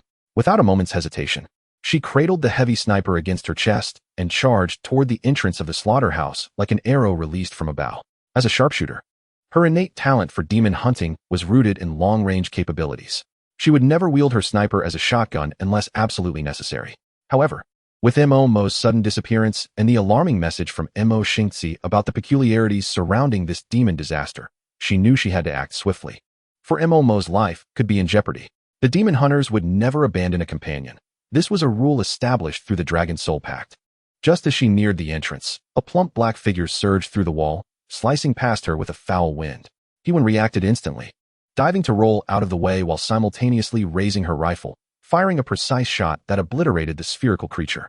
With a resounding explosion, the sphere burst open like a ripe watermelon, splattering blood and tissue across the entrance. Another smaller sphere detonated at her feet, and a glance downward made her stomach churn. It was a complete human eye. At that moment, heavy, deliberate footsteps approached from behind the door, growing nearer with an oppressive weight. Hewen disregarded her nausea, swiftly locating a nearby car for cover, and crouched beside it, aiming her rifle at the entrance, ready to deliver a lethal blow to whatever emerged. Xiaobai? I told you to be quieter. Have you gone deaf? Look at the mess you've made. A languid, melodious voice tinged with disdain floated from behind the door. Gogeta. Sorry. Master, I was too angry and didn't pay attention. That one do. What a disgusting display, utterly uncouth. As my little follower, you must maintain a sense of decorum. Gogeta, understood, master. The door swung open, revealing Mo perched atop Xiaobai's shoulder, his legs swinging lazily as his ebony hair cascaded naturally, exuding an air of nonchalance as if he had just returned from a leisurely outing. He methodically wiped the bone claws stained with a hint of blood. No sooner had he stepped outside than a red laser sight landed on his forehead. Mo's expression shifted dramatically, his body enveloped in white demonic energy as skeletal knight armor encased him. Xiaobai's form quickly transitioned to a deep crimson, drawing a massive bone sword from behind, positioning it firmly before Mo to block Hewen's line of fire. Step out, or face death. Mo's voice was icy, devoid of the playful banter he shared with Xiaobai. The ashen blade in his hand pulsed with maximum energy, igniting the air with a scorching heat, poised to strike the car before him. Upon seeing Mo emerge, Hewen's initial relief was swiftly overshadowed by the sight of him and the demon adopting their most formidable stances against her, sending a chill of fear coursing through her. The skeletal demon, though fearsome in appearance, posed little threat to her. However, Mo had a penchant for explosive transformations, and she had previously suffered injuries at his hands that had landed her in the hospital. Now, as allies, she could not afford to create such a farcical situation. She slung her heavy sniper rifle across her back and raised her hands as she stepped out from behind the car, feeling somewhat sheepish as she scratched her head and forced a nervous smile. We're on the same side. I didn't realize earlier. And my gun wasn't put away. My apologies. Don't give me that cheeky smile. Are we familiar enough for that? Stand straight. Mo's voice remained frigid, his gaze betraying no emotion. He not only retained the ashen blade, but also drew the demon-suppressing dagger with his left hand. His words caught Hewen off guard. We met before. But before she could finish, she froze. How could she explain? That she was one of the demon hunters who had captured him alongside Su Qinian? That she had been the one applying pressure to his wounds? That she was the one who had fired the sealing bullet at his head? Their encounters had never been amicable, and this was the first time they were meeting after Mo had joined the demon hunters. Mo recognized her identity the moment Hewen's fear points manifested. His memory was sharper than that. At this moment, he merely found her intriguing and wanted to see if he could elicit more fear points from her. After all, thanks to the significant contributions of 2 entire squads of the Undying Tomb expedition, his fear points had surged to an astonishing 72,011. With the subsequent absorption of the abilities from individuals numbered 2, 5, and 8, he had also garnered an additional 64 experience points. Now, he only needed to accumulate another 20,000 fear points to achieve a breakthrough and ascend to the second tier. Not to mention, He still had a treasure trove of demon pig meat waiting to be sampled. He was eager to discover the effects of this delicacy that had taken so long to savor. However, contrary to his expectations, Hiwen did not provide him with any additional fear points. Instead, she lowered her head, silent, gazing at her own toes. Her shoulders trembling slightly as she suppressed faint sobs. A pang of alarm shot through Mo's heart. Had he gone too far? Was she really crying? He quickly retracted the ashen blade he had been using to intimidate her and, with a wave of his hand, dispelled the bone armor, approaching her with an uncertain tone. Why you recrying? This question seemed to unleash a floodgate, and she burst into tears, her hands frantically wiping away the tears cascading down her face, rendering her already dusty visage even more disheveled. The previous unfamiliarity between us was unintentional, and you were the one who caused my hospitalization. I was in great pain. Why do you pretend not to know me? I have just been discharged, having dealt with 2 instances of magical disasters without any rest. All because I was worried about you. I rushed over to support you and nearly got hit by a car. Despite my genuine concern for you, this is how you treat me. Hiwen, with tears streaming down her face like a weeping willow, felt deeply aggrieved, her speech choked with emotion. Yet Mo listened attentively. Instead of supporting others, the other party prioritized their own needs. The sincerity woven into her words left Mo unable to doubt their authenticity. His heart softened a little. At least it seemed that the members of the He-Shur Town's magical team truly regarded him as one of their own. I am truly sorry, Sister Wenwen. I do remember you, and I was not angry about those previous incidents. Hiwen's sobs subsided slightly as she removed her hood, revealing her neat black short hair, presenting herself as a spirited woman. However, her reddened eyes added an air of fragility to her appearance. Then why did you not answer my call just now? You made me worry for so long. Wasn't it you who intentionally hung up? Oh, the call. I was preoccupied with the battle and did not pay attention. But you threatened me with a knife. How do you explain that? Hiwen had completely stopped crying, crossing her arms and gazing sternly at Mo, her authoritative demeanor returning. Mo cleared his throat, his gaze evasive, revealing a rare hint of embarrassment.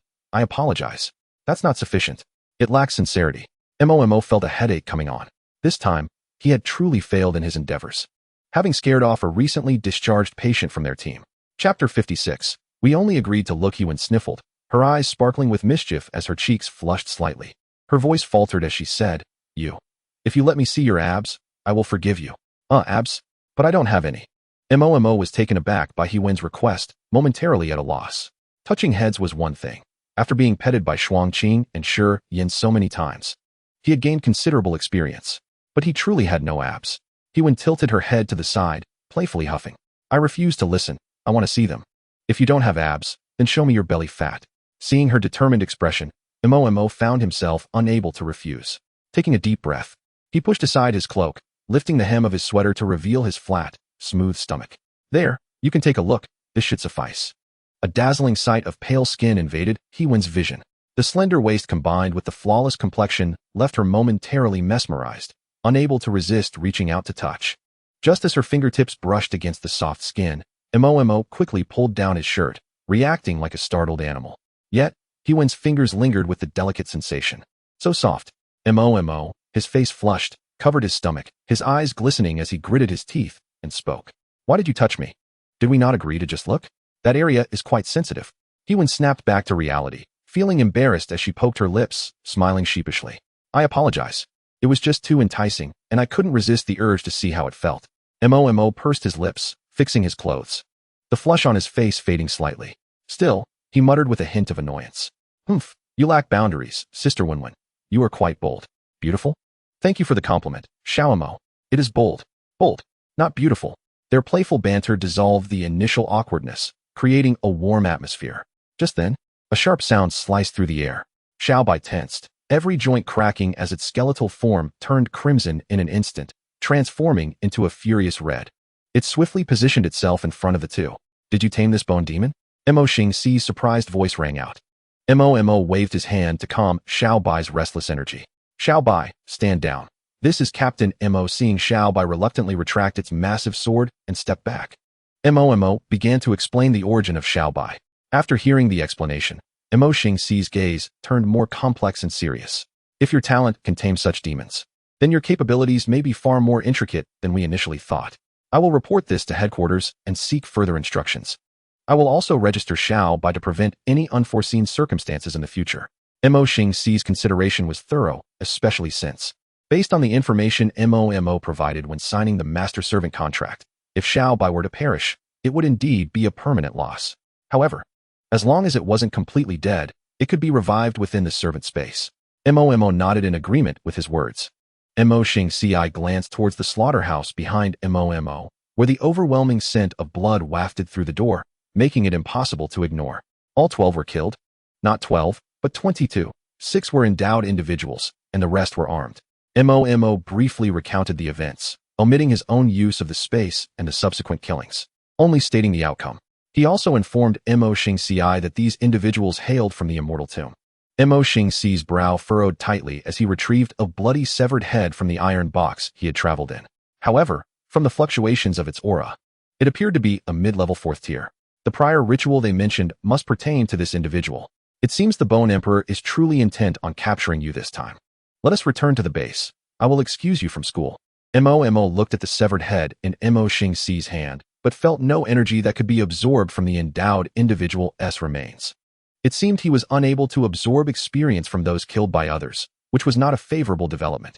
The group swiftly returned to the base in Mo Xingxi's iron box, leaving the remnants at the slaughterhouse to be managed by the 5th unit. Shuangqing and Su Qinyan were even quicker, as evidenced by the bloodstains on them, indicating they had also been through a fierce battle. Upon seeing Mo return, Shuangqing's eyes brightened as she quickly handed him a wet wipe. You have blood on your face. Wipe it off. Are you hurt? She had swiftly slain the 3rd-tier bone demon at the magical disaster site before rushing to Mo's task location, only to learn from Mo Xingxi that Mo was unharmed. Mo shook his head, accepting the wipe and casually cleaning his face, revealing his smooth complexion once more. Shuangqing nodded in satisfaction. The pristine Mo is the most attractive. Meanwhile, Huan pouted and chimed in, her tone filled with envy. Qing, you have changed. You are not concerned about me, such a significant patient, though my face bears blood as well. You only offer wipes to Xiao Mo. Shuangqing suppressed her hidden concern, smiling lightly. That is not the case. I only had one wet wipe. I don't believe you, you big liar. I want to find Yan. Xiao Mo. You are back? Are you hurt? Oh dear, there is blood in your hair. Sit down. Let me treat you. Wounds can easily get infected if left untreated. As soon as she finished speaking, Yin rushed down the stairs with a medicine box, her eyes fixated on Mo, completely ignoring the injured Huan beside her. Sister Yin, I'm fine. Really, you should check on Sister Huan. Oh, it's nothing. I have treated Wanwen. She is tough and won't have any issues. Come here, Xiao Mo. Let me treat you, and be obedient. Huan. Su Qinyan and Yang Kai-chung crossed their arms, watching the lively scene unfold with amused expressions. Su Qinyan set aside the Zhan Mo Dao, concealing the melancholy and concern hidden in his eyes, and returned to the living room to continue savoring his tea. Yang Kai-chung gazed at Mo among the crowd, his expression gradually becoming somewhat dazed and vacant. Mo Xingxi tidied his clothes and stepped to the center of the living room, clearing his throat. Let us address the matter at hand regarding the 6 simultaneous demonic disasters occurring in He City today, all involving bone demons. I have just received a report from headquarters. Upon hearing these words, the others also restrained their emotions, their expressions turning serious. Today's demonic disasters were indeed peculiar. While demonic occurrences had happened in the past, they typically occurred about once a week and were merely small disturbances caused by low-tier demon races hunting. However, in the past 5 consecutive days, disasters had struck, including the incident where Mo executed righteous justice against Ma Shan at school, and their scales varied significantly. If there were no underlying issues, it would be hard to believe. Noticing the other's attentiveness, Mo Xingxi continued. According to Tiangua's calculations and the information provided by Mo, the recent demonic disasters, apart from the routine blood demon invasion on the first morning, were orchestrated by the 7th demon emperor, the Bone Emperor. He paused, turning to look at Mo. This includes the 4th-tier bone demon invasion that occurred 4 nights ago. The grape that Mo had discreetly taken from the fruit platter was crushed in his hand. The pale purple juice flowed onto his palm, but he paid it no mind. His entire face froze, filled with an unmistakable shock. Had the Bone Emperor already set his sights on him since the day he awakened his abilities? He had mentioned the demonic disaster from 4 nights ago during a casual conversation with Shuangqing, and upon comparing notes, they realized it had occurred just before Mo Xingxi attempted to force his way in. Had it not been for that disaster, Mo might have been invited to the Zhan Mo Shi's team base for tea that evening, thus avoiding a series of chaotic events. And he would not have been compelled to assume the identity of the Bone's avatar. But why? Mo clenched his fists, his fingertips turning white. He had always believed that the Bone Emperor pursued him because he had spied on the latter's affairs, drawing unwanted attention to himself. Now it seemed the Bone Emperor had this planned all along. This realization filled him with dread. If he had foolishly run off to another city to evade Mo Xingci and the others, trying to scare people and accrue fear points, he might have been captured by the Bone Emperor's minions before he could even gather the required points. Everything seemed so coincidental. Mo placed the crushed grape into his mouth, unable to discern the taste of the sourness and sweetness, his clenched fists making a cracking sound. Did he truly desire him? What on earth did this damned Bone Emperor intend to do? Mo Xingci continued. The most troublesome faction under the Bone Emperor, the Jiangshi Libu Mie Fening, has been orchestrating the demonic disasters of yesterday and today with the aim of capturing Mo. It appears that the Bone Emperor's desire for Mo has reached a near-manic level, as if he were ready to personally engage in a national war with Longhua. In the eyes of Shuang Qing and the others, there was no fear of the Demon Emperor, only an unexplainable determination. Mo Xingci surveyed the individuals before him. Based on Tiangua's discussions and analyses, the Bone Emperor will not personally intervene in the short term, and sending Mo to other city bases is impractical, as the uncertainties on the journey are too great. If we were to send Mo away from He City to Jingdu, it would be akin to willingly placing him in the hands of the Bone Emperor. The infiltration of the demon race into the human race on Blue Star can be described as pervasive, and cities and towns, as human gathering places, are easier to monitor and defend. In contrast to cities, the dangers of the wilderness are truly unpredictable. The Emao and Bai Ling you will not indicate the locations of demons that have already infiltrated for more than a day. After numerous demon tides, many surviving demons will lurk in the vast wilderness, making it difficult to track them down. In the wilderness of Blue Star, apart from the absence of demons above the 9th tier, anything else is possible. With bad luck, one might even encounter 8th tier high-ranking demons. Of course, demons are not entirely devoid of rationality. Under normal circumstances, they tend to lay low in the wild, hunting for food or engaging in internecine conflicts to survive. High-ranking demons are unlikely to recklessly attack human transportation lines, risking their own lives. Lower-tier demons wander aimlessly without direction, lacking the guidance of high-ranking demons, and cannot even locate human transportation routes. However, this time, the Bone Emperor has issued orders. The rules of the past will be completely invalidated. Longhua lacks the capability to transfer Mo's location using space-type abilities above the 9th tier. The Bone Emperor has already used special means to fully grasp Mo's whereabouts, making it unrealistic for him to travel between cities using normal transportation. The 6 Guardians are currently preoccupied with very pressing matters and cannot escort Mo. The only Guardian, Zhu Xia, who might have time, will not be available for another month. Mo Xingci paused, looking earnestly at Mo. Therefore, the headquarters has arranged for Zhu Xia to escort Mo to Jingdu a month later, where Tiangua will eliminate the Bone Emperor's mark. After that, you will stay in Jingdu awaiting the opening of Hualong Yuan. As the words fell, Shi Yan, sitting next to Mo, tightly grasped his sleeve, unwilling to let go, as if releasing him would cause Mo to vanish.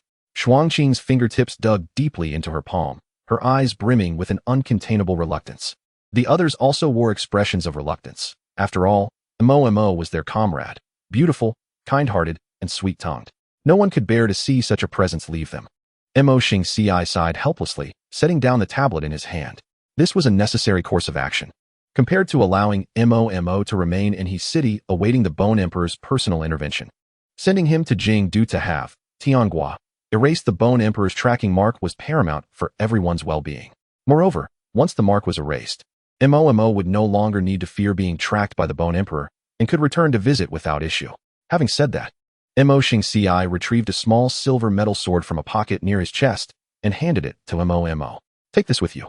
In the event of an intractable crisis, infuse your power into it to unleash a powerful sword aura. Do not use it unless absolutely necessary, understood? Mo accepted the small sword, feeling its gentle warmth, still retaining Mo Xingci's lingering heat. The sword's appearance was unremarkable, plain, and ordinary. However, the moment Mo Xingci produced it, Su Qinyan's expression shifted dramatically. He rose abruptly, his voice trembling slightly. Old Mo, this is what your master left for you. Mo Xingci interrupted him, his gaze calm and unwavering. Su Qinyan, looking into his eyes filled with determination and stubbornness, gradually relaxed his tense body.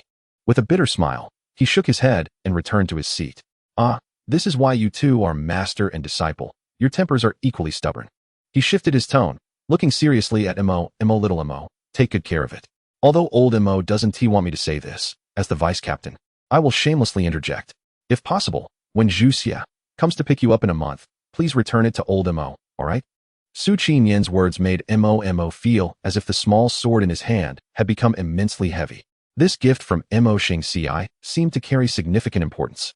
He nodded solemnly, abandoning his usual playful demeanor. Yes, I understand, Captain Su. Su Qinyan said no more. Rising to grasp the two pitch-black Zhun Mo Dao leaning against the wall, their blades humming pleasantly as they brushed against the floor. He walked toward the basement of the villa, pausing at the door to glance back at Mo. The training room is below. Today is Monday. I will tidy up and go practice my sword. With that, Su Qinyan strode into the basement without looking back, leaving the others in a state of silent contemplation. Mo stored the small sword in his spatial storage.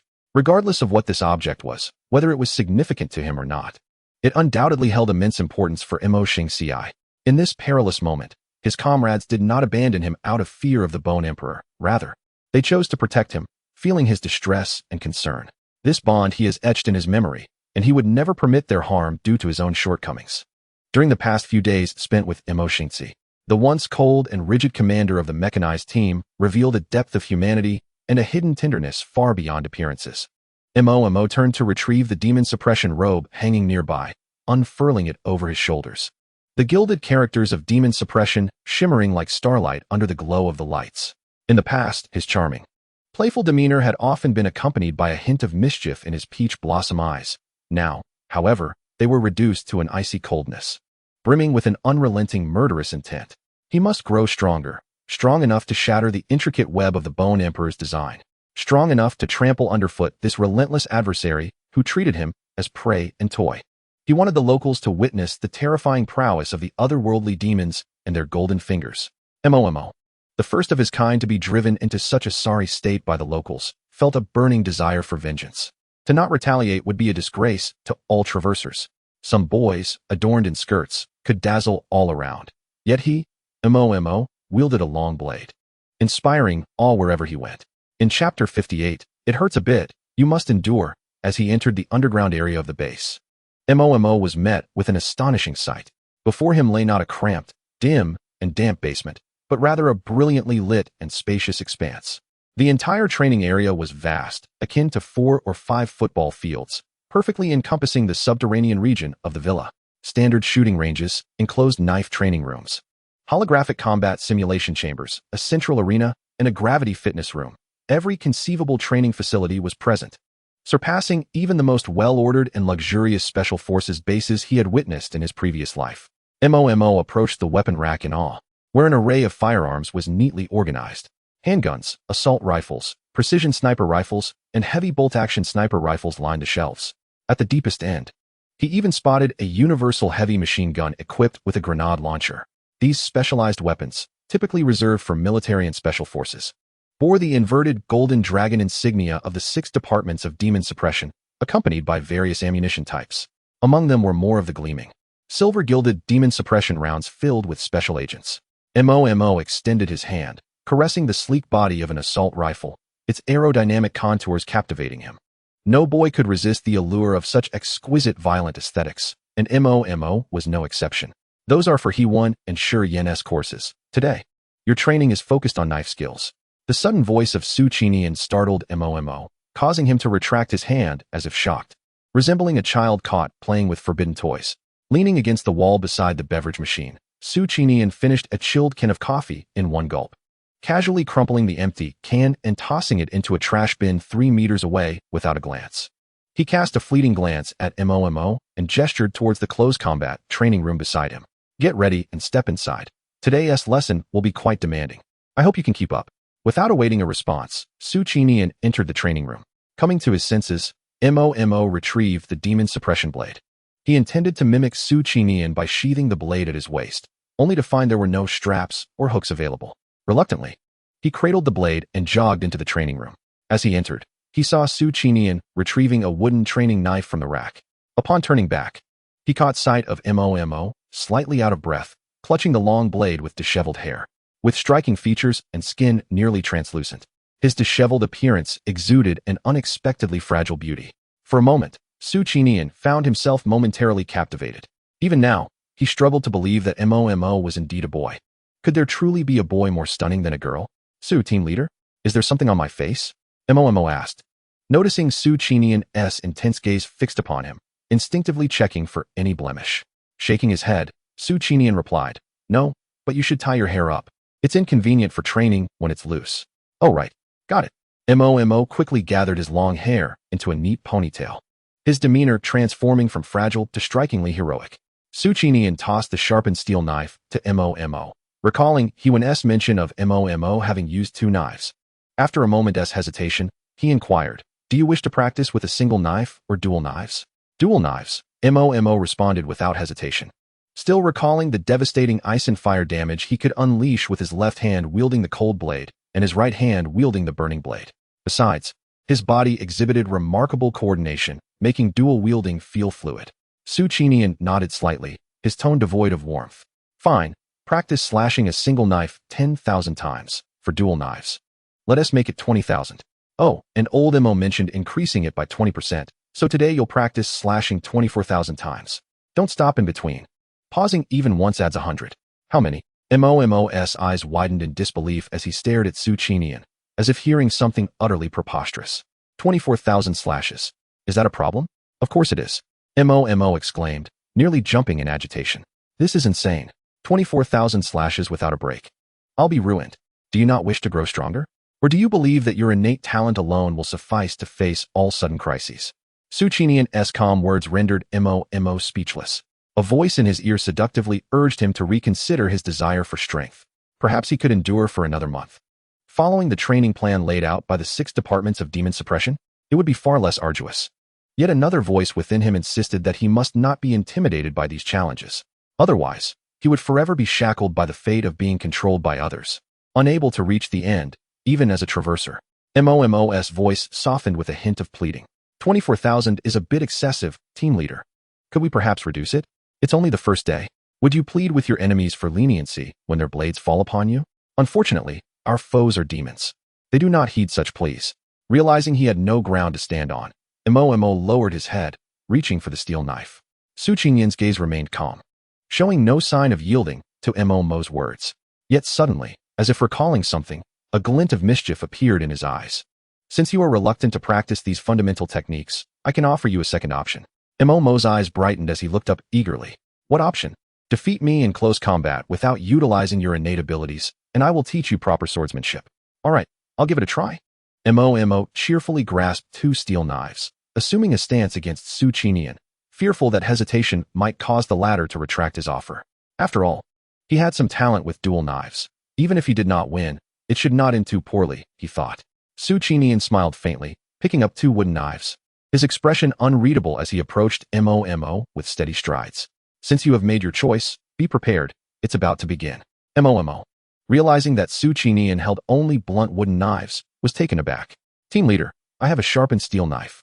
Su Qinian shrugged, his demeanor calm. It doesn't matter. The outcome remains unchanged. It will merely hurt a bit. You must endure.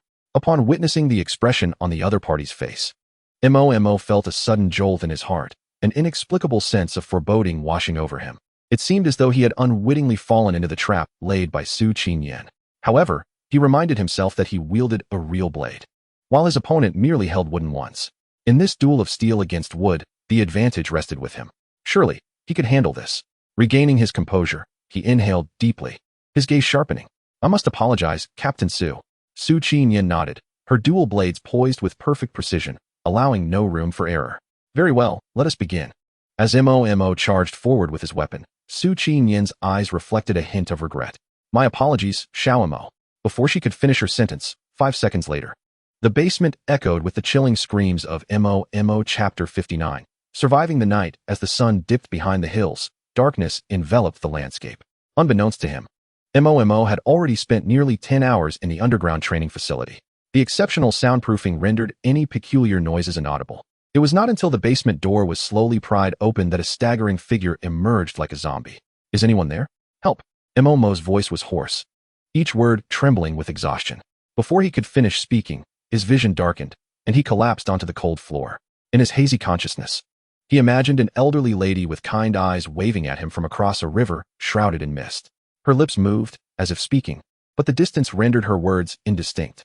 He could only inch closer to her. As he approached the riverbank, the elderly lady's voice grew clearer. Air, over here. Come and play with Tai Nai. Fear gripped him, and he scrambled backward. Suddenly, the chilling voice of the elderly lady pierced the air, sending shivers down his spine. Air, why do you run from Tai Nai? Come, my dear grandson.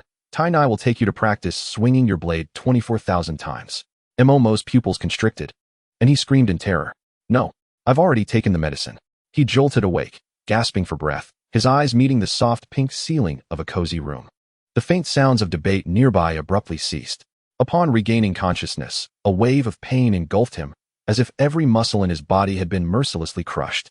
Ice packs were applied to his swollen arms, yet he felt no chill, as they felt almost foreign to him. Memories of his unconsciousness quickly resurfaced. He recalled how Su Qinyan's bewilderingly agile blade techniques had left him feeling utterly overwhelmed during their duel.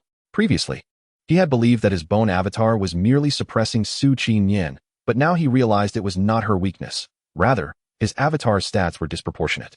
She had left a myriad of bruises on him with her wooden blades, every strike unforgiving. He soon found himself unable to resist, resigned to the grueling task of swinging his blade 20,000 times. The first 10,000 swings had left him in a daze, while the subsequent repetitions were executed through sheer muscle memory. It was not until he heard the notification sound indicating he had met the quota that he stumbled out of the training area like a marionette with severed strings. Xiao Mo, don't move just yet. You have many injuries that need treatment. Shi Yan's voice, laced with concern, reached his ears.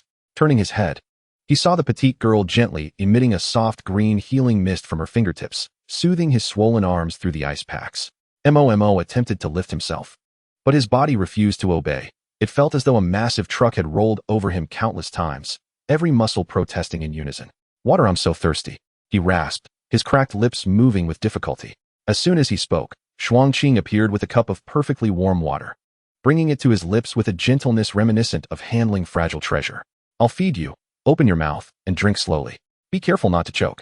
Mo accepted her kindness, and as the warm water slid down his throat, his muddled brain began to regain clarity.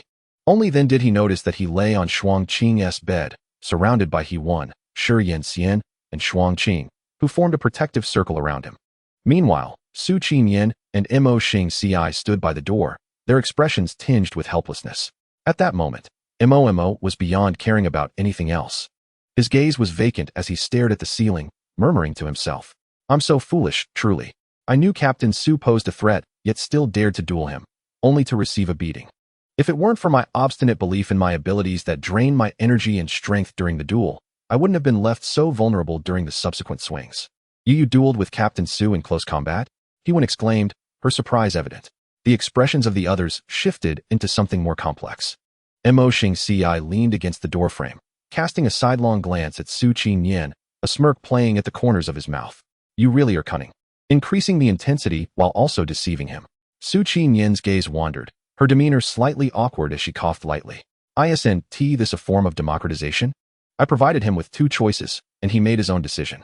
Lowering her voice, she nudged Mo Xingci with her elbow and whispered, you know, this little guy does have some talent with dual blades. Although he fell behind during our duel, his reflexes were impressively quick, and he adeptly mimicked my techniques. Give him a month, and I genuinely believe he could catch up to me. Mo Xingci's expression turned serious in an instant. To catch up to your skills in a month? His learning ability is indeed exceptional, surpassing that of ordinary individuals. Considering his previous records from school, he had quickly mastered whatever he attempted. The conversation between the two drifted too far for Mo to catch. He curiously inquired, what's wrong with dueling Captain Su? Shi Yanxian, with one hand still emanating the soft green healing mist and the other brushing aside his disheveled hair, explained, before Captain Su awakened his talent. He was already a national-level master of blade techniques in Longhua. His awakened A-grade talent, Endless Blade, further enhances his mastery of swordplay. In terms of blade skills, he ranks among the top in the southern region of Longhua. You, having just awakened your talent a few days ago and never having practiced blade techniques, are akin to a novice boxer stepping into the ring against a seasoned champion. Mo's gaze turned vacant, bitterness flooding his mouth. He realized he had truly brought this upon himself, yet it was not entirely fruitless. Even while enduring the beating, he had indelibly etched countless techniques and flaws of Su Qi into his memory, gleaning much useful knowledge. Given some more time, he was confident he would not find himself in such a disheveled state again. Shi Yanxian tended to MOMO for quite some time, but the injuries were due to excessive fatigue and could not be healed merely through her abilities. By midnight, he could barely raise his arms, and any attempt to move would have to wait until at least the following day. The others gradually dispersed, as they had their own matters to attend to the next day. However, after awakening, an awkward situation arose for MOMO prior to losing consciousness. He had been nearest to Shuangqing's room, leading to her inadvertently carrying him into her own space. Now, gazing at the frail and bashful figure of MOMO lying on her bed, he resembled a royal concubine awaiting her sovereign's favor. Shuangqing hesitated for only a moment before pulling back the covers and lying beside him. MOMO instinctively recoiled, but the sharp pain that followed made him gasp in discomfort. Shuangqing pressed his shoulder down gently, her hair cascading over his exposed collarbone, enveloping him in the sweet scent of gardenias. "Don't move. You need to rest," she instructed softly. But MOMO stammered, yet before he could finish, he felt a soft, cool sensation on his lips. Shuangqing gently tapped his mouth with her fingertip, a hint of amusement in her eyes as she spoke softly. "Don't worry, I won't do anything to you. It's just inconvenient to move you back to your room right now, so let us make do for tonight." Chapter 60. A compromise situation. Is this truly a suitable arrangement? I am undoubtedly a boy. Why does it seem as though she perceives me as a girl? Such matters are unacceptable. MOMO fervently shouted within, always feeling that Shuangqing's gaze did not regard him as a typical boy. However, Shuangqing did not grant MOMO the opportunity to continue speaking. With her cool fingertips gently covering his eyes, she spoke tenderly. "All right, it's getting late. You should rest early. Good night." As her words fell, she unilaterally closed her eyes and pretended to sleep, yet one hand naturally draped over MOMO's chest, gently pulling him into her embrace. Standing at 1.75 meters, Shuangqing was a full 5 centimeters taller than MOMO. In this embrace, MOMO found himself enveloped in her fragrant and soft warmth, his gaze inevitably drawn to the striking curves beneath her sleepwear. Clad in a gray-blue plush pajama that clung to her form, her skin appeared luminous and delicate, the contour of her neck soft and alluring. MOMO looked up to behold her unguarded collarbone and chin, his cheeks burning as though aflame. Having grown up, this was his first experience of being held to sleep by a girl. It was undeniably a comfort that made him feel weak, yet deep within, he felt an acute awkwardness. Under normal circumstances, MOMO would never be able to fall asleep, but evidently, today was far from ordinary. His body ached, and beside him was Shuangqing's warm and soft embrace, accompanied by her soothing scent and steady breathing. Drowsiness washed over him like a tidal wave, swiftly engulfing all his wakefulness. Unable to resist, MOMO gradually relaxed, closing his eyes and drifting into a deep slumber. Just as he succumbed to sleep, his breathing becoming steady and even, Shuangqing quietly opened her eyes, her beautiful orbs shimmering with an icy blue glow in the darkness. Cautiously, she extended her hand and poked MOMO's waist. He merely frowned slightly, letting out a soft, enticing murmur, showing no intention of awakening. A glimmer of joy sparked in Shuangqing's eyes, and she tightened her embrace, pulling him fully into her arms. MOMO's hair was tousled, and his body emanated a crisp, clean scent reminiscent of cedar. His form was soft, easily toppled, contrasting sharply with the robustness of other boys. Shuangqing's fingertips danced over the exposed skin of MOMO, savoring the delicate softness. She traced from his hand to his forearm, then to his arm, waist, and collarbone. Due to Shuangqing's subtle movements, the neckline of MOMO's undergarment gaped open, revealing his exquisitely pale collarbone and the contours beneath, stirring the imagination and momentarily stealing her breath. Leaning down, Shuangqing observed MOMO's lips, now flushed from hydration, slightly parted, revealing the glimmer of his pearly white teeth. She instinctively rolled her throat. How fragrant, how soft, how I yearned to taste. Her consciousness grew increasingly hazy. Shuangqing, slightly dazed, was also a woman of action. Gradually, she leaned closer to MOMO, close enough to feel the warmth of his breath. As she moved in for a kiss, MOMO suddenly felt overwhelmed by heat. His arms swelled, and his body turned restless, his cute little face contorting in discomfort. This awakened Shuangqing's rationality. Seeing him in distress, her heart softened. Immediately, she channeled her mental energy, radiating a cool aura, tightening her embrace around him. Feeling the refreshing chill from Shuangqing's body, Mo instinctively burrowed deeper into her arms, greedily seeking that coolness. Shuangqing did not push him away, gently patting his shoulder, allowing the coolness to flow into his arms, alleviating his discomfort. Shu, sleep. For today, I shall spare you. This commotion had dampened Shuangqing's enthusiasm, and she sighed helplessly. Though she had indulged, she still felt a bit unfulfilled. Given that her adorable companion was in a poor state, she too needed to relax appropriately. As she held Mo, fatigue washed over Shuangqing, and she gradually succumbed to sleep. In the depths of darkness, the small white sprout within Mo's spiritual realm quietly observed the entire captivating scene. In the next moment, the stem sprang upright, exuding a hint of pride. At noon, sunlight streamed through the curtains onto Mo's face. The blinding brightness and the comforting warmth coaxed him into a leisurely stretch. Awakening naturally from a deep slumber, all fatigue dissipated, and even his arms felt less sore. Yet, what was this blanket? Why did it feel so peculiar? Soft and somewhat elastic? Mo felt as though his hands were pressed against something soft, and with curiosity, he opened his eyes. Before him was Shuangqing's somewhat flushed face, her expression a touch awkward as she gazed at him. Huh, how did I end up in Shuangqing's embrace? As his gaze shifted downward, Mo's mind momentarily stalled. I am so sorry, Shuangjia. He hurriedly drew back his hands, attempting to rise, but Shuangqing firmly grasped his wrist, pulling him back. Though she possessed ice elemental powers, her strength was surprisingly formidable. In this tug, Mo found himself unable to escape, pressed back onto the soft bed. Shuangqing flipped over and asserted herself atop Mo instinctively.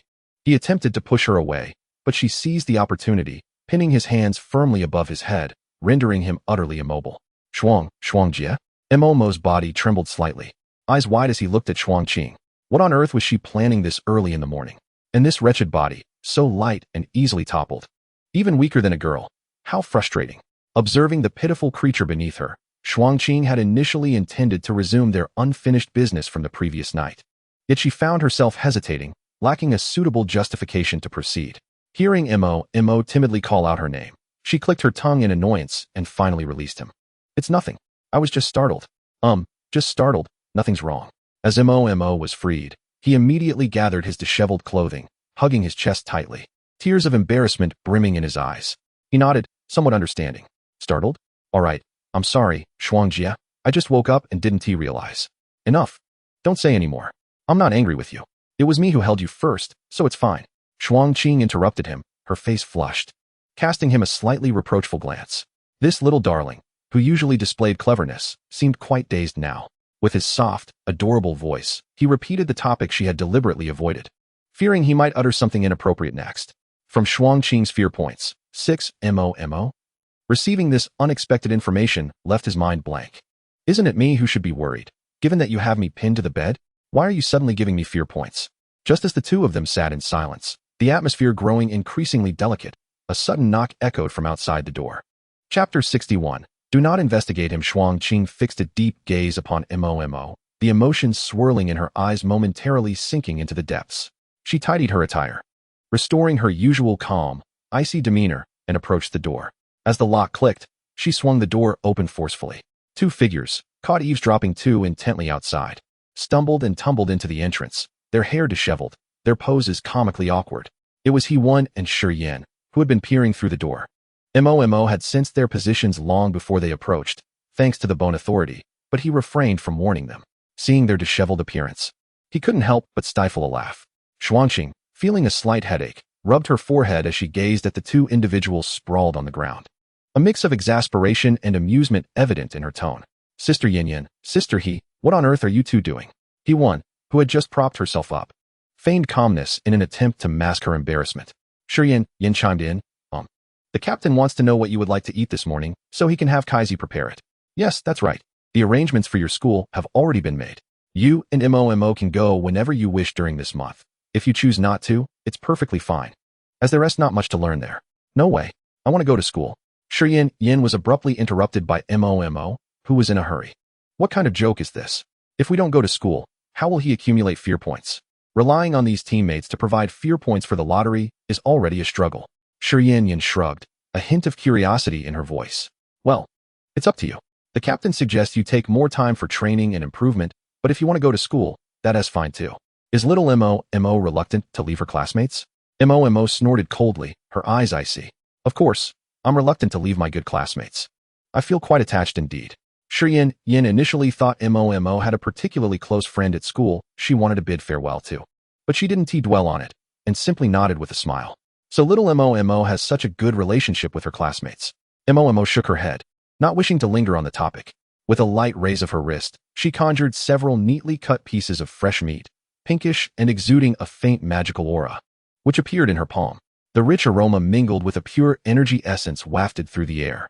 Mo handed the meat to Shi Yin and He Wan, instructing them to take it to Yang Kaiching for processing. The weight was notably substantial. Although Shi Yin was curious about why Mo suddenly provided meat, she obediently nodded and, along with He Wan, dashed into the kitchen. Watching their retreating figures, Mo exhaled softly. The meat he had just given away was, in fact, the magical pig meat he had drawn from the lottery, weighing approximately 20 pounds. After spending several days together, he had a decent understanding of the other members of the team, except for Yang Kaiching, whom he still needed to learn more about. At least he trusted the others. Even Yang Kaiching, upon hearing such news yesterday, had not considered abandoning him. Instead, he had playfully patted Mo's shoulder, assuring him not to worry, stating that his shield would protect him and ensure that the Bone Emperor wouldn't harm a single hair on his body. The sincerity in his eyes was unmistakable, prompting Mo to decide against hiding the magical pig meat any longer. After all, each individual could only absorb a limited amount of energy from the meat at a time. It was impossible for him to stuff himself to the point of gluttony. Rather than letting it spoil in his incomplete storage space, he preferred to share it with those around him to enhance their collective strength. This way, they would have a better chance of facing the imminent threat posed by the Bone Emperor. Mo observed Xuanqing's slender silhouette as she tidied up the room and made the bed. The morning light fell upon her hair, soft and gentle. Unbidden, the memory of that warm embrace from the morning flooded Mo's mind, evoking shyness and nostalgia, a warmth coursing up his spine. His ears flushed crimson, and for the first time, a flicker of softness and unfamiliar emotion surfaced in his usually cold gaze. He did not wish for these people to perish. It was simply because Xuanqing and the others genuinely cared for him. Nothing more, nothing less.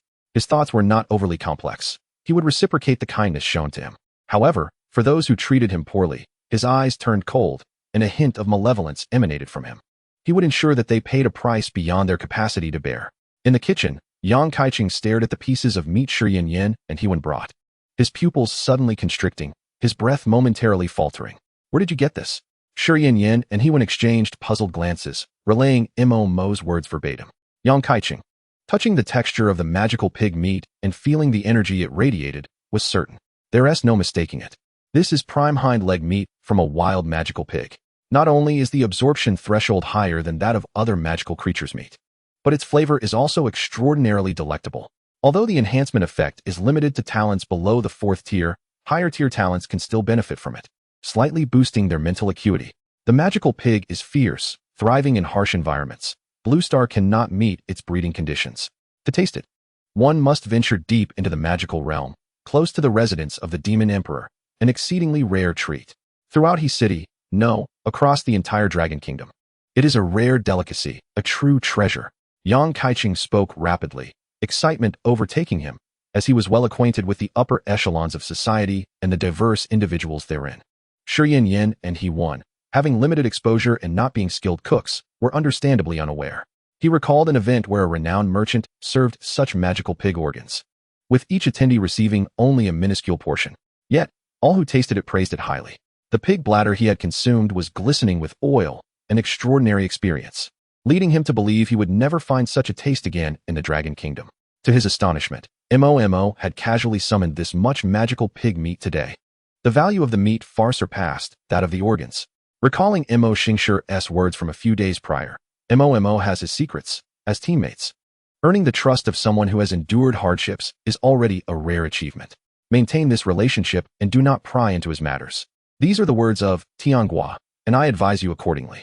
At the time, Yang Kaiching thought Mo Xingshir was exaggerating, but now it seemed he had understated the reality.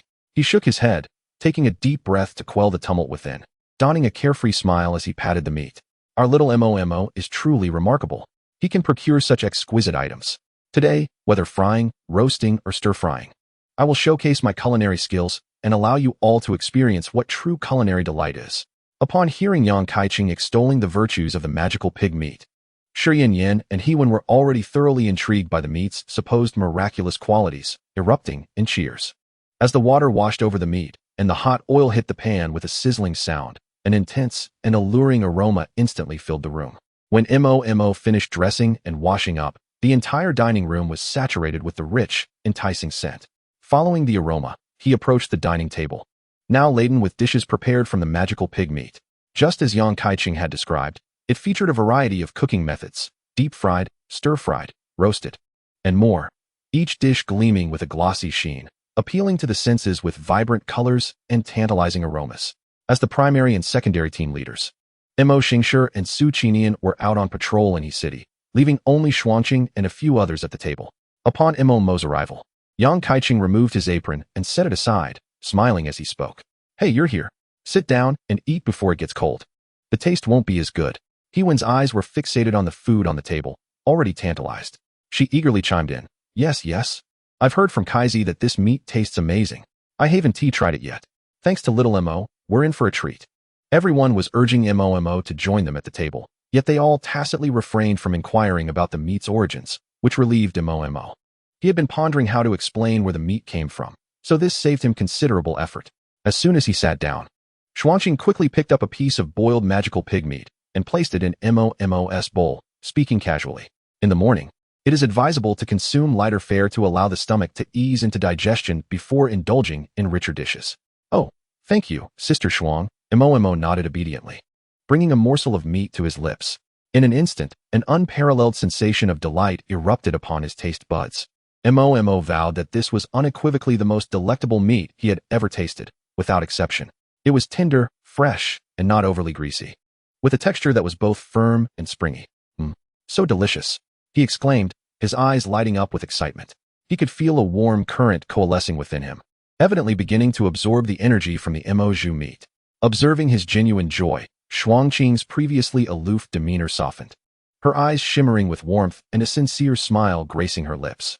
Shi Yan pouted playfully, mimicking the gesture as she picked up a piece of Mo meat and placed it into Mo's bowl, her eyes sparkling with anticipation. "Little Mo, try this piece. It's quite tasty too." Yes, thank you, Yan Jia." Xuanqing, seeing Shi Yan's eagerness, narrowed her beautiful eyes slightly and retrieved another piece of meat for Mo, suggesting he try the leaner one. "All right then," he replied. "Sister, let me get you another piece." In unison, Xuanqing and Shi Yan grasped a luscious piece of 3-layered meat with their chopsticks, their utensils locked in a gentle standoff, an electric tension sparking between their gazes. With a smile that didn't quite reach her eyes, Xuanqing held the meat firmly, her fingers pressing down with determination. Yan Jia, perhaps I should take this one. Considering your strength is a bit lacking, you might struggle to lift it," she teased. Yet, the stubborn Shi Yan was undeterred, using both hands to grip the chopsticks tightly, gritting her teeth defiantly. "What are you saying, Qing? You know my strength well enough. Let me handle this." They remained locked in their playful battle, neither willing to relent. "Hey, this meat looks delightful. Why aren't you two grabbing it?" He, quick as a flash, seized the opportunity to snatch the meat and place it into Mo's bowl. "Here you go. Little Mo, as the host, you should enjoy this exquisite piece." Isn't your sister treating you well?" "Thank you, Wenjia. But why aren't you all eating?" "You don't have to keep serving me," Mo replied. In the light-hearted atmosphere, initially, Xuanqing and her companions focused solely on ensuring that Mo had the best cuts of meat to fill his belly, while they themselves settled for more ordinary portions. Upon realizing this, Mo waved his hand dismissively, producing over 80 pounds of Mo meat, indicating that there was no shortage of this delicacy. Only then did they, in astonishment, truly experience the taste of Mo meat, all moved to tears of joy by its flavor. After consuming about 3 pounds, Mo felt an overwhelming sense of fullness, sensing that further consumption would only lead to discomfort without any energy absorption. The others shared a similar experience, and there remained plenty of Mo meat for the patrolling Mo Xingci and Su Qinian to savor. Once everyone was sufficiently satiated, Mo swiftly departed the dining hall, retreating to his bedroom. Once inside, he locked the door securely and contacted his magical seed, Xiao Bai Miao, in his mind space. "Xiao Miao Miao, help me absorb this quickly." The little seed trembled lightly, enveloping Mo in a gentle white glow. He felt the energy from the Mo meat being rapidly absorbed, Although he could not consume more, at least his body would not suffer. This was a function he had previously discovered after overeating.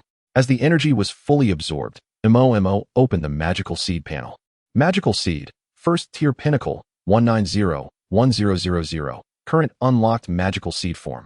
Bone Demon, Bone Authority Possession Amount, 7. To his astonishment, this meal had granted him 75 experience points. Mo's eyes widened in disbelief. He had not anticipated such a remarkable effect from cooked Emoju meat. Just 3 pounds had saved him nearly 10,000 fear points. The only downside was that this meat could only be consumed once a day for effect. His body signaled that further consumption would yield no additional energy. Nonetheless, this was excellent. The guaranteed rewards from the lottery felt like a gift. With over 70,000 fear points, he needed to gather just under 10,000 more to break through to the second tier. If nothing else, he could wait a couple of days to eat meat and achieve his breakthrough. However, Mo was too impatient. With so many beloved classmates awaiting his attention, why waste time waiting? He donned a long black coat and tied his hair in a high ponytail, opting to carry only his phone as he headed to school. His classmates were still diligently studying, and he could not afford to lag behind in his own progress. Upon stepping outside, he encountered Shuangqing, who had also prepared to go to school. She wore a high-neck black coat that closely resembled the one Mo had worn the day before. Purchased from the same store, her black ankle boots paired with a pure white lining exuded an air of cool elegance, accentuated by a gray-blue knitted scarf wrapped around her neck, adding a touch of warmth to her otherwise aloof demeanor. Seeing Mo without a bag, she couldn't help but twitch her lips slightly but said nothing, simply responding in a soft voice, "Let us go together." She naturally took his hand and led him outside. Mo, realizing he could not escape, surrendered to the moment, closing his eyes and enjoying it. After all, Shuangqing was quite the sight, her beauty uplifting his spirits, leaving him with little to complain about. Unbeknownst to Mo, who was admiring the scenery, he had unwittingly become a dazzling sight in the eyes of others. Chapter 63. The ingenious use of hand grenades. The car stopped in front of the school gate, just as the second period's break began. Both had awakened naturally, having come to school solely because Mo wished to attend. A number of boarding students congregated at the gate, conversing with their parents who had come to visit or deliver items. Upon spotting Mo and Shuangqing exiting the car, the envy in their gazes was unmistakable. Unlike the previous day, no one dared to cast disparaging remarks at Mo today. After all, he was no longer the same individual who could be easily manipulated. Most people were exceedingly tolerant of the wealthy, wary of offending someone they could not afford to cross. However, as they approached the school gate, some discordant voices emerged from a few parents. TSK. Just look at the students in this school, all dressed flamboyantly, clearly not serious about their studies. Coming to school at this hour, they must be relying on their family's background. Outside these gates, they're nothing. They're attractive, but if only they applied themselves to their studies, they might be good enough for my child. Their family seems wealthy enough. Marrying into them with a few 100,000 in dowry could even buy a house for my child. Clearly, these parents dismissed Shuangqing and Mo as mere students, not taking them seriously. Both Shuangqing and Mo, being gifted individuals with skills far surpassing those of ordinary people, overheard every word. Mo was amused by their absurd comments. Gripping Shuangqing's hand, he stepped forward, casting a scornful gaze at the gossiping parents. "Excuse me, ma'am. Is a plain black outfit considered flamboyant? What does that make your outfit, resembling a square dancing ant? At your age, learn to control your tongue, or you might not even know how you met your end. You speak of family background? Huh, as you said, at least we have a background, do you? Oh dear. Your child is nothing outside these gates, isn't that right? By the way, did you know this student who just arrived is among the top 3 in the grade? How does your child fare? Regarding you, I am uncertain whether I am a suitable match for your child alongside Sister Shuang. Yet I must mention that just beyond this street, if one were to turn left out of the city, there exists a breeding center for Hecharan and sows. Perhaps your son could find ample companionship there, and who knows, your younger son might also find a partner, thus celebrating a double joy." As Mo's words fell, the expressions of several parents before her transformed from crimson to a pallid hue, and then to a deep purple. It was akin to a vivid performance of Sichuan opera, indeed quite spectacular. They opened their mouths, yet not a single retort could escape. Each of Mo's statements struck at their vulnerabilities, all too true. Observing their demeanor reminded her of the unique emotional transformation ability of the Yu hand grenade, which could convert intense emotions into sheer terror. These several ants appeared quite agitated. Surely, they were experiencing strong emotions? Mo discreetly concealed the Yu hand grenade in her other hand, masking it with magical energy. before pulling the pin and tossing it onto the ground. A muffled thud resonated as the colorless magical energy enveloped everyone present. Shuangqing, standing beside Mo, remained shielded from the effects of the Yu hand grenade due to the inherent magical aura surrounding Mo. She merely tightened her grip on Mo's hand, a hint of amusement lurking at the corners of her mouth, acknowledging the latter's formidable offensive capabilities.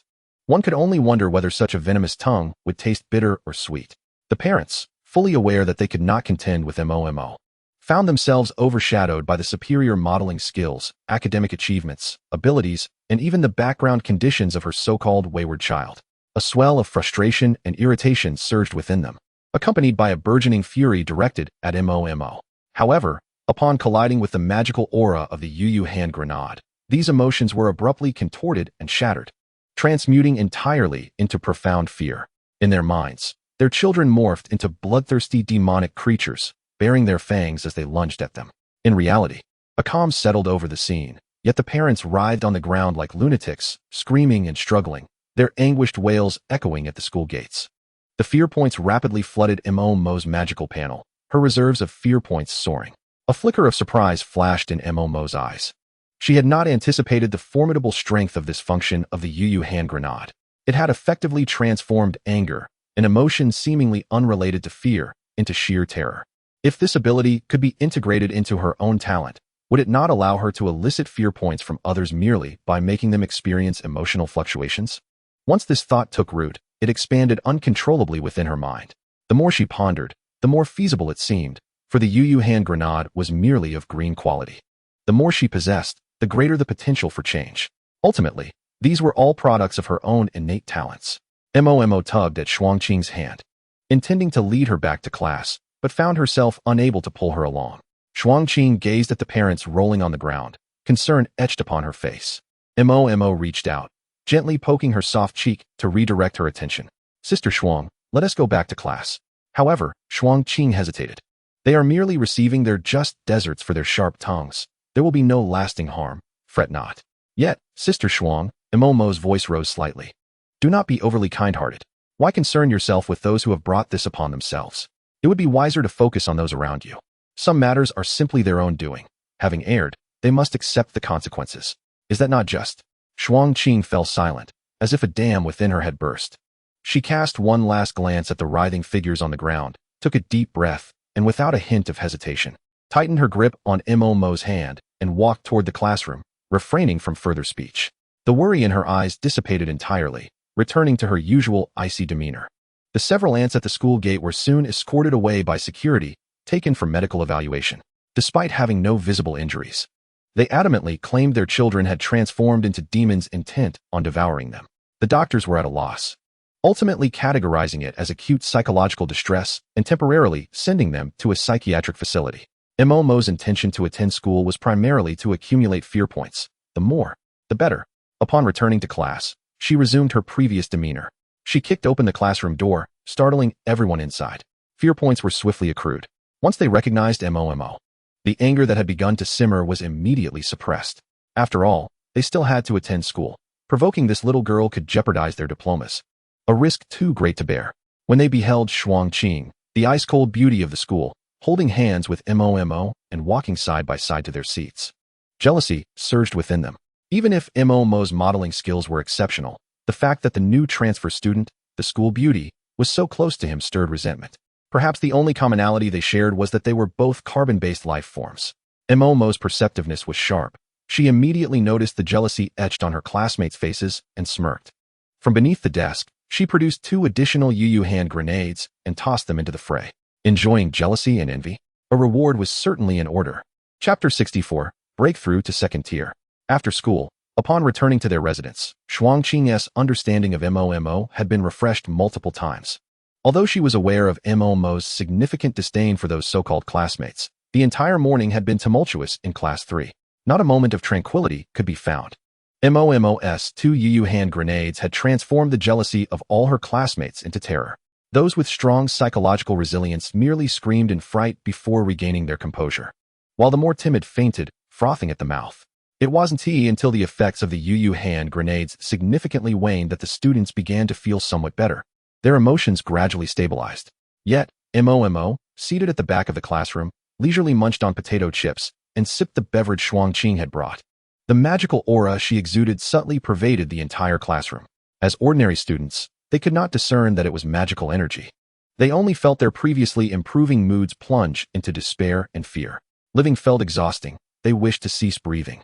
Woe is me, I am truly a beast. The hamburger I ate this morning contained chicken. Will that chicken come to exact vengeance upon me? Mother, it is so frightening. Do you not sense something watching us from behind the blackboard? Ah, my red pen is bleeding. So much blood. Their senses were overwhelmed by hallucinations, amplifying their perception of the bizarre. The students in Class 3 had become somewhat desensitized to their fears, accumulating fear points for Mo in droves. While they could still accrue points, it was increasingly difficult to generate substantial quantities. Mo, however, was not dissatisfied. Even the slightest morsel was still sustenance. She had long surpassed the requisite 10,000 fear points needed to break through to the second tier. Her current aim was merely to extract the last vestiges of value from these individuals. As a talent possessor, Shuangqing could naturally sense Mo's intention to intimidate others with her magical energy. Upon inquiry, Mo merely stated that this would aid her in growing stronger, and that these classmates were not virtuous individuals, having bullied her in various ways. Thus, she was merely collecting interest. Through this back and forth, Shuangqing turned a blind eye to Mo's actions, as long as no one was harmed, and it enabled Mo to grow stronger and encounter fewer dangers. It seemed acceptable for these ordinary individuals to endure some grievances. After all, what was wrong with using violence to counter violence? Spending time with Mo inevitably influenced Shuangqing's perspective on ordinary people. While she still believed in protection, she would no longer allow ordinary individuals to act arrogantly in her presence. Upon returning to their residence, Shuangqing found that the magical pig meat within her had been fully digested, necessitating immediate consolidation and absorption of that pure energy. Upon receiving a brief notification from Mama, I hurried back to my chamber. Now that there was someone I truly wished to protect, Shuangqing was determined to train with even greater diligence. Mama, too, was not idle. He promptly returned to his room and locked the door behind him. With his fear points sufficiently elevated to break through to the second tier, it was time to discover what transformations this advancement would bestow upon him. Small white sprout increase. The fear points transformed into a stream of light, infusing the delicate sprout in his mental space, causing it to swell and grow rapidly. The energy within Ma surged dramatically, a tingling sensation radiating from his bones throughout his body. As the brilliance faded, Momo realized he had indeed surpassed the second tier. Upon introspection, the small white sprout in his mental space had grown into a magnificent white tree, standing 5 meters tall, its dense branches piercing the heavens with a proud stance. It was clearly inappropriate to refer to it as merely a small white sprout now. Casting a glance at the remaining 931 fear points, Mama sighed softly. Money was fleeting, and fear points were even more transient. How many terrified souls would it take to replenish such a flow? He casually opened his personal panel. Demon Seed.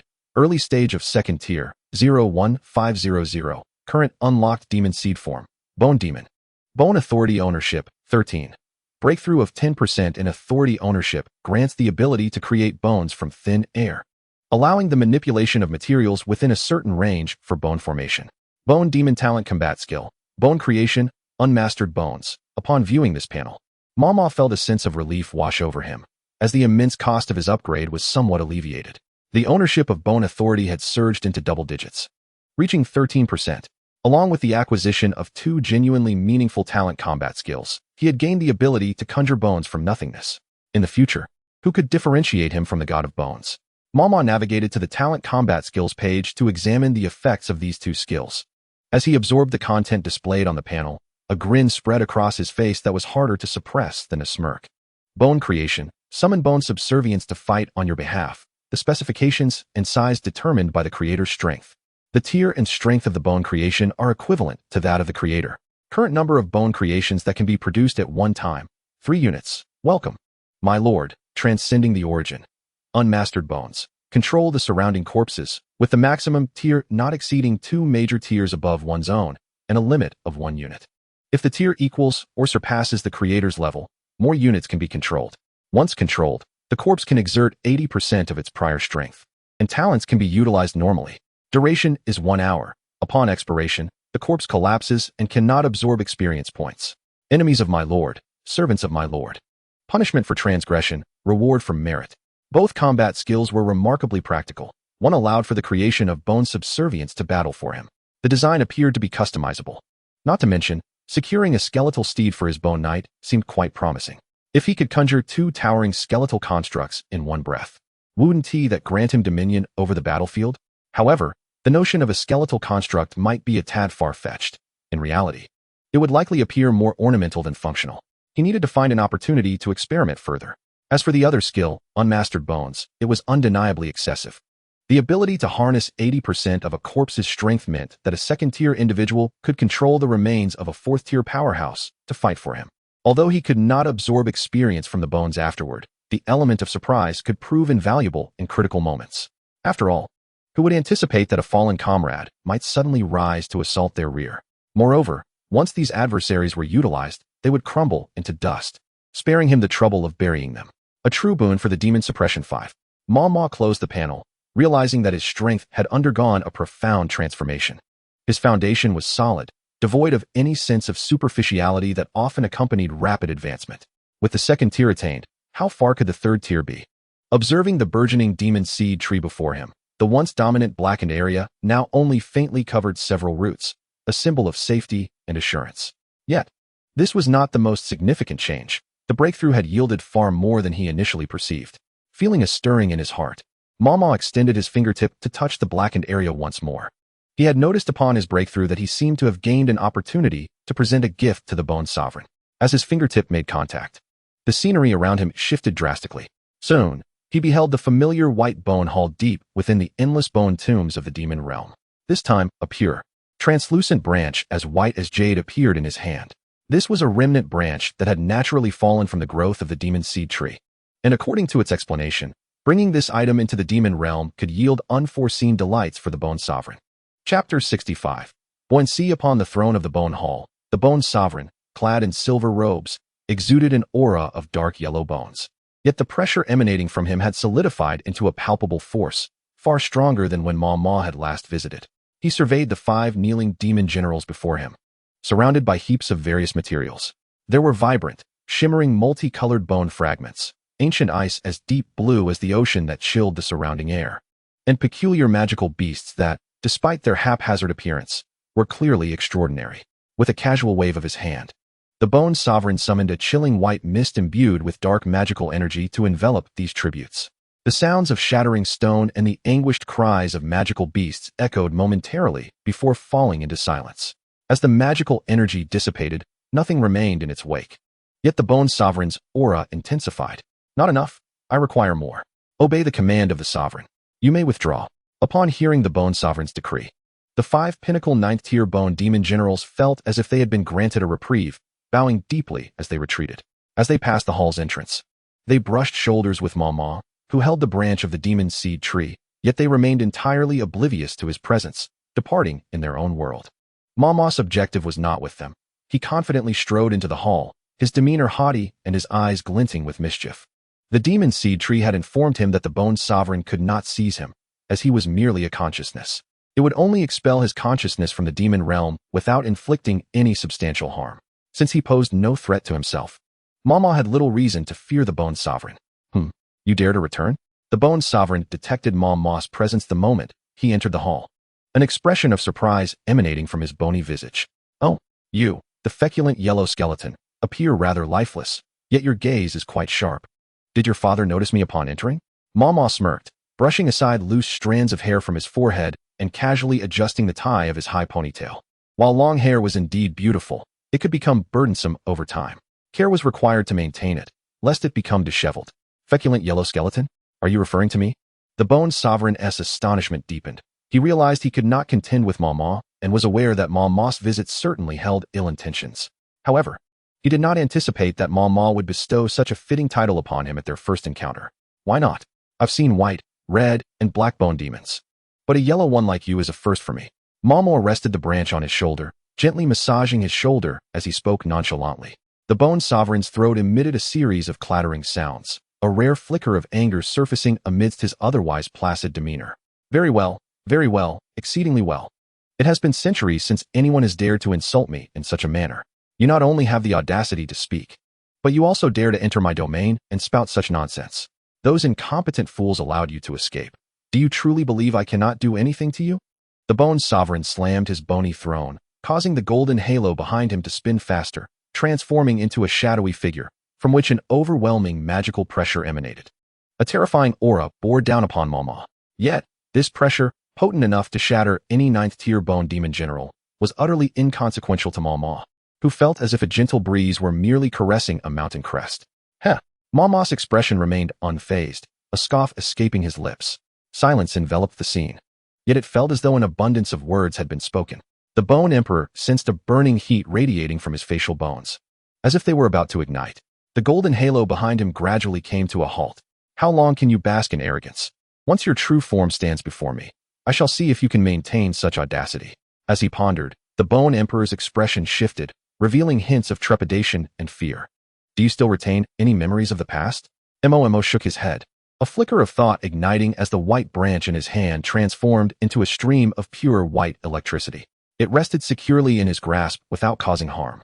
He regarded the Bone Emperor with a smirk, asking, "Do you think I remember, you despicable thief?" With a gentle motion, Momo caressed the white current, which flowed like a docile kitten within his delicate, boneless palm.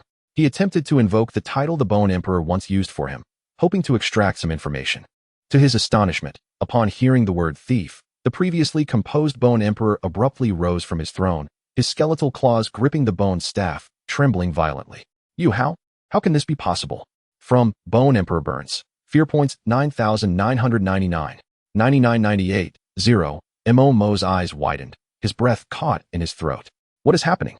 How could so many fear points be triggered? A green light flickered through the golden halo behind the Bone Emperor, sweeping over him from head to toe. The surging fear points came to an abrupt halt, his emotions and reason returning to a state of calm. No, you cannot recover so swiftly. It must be your clone that informed you. Otherwise, you could not possibly maintain such a demeanor. You are attempting to deceive me. Momo furrowed his brows, realizing that the situation was far more intricate than he had anticipated. The Bone Emperor was aware of his clones and displayed a peculiar attitude. He dared to pursue the annihilation of Momo while simultaneously trembling in fear at the title of thief. Was there an issue with the original identity? Or had Momo overlooked something? The Bone Emperor resumed his seat upon the skeletal throne with a cold snort. The past is the past, and the present is the present.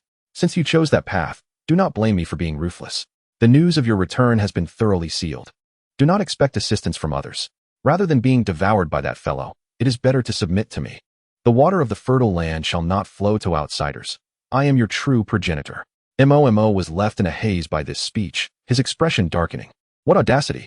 You dare to claim that while contending for the throne with your father? Fertile land for outsiders. How ludicrous. I'll not be a mere pawn in your game. This diversion nearly made me forget my purpose. If I cannot comprehend it, then I shall not dwell on it. I refuse to waste my mental energy on matters shrouded in uncertainty. This has always been Momo's guiding principle across 2 lifetimes. When the time comes, he will naturally come to know what he must. As for now, Momo's lips curled into a smile as he gazed upon the imposing Bone Emperor seated upon the throne. The white current in his hand swelled, swiftly transforming into a several-meter-long white lightning dragon, coiling around him. Being a creation of Momo himself, it posed no threat to him. The Bone Emperor watched as the lightning dragon grew increasingly ferocious and massive, an overwhelming sense of unease swelling within him. What do you intend to do? What do I intend to do? Momo cackled with glee. I am merely delivering a gift to my esteemed son, a reward for your repeated intrusions. Before the words had fully escaped his lips, he hurled the lightning dragon toward the Bone Emperor, vanishing from sight and returning to his mental space. Should you seek trouble with me again, just see if I do not unleash my wrath upon you, old fool. The Bone Emperor, too enraged to heed Momo, could only watch as the lightning dragon loomed larger in his vision, frantically summoning demonic energy to intercept it. However, the white lightning dragon was of the same essence as Momo, a manifestation of his spirit. The Bone Emperor's attacks failed to hinder its advance. The lightning dragon surged into the Bone Emperor's body, overwhelming him with an electrifying sensation that jolted him from his throne, stripping away his previously dignified demeanor. The Bone Emperor's cries echoed throughout the endless bone tomb, inciting confusion and fear among the bone demons within, who knelt toward the skeletal hall. Aya, Momo, this emperor shall not rest until you are vanquished. From Bone Emperor Burns. Fear points 1999. 1998. 0. Chapter 66. The Great Wheel of Fear Update. Integration of old mechanisms upon returning to the Tree of Demonic Seeds. Momo had yet to stabilize himself when a dazzling array of fear point numbers flashed before his eyes. All were yielded by the Bone Emperor. A smile crept upon his face. Oh, a reward for positive feedback as well.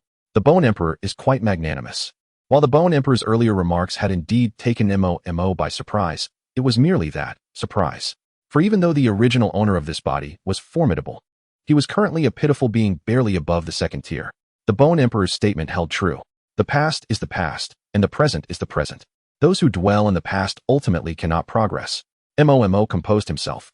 Gazing into the corner of his mental space where several white branches were neatly arranged, natural remnants shed during the growth of the demonic seedlings. His earlier words about delivering punishment to the Bone Emperor were not mere jest. If he could carry more than one branch at a time, he would have brought all of them to deliver a shocking lesson to the Bone Emperor.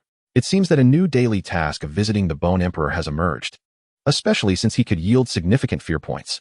As for the branches, Momo was uncertain of their other potential uses. For now, he would allow the Bone Emperor to benefit from them. He wondered how the Bone Emperor would feel upon seeing him the next day. Bones, what a rather sophisticated name. Momo chuckled softly, shaking his head as he opened the Great Wheel of Fear. This recent breakthrough had also upgraded the wheel with new features. Having been preoccupied with the Bone Emperor, he finally had time to explore the changes.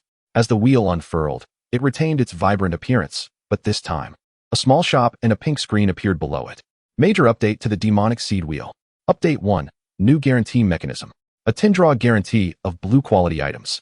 A 30-draw guarantee of purple quality rewards, and a 300-draw guarantee of gold quality rewards. No guarantee for red or black quality items. Update 2. Integration of old mechanisms. Accumulate 1,000 draws for white items, 500 for green, and 300 for blue to list these items in the shop. Spend fear points to purchase them. Replacing the items in the wheel with other rewards. Accumulating 500 purchases of item-type goods triggers the integration mechanism, allowing one of the item's characteristics to be fused into the demonic seed talent. Limited to one time only. Upon seeing the first guaranteed mechanism, Momo remained unfazed. Merely glancing at it, it was simply a rehash of the predatory templates from prior card-drawing games. While useful, it was not particularly remarkable. After all, he had no idea what the guaranteed items would entail. If he drew a pile of gold-quality excrement, he would be a laughingstock. However, when he comprehended the second update regarding the integration mechanism, he gasped sharply, feeling a profound shock. Momo instantly recalled the green quality reward, the Yo-Yo Grenade. He had been contemplating how formidable it would be to incorporate its emotional conversion ability into his demonic seed talent. Fortune had smiled upon him, as the breakthrough to the second tier now made this aspiration a tangible possibility. If he could draw 500 yo-yo grenades and purchase 500 more, he could achieve a qualitative transformation in his demonic seed talent. At that moment, regardless of whether he astonished, delighted, or angered others, a mere thought from him could transform such sentiments into fear directed at himself. This fear would serve as nourishment for his growth. Momo gazed at the 37,000 points of fear in his account, his throat tightening. His fingers trembled as they reached towards the spinning wheel. Yet, just as he was about to execute a tenfold draw, he suddenly regained his composure, halting his actions. No, he needed many more fear points. Momo abruptly recalled that the drop rate for the Yu Hand Grenade was merely 1 in 3. Essentially, spending 1,000 fear points on a tenfold draw would yield only 2 or 3 grenades. Calculating optimistically, he would require at least 170,000 fear points to accumulate 500 grenades. Furthermore, he would need to purchase another 500 to fuse the old ones. Thus, he would need a minimum of 200,000 fear points. The 30,000 fear points he possessed were woefully inadequate. Investing them all would merely serve to bolster the prize pool. Feeling somewhat dejected, Momo leaned against the demon seed tree. The tree, sensing his mood, extended several soft branches to support his slight form, ensuring he was as comfortable as possible. After a moment of contemplation, he resolved to draw as a gesture of respect. If he had to contribute to the prize pool, so be it. After all, he would need to draw sooner or later. The earlier he did so, the sooner he could enjoy the results. Regardless, triggering the fusion of the Yu Hand Grenade was essential for his future growth and advancement. Currently, he was able to gain 75 experience points daily from consuming demon pig meat, and if he encountered the subordinates of the Bone Emperor, who were foolish enough to provoke him, he could earn additional experience points. At present, Momo did not urgently require converting fear points into experience points. as the enhancements from mid to early second tier were not substantial for him. Without a vast reservoir of fear points, his strength would struggle to increase rapidly. It was better to take a gamble and expedite the upgrade of his Demon Seed talent. Resolutely, Momo switched back to the spinning wheel. A tenfold draw. Momo's consciousness returned to reality, and he found himself holding a golden cube, the guaranteed golden reward triggered by his 300 draws. Gazing at the golden cube in his hand, a mix of emotions washed over him, and his lips twitched uncontrollably. After 370 draws, he had received but a single golden quality guarantee. He had only 15 purple quality items, most of which were fragments of storage space. The two pieces of good news were that, due to the numerous fragments he had drawn, the accumulation had led to a qualitative transformation. His incomplete storage space, lacking the ability to preserve and maintain the freshness of items, had now become a complete storage space, the size of a football field.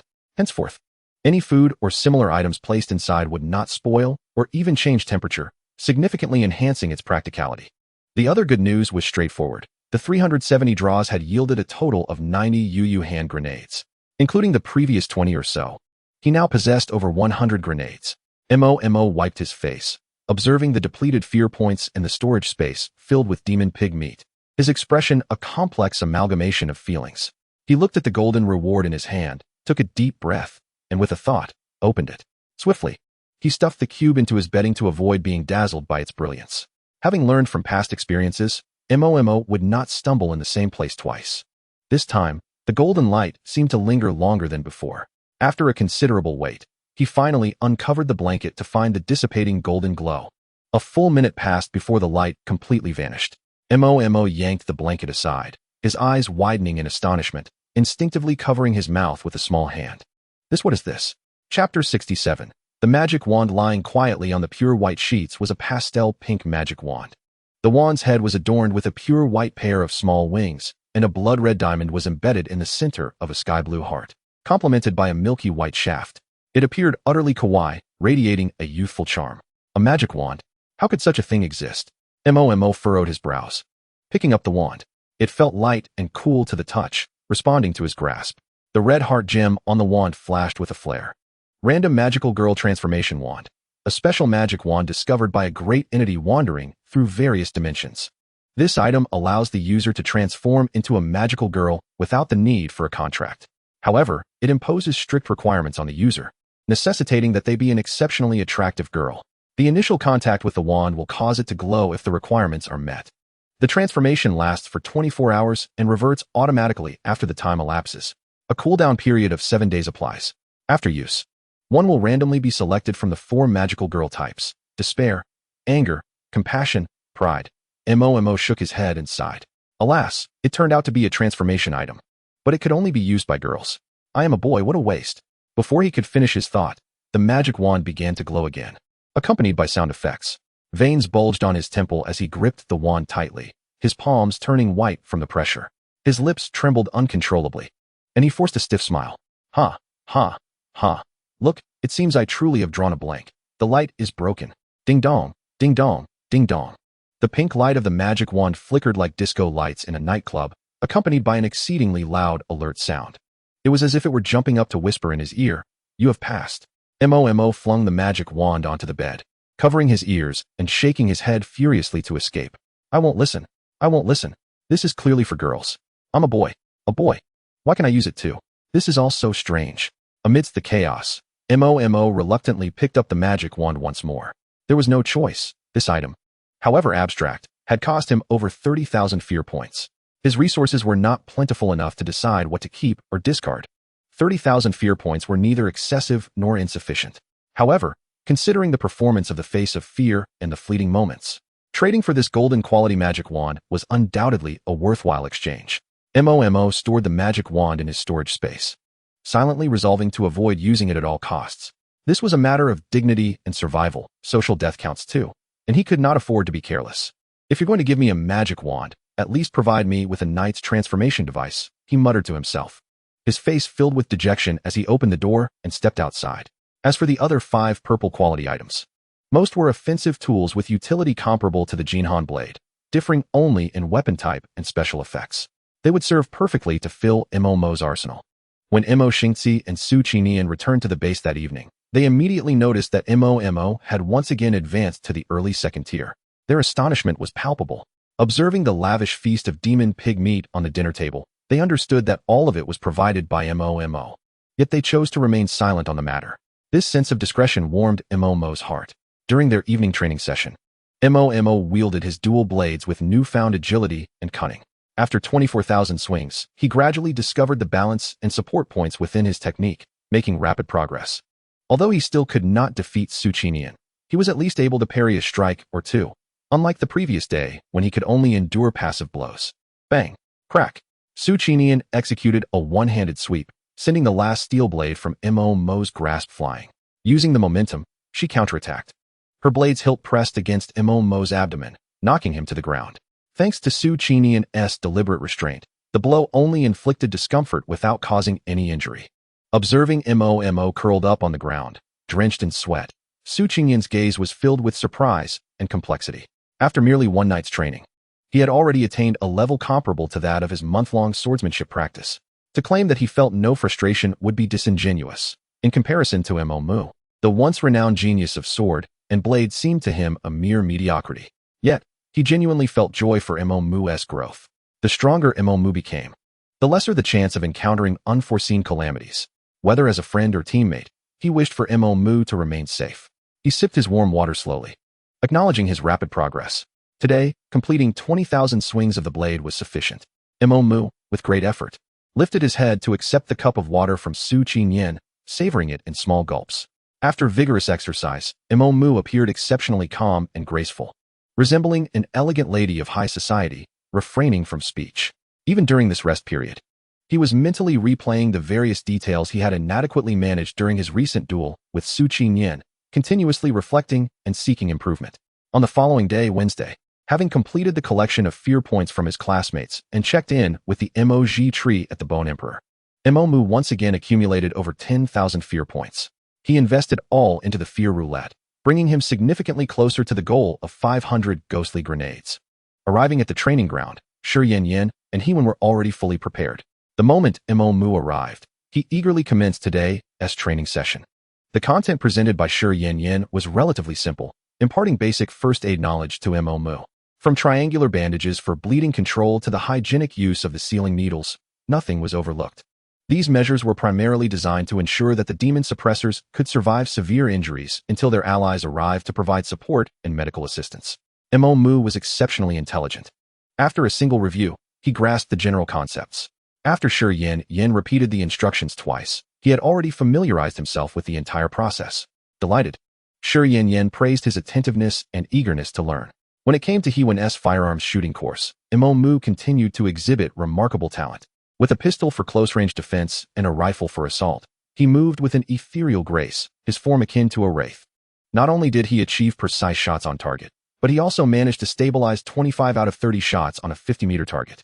Even the two-tiered rubber barrage fired from the training dummy was effortlessly evaded. Such rapid adaptability could undoubtedly be attributed to the techniques in blade work and movement that Su Qinian had imparted to him. However, this swift application was a result of his diligent efforts. There remained but one obstacle that eluded MOMO, the precision bolt-action sniper rifle at 100 meters. Where not a single shot found its mark. Even when aiming at a target closer to 50 meters, he missed. After a long night of training, Hewen was drenched in sweat, while MOMO remained empty-handed, leaving both of them in a state of bemusement. As MOMO continued to fire dozens of shots without improvement, Hewen reluctantly decided to temporarily abandon training MOMO's long-range sniping abilities. Instead, she shifted the focus of their training to his evident strengths in close-quarter breakthroughs. Since long-range was not viable, they would find ways to reduce the distance. The enemies at a distance would be left to her. Following the firearms training, Frost Qing and Yang Kai-chung's practical combat training commenced. Yang Kai-chung was tasked with obstructing MOMO at close range, while Frost Qing transformed into a melee mage, suppressing her strength to the mid-second tier to engage MOMO. The plan was ideal. The two aimed to create a pressure-filled environment for MOMO by leveraging their slightly superior strength and numerical advantage. This would not only enhance MOMO's on-the-spot reaction capabilities, but also rapidly supplement his practical combat experience. However, as they began, the two quickly discovered an awkward reality. Two mid-second tier fighters, one with S-class talent and the other with C-class talent, could not overpower Imomu, and were, in fact, being suppressed in return. Before the battle commenced, Imomu gently tugged at Frost Qing's sleeve and timidly inquired, Sister Qing, are you truly going to suppress your strength to fight me? 2 against 1, and so intensely? Frost Qing, noticing Imomu's approach, initially assumed he was concerned about being hurt due to their strength suppression, aware of his ability to fight above his tier. Feeling a warm glow in her heart, she smiled gently and ruffled Imomu's hair. Yes, you just need to give it your all. Kai Cheng and I are well versed in practical experience. You need not worry about injuring us. Imomu's expression was somewhat perplexed, yet seeing her confidence, he took it as assurance. Recalling Frost Qing's valiant demeanor when she had rescued him days prior, he felt reassured. As training commenced, Yang Kai-cheng, wielding a demon suppression sword in one hand and nothing in the other, stood poised in his black tactical uniform, which accentuated his robust figure. Seeing Imomu ready with both hands on his sword, his serious demeanor appeared solemn and dignified, starkly contrasting with his youthful charm. Yang Kai-cheng found himself momentarily entranced, only to be reminded of something, his lips curling into a bittersweet smile as he shook his head. Hey, buddy, do you know what my talent is? Imomu, caught off guard by this pre-battle inquiry, tilted his head in confusion, pondering for a moment before shaking his head. Yang Kai-cheng smiled mysteriously, saying, C-class talent, Dawn Shield. A combination of offense and defense. When we engage, try to avoid contact with my shield's surface. Consider this a little strategy tip for you. Imomu scratched his head in confusion, but politely expressed his gratitude. While this information might not be of much use as he intended to confront him directly, the sentiment behind it was appreciated, and he felt he should honor the goodwill. Frost Qing's demeanor was icy, the atmosphere around her chilling, as if frozen in time. Are you ready? Imomu hesitated. Do I really need to go all out? Come on, buddy, when did you become so chatty? Just give it your all. Yang Kai-cheng declared, thumping his chest. Imomu nodded, unleashing a chilling aura of bone magic that enveloped the area around him. Begin.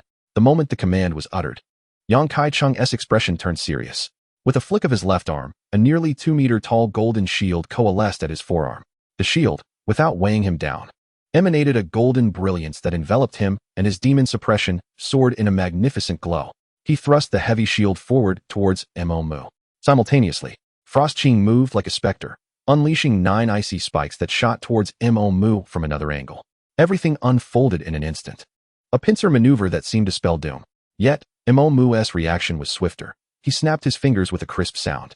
Bone Construct, Shield Guardian.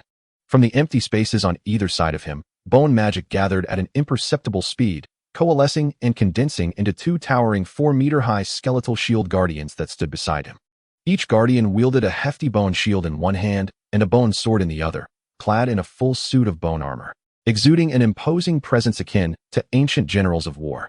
Their aura resonated at the initial phase of the second tier, yet the overwhelming pressure they emanated far exceeded mere second-tier strength.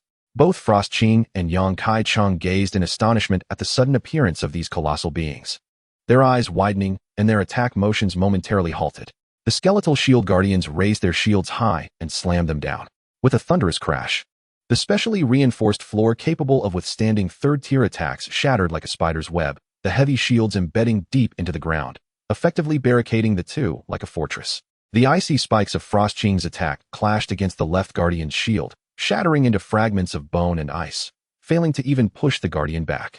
Xuanqing furrowed her brow and clicked her tongue lightly, redirecting her assault as the blade's edge pivoted to bypass the shield guard's protection and strike at the rear where Imomu stood. However, as she maneuvered past, she was met with the heavy downward slash of the left shield guard, who had been gathering strength. Its other hand was certainly not idle. The forceful swing of the sword descended, narrowly evaded by Xuanqing's agile reflexes, yet it cleaved a deep fissure into the ground. The left shield guard, undeterred, pressed forward, its massive form exhibiting an unexpected agility. It pivoted and spun, executing a backhanded sweep with its sword, compelling Xuanqing to retreat a full 10 meters. From Xuanqing's fear points 82, 63, 51. Meanwhile, the right shield guard unleashed a brutal assault on Yang Kai-cheng. While the left shield guard exhibited some restraint against Xuanqing, the right guard displayed raw power against Yang. It drew its heavy shield from the ground, swinging its arm as if launching a projectile. The 4-meter-wide shield hurtled toward Yang like a cannonball. Yang's pupils constricted. Buddy, aren't you a shield guard? Why aren't you playing defensively? There was no time for further contemplation. The skeletal shield had already reached him. Yang erupted in dazzling golden light, producing a towering golden shield illusion several meters high before him with his gilded heavy shield. The impact. The skeletal shield collided with the golden shield illusion, sending a powerful shockwave radiating outward, causing Xuanqing's form in the distance to momentarily lose its composure. Yet, the skeletal shield's advance was halted. Before Yang could catch his breath, a figure suddenly leaped from behind the stationary skeletal shield. A massive shadow completely enveloped him. The right skeletal shield guard gripped its skeletal sword tightly, gathering momentum for a leap, utilizing the shield to execute a double jump. It soared high into the air, tracing a terrifying arc, and without hesitation, brought the heavy sword down upon Yang. The sight of the skeletal sword loomed larger, sending chills down Yang's spine. His mouth twitched uncontrollably. Is this early stage second tier? Boom! The heavy sword struck down, shattering the specially reinforced floor. Dust erupted throughout the training ground. From Yang Kaiqing's Fear Points 96, 94, 91, Chapter 69 concluded as the dust settled, Yang, supporting his shield with one arm, managed to withstand the right skeletal shield guard's downward slash with its two-handed sword. The cost, however, was significant. The aura he emitted was no longer that of early stage second tier, but rather his full strength, early stage third tier. To be frank, in his second tier mid-stage, he could not have withstood this blow. The right skeletal shield guard reacted swiftly, retracting its sword and swiftly picking up its skeletal shield to resume guarding Mo's side, remaining vigilant against Yang. Yang, however, had no time to ponder further. He called out to Xuanqing beside him. Qingqing, with early stage second tier strength, we cannot breach Mo's defenses. We need at least late stage second tier, no, at least early stage third tier. Otherwise, it will be a live combat training for both of us. We will be thoroughly beaten. Xuanqing's expression was complex, yet she nodded in agreement. With second tier strength, even united, they could not penetrate the defenses of the two skeletal shield guards. We can, but remember, do not harm him. Yang made an okay gesture, spinning the gilded shield in his hand, bending his waist, and pushing off the ground, propelling himself forward like a cannonball once more. The right shield guard raised its heavy shield to smash down, but this time, Yang did not evade. He braced his left shield upward, firmly receiving the blow from the descending shield. The violent force surged through his arm, causing it to tingle, tremble, and bulge with veins. Shield counter. A golden light erupted from the surface of the gilded shield, exploding at the point of contact with the skeletal shield. The gilded shield absorbed the entirety of the right guard's smashing force, reversing it into a counter-impact that was released in full. The powerful shockwave traveled up through the skeletal shield, shattering one of the right guard's skeletal arms completely. Fragments of bone flew. The right guard felt no pain. It merely experienced a minor imbalance before thrusting its sword at Yang. Yet, this strike was once again blocked by Yang's shield, which released a counterforce, snapping the skeletal sword in two. Meanwhile, Xuanqing unleashed her full power, with an aura of frost enveloping her. With a swing of her long knife, a colossal ice crystal sword descended from the heavens, aimed directly at the left shield guard's head. The left guard raised its shield to defend, but was forced to kneel under the immense pressure, spiderweb-like cracks spreading beneath it, the very bones within bearing terrifying fissures. The ice crystal's sword shattered, enveloping it completely in icy crystals. Under the extreme cold, the left guard was rapidly frozen and solidified, becoming an ice sculpture that maintained a half-kneeling stance with its shield. Thus, both of Mo's shield guards were effectively neutralized. However, neither of them could find joy in their victory. The effort required to defeat early-stage second-tier summons with their early-stage third-tier strength was exhausting. Xuanqing shook her head. Regardless, helping Mo enhance his power and allowing him to unleash his full potential was paramount.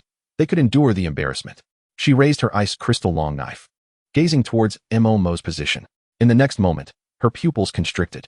This is a special grade talent? Having completed his skeletal transformation, Mo was clad in resplendent white bone knight armor, standing at an imposing height of 2.5 meters. His crimson demonic eyes flickered like eternal flames of hell.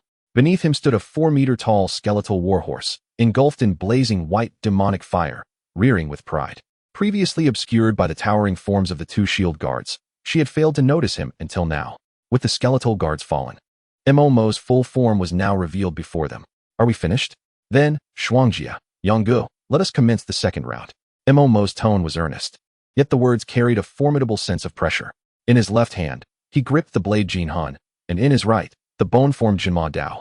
As he spoke, the towering skeletal warhorse beneath him pawed the ground with vigor, emitting a powerful neigh. The skeletal constructs, two massive skeletal swords, materialized as the bodies of the two skeletal shield guards disintegrated into white light, reassembling into two 5-meter-long skeletal swords that revolved rapidly around Mo, like twin moons in orbit. In the next moment, the skeletal warhorse charged forward, carrying Mo directly at Xuanqing, resembling a general leading a charge on the battlefield. Exuding an overwhelming presence, the two skeletal swords flew toward Yang Kaiqing, aiming to exhaust him. After all, Yang had explicitly stated before the battle not to directly strike his shield, and Mo had taken note of this. As Mo charged toward her in an instant, Xuanqing snapped back to reality, not daring to underestimate him. She flickered, a glint of cold light flashing past. In her place were only a few shards of ice crystals. When she reappeared, she had already positioned herself several meters behind Mo, seizing the opportunity while he was unaware to raise her ice crystal long knife for an attack. However, her form trembled. The bones in her arm and leg joints became unusually stiff, as if gripped by an invisible hand. "I found you, Xuanjia." Mo abruptly turned, his scarlet demonic eyes locking onto Xuanqing's position. The white bone Jinma Dao surged with demonic energy, unleashing a magical slash toward her. Following the early stage second tier, his dominion over bones had reached 13%. The coverage area extended to an astonishing 50-meter diameter. Within this range, any being possessing bones could be detected in their every movement by Mo. Attempting to ambush him was akin to chasing a delusion.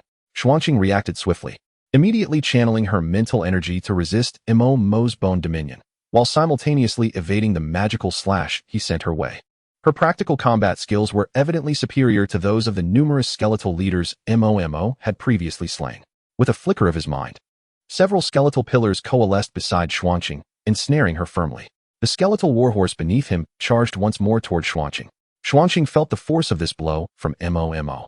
A formidable attack at the early stage of the third tier, which she could not endure. Without hesitation, her aura surged again, reaching the mid-stage of the third tier. The ice crystal-long sword in her hand glowed with an icy blue radiance, transforming into a blade of ice several meters long, slicing towards Mo. The overwhelming power shattered the surrounding skeletal prison into dust. Observing this, Mo's Gene Fan blade erupted with a blazing inferno, its blade gleaming like the rising sun, carving a dazzling arc to meet the ice crystal. The clash of ice and fire resulted in sizzling steam that enveloped the training ground entirely. Mo, sensing Xuanqing's position through the thick mist, intended to use his bone authority to disrupt her. Unexpectedly, Xuanqing's figure suddenly transformed into ice crystals, vanishing from her original spot. This was alarming. Mo's pupils constricted sharply. Just as he intended to evade, a frost-laden long sword was delicately poised against his neck. A familiar, soft touch from the skeletal armor at his waist wrapped tightly around him with a slender arm. Accompanying this was Xuanqing's extremely weakened voice whispering in his ear, "It's over." The moment her words fell, her arm went limp and fell powerless. Losing control of her body, she began to tumble from the 4-meter-high skeletal warhorse. However, Mo managed to grasp her wrist firmly, pulling her back onto the horse and into his embrace. Before his transformation into bone magic, Mo's petite frame could not have accommodated Xuanqing. Yet after his metamorphosis, his towering height of 2 meters and 5 centimeters posed no issue. Gazing at the unconscious yet serene face of the pale Xuanqing, there was a complex expression on Mo's visage. It seemed she was elated at having won, maintaining the dignity of the leader, or perhaps she was simply pleased to see how powerful Mo had become. Mo gently retracted all the sharp bone spikes from his skeletal armor, releasing Xuanqing's arm from the bone magic, revealing her soft limbs.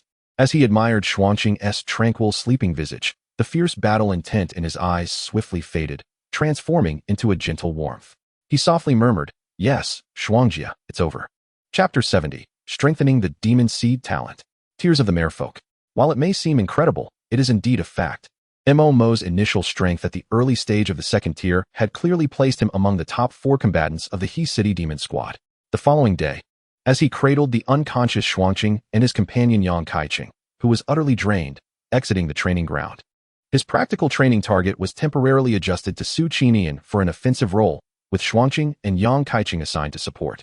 This arrangement ultimately served the purpose of enhancing Mo's combat training. With 3 skeletal constructs occupied, only Mo and the early stage of the 4th tier Su Qinian remained for a one-on-one duel. Mo found the battle particularly challenging. Throughout this process, not only did his practical capabilities improve, But the combat experience of Xuanqing and her companions also steadily advanced. Their combat experience was inherently richer than Mo's. Yet his demon seed talent was so extraordinarily potent that the infiltration of Bone Authority rendered them unable to compete effectively. Since that day, Xuanqing had pushed herself to an arduous level in her training. She adapted to the difficulties of attacking Mo while being hindered by the Bone Authority in a remarkably short time. When they practiced together again, her overall strength still subtly surpassed his, though the margin was minimal. When Mo Xingzi trained Mo in talent application, the process became even more straightforward. Mo Xingzi's training method was simple. They would spar, continuing with practical training against Mo.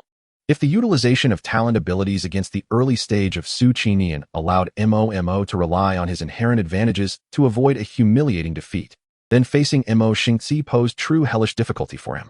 In terms of talent application, combat awareness, and adaptability, Mo Xingzi illustrated to Mo why he was the captain of the entire He City Demon Squad.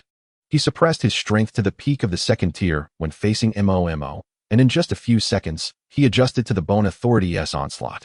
While resisting it mentally, he casually launched an assault on Mo. When Mo summoned his skeletal constructs, Mo Xingzi would manipulate the surrounding metallic apparatus to coalesce into a metal giant of equal scale for containment. In nearly every match, Mo Xingzi could place the demon suppression blade against Mo's neck within 3 minutes, effortlessly severing the retaliatory bone spikes from his skeletal knight armor.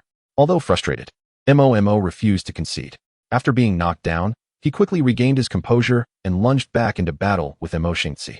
Though he was defeated repeatedly, he persisted. Despite the pain, his strength was significantly enhanced. Thus, each morning he ruled the school, instilling fear in the students of He City High School. During lunch, he indulged in demon pig meat, accumulating 75 experience points. In the afternoon, he entered the mental realm, bearing the branches of the demon seed tree in a conscious form to visit the Bone Emperor, delivering a jolt in passing. A daily jolt, undeterred by wind or rain. Tirelessly, upon his return, he would witness the Bone Emperor Burn's goodwill, fear points, notifications flooding the demon seed panel. It could be considered a reciprocal exchange. In the evenings, he engaged in practical training with others. Mo's strength soared rapidly. 3 weeks passed in the blink of an eye. During this time, thanks to the daily 75 experience points from the demon pig meat, Mo's power surged to the mid-stage of the second tier. Even Xuanqing and Yang Kaiqing experienced minor breakthroughs in their capabilities. Xuanqing's strength reached the pinnacle of the third tier, and with relentless effort, she was just a hair's breadth away from breaking into the fourth tier. However, special breakthrough materials were required to achieve this, and she had recently been negotiating with her family in distant Kyoto regarding the materials procurement. Yet, currently, there was no news. While Mo's ascension was not slow, it lagged somewhat compared to his previous progress using fear points. Nevertheless, the outcome was favorable. Effort invariably reaps rewards. With the enthusiastic contributions of his classmates and the Bone Emperor's reciprocation, Mo had amassed enough to acquire 500 Yo-Yo grenades. Due to the increased explosion rate of the grenades, he had not expended too many fear points. The golden quality items were limited to 2 additional pieces, both of which were exceedingly rare defensive healing items. Golden Tears of the Merfolk, good a legendary and beautiful existence from the magical sea. The tears of a mermaid are shed only out of deep emotion or pain. Tears shed from joy are benevolent tears, infused with the blessings of the merfolk and the ocean, capable of nurturing both body and mind when carried regularly, enhancing mental energy reserves. They possess slow healing properties and can be passively released. When the bearer suffers a fatal attack, the tears of the merfolk shatter, transforming into a protective oceanic shield, lasting 5 seconds. During this time, the bearer gains absolute immunity, unaffected by any negative effects. O kind deity, benevolent deity, beautiful deity, I would wait for you for 1,000 lifetimes, 10,000 lifetimes, and eternally, until the mountains and seas wither, and my remaining years fade into oblivion, just to see you once more. As 2 crystal clear, enchanting droplets, resembling the most exquisite magical water, fell into Mo's palm, a wave of sorrowful longing swept through him. He felt a profound discomfort, a heaviness in his chest, and a faint blush at the corners of his eyes. In a moment of trance, an eerily familiar sensation enveloped him. The gaze lingered upon the tears of the mermaid, as if he beheld an enchanting silhouette, solitary upon the rocky surface of the sea. Cradling a slightly twisted conch shell, a tender smile gracing the corners of her lips. Occasionally, she cast her eyes toward the distant horizon, as if awaiting someone. In the blink of an eye, the vision vanished, leaving the impression that all that transpired was but a fleeting illusion. Mo, somewhat perplexed, rubbed his forehead, feeling an unsettling familiarity with the scene, as though he had encountered it before. After securing the 2 mermaid tiers, he opened his talent panel. Beneath the initially unremarkable interface, a line of golden text appeared. Demon Seed, Mid-Stage, 2nd Level, 752000, Current Unlocked Demon Seed Form, Bone Demon. Bone Authority Ownership, 16. New feature of Demon Seed. Can actively convert strong emotions directed at the body from specified units into fear, thereby gaining fear points. Observing the newly added feature, a triumphant smile graced Mo's face. The arduous days of toil had not been in vain. His talent had been fortified, making the acquisition of fear points significantly more convenient. However, before he could revel in his joy for long, the urgent voice of Yang Kaiqing echoed from downstairs. A magical disaster had erupted at the Dodongmen subway station, with citizens already reporting it, confirming that the catastrophe was indeed within the confines of the station. Mo's eyes brightened. At last, action had arrived. For 3 weeks, the Bone Sovereign had been inexplicably subdued, perhaps intimidated or scheming something sinister. Surprisingly obedient. Not a single bone demon had returned to affirm its loyalty to Mo. Even the immortals of the Eternal Graveyard seemed to have evaporated entirely.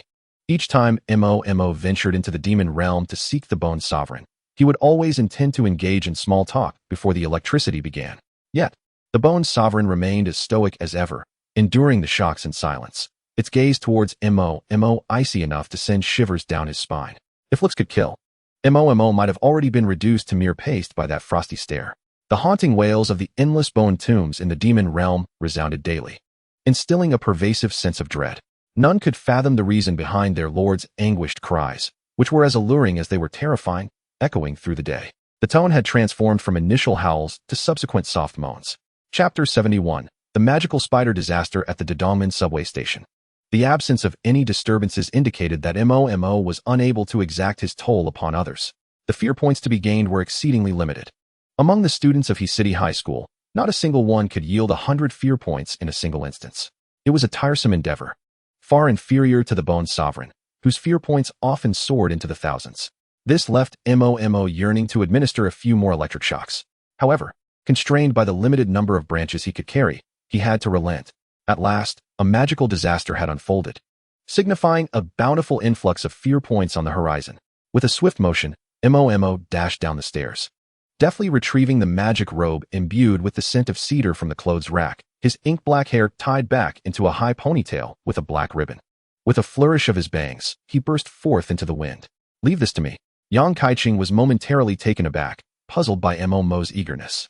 Nevertheless, he sent messages to the other team members stationed near the Dodongmen area. The Dodongmen subway station served as a vital hub for the subway lines of He City. The bustling vibrancy of yesteryears had long since faded. The lighting was marred by the encroachment of demonic energy, flickering ominously, while sparks of electricity danced alongside bloodstains that smeared the once white walls. Gory remnants of flesh, severed limbs, and shattered bones littered the ground, with pools of viscous blood forming beneath, each step eliciting a nauseating squelch. Click, click, click. The rhythmic sound of collisions echoed, reminiscent of the movements of some arthropod. In the stillness of the air, where even a falling needle could be heard, it was particularly jarring, sending chills down one's spine. Inside a fire escape room, dozens of individuals clutched their mouths and noses tightly, their faces pale as they huddled together. They scarcely dared to breathe. Their eyes were etched with terror, some even having soiled themselves in fear. As the footsteps outside gradually receded, a collective sigh of relief escaped them. A disheveled man clutched his head in anguish, his nails digging into his scalp, his voice trembling. "Is the demon hunter not here yet? How could those monsters appear without any warning? We're doomed, all of us. This is too strange. Shoo, don't make a sound. Are you trying to get us killed?" Before the man could finish his sentence, someone swiftly covered his mouth, silencing him. In such an environment, his voice had indeed been too loud. Unexpectedly, he violently shook off the hand that clamped over his mouth, leaping to his feet and shouting, "Don't touch me. I told you not to touch me." The man, seemingly deranged, began to scream uncontrollably. His piercing voice shattered the eerie silence of the subway station, reverberating with echoes. Terrified, several nearby strongmen lunged forward, pinning him to the ground and muffling his cries. The man's eyes were bloodshot, tears streaming uncontrollably down his cheeks. Despair spread through the cramped fire escape room. This was a common phenomenon during large-scale magical disasters. fear, despair, and sorrow intertwined, coalescing into demonic energy. These emotions could profoundly affect the psyche of ordinary individuals, gradually eroding their will to survive. This demonic energy could aid the demon race in rapidly enhancing their power, serving as a precious resource. The most terrifying event had now occurred. The man's scream acted as a trigger, causing other psychologically fragile women in the space to join in a chorus of panic-stricken shrieks. Cries, struggles, and chaos erupted instantaneously. Meanwhile, the eerie footsteps that had receded moments ago were now rushing back. Bang! A sharp, arthropod-like appendage pierced through the heavy safety door, impaling a visitor behind it, as if skewering a shish kebab. The victim's pupils dilated, hot blood spilling from the corners of his mouth as he glanced down at the protruding spike in his chest, his lips weakly forming the word, "Help." Before he could finish, the spines on the appendage exploded, transforming his body into a pincushion, extinguishing his life. With a sickening tearing sound, the man's corpse was dragged through a hole barely half a meter wide. A torrent of blood erupted, followed by the horrific sounds of bones snapping and flesh being torn apart. Through the gaping hole, a massive black spider could be seen feasting upon its meal. Its multitude of crimson eyes fixated intently on the survivors within the room, leaving them no chance of escape. As the man's remains dwindled, the magical spider slowly rose. Seemingly unsated, it approached the fire door once more, preparing to claim another victim. The anguished wails echoed from within, and everyone huddled together, desperately trying to distance themselves from the door. Yet, the spider's elongated appendages drew ever closer to the crowd. Just as it was about to strike, a heavy thudding sound resonated from behind. Thud, thud, thud. It was as if someone clad in heavy armor was advancing. The spider halted its movements and turned to look. A towering figure, a skeletal knight, a bone demon, approached, leading a gigantic skeletal warhorse towards it. The spider sensed the familiar aura of a fellow demon. However, today's hunt was not solely the spider's domain. How could a bone demon have infiltrated? Hiss, hiss, hiss. This is the domain of the spider clan. The portal is ours. Don't interfere. There's no share for you here. It bristled, issuing a sharp warning to the knight, radiating hostility. Yet, the knight paid it no heed, continuing to lead the warhorse closer. Faced with the imposing figure, the spider felt a twinge of trepidation. However, sensing that the knight was merely at mid-second level, akin to itself, and with the spider matron nearby, it found its courage. It took a few steps closer, casually tossing the remnants of a human it had just consumed towards the knight. If you are truly famished, consume these and do not approach any closer. Even the cunning bone demon clan must adhere to the rules established by the esteemed demon emperor, mustn't they? As the remnants of flesh were tossed towards him, Mo merely sidestepped slightly, his tone laced with impatience. What are you babbling about, 34? Die? Hiss, hiss, hiss. The demon spider remained perplexed. In the next moment, a sudden, excruciating pain surged through its body. The sensation caused its massive form to convulse violently, thrashing on the ground in a desperate struggle. The knightly bone demon before it gently raised a hand, 5 steel-like bony claws slowly tightening into a fist. In an instant, every bone within the demon spider shattered explosively, countless sharp bone spurs erupting from within, turning its innards into a mushy mass. Its enormous body collapsed limply, unable to emit even a scream, completely devoid of breath. Mo slowly lowered his hand, his voice devoid of emotion. Bone constructs, berserkers. As he spoke, 2 towering 3-meter-tall bone warriors emerged, wielding massive bone axes. Exuding an aura of terror, they began searching for survivors to escort them out of the subway station. The 2 berserkers nodded and commenced their search around the vast subway station. Mo cast a cold glance at the corpse of the demon spider before him. Including the body it had previously hurled, there were already 34 casualties at the Daidong Min subway station. Such a level of carnage could not possibly be the work of a mere mid-second-tier demon spider. The lack of response to the demon spider's inquiries was simply because Mo could not comprehend the language of the spiders, oblivious to what they were hissing about. Ah, there are more demons. It has entered. Help, let go of me. My flesh is not delectable. No, don't grab there. Fear points from survivors began flooding in, indicating that the bone constructs were already initiating rescue efforts. To maximize the fear points from these individuals, Mo had deliberately crafted the faces of the bone berserkers to appear particularly fearsome. The results were evidently outstanding. Mo unsheathed the demon-suppressing blade, his other hand resting on the hilt of the Jin Fen blade, advancing deeper into the subway station. An overwhelming aura of demonic energy emanated from that direction. It was likely that the true source of this calamity lay within. He steadied his grip on the blade, his figure merging into the shadows. Chapter 72. the demon spider matriarch following the most concentrated flow of demonic energy. MOMO swiftly arrived at the deepest point of the Dadongmen subway station, specifically at the drop-off point of Line 1. The number of deceased had surged from 34 to 62. This figure was nearing the casualty count from the last invasion of the demon general. Only then did MOMO finally discern the true form of this calamity's instigator. A colossal black spider, comparable in size to a heavy truck, loomed over the remnants of the subway, surrounded by the lifeless bodies of citizens, drained of life and ensnared in thick webs. The demon spider matriarch sensed MOMO's approach, lifting its grotesque head adorned with compound eyes. Its aura expanded, radiating with the strength of early fourth-tier power. Hiss, hiss, hiss. Bone demon warrior, depart swiftly.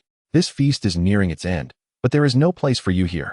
MOMO felt a headache coming on and rubbed his temples. How many times must I say it? I do not understand spider tongue. Bring someone who can speak human. Bone constructs, undead armor, 2 towering constructs, entirely composed of pale bones, crashed to the ground with a resounding thud. Their shoulder plates loomed high, and their arms bore sharp bone blades. As they emerged, the surrounding demonic energy was forcefully repelled. MOMO stood with his hands clasped behind his back, the ink-black demon suppressing robe billowing as the surging demonic energy roared beneath. A few strands of hair fell from his high ponytail, partially obscuring the cold glint in his eyes. A smirk crept onto his lips. This entrance had to be grand. The early fourth-tier spider, ugly and dim-witted, tisk tisk. Do you share a brain with your little spiders? The demon spider matriarch clearly did not anticipate that this mid-second-tier bone demon would not only withstand its oppressive aura, but also dare to provoke it with words. Its multitude of crimson compound eyes suddenly narrowed, and 8 sharp, glistening legs stomped the ground, causing the hardened cement to crack like a spider's web. The shrill screech reverberating throughout the subway platform. Terrifying war cry. The invisible sound waves erupted, carrying the power of fourth-tier demons. Any ordinary person who came into contact with even a trace would suffer from bleeding from all orifices, their minds shattered. Even same-tier demons would find their actions slowed, gripped by fear. Yet MOMO merely raised an eyebrow, a chilling aura of bone authority suddenly enveloping him. This was the power derived from the essence of life, commanding respect. The incoming sound waves collided with the nearly imperceptible layer of pure white demonic energy, shattering upon impact like crashing against millennia-old ice, dissipating into nothingness. MOMO remained motionless, casually stating, "It's too noisy. No barking from dogs, and no hissing from spiders either." The spider matriarch's pupils constricted, a sense of unease creeping into its heart for the first time. Despite its own fourth-tier status, the bone demon before it, merely a mid-second tier, exuded an oppressive aura that sent shivers down its spine. Hiss. The spider matriarch ceased its attempts at dialogue, its abdomen contracting forcefully as a thick, ink-like, foul-smelling thread was suddenly expelled. Corrosive silk. Wherever the silk passed, the air sizzled with corrosion, and upon touching the ground, it instantly melted the hard cement into deep, black pits. This silk not only had immense adhesive properties, but also harbored terrifying corrosive power. Once ensnared, even high-tier defensive artifacts would disintegrate into molten metal in mere moments. MOMO remained utterly still, merely lifting a finger. Bone chains penetrate. In silence, dozens of pale bone spikes erupted from beneath the ground, intertwining in midair to form an impenetrable wall of bone. The corrosive silk slammed into the bone wall, creating clouds of smoke and splattering acidic liquid. Although the spikes hissed under the assault, they were never completely pierced. MOMO stood behind the bone wall, his gaze cold, as if looking down upon mere ants. Is that all you can do? The spider matriarch was enraged. It had lived for decades, devoured countless beings, and after breaking through to the fourth tier, had rampaged through its territory without restraint. It had never been so scorned by a lowly bone demon. Raising its massive head, it emitted a piercing shriek into the dark depths of the tunnel. Spider matriarch's command. In an instant, shadows surged wildly along the tunnel's sides and ceiling. A swarm of small, pitch-black spiders, each the size of a palm and bearing exposed fangs, poured forth like a tidal wave. Numbering not in dozens but in the hundreds or even thousands, they scuttled across the walls, floors, and ceilings, overwhelming MOMO with a foul wind that sent chills down his spine. Leveraging the advantage of sheer numbers, the spider matriarch had inflicted such devastation upon the civilians within the Dadongmen subway station in a remarkably short time. Now, in confronting MOMO, it resorted to the same tactics. We're doomed. We're doomed. That one looks like the demon suppressor, and there are only 3 of them. They surely cannot stand against it. I don't want to die. The survivors hiding in the distance trembled with fear, barely daring to breathe. as terror points flooded Mo's mind. From Wang Shui, fear point 98. From Lu Ming, fear point 95. A faint smile crept across Mo's lips. Fear points delivered to him on a silver platter were not to be wasted. The fear points from these individuals were far purer than those from his classmates. Crush. He parted his crimson lips, uttering 2 words. In the next moment, the hundreds of small demon spiders leaping forward suddenly froze, as if gripped by an invisible hand. Their fragile exoskeletons and internal joints collapsed from within, disintegrating in an explosive manner. The air was filled with a series of dense, explosive sounds, reminiscent of someone bursting an entire cluster of green grapes. Countless small demon spiders were unable to emit even a single cry before they transformed into pools of viscous black blood, sizzling as they hit the ground. The wave of demon spiders that followed collided with an invisible wall of death, charging in only to perish in droves. Wherever the essence of bone passed, no skeleton remained unscathed, no bone unshattered. Mo stood his ground, not moving an inch, wielding the power of bone to annihilate hundreds, if not thousands, of the small demon spiders. Soon, the ground was covered with a thick layer of black sludge, the stench overwhelming. Against such skeletal foes, Mo was least afraid of mass attacks. The more that came, the more that fell. 2 skeletal war machines flanked him like the most loyal sentinels, slashing down the few that escaped, their bone blades sweeping across and cleaving small demon spiders in half. Within mere seconds, the overwhelming tide of demon spiders was thoroughly cleared. The spider matriarch perched above, her 8 multifaceted eyes nearly bulging in disbelief, her heart aching. This numerous progeny had been her painstakingly nurtured foundation for decades. The swarm attack she took pride in was effortlessly obliterated by her adversary, akin to fireworks being ignited. This was far from a typical mid-stage second tier. Hiss! Damn that bone demon. I vow to slay you. Fear point 222 from the spider matriarch. The spider matriarch was driven to madness, no longer holding back. Chapter 73. A change of venue for battle, she ceased summoning small demon spiders, for they were all dead, and personally lunged forward. 8 enormous legs, akin to long black blades, sliced through the air with a shrill whistle, striking fiercely towards Mo. Her venomous sac swelled, brimming with potent corrosive silk ready to unleash. The initial explosive force of her 4th-tier magic surged forth without restraint, sweeping across the entire platform like a black tsunami. This time, Mo was no longer in passive defense. The skeletal war machines sprang to life, wielding massive bone blades to confront the spider matriarch head-on. Clang! The bone blades clashed violently with the spider matriarch's legs, producing a deafening metallic clash, sparks flying. The skeletal war machines were forced back, the ground beneath them cracking, while the spider matriarch paused momentarily before launching another frenzied assault. The gap in their tiers was starkly revealed at that moment. Although the skeletal war machines were elite constructs forged by Mo's power over bone, they were ultimately limited by his own mid-stage second-tier magic reserves, facing the power, defense, and recovery speed of a 4th-tier matriarch, all thoroughly suppressed. In a brief moment, one skeletal war machine's shoulder guard was pierced by a leg of the matriarch, its bones shattering, magic dissipating. The other was ensnared by corrosive silk, its bony form sizzling and melting, its movements growing increasingly sluggish. Mo's expression darkened slightly. Facing an opponent 2 full tiers above was indeed somewhat taxing. He could manipulate bones, disrupt the matriarch's attacks, and easily annihilate those low-tier small demon spiders. Yet his own foundation was too shallow. The magic reserves of mid-stage second tier were like a stream compared to an ocean when compared to the initial stage of the 4th tier. No matter how powerful the authority of bone was, it still required magic to fuel it. Each bone lock, each shattering, each summoning of bone constructs was consuming his magic reserves at a frantic pace. Although it appeared effortless to clear the demon spider tide earlier, it had actually drained nearly 30% of his magic.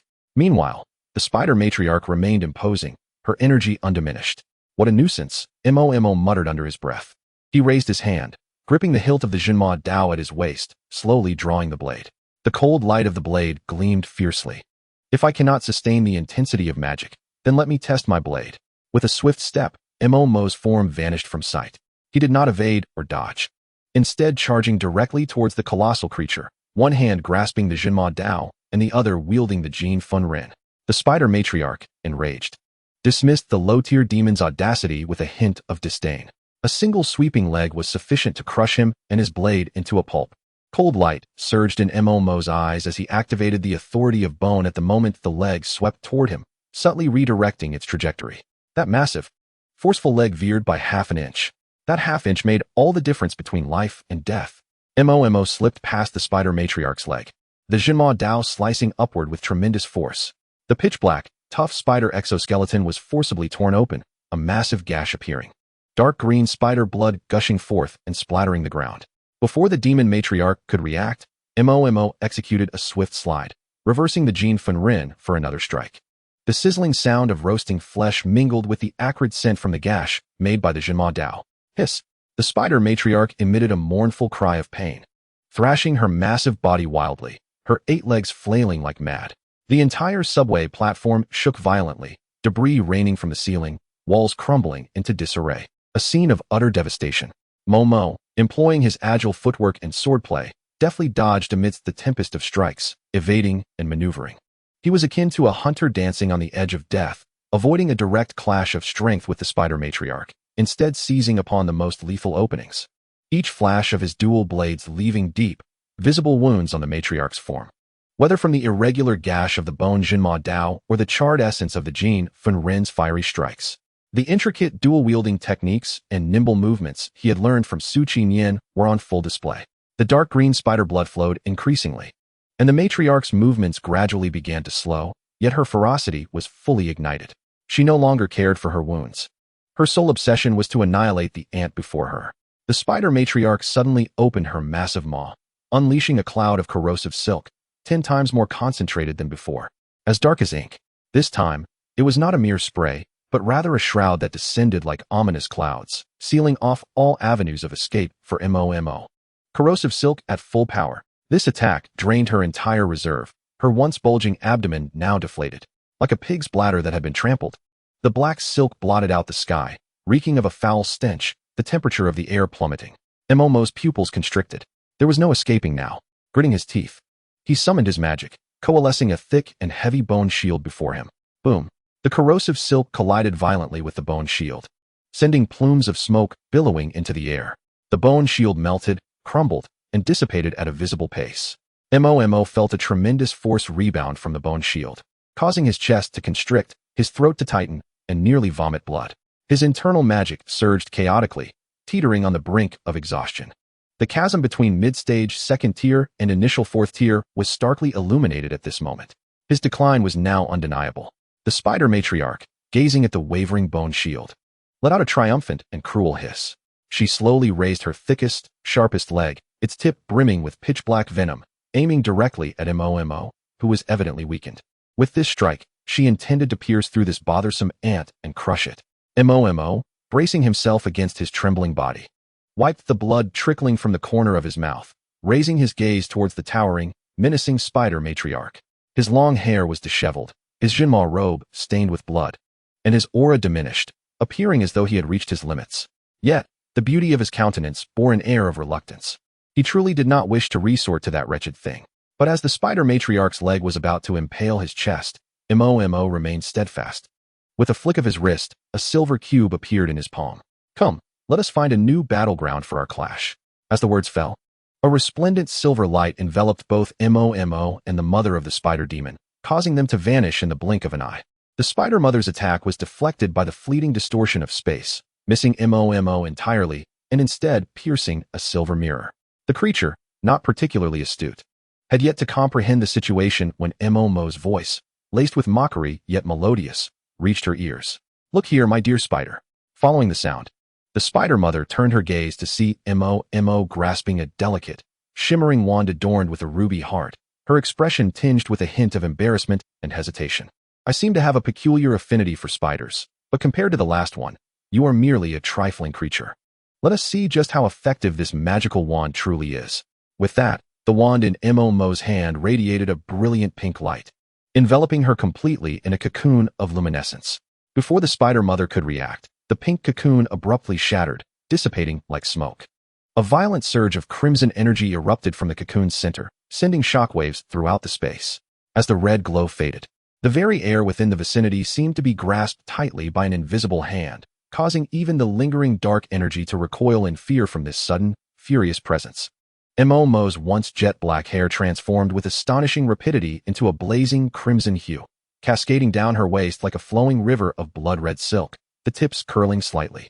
Every strand exuding an untamed ferocity. Her eyes, once cool and gentle, were now transformed into a profound shade of crimson, brimming with an uncontrollable wrath. As if two volcanoes lay dormant within, ready to erupt at any moment. Her silhouette appeared even taller and more graceful, the contours sharp yet enchanting, clad in a form-fitting, resplendent red battle attire that accentuated her delicate muscle definition. The edges of her attire were embroidered with dark, golden patterns of fury, perfectly covering her vital areas without a hint of exposure. The skin on her neck and shoulders was as pale as snow, creating a stark contrast against her fiery hair and eyes, breathtakingly beautiful, yet dangerously captivating. An unusual, majestic curvature graced her chest, harmonizing with the softened lines of her lower body. The aura of bone authority had not diminished. Instead, it fused seamlessly with the power of the Fury magical girl, transforming into an even more savage and destructive crimson bone force that swirled around Mo, previously indifferent to the lives and deaths of mere mortals. Mo's heart now brimmed with an overwhelming rage. The innocent citizens, turned to desiccated corpses and ensnared in webs, flashed before her mind. The survivors, trembling in corners, too afraid to breathe loudly, became the very fuses igniting her fury. She raised her gaze toward the Spider Mother, still dazed and unable to comprehend the transformation from the skeletal knight to the darling magical girl. Gone was the mockery in Mo's crimson eyes, replaced by an icy wrath. Her ruby lips parted, her voice sharpened by the fury coursing through her, striking the Spider Mother with force. Beast, you harm the innocent and slaughter the defenseless. Do you not value life? Do you truly believe no one can bring you to justice? The Spider Mother's 8 scarlet eyes narrowed in terror. She could distinctly sense that the Mo before her had undergone a complete metamorphosis. The once feeble second-tier bone demon had surged to a level of power that could rival her, sending waves of dread through the 4-tier demon. This was not merely an enhancement of dark energy, but a primal force emanating from the very soul, infused with an unquenchable fury that threatened to suffocate her.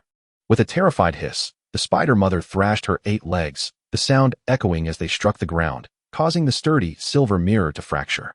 Cracks spread like a web, and the clash of dark energy against Mo's crimson bone energy erupted in a cacophony of explosive sounds.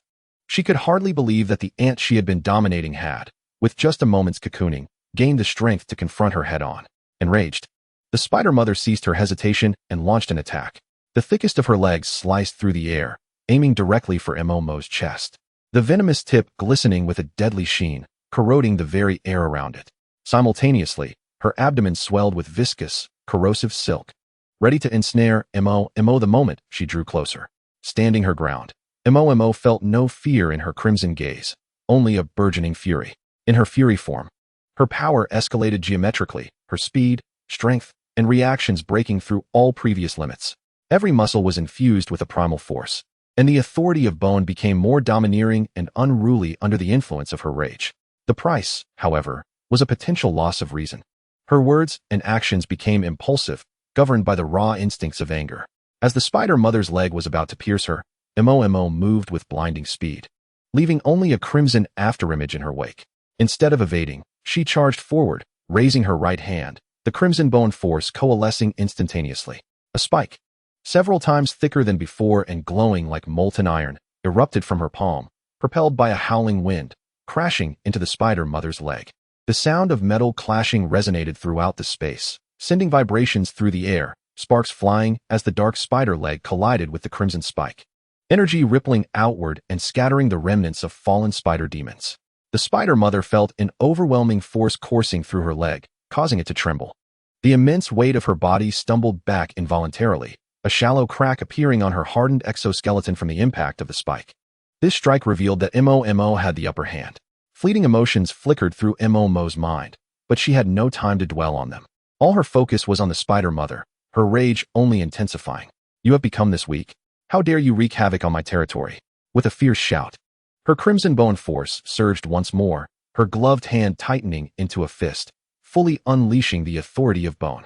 Beneath the ground, countless red spikes erupted violently, no longer pale but ablaze with magical fire and a ferocious aura of destruction, weaving together in the air to form a massive net of crimson spikes, descending upon the Spider Mother with ferocity. This was the Fury Form's Bone Lock Rampage. Each spike contained the dual power of wrath and bone authority, their hardness, sharpness, and destructive potential multiplied several times over. capable of effortlessly tearing through the defenses of a four-tier demon. The Spider Mother was taken aback, hastily flailing her 8 legs in a desperate attempt to block the onslaught, while spewing forth torrents of corrosive silk, trying to dissolve the spikes. Yet, the hardness of the crimson spikes surpassed her expectations. The corrosive silk merely produced wisps of black smoke upon contact, failing to melt them, instead being repelled by the spike's violent energy. With a resounding crash, the net of spikes descended, piercing through several of the Spider Mother's legs. Dark green blood gushing forth and splattering the ground. The Spider Mother emitted a piercing wail of pain, her massive body thrashing violently in a futile attempt to escape the binding spikes. Yet, they were rooted in her flesh, each movement causing excruciating agony, fueling Mo's fervor as she fought with increasing determination. With a decisive step, Mo surged forward, her crimson eyes glinting with lethal intent. She no longer controlled the bone spurs for ranged attacks, but chose to engage in close combat. The combat prowess of her Fury form was already formidable, and with the enhancement of the bone's sovereignty, every punch and kick carried the force to split mountains and shatter stones. She struck a punch against the head of the Spider Matriarch. The crimson bone energy surged through her fist into the Matriarch's body, wreaking havoc on its meridians and magic core. The head of the Spider Matriarch was slightly dented, its compound eyes bulging from the shock, emitting a painful shriek, while its 8 legs flailed wildly, unable to even brush against Mo's clothing. Mo moved with the swiftness of lightning, nimbly dodging around the Matriarch's massive form, each strike leaving deep, visible wounds that revealed bone beneath. Crimson bone spikes erupted from her palms, piercing through the Matriarch's carapace, while others shot up from the ground, entangling its legs and obstructing its movements. Occasionally, they coalesced at her fingertips, transforming into sharp bone blades that sliced through the Matriarch's body. The once dominant Spider Matriarch was now being overwhelmed by Mo, utterly defenseless. The initial strength of a 4th-tier creature seemed to lose its significance against the violent power of the Fury, magical girl, as the chasm between tiers was completely erased, even surpassed. The anger within Mo surged as she gazed at the dark green spider blood gushing from the Matriarch. Visions of the countless civilian corpses flooded her mind, along with the terrified faces of survivors, driving her to strike harder and more ferociously. She held nothing back, unleashing the full might of her Fury form. The crimson bone magic around her coalescing into a near-tangible substance, akin to a frenzied battle armor enveloping her. With a fierce cry, she brought her hands together, causing all the crimson bone magic to instantly converge, transforming into dozens of gigantic crimson bone blades, each several feet long, ablaze with furious flames, their patterns menacing, radiating an overwhelming aura. The massive bone blades arranged themselves in a formation, floating in midair, their tips pointed directly at the gravely wounded, dying Matriarch. This was her most powerful attack at that moment, a fusion of the bone's sovereignty and the full force of Fury, rage of the fallen sky. The Spider Matriarch felt the terrifying aura emanating from the bone blades, a profound fear of death rising within it. It desperately twisted its body, attempting to flee, but the bone spikes that had pierced its legs rendered it immobile, leaving it to helplessly watch as the gigantic bone blades descended toward its head. A desperate hiss escaped its lips, filled with unwillingness and dread, but it was too late. Mo's gaze turned icy as she forcefully swung down her arms, the gigantic crimson bone blades slicing through the air with a howling wind, striking the head of the Spider Matriarch. A sharp tearing sound resonated throughout the space, the razor-sharp bone blades cleaving through the Matriarch's hardened skull without obstruction, splitting it from the crown down to the abdomen, severing its massive form in two. Dark green spider blood, entrails, and the magic core erupted forth, releasing a pungent stench, as the 4th-tier Spider Matriarch was instantly slain under Mo's relentless assault. The violent energy fluctuations gradually subsided, and Mo stood at the center of the Matriarch's corpse, wielding the gigantic crimson bone blade. Her red hair danced in the wind, and the fury in her eyes gradually calmed, yet still bore a chilling, murderous intent, confirming the death of the Spider Matriarch. The space around her dissipated. The crimson bone magic surrounding her slowly receded, and the gigantic bone blade transformed into specks of red light, vanishing from sight. All that remained was her red battle attire, untainted by a single drop of spider blood, resembling a war goddess returned from the depths of hell, both beautiful and dangerous. The entire subway platform fell into utter silence, broken only by the sound of a gentle breeze and the faint aura emanating from the Matriarch's corpse. The survivors hiding in the corners widened their eyes, unable to comprehend the scene before them. They had witnessed a fourth-tier demon being dragged away by what appeared to be a bone demon knight, only to be decisively slain by the seemingly delicate girl. A sight that would be etched in their memories for a lifetime. Mo slowly turned around, her crimson gaze sweeping over the scattered corpses, her inner fury gradually subsiding. The power of her fury form still coursed through her veins, though it no longer raged as fiercely. She looked down at the spider matriarch's corpse, sensing the rich energy contained within. With a thought, she invoked the bone sovereignty once more. Pale bone threads shot up from the ground, wrapping around the matriarch's body, beginning to voraciously absorb the energy within. Dense black magic energy and life force surged into Mo's body through the bone threads, nourishing her and enhancing her strength. Experience points from the demon seed tree, 250 points. A cold notification echoed in Mo's mind. The 250 experience points entered her account, advancing her from mid-second tier closer to late second tier. Her mastery over the bone sovereignty became more adept, with noticeable improvements in the speed, power, and precision of her control over the bone spikes. Mo exhaled softly, a hint of her previous coolness returning to her crimson eyes, though the remnants of her fury form's violent aura still lingered around her. With her rationality restored, she felt significantly more lucid than during combat. She raised a hand to touch her crimson hair, glancing at her red attire, a wry smile tugging at the corners of her mouth. She had not expected this magical girl transformation wand to be genuinely useful, though its appearance was undeniably perplexing. Shaking her head, she dismissed further thoughts and turned to the still-dazed survivors, her voice regaining its former calm, yet imbued with a reassuring strength. The invading demon race has been vanquished. You are safe now. The survivors finally snapped back to reality, emerging from their hiding spots to repeatedly express their gratitude to Mo. Their eyes filled with admiration and reverence. They gazed at Mo's stunning yet perilous form, their hearts filled with boundless adoration. Their fear dissipated entirely. Mo said little more, merely waving her hand to urge the survivors to leave the blood-soaked subway platform swiftly. She remained in place, feeling the still surging power of fury, magic within her, and the countdown to her 24-hour transformation duration, silently calculating.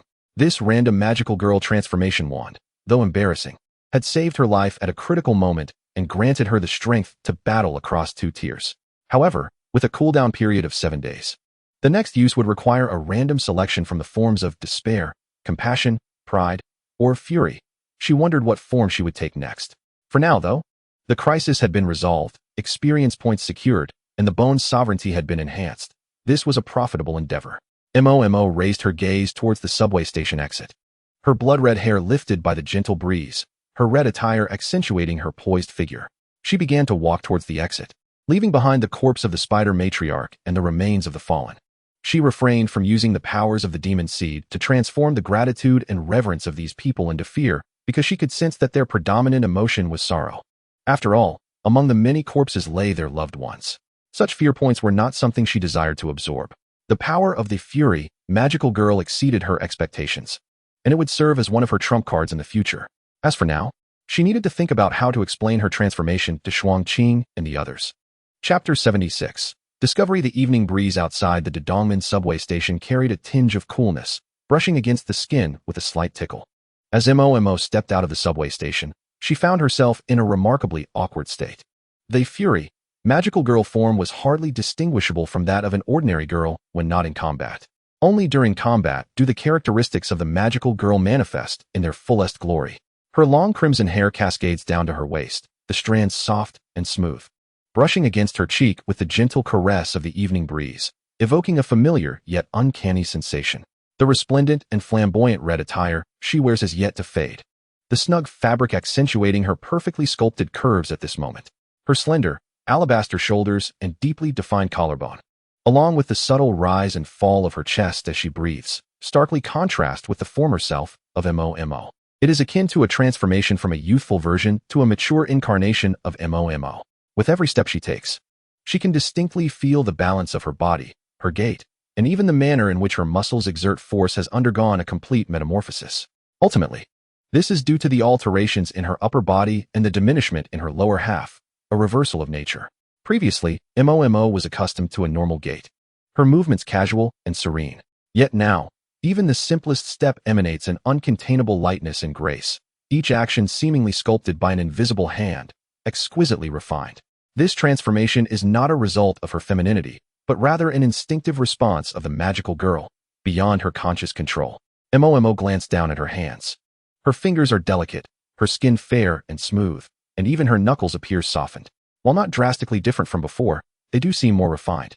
Her nails are adorned with a scarlet manicure reminiscent of her magical girl form. Instinctively, she concealed her hands behind her, her ears flushing a shade of crimson. Embarrassment overwhelmed her. It is far too humiliating.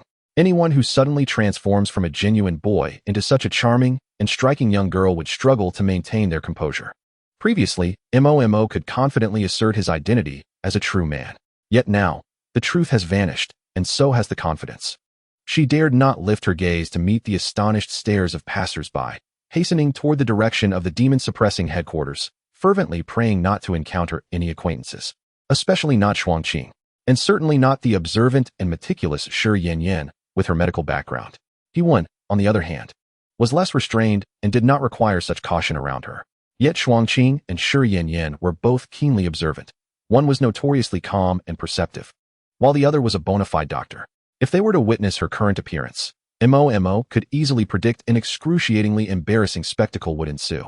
However, fate has an unfortunate penchant for striking when one is most vulnerable.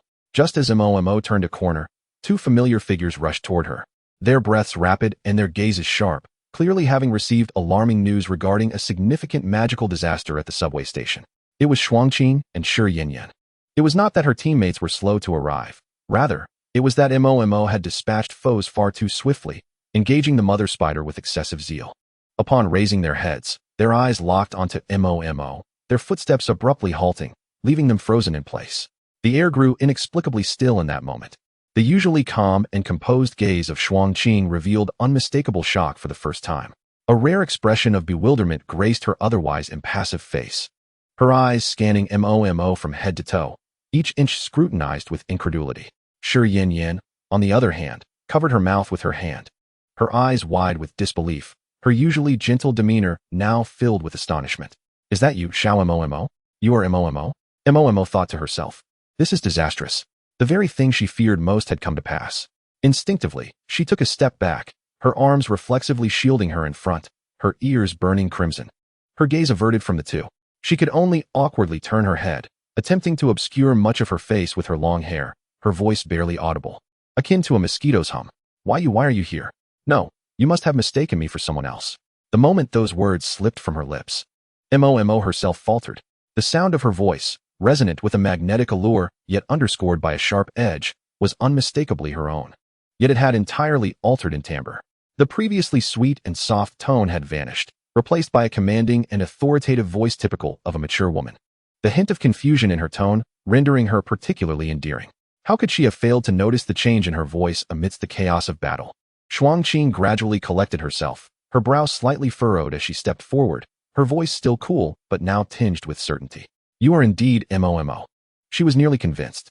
Before her stood someone clad in flamboyant red attire, with crimson hair and eyes, a visage so strikingly beautiful that it could captivate anyone. Possessing a slender and graceful form, undeniably a young woman. Yet the aura of magical energy and the softness in her gaze unmistakably belonged to Momo. Shi Yanyan finally regained her composure, hastening to stand before Momo, tilting her head back to scrutinize her, her eyes widening in disbelief. Wow, it really is you. Xiao Momo, how did you become like this? When did you dye your hair? Did you get colored contacts? She paused, glancing at Momo's pronounced chest, her words becoming somewhat disjointed. You look just like a real girl now. Although you were always pretty, your essence is completely different now. The last few words were spoken with exceptional clarity. Momo's heart raced, her cheeks flushing fiercely. She could face fourth-tier demon creatures without flinching. Yet under the gaze of two familiar faces filled with such scrutiny, she felt utterly exposed, wishing for nothing more than to vanish into the ground. Aye. Momo stammered, her eyes darting, fingers nervously clutching the hem of her clothing, her mind racing to concoct a plausible, yet less humiliating excuse. It's just that my innate ability suddenly erupted, and I inadvertently transformed like this. She forced herself to fabricate an explanation. It's nothing serious, just a temporary change in form. If I endure for another day, once the effects of the ability wear off, I will revert back. Upon finishing, Momo herself recognized how flimsy her excuse sounded. Who had ever heard of an innate ability that could alter one's gender? Yet at this juncture, She had no choice but to grasp at straws, striving to maintain a semblance of composure. Unfortunately, the flushed tips of her ears, the slight tremor of her eyelashes, and her instinctive retreat betrayed the turmoil within her. Shi Yan blinked. With her medical background, her understanding of human anatomy far surpassed that of the average individual. Before her stood Mo, whose skeletal structure, muscle definition, and skin texture revealed no trace of male characteristics whatsoever. She was entirely transformed into a beautifully developed young woman. This was no mere temporary change in form. A glimmer of understanding crossed Shi Yan's eyes, yet she refrained from exposing the truth immediately, instead smiling gently, her tone laced with a hint of warm inquiry. An innate ability? But this transformation seems rather thorough. She leaned in slightly, her voice soft. Xiao Mo, be honest with your sister. Have you truly become a girl? She mused. You cannot deceive someone with a medical background. Mo stiffened, akin to a cat whose tail had been stepped on, instinctively retreating a step, her hands protectively shielding herself, her cheeks burning with embarrassment, her gaze filled with panic. And no, you mustn't say such things. You are slandering me. I am still the same at heart, just my appearance has changed. The more she spoke, the quieter her voice became, until she could scarcely convince even herself. Chapter 77, An Ambush. Shi Yan observed the flustered yet stubbornly defiant expression of Mo, and found herself both amused and charmed, unable to suppress a light chuckle. Oh, which aspect are you referring to, Xiao Mo? Is it still the fact that you are a boy? Yet, to my eyes, you appear to have transformed beyond mere physicality. Just look at you. Even your voice has changed. I haven't, Mo retorted, her frustration manifesting as she lightly stomped her foot, her vibrant red hair swaying with the motion. The fierce demeanor she had displayed during the slaying of the Mo Juju Mu was nowhere to be seen. Instead, she resembled a shy, flustered young girl. I just need to adjust to this new voice. I swear it will revert in a day. Just one day. She attempted to maintain a stoic expression, reminiscent of her former composed self, but paired with her bright and delicate features, it only served to render her more endearing and innocent. Shuangqing stood to the side, quietly observing the exchange between the two. Known for her few words yet keen insight, she noticed every reaction, gaze, and gesture of Mo, all revealing a depth of insecurity and shyness that rendered her feeble attempts at concealment almost transparent. After a moment of silence, Shuangqing unexpectedly took a step forward. Mo, preoccupied with her whispered argument with Shi Yan, was entirely unaware of Shuangqing's approach. In the next instant, Shuangqing reached out, her fingertips lightly grazing Mo's upper body. The delicate touch was subtle yet perfectly aimed, capturing the soft curve beneath. Mo gasped, as if struck by lightning, her body stiffening abruptly, her breath caught in her throat. In that fleeting moment, all her excuses, all her pretenses, and all her bravado came to an abrupt halt. The atmosphere was thick with an almost deafening silence. Mo's eyes widened in disbelief as she stared at Shuangqing, her crimson irises brimming with shock and embarrassment. Her cheeks flared red, extending from her face to her ears and down to her neck, rendering her akin to a boiled shrimp, her scalp burning with heat. There was no hiding it now. The facade had crumbled entirely. Shi Yan, observing the scene, could hardly contain her laughter, her eyes crescent-shaped with mirth. All right, no more teasing. The evidence is irrefutable. You must acknowledge it now, right? Mo's lips quivered, unable to utter a word, resorting instead to biting her lower lip and covering her face with her hands, wishing fervently to disappear entirely. Shame, embarrassment, and a sense of utter humiliation washed over her, leaving her devoid of the courage to lift her gaze. Shuangqing withdrew her hand, her expression remaining largely unchanged, though the faintest hint of pink tinged her ears. She regarded Mo's exposed shoulders, slightly chilled by the evening breeze, and after a brief moment of silence, she silently removed her own oversized Jun Mo Pao. The robe, imbued with the subtle and crisp fragrance of gardenias, was draped gently over Mo's shoulders, enveloping her bare skin and arms entirely. The voluminous fabric obscured much of Mo's graceful figure, leaving only her flushed face visible, appearing both soft and innocent, evoking sympathy. It's chilly, don't catch a cold. Shuangqing's voice remained calm, yet it carried a newfound tenderness. Mo clutched the Jun Mo Pao, her nose tinged with a hint of moisture as she felt a miraculous soothing of her earlier embarrassment. She lowered her head and murmured a quiet, "Thank you." Shi Yan approached, naturally linking her arm with Mo's, her fingertips brushing against the delicate skin of her arm, her eyes sparkling with curiosity. "See, I'm not mocking you. I merely find this version of Xiao Mo to be quite extraordinary and adorable. Let us return to the base. It's rather crowded here." Don't worry, we won't speak of this to anyone. Surrounded by the two, Momo felt like a fragile treasure being shielded, and she could only nod obediently as they guided her towards the Jean Mo base. Throughout the journey, she kept her head bowed, burying her face in the wide collar of the robe, revealing only a hint of her flushed neck, remaining as silent as a mouse, too timid to utter another word. Upon arriving at the Jean Mo villa, the elder Zhang at the entrance squinted at the encircled Momo and shook his head. It hasn't been long, and already these two have led her to dye her hair. Youth truly is a blessing. As they stepped inside, Yang Kai-chung, who was still present at the base, turned to them immediately. The entire hall fell into an eerie silence upon seeing Momo, swathed in the Jean Mo Pao, with only her small face visible. Yang Kai-chung's expression was filled with shock and curiosity, disbelief etched across his features. This is Momo? Momo? Didn't she go to deal with the magical disaster at the East Gate? So soon? Did she really have time to dye her hair? I finished. I have slain the Mo Juju Mo. This is merely a temporary effect of my talent. It will revert by tomorrow. Momo felt her scalp prickle under the scrutiny, wishing desperately to vanish on the spot, retreating behind Shuangqing, nearly disappearing into the robe. Thankfully, Shuangqing's commanding presence prevailed, as she offered Yang Kai-chung a calm glance and spoke evenly. It is simply a temporary change in ability. There is no need for alarm. Shi Yin chimed in, attempting to diffuse the tension. All right. No more staring. Xiao Mo is feeling quite bashful right now. By the way, where are Team Leader Mo and Team Leader Su? Why haven't we seen them? At the mention of these two, Yang Kai-chung responded immediately.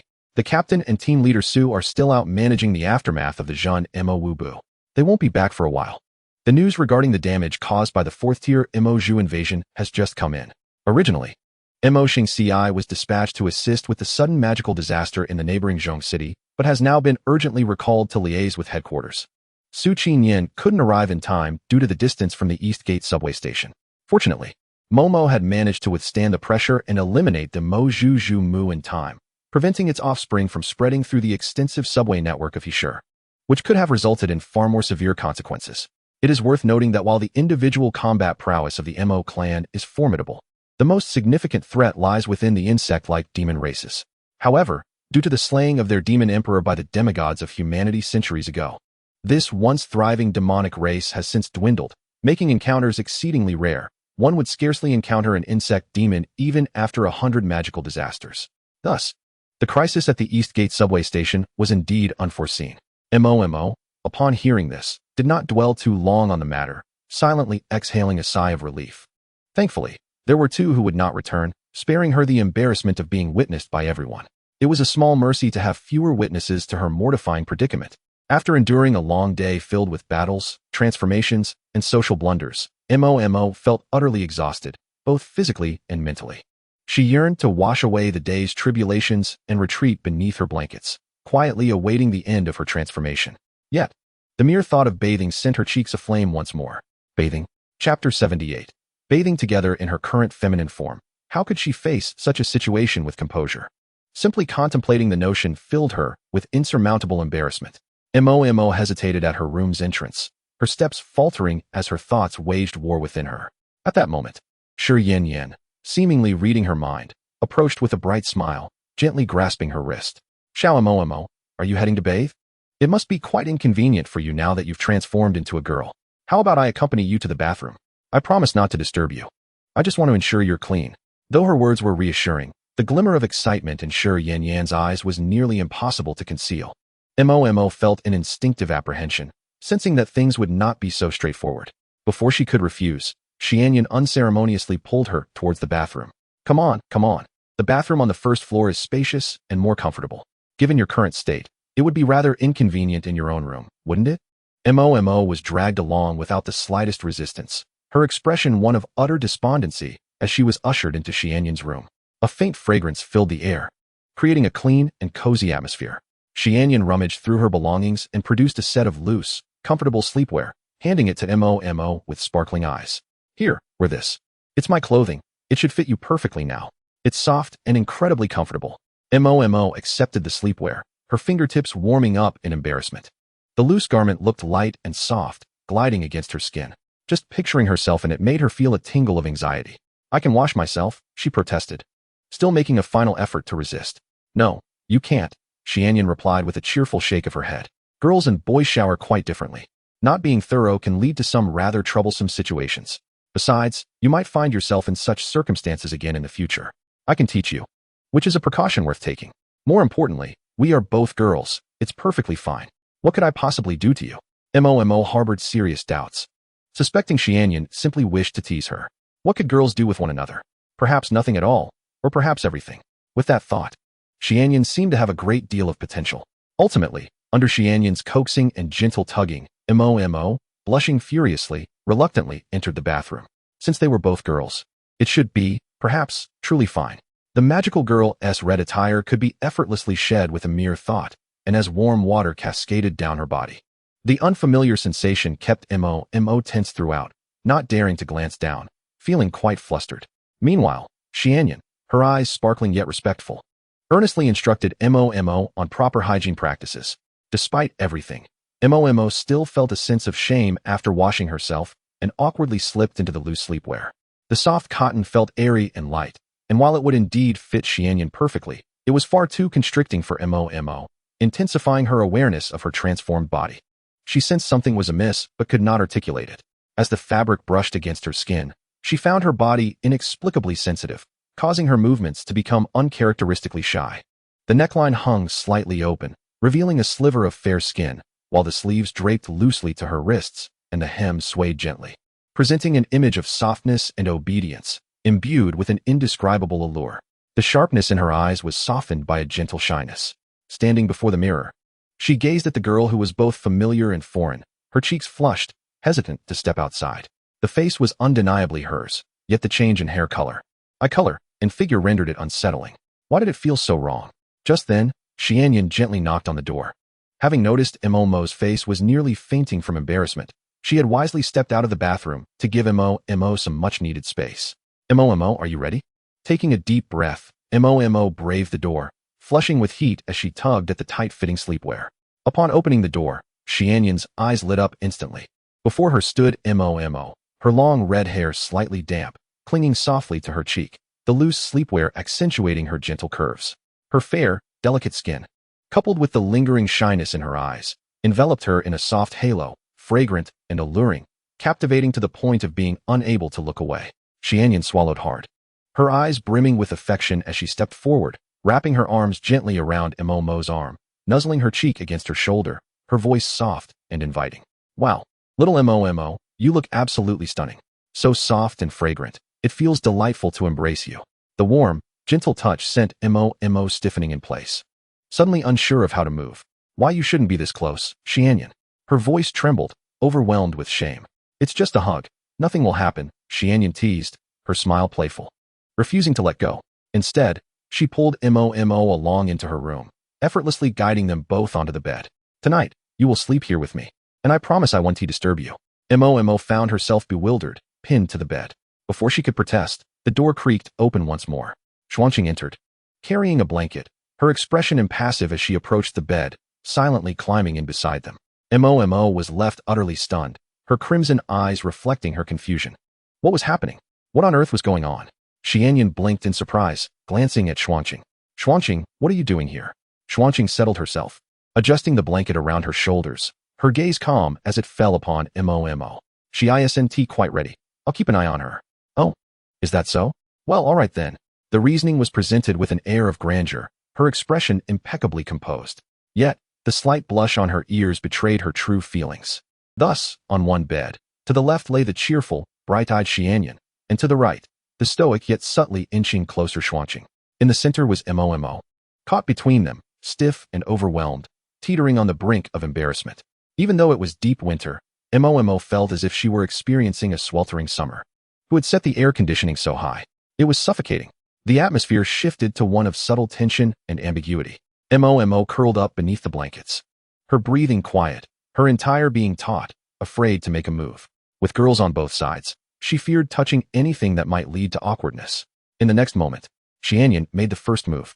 She gently leaned closer, her arm cautiously encircling Mo's waist, her cheek pressed against Mo's back. Her voice soft and laced with a hint of mischief. Little Mo, you smell wonderful, and your skin feels so nice. It's so soft to the touch. Her fingertips brushed against Mo's arm, sending a jolt through her, almost causing her to leap up.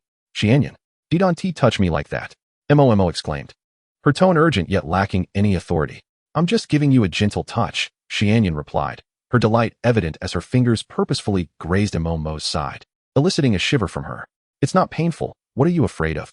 Xianyan lowered her voice playfully, leaning closer to whisper in Momo's ear, her breath warm against her skin. Is little Mo particularly sensitive here? On the right, Shuangqing, who had been silently observing, finally extended her hand, lightly resting it on Mo's shoulder. With a gentle pressure, she pulled Mo closer to her. Instinctively, Mo leaned toward Shuangqing, finding herself nestled into a cool yet warm embrace. Shuangqing's hand, slightly larger than those of Mo and Xianyan, rested softly on her shoulder, her fingers brushing against Mo's delicate neck, sending a slight shiver down her spine. Her voice, low and soft, whispered in Mo's ear, "Don't move. Just sleep well." The tone was calm, yet carried an undeniable tenderness that left no room for refusal. Mo found herself sandwiched between two individuals, with Shi Yin gently embracing her from the front, and Shuangqing quietly pressing against her from behind. The warmth of their breaths enveloped her entire body, and the soft sensations were omnipresent, making her feel as though she had sunk into a fluffy cloud. Her cheeks remained flushed throughout, her ears burned, her heart raced uncontrollably, and her mind was a chaotic whirlwind. Embarrassment, anxiety, and a subtle thrill that she had not even recognized intertwined within her. Was she taking advantage of these girls? Yet, it was they who insisted on bringing her to bed. Surely she could not be blamed? Moreover, she was a girl herself now. Wasn't he that permissible? Mo's mind continued to wrestle with whether she was indeed taking advantage of Shuangqing and Shi Yin. She was completely oblivious to the fact that the one truly benefiting from this situation was herself. Shi Yin held Mo closely, progressively moving her chin to rest on the crook of her shoulder, her nose lightly brushing against Mo's delicate neck, inhaling her faint fragrance, her voice soft and sweet. Little Mo, you're quite delightful like this, fragrant and soft, much easier to hold than before. You shouldn't fret about turning back tomorrow. Oh, then I shall hold you tightly tonight. After all, who knows when I might be able to embrace the enchanting and regal little Mo again. Shi Yin chuckled lightly, her fingertips teasingly tugging at Mo's clothing, her gaze filled with mischievous affection. And it's just for one day. What harm is there in us enjoying this?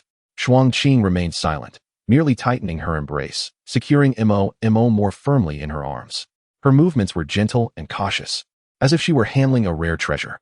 Her fingertips occasionally brushed against Mo's hair, cheeks, and wrists, each touch as light as a feather yet unmistakably vivid. Mo nestled between the two, enveloped by softness and warmth. The loose pajamas shifted slightly, their delicate skin pressed together, and an ambiguous atmosphere gradually pervaded the small room. She wished to resist, to struggle, to argue defiantly. Yet her body felt too weak to muster strength, and her voice emerged soft and muddled. Even her anger seemed adorably naive. Outside, the night deepened, and moonlight streamed through the window, casting its glow upon the three. Mo kept her eyes closed, her cheeks still flushed, her heart pounding, her mind a flurry of thoughts, fixated on a singular desire. Tomorrow, please come quickly. If this continued, she truly would not be able to bear it any longer. Beside her, two gentle yet slightly mischievous auras continued to entwine around her, refusing to dissipate. In this embrace, akin to cheese stuffed between two slices of bread, drowsiness overcame her. After a prolonged struggle, Mo succumbed to sleep, her surroundings filled with a sweet, gentle fragrance. In the demon realm, within the endless bone tomb, chaos reigned for nearly half a month. Bone Emperor Burns wrapped his bony frame, tingling from the electric shock inflicted by Mo. In his vacant eye sockets, a hint of murderous intent flickered. The atmosphere within the Grand Hall of Bones was distinctly peculiar. Earlier that day, as Mo arrived for her daily visit to administer electric therapy to the Bone Emperor, a dozen bone demons had come to offer their tributes. Typically, such torment would not even elicit a blink from a semi-divine being like the Bone Emperor. It is not because bones do not hurt, they simply lack eyelids. However, the white branch that Mo wielded was extraordinary, delivering electric shocks aimed at the very essence of the soul. While it could not kill him, it made him experience a pain he had never felt since his inception. That was genuine agony. The first time he was shocked, he believed that was the entirety of Mo's abilities. After all, how could an item that inflicted pain upon a demigod be as commonplace as cabbage? To his astonishment, the following day Mo returned with another white branch to shock him once more. Though not at the same hour, it was indeed in the same location. Ever since, Mo had visited daily with her branch, the times unpredictable and filled with novelty, as if engaging him in some unknown game. Previously, the bone demons could feign indifference as they continued their tributes, since Mo typically came in the afternoon. They merely needed to arrive in the morning to avoid witnessing the Bone Emperor at his most vulnerable.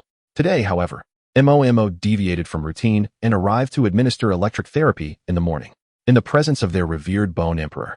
They watched in horror as he emitted an uncharacteristic wail. From their perspective, the Bone Emperor appeared to suddenly howl without cause. Their only thought was, this is it. Can we truly survive witnessing our sovereign's outburst? We're likely to be returned to our primordial state. As they knelt in fear, awaiting their demise, the Bone Emperor's emotionless voice echoed, his golden wheel of law and white bone scepter radiating a chilling aura. You are all ninth-tier demon generals? They looked up, only to see a glimmer of madness and murderous intent in the Bone Emperor's eyes. I will not return you to your primordial state. Do not fear me. Go to the other 6 demon emperors and exchange everything for resources. All resources. Steal, rob, pillage. It matters not how you do it. I cannot wait 3 months. At most, 1 week. I want to personally capture him back. Chapter 8. A morning misadventure. Mo awoke amidst a stifling heat, not due to the weather, but from being ensnared by others. In the first moment of consciousness, she felt as if a soft serpent had coiled around her, rendering her limbs immobile, her breath shallow and intermittent. Upon opening her eyes, she was met with Shi Yanyan's serene and somewhat dependent sleeping visage. The latter draped over her like an octopus, arms encircling her waist, legs unceremoniously resting on hers, and her cheek nestled against Mo's collarbone, sleeping unguardedly. Mo stiffened, not daring to move. The vivid red of her long hair sprawled across the pillow, mingling with Shi Yan's blue-green locks. The warmth of their skin pressed together sent tingles down her spine.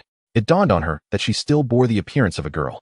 The mortifying memories from the previous day, which had made her wish to dig a hole and bury herself, flooded her mind like a tide, instantly coloring her cheeks anew with a delicate blush. She cautiously attempted to shift Shi Yanyan's arm away.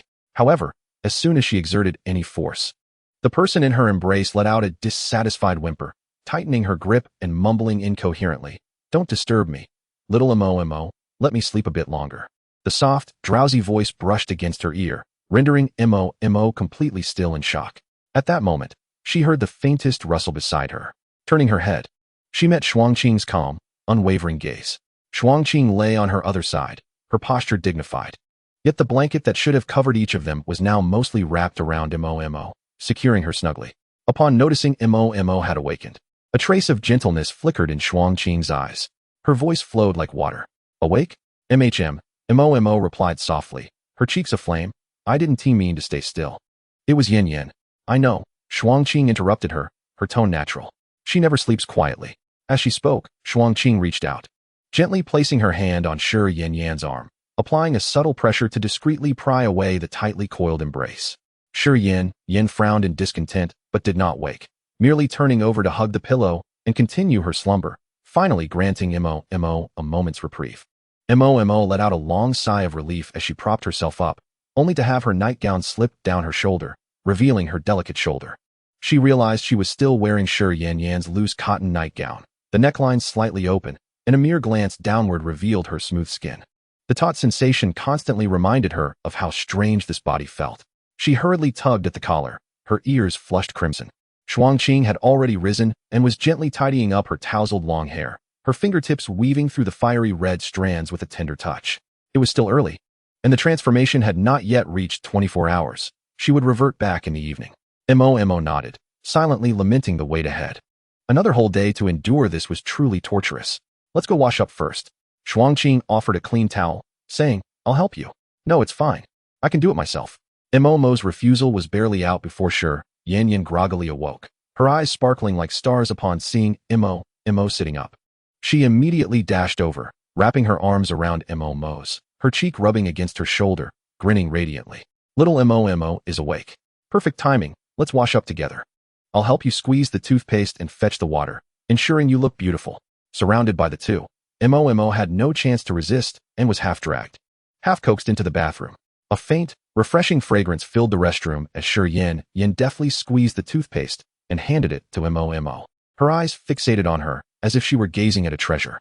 Shuangqing turned on the hot water, adjusting the temperature before handing her a cup. her actions meticulous and considerate.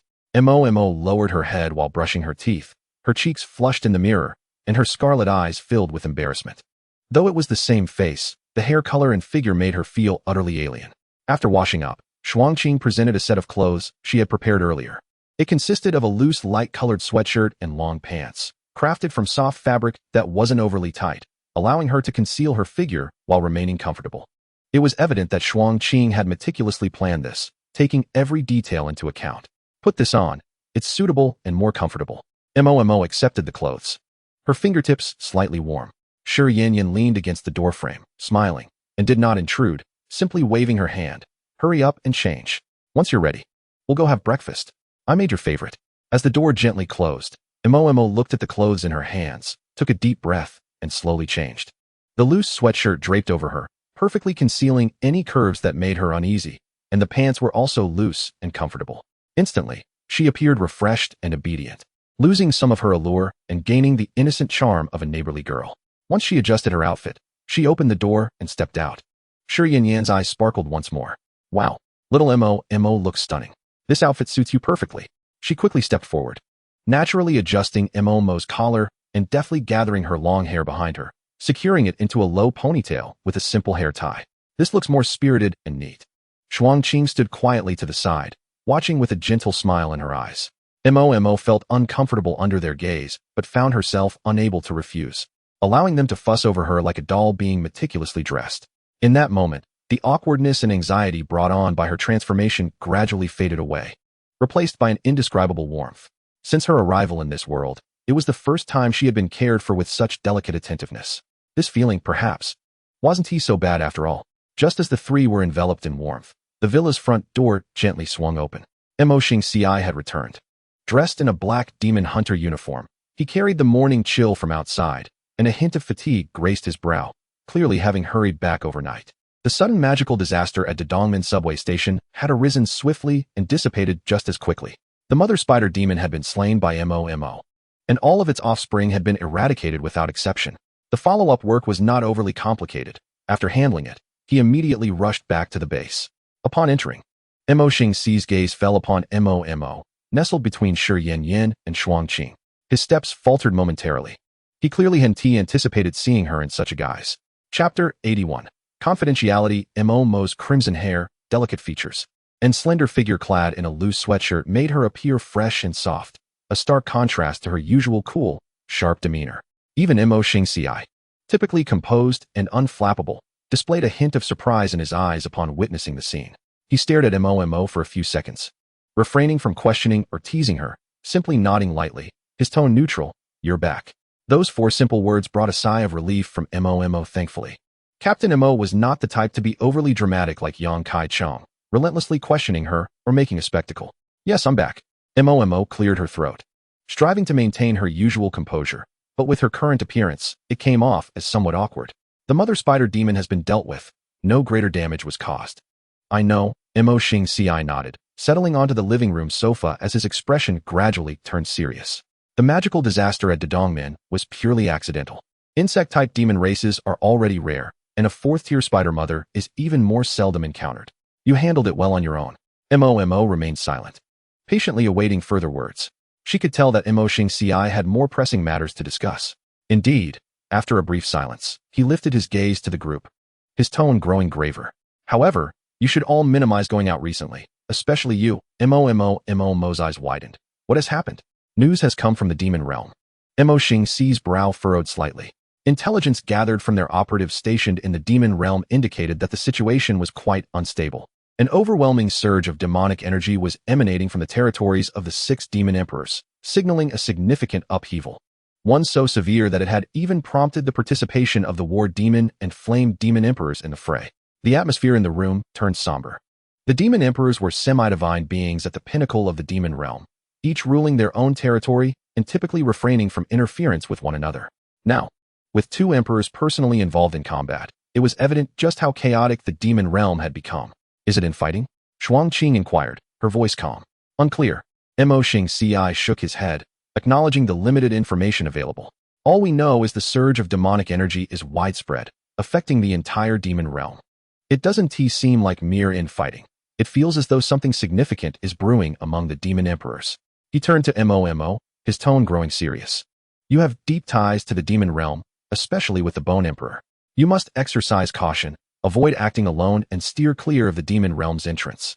Mo's heart sank, and she nodded earnestly. Understood, Captain Mo. She had already formulated a plan. When she conducted electrotherapy on Bone Emperor Burns that afternoon, she would find a way to extract information. Though that large yellow skeleton was stubborn, being subjected to her electric branches daily had altered his temperament. Perhaps a bit of pain would prompt him to divulge everything. Regardless of what schemes those demons were concocting, knowing in advance would afford her additional preparation. As for the demon realm's entrance, ever since she realized the tracking mark left by the Bone Emperor on her, she had no intention of approaching those places. Just then, there was another commotion at the villa's entrance. Su Qinyan and Yang Kai-chung entered one after the other. Su Qinyan, with a calm expression and bags of breakfast in hand, called out, Old Mo, we're back. Breakfast is ready from your favorite place. Before he could finish, he caught sight of Mo standing in the living room, his eyes widening in astonishment, and his words abruptly halted. Who is this? Su Qinyan nearly tossed his breakfast aside, pondering the identity of the person before him. Who is this? Why does he resemble Xiao Mo so closely? Is he her brother? Yang Kai-chung gently tugged at him, chuckling helplessly as he glanced at Mo, his eyes glimmering with understanding. Don't be so surprised, Su Dui. It's just Mo. Her extraordinary talent has temporarily altered. It will revert in due time. Is it really Mo? Su Qinyan was utterly astonished, scrutinizing Mo from head to toe, his expression betraying his disbelief, momentarily losing his composure. Is this exceptional talent truly so remarkable that it can even change appearances? Mo's lips twitched, too apathetic to respond. Today, Su Qinyan appeared to be in high spirits, engaging in playful banter. Shi Yinyan stepped forward with a smile, taking the breakfast from him. All right, enough teasing Mo. She's feeling shy now, let us eat breakfast. As everyone gathered around to enjoy their meal, the atmosphere lightened considerably. Meanwhile, Su Qinyan and Yang Kai-chung exchanged a knowing glance, a hint of mysterious amusement flickering in their eyes. They set down their chopsticks, and Su Qinyan retrieved a small, exquisite red jewelry box from his pocket, its vibrant hue suggesting it was quite valuable. The two approached Mo Xingzi, presenting the red jewelry box with an air of secrecy. Modui, here you go. Yang Kai-chung lowered his voice, grinning with intrigue. We went to great lengths to acquire this per your instructions. We assure you it will meet your expectations. Su Qinyan nodded in agreement, his eyes sparkling with mischief. We have succeeded in our mission. Mo Xingzi, who was typically stoic and aloof, revealed a rare, faint smile upon seeing the red jewelry box. Though subtle, the smile softened his usually stern features, hinting at an uncharacteristic fondness. He accepted the box, his fingertips delicately gliding over its surface with an unexpected gentleness. Thank you for your efforts. No need for formality. Modui. Yang Kai-chung jovially patted his shoulder, giving him a playful nudge with his elbow, grinning suggestively. We're all eagerly anticipating the outcome. Su Qinyan also smiled, exchanging a knowing look with Yang Kai-chung.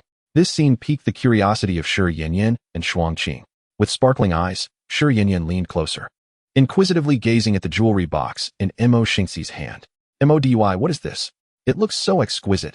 Who is it for? Shuang Qing also turned her attention to Mo Xingzi, her gaze filled with inquiry. Mo raised her head in surprise. Having known Mo Xingzi for so long, it was her first time witnessing this typically composed and serious captain display such gentleness and mystery. What could be contained within the red jewelry box? In response to their curiosity, Mo Xingzi simply closed the box gently, carefully tucking it into his chest pocket, a faint smile lingering on his lips as he uttered two words. It's a secret. What? A secret?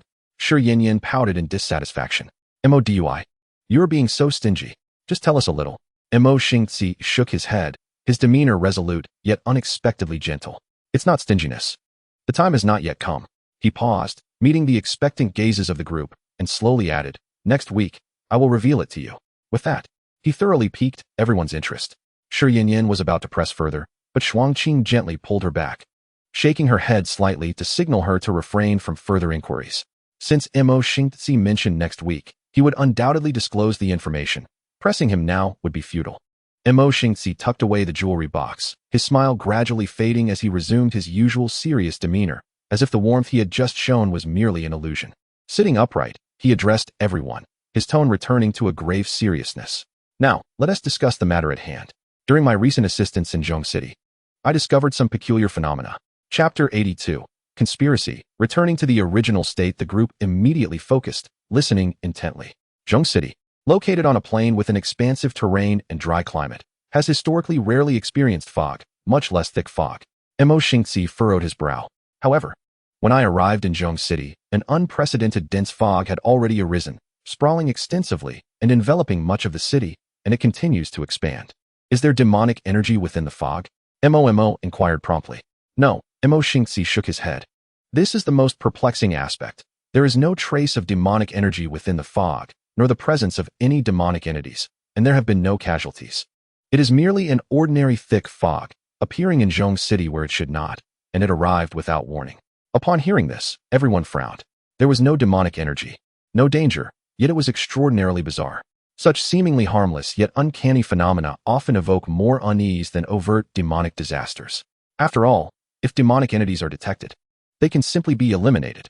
However, the uncertainty that pervades these strange occurrences is what truly instills fear. The headquarters also sensed something amiss and ordered all demon suppressors from the surrounding cities to assist in the investigation. Mo Xingzi continued. Alongside 3 other captain-level demon suppressors, we meticulously surveyed the entire fog area from ground level to the skies, exploring every angle multiple times, yet we uncovered no abnormalities, no formations, no energy fluctuations, nothing at all. And what happened next? Shi Yanyan could not help but ask. Then we received news of a demonic disaster erupting at the Dandong subway station in E-City, involving a 4th-tier demonic spider matriarch. The situation was urgent, so I hurried back. Mo Xingzi replied gravely. That dense fog remains to this day, having spread throughout Zhong City by the time I departed, creating widespread anxiety among the populace. The headquarters is still monitoring it, but there are no leads for now. Before leaving, I set up some precautions at the ancient clock tower in the city center, just to be safe. The hall fell into silence. The fog in Zhong City and the turmoil in the demon realm, 2 bizarre incidents occurring in succession. Although neither posed an immediate threat, they loomed like an invisible shadow over everyone's hearts, making it difficult not to speculate about potential dangers brewing. Mo lightly tapped her fingers on the table. Her mind deep in thought. The fog in Zhong City and the upheaval in the demon realm. Could there be a connection? The territories of the 6 demon emperors have erupted into warfare, with 2 demon emperors personally involved. The Bone Emperor Burns has recently been overtly displaying increasingly cold eyes. None of this is mere coincidence. It seems she must extract more information from the Bone Emperor. After breakfast, everyone busied themselves with their respective tasks. Shi Yanyan and Shuang Qing accompanied Mo in the villa, preventing her from going out, fearing that her current appearance might attract unwanted attention. They watched television, chatted, and fetched her snacks, caring for her meticulously, creating a warm and healing atmosphere. Initially, Mo felt awkward, but gradually, she became accustomed to this interaction. The blush on her cheeks faded, and she occasionally engaged in conversation with the 2, creating an unexpectedly gentle ambience. In the afternoon, Mo found an excuse to enter a quiet room in the villa, locked the door, and with a thought, arrived before the Bone Emperor Burns in the endless bone graveyard of the demon realm. A white branch appeared in her hand, spiritual energy swirling around it, faint sparks of lightning entwining its form. In the next moment, far away in the demon realm, the Bone Emperor once again felt that soul-piercing agony. In the vast white bone hall, the Bone Emperor Burns trembled violently, the golden law wheel behind him spinning wildly, the white bone scepter crashing heavily against the ground, producing a dull thud. At that moment, he could no longer maintain the dignity of a demigod, and a piercing scream echoed throughout the hall, his skeletal frame nearly disintegrating from the electric shock. Oh ho ho ho ho! Mo sat in her room, listening to the anguished cries resonating in her mind. Her expression impassive. With each visit to electrify the Bone Emperor, she unearthed more methods to explore. For instance, at present, only the white branches are being sent over, while the person remains comfortably seated on the bed in the bedroom, drawing no suspicion. Skeletal fiend, cease your pretense of death, she coldly remarked. I ask you, what has transpired recently in the demon realm? A great war has erupted in the territories of the 6 great demon emperors, and with 2 of them descending into battle. Is this your doing? The Bone Emperor gasped for breath, a chilling hatred flickering in its hollow eye sockets, yet it found itself unable to resist. Silently enduring the agony of electric shocks, it offered no reply, fixating its gaze on Mo, devoid of fear, instead brimming with an icy anticipation and a hint of mocking derision, as if to say, electrocute me as you wish, I shall not utter a word. The more it was shocked, the more exhilarated it became. Mo furrowed her brow and intensified her efforts, transforming the partially converted white branches into bolts of lightning. Oh, still daring to bare your teeth? Seek the electricity. The shrieks rose once more. Yet, the Bone Emperor remained resolute, clenching its teeth in silence. Its gaze toward Mo growing ever colder, ever more expectant, as if awaiting a moment of great significance. A sense of unease settled within Mo. This large yellow skeleton was undoubtedly harboring some malevolent plan, waiting for the opportune moment to unleash it upon her. The dense fog in Zhong City might have no connection to it, but the chaos among the 6 great demon emperors was certainly of its orchestration. She did not relent, continuing her electric assault while attempting to extract information. No matter how she questioned or threatened, the Bone Emperor remained silent, either screaming in pain or regarding her with those eerie eyes, refusing to divulge a single word. It was only when the white branches in Mo's hand were completely expended that she was compelled to cease the electric shocks. In her mind, the Bone Emperor's voice, raspy and frenzied, gradually echoed. Just wait, we shall meet soon. At that time, I shall personally bind you and bring you back to the demon realm, ensuring you remain by my side forever, transformed into my very own possession. Mo's expression hardened, yet she was powerless to counter. For after depleting her supply of white branches, she truly could do nothing to the Bone Emperor. Clenching the remnants of the white branch in her hand, her brow furrowed. The Bone Emperor's tone did not suggest mere bravado. It was indeed confident in its ability to capture her and return her to the demon realm. What exactly was this skeletal creature plotting? As night fell, the 24-hour transformation period finally drew to a close. A faint glow enveloped her, and Mo reverted to her original male form, albeit with only changes in hair and eye color. Upon seeing her familiar self, she exhaled a long-held breath, the weight that had burdened her for 5 days finally lifting. Yet, before she could bask in her relief, Shi Yin rushed over with an expression of longing. Tightly embracing her waist, her cheek rubbing against her back, her voice laced with grievance. Why did you change back? I wanted to see more of you as a girl. So soft and fragrant, holding you is just so comfortable. Shuangqing stood beside them, observing Mo's return to her original form. A fleeting hint of disappointment crossing her eyes, yet she nodded gently. It's fine that you've changed back. When will you be able to transform again? Shi Yin lifted her head, her eyes sparkling with anticipation. Next time, please let me know in advance. I will prepare many lovely dresses for you. Mo's lips twitched in irritation, rolling her eyes. Dresses? Don't even think about it. I never want to experience that mortifying and shameful sensation again. I am a properly raised boy, brimming with vigor. I shall absolutely not don a skirt and dance about like those flamboyant creatures. Mo resolutely rejected the idea, vowing it would never happen. Don't be so heartless, Shi Yin pouted, clinging to her. Just once more, please, just transform again. Mo, disinterested, scoffed and turned away, striding directly toward her room. Having not spent a night in her own bed for 2 days, she found herself yearning for it. The past 2 days had been tumultuous, accumulating a considerable number of fear points, totaling over 120,000. With just 20,000 more fear points, she could ascend to the pinnacle of the 2nd tier, enhancing her strength further. In the ensuing 5 days, everything unfolded as per usual, remarkably tranquil. The atmosphere within the villa remained warm and relaxed. Despite the transformation period of the magic wand having long concluded, and Mo having reverted to her male form, Shi Yin and Shuangqing continued to care for her with utmost attention, accompanying her during the day and still squeezing into the same bed at night, enveloping her in their soft embraces as they drifted to sleep.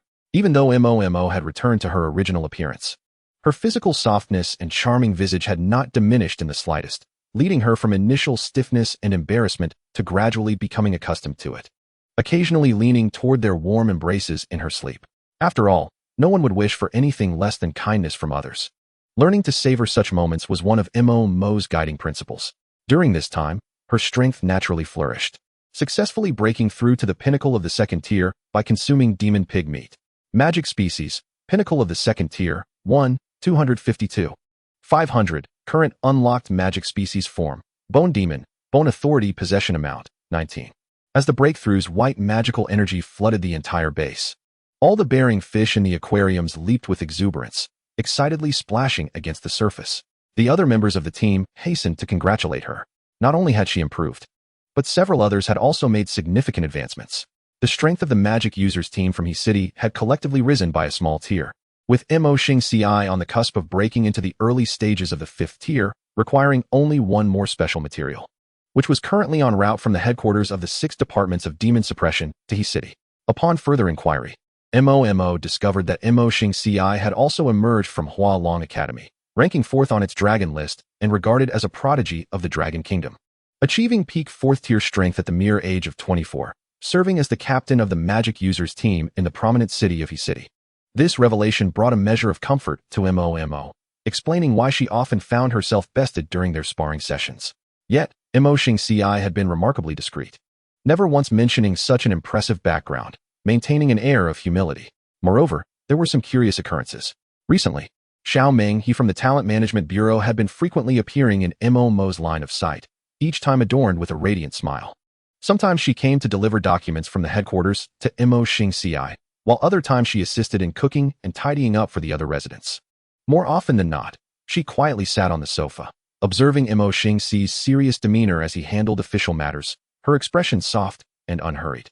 She would also bring MOMO some snacks. While he had no particular favorites, the thoughtfulness behind the gesture endeared her to him. Mo Xingci, too, would soften his serious expression upon seeing her, donning a gentle smile. MOMO narrowed her eyes. With the two of them behaving this way, they were undoubtedly involved with one another. Recently, everyone's fortunes seemed to be on the rise, and no magical disasters had occurred. Perhaps the previous peculiarities were merely coincidences? MOMO mused. Unbeknownst to her, at the moment she reached the pinnacle of the 2nd tier, far away in the endless bone graveyard of the demon realm. The Bone Emperor Burns abruptly raised its head, an astonishing golden light erupting from its hollow eye sockets. It sensed it, the unmistakable soul aura of MOMO. The one that filled it with both hatred and obsession, now clearer than ever.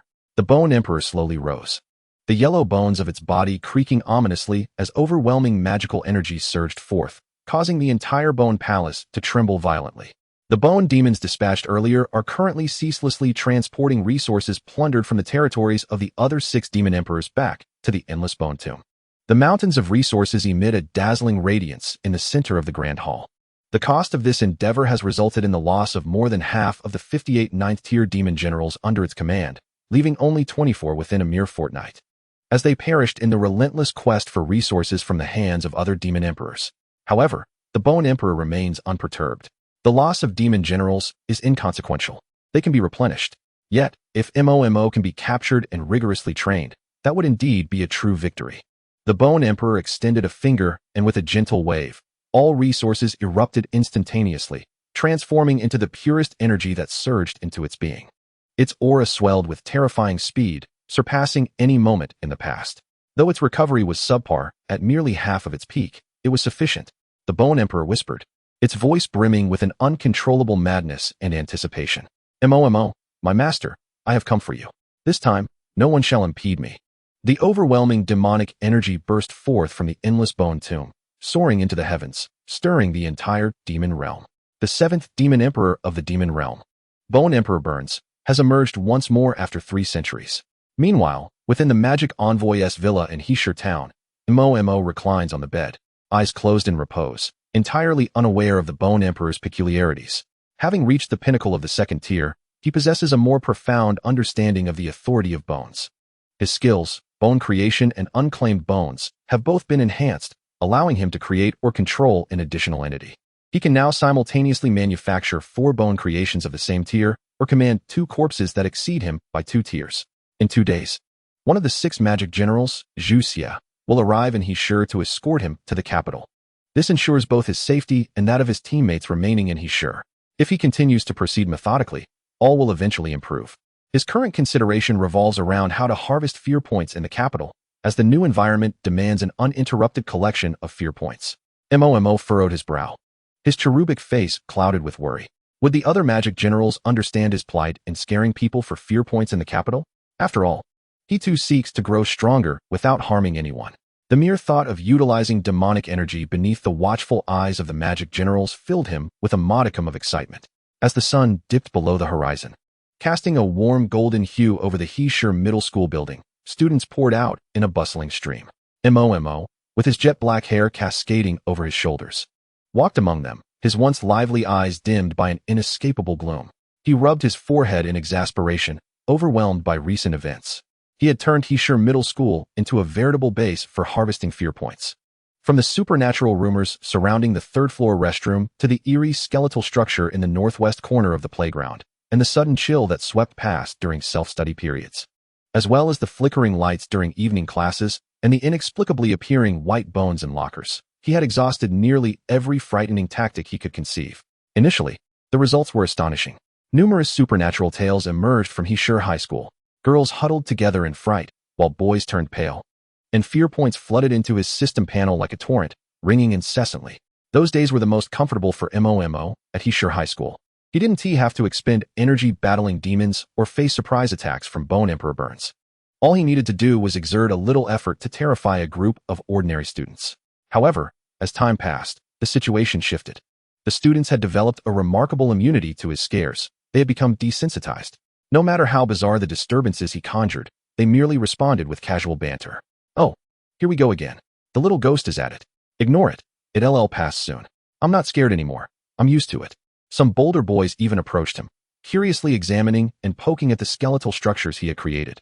The output of fear points dwindled to a pittance, yielding only a few points at a time, scarcely enough to cover the costs of a lottery. MOMO gazed at the pitiful numbers on his system panel, his lips twitching in frustration. This was utterly disheartening. He kicked a small stone by the roadside, his mind filled with thoughts of abandoning the idea of frightening these students altogether. Even a mosquito's leg is meat. But these mosquito legs were so thin they were nearly invisible, utterly failing to pique his interest. If this continued, not only would he struggle to break through to the third tier, but he would also find it challenging to maintain the consumption required for progressing at the pinnacle of the second tier. He strode briskly toward the Magic Envoy's residence, clutching a freshly purchased cup of pearl milk tea, the sweet aroma lingering in his nostrils, yet it could not dispel his gloom. Soon, the familiar villa came into view, with its white walls and tranquil courtyard, everything appearing as it always had. He pushed open the door and was about to call out a customary greeting when his gaze abruptly froze on the sofa in the living room. Xiaoming, he was seated there, dressed in a sharply tailored black coat that accentuated her poised elegance. Her matching black skirt cascaded to her ankles, embroidered with subtle patterns that exuded understated luxury. She sat elegantly, one hand resting on her chin, her eyes slightly downcast, resembling a meticulously crafted porcelain doll, her makeup flawless, and the soft hue of her lipstick adding a touch of gentleness. Without the usual school attire, Xiaoming, he was undoubtedly a stunning beauty, albeit slightly overshadowed by MOMO, yet still possessing a unique charm. However, at that moment, her gaze appeared vacant, evidently lost in thought, completely oblivious to MOMO's entrance. MOMO raised an eyebrow, quickly understanding the situation. This sister, Xiaoming He, had been visiting the residence with alarming frequency lately. Every time she came, her attention was glued to Mo Xingci, her gentle regard unmistakable, coupled with the red jewelry box that Captain Mo had been carefully guarding. It was apparent to any observer that an unspoken affection was brewing between them. He tiptoed inside, placing the milk tea on the coffee table. Deliberately softening his voice and adopting an innocent demeanor, he inquired, "Sister Meng He, are you waiting for Captain Mo?" Startled, Xiaoming He jolted back to reality, her shoulders trembling slightly as if caught in the act. Upon meeting MOMO's gaze, her typically composed eyes flickered with a hint of panic, her ears subtly tinged with crimson. She quickly straightened up, clearing her throat, and attempted to adopt a serious demeanor, albeit with a slight stutter. Who is waiting for him? I just happened to pass by and thought I'd check if you needed any help at the residence. Cough, cough. MOMO stifled a smile, maintaining a facade of innocence as he tilted his head, feigning ignorance. But Captain Mo just went out on a mission and hasn't returned yet. If you're waiting for him, it might be a while. I'm not waiting for him, Xiaoming he retorted, her tone becoming firmer, though she dared not meet MOMO's penetrating gaze. I just came to deliver the latest documents from headquarters and check your daily supplies. Purely work-related. Oh, work is it? MOMO elongated his tone, a smile brightening his face as his crescent-shaped eyes sparkled with mischief. But Sister Meng He, it seems you didn't bring any documents today. Moreover, Sister Yin just checked the supplies yesterday, and everything is in order. Xiaoming he was momentarily speechless. Her cheeks flushed crimson as she nervously fidgeted with the edge of her coat. This little fellow, appearing soft and adorable, possessed a sharp wit that dismantled her excuses in mere moments. She felt increasingly uncomfortable under MOMO's candid and teasing gaze, ultimately succumbing. With a gentle sigh and a softened tone tinged with modesty, she conceded, "All right, I admit defeat. I truly came to find that thick-headed Xingci. Mo nodded in satisfaction, refraining from further teasing. His mind wandered back to the incident when Su Qinyin and Yang Kai-chung had secretly handed a red jewelry box to Mo Xingci. The typically aloof and composed Captain Mo displayed an unexpected flicker of warmth upon seeing that box, a fleeting yet genuine tenderness gracing his features. The way his fingers glided over the box's surface was delicate, as if he were caressing something precious. It was clear that the contents were a surprise intended for Xiao Menghe. While he was perceptive enough to understand this, he chose to remain silent, allowing the other person the space to cultivate their emotions. Xiao Menghe, recognizing his understanding, felt her shyness dissipate significantly as she gazed at Mo's exquisitely crafted visage. Her fondness only grew, prompting her to reach out and gently tousle his soft hair with a tender touch. "You clever little one. You've been observant of me and Xingci during our time in the team, haven't you? Keep your lips sealed. No need to blab about it everywhere. Rest assured. Sister Menghe, I am the most discreet." Mo tilted his face upward, obediently nodding, reveling in her affection like a docile kitten. Being patted on the head was indeed a delightful sensation, and once one became accustomed to it, any awkwardness faded away. Mo, evidently familiar with this, was selective about who was allowed such liberties. The two sat on the sofa, engaging in light-hearted conversation.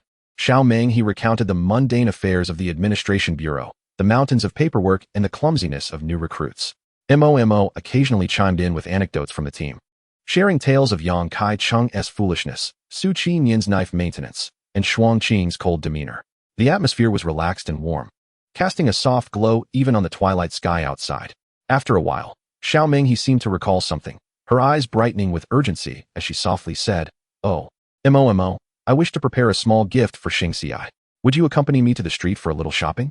You're discerning I can cater to both male and female styles. Please help me choose something suitable."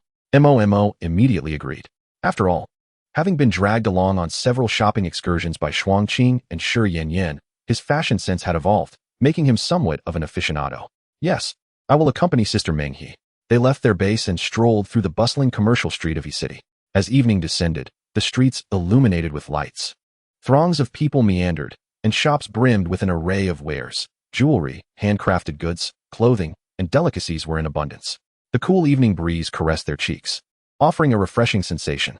Xiao Menghe held Mo's hand, cherishing the affection of walking alongside such an endearing companion. They explored one shop after another, scrutinizing each item. Yet nothing seemed quite right. The gift she sought was not one of opulence or extravagant adornments, but rather something that resonated with the essence of Mo Xingci and concealed her heartfelt intentions. Mo Xingci, with his unyielding demeanor and commanding presence as the captain of the demon-slaying team, exuded an air of inviolable authority. Thus, delicate and overly ornate trinkets were clearly unsuitable for him. After visiting numerous jewelry shops, Xiao Menghe shook her head in disappointment until they entered a boutique specializing in star silver handcrafted jewelry. There, her gaze was drawn to a ring displayed in the counter. It was a star silver diamond ring, devoid of ostentation. The lines of the band were sharp and decisive, exuding a fierce brilliance akin to a cold blade. The face of the ring was adorned with a minuscule yet dazzling diamond. As light danced across it, it reflected a crisp and pure radiance, perfectly in harmony with Mo Xingci's decisive and steadfast aura. It was captivating. "This is the one," Xiao Menghe murmured, her eyes sparkling with delight. She requested the shopkeeper to retrieve the ring, her fingers gently tracing its sharp edges, a surge of complex emotions flooding her heart. Unable to contain herself, she slowly began to share her past with Mo. "Do you know? I have liked Xingci for a long, long time. Ever since he was still a student at Hualong Yuan." Mo listened quietly, not interrupting. "Back then, I was a training assistant under the command of the demon sealing general, Tianghua, responsible for overseeing the trainees at Hualong Yuan, recording data and tending to minor injuries. One late night, after all the trainees had dispersed to rest and the training ground was nearly empty, I spotted him in the far corner." Xiao Menghe's gaze drifted as if she were transported back to that starlit night. He was not yet the remarkable talent ranked fourth on the dragon list, but rather someone still struggling at the lower rungs. Yet, he was tirelessly training alone on the field, sweat soaking through his uniform, his spirit drained to the point of paleness, his body trembling. Yet he gritted his teeth and repeatedly practiced basic strikes, defenses, and footwork. That indomitable spirit, that relentless desire to grow stronger, pierced straight into my heart. I was curious to see how long he could endure. After all, I had witnessed too many who lacked perseverance, and none were as captivating. Her voice was tender, almost dripping with emotion as she coughed lightly. It's not his looks I'm after. It's just curiosity. Yes, curiosity. From that moment on, I found myself instinctively watching him. When he trained, I silently observed from the sidelines. When he was injured, I discreetly prepared healing ointments, eager to see his reactions. I felt joy when he broke through his limits. His strength surged rapidly, his innate talent shining through, and through relentless effort. He climbed from the depths of the Earth list to the forefront of the Dragon list, becoming a revered figure among many. He was remarkably astute, eventually noticing my covert assistance and sincerely thanking me. That silly boy even offered his help if I ever needed anything, blissfully unaware of my position under Tianhua. Afterward, when he became the captain in Yi City, I learned that the local talent management bureau needed personnel, so I applied for a transfer, hoping to be closer to him. Xiao Meng, he gazed at the ring in her hand, a blissful smile gracing her lips. Being with him brings me joy. Now, I no longer wish to conceal my feelings. I want to tell him that I like him, unchanged from our first meeting to now. MOMO. Witnessing the determination and tenderness in her eyes, genuinely felt happiness for her and earnestly encouraged, Sister Meng He. Captain Mo must like you too. You are wonderful. He has surely noticed by now. Go confess tonight, and you will surely succeed. You must muster your courage. Really? Is it too soon? Not at all. Trust me. You will find your answer. Then I shall give it a try. Xiao Meng He nodded emphatically, her shyness gradually transformed into resolve. I will speak to him tonight. The two parted ways at the entrance of the commercial street. Xiao Meng He casually took out her black gold card, making the purchase without inquiring about the price. With the ring in hand and her heart brimming with anticipation, she turned to return to the base and await Mo Xingxi's arrival. Mo, however, glanced up at the sky, contemplated for a moment, then turned towards Yi City Middle School. After all, he would be leaving for Kyoto the next day. It would be prudent to gather a few points of fear before departing. Even the tiniest morsel is still sustenance. He returned to the classroom just as the bell for evening study rang. The students were still engaged in hushed whispers about the trivialities of the day, oblivious to the subtle transformations occurring within Yi City. As Mo settled back into his seat, propping his chin in boredom while gazing out the window, preparing to stir up a little mischief to harvest some fear points, an unexpected turn of events occurred. Boom. Without any forewarning, a terrifying pressure seemingly emanating from the abyss suddenly descended from the heavens. The once brightly lit night sky was instantly shrouded by clouds as dark as ink. The oppressive black clouds gathered at a visible speed, resembling a colossal mountain toppling over. In mere seconds, they completely obscured the stars and moon, suffocating the city with an unbearable weight. The entire city of Hishur was plunged into darkness. Even the streetlights flickered weakly, as if they would extinguish at any moment. The temperature of the air plummeted, chilling to the bone, while a suffocating sense of dread surged forth like a tidal wave from all directions, infiltrating every corner and penetrating the very bones of every individual. This was not mere demonic energy. It was the overwhelming aura of the Demon Emperor, a presence that transcended all demonkind, a half-divine terror. Even the magical essence infused with the authority of bone, known as MOMO, could distinctly sense this. Chapter 86, Citywide Alarm. The students in the classroom fell silent in an instant. All voices, laughter, and the sounds of shifting desks ceased simultaneously. Everyone instinctively looked up towards the window, their faces etched with fear and unease.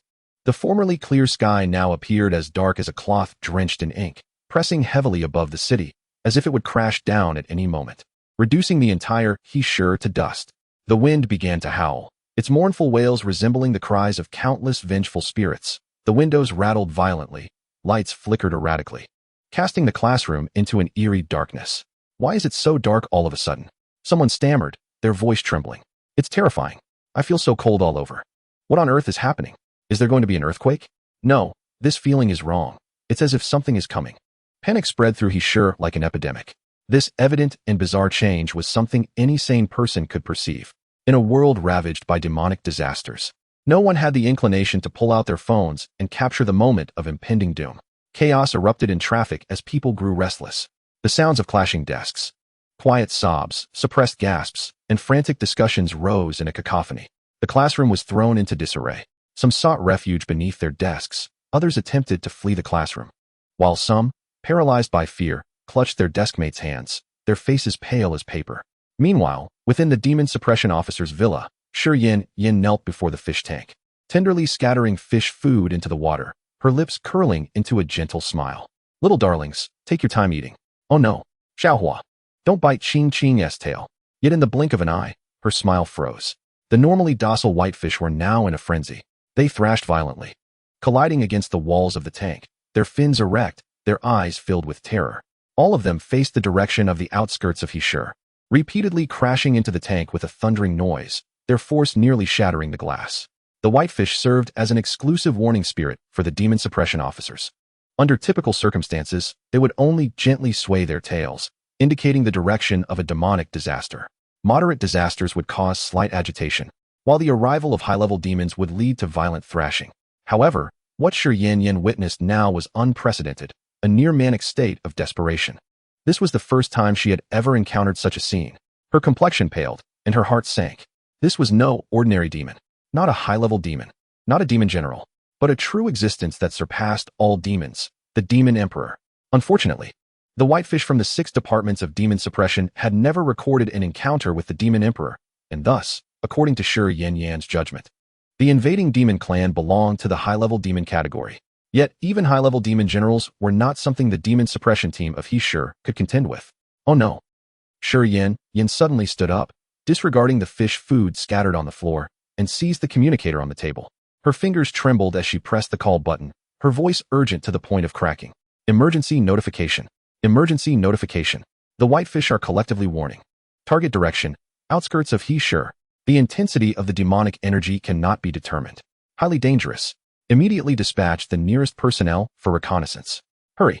The moment the command was issued, the personnel system of the 6 departments of demon suppression immediately locked onto the 3 individuals closest to the outskirts, Su Qingyan, Mo, and Shuangqing. As she gazed at the displayed distances, Shi Yanyan's fingertips trembled helplessly. Is Xiao Mo the closest? In the classroom at that moment, Mo sat rigidly at his desk, his pupils constricting violently. That pressure was terrifying, far more so than when he had faced the spider-bone demon in the mall. It was an unreserved, world-destroying, evil aura, as if the entire world trembled in its presence. How could this demonic disaster be so rampant? Mo felt a chill run down his spine. He had assumed the Bone Emperor was behaving itself recently, but it turned out to be a prelude to something catastrophic. Could this terrifying aura indicate the Bone Emperor's arrival? Mo's heart raced, and he delved into his inner space, reaching for the tree of demonic seeds to enter the Hall of Bones. A hasty glance revealed the Bone Emperor sitting calmly on the throne, its head bowed as if in slumber, extraordinarily docile. Not it. Mo pondered, but with time pressing, he quickly withdrew his consciousness back to reality. There was no time to wait for reinforcements. Mo slowly clenched his fists, his knuckles turning white. He was set to leave Hishur tomorrow. He had no intention of revealing his identity again, nor did he wish to draw attention. He only wanted to quietly complete his final task and depart. However, with such an overt demonic disaster unfolding, and with the source of the demonic energy so close, if left unaddressed, the invading demon clan would reach the city center within half an hour. Should he wade into this murky water? As Mo contemplated, an alarm blared in his ears. Citywide alarm. An unknown level high-risk demonic disaster has occurred 5 kilometers from the city center of Hishur. All civilians must orderly seek refuge in the underground demon defense works. The remaining endowed individuals are to head to the eastern outskirts to assist the 6 departments of demon suppression in exterminating demons. The citywide alarm echoed through every speaker in Hishur, with Shi Yanyan's anxious voice resonating everywhere. The piercing alarm shattered the night sky, and crimson warning lights illuminated the entire city. The atmosphere instantly became tense, as if the apocalypse were nigh. Students in the classroom continued to panic, screams, cries, and the sound of clashing desks creating a chaotic symphony. Everyone was terrified, scrambling towards the door in a desperate rush to reach the demon defense works for safety. Mo let out a long breath and slowly stood up. He stared at the silent messages on his phone, feeling a whirlwind of emotions. Despite being less than a kilometer from the outskirts, making him one of the quickest responders among the demon suppression officers, why had no one sent him a command? Ding dong. Mo's heart skipped a beat. Had the order for his deployment finally arrived? With a mix of anxiety, he opened the latest message. He was uncertain of his own thoughts. He was set to leave Hishur for Jingdu the next day. Logically, he should do everything possible to ensure his safety on his last night. Moreover, the invading demon clan on the outskirts was clearly not to be trifled with. The weather, the night, and even the entire atmosphere of Hishur had been altered. This was a presence that he, in his current state, could not confront. Even from the intensity of the demonic energy, Shuangqing and Mo Xingci would likely not be able to contend with this demon clan either. So should he truly go? Yet if he did not, his fellow teammates would still venture forth. They might perish, wouldn't they? In the next moment, a message popped up on the phone screen. Shi Yanyan wrote, Xiao Mo, follow your classmates to the Magic Defense Project in the city center. Leave this magical disaster to your older sisters. I may not have the chance to see you face to face again. Be sure to take care of yourself when you go to Jingdu. Sending my love. Chapter 87. Never to meet again. The inky black hair shimmered with an eerie glow under the dim light. At some point, tears welled up in the corners of his eyes, blurring his vision and creating a sour taste in his mouth. Mo bit his lip tightly, stifling the urge to cry. Why did she have to say such sentimental words? Stop making empty promises, you foolish girl. Mo clenched his fist, gazing toward the outskirts of Dongfang City, conviction blooming within him. He truly did not wish for his teammates to vanish. While living was undoubtedly important, as his ties to this world deepened, he realized that some things held greater value than mere existence. At this moment, Mo made his choice. He was tired of hiding, tired of concerning himself with identities, and weary of playing around with classmates who had become numb with fear. He stepped towards the window, extending his hand to forcefully pull open the tightly shut pane. With a crash, the cold wind rushed into the classroom, swirling with an overwhelming aura of magic. Howling as it entered, the gust was so strong that it left everyone struggling to keep their eyes open, sending books flying and causing the lights to sway violently. Mo's black coat billowed in the wind, and his long hair danced wildly in the evening breeze. All eyes instinctively focused on Mo. In the next moment, a blindingly radiant white light erupted from within him. A mist of bone white enveloped his body, fragments of white bones swirling around him quickly, coalescing, fitting together like the most intricate armor, covering his form inch by inch. First, his wrists and forearms were adorned with living, flowing patterns of bone. Then came his shoulders and chest, layers of heavy bone armor stacking upon one another, outlining sharp and perfect lines. Every inch of skin from his waist to his legs was encased in the pristine bone armor, both agile and exuding an overwhelming sense of power. The white bone knight armor was swiftly completed, standing tall at over 2 meters, steady as a rock amidst the tempest. His eyes transformed into a profound bone white, devoid of any impurities, yet exuding a chilling majesty, while a crimson magical light flickered within. His long, black hair, streaked with bone white, whipped through the wind, contrasting starkly with the gleaming armor. The once youthful and soft features of his face were stripped of all innocence, leaving only cold resolve and the dignity befitting a demon slayer. This was no mere disguise or a trivial scare tactic against ordinary classmates. This was Mo's true form as a white bone knight. What is that? A classmate stammered, trembling, their mind blank.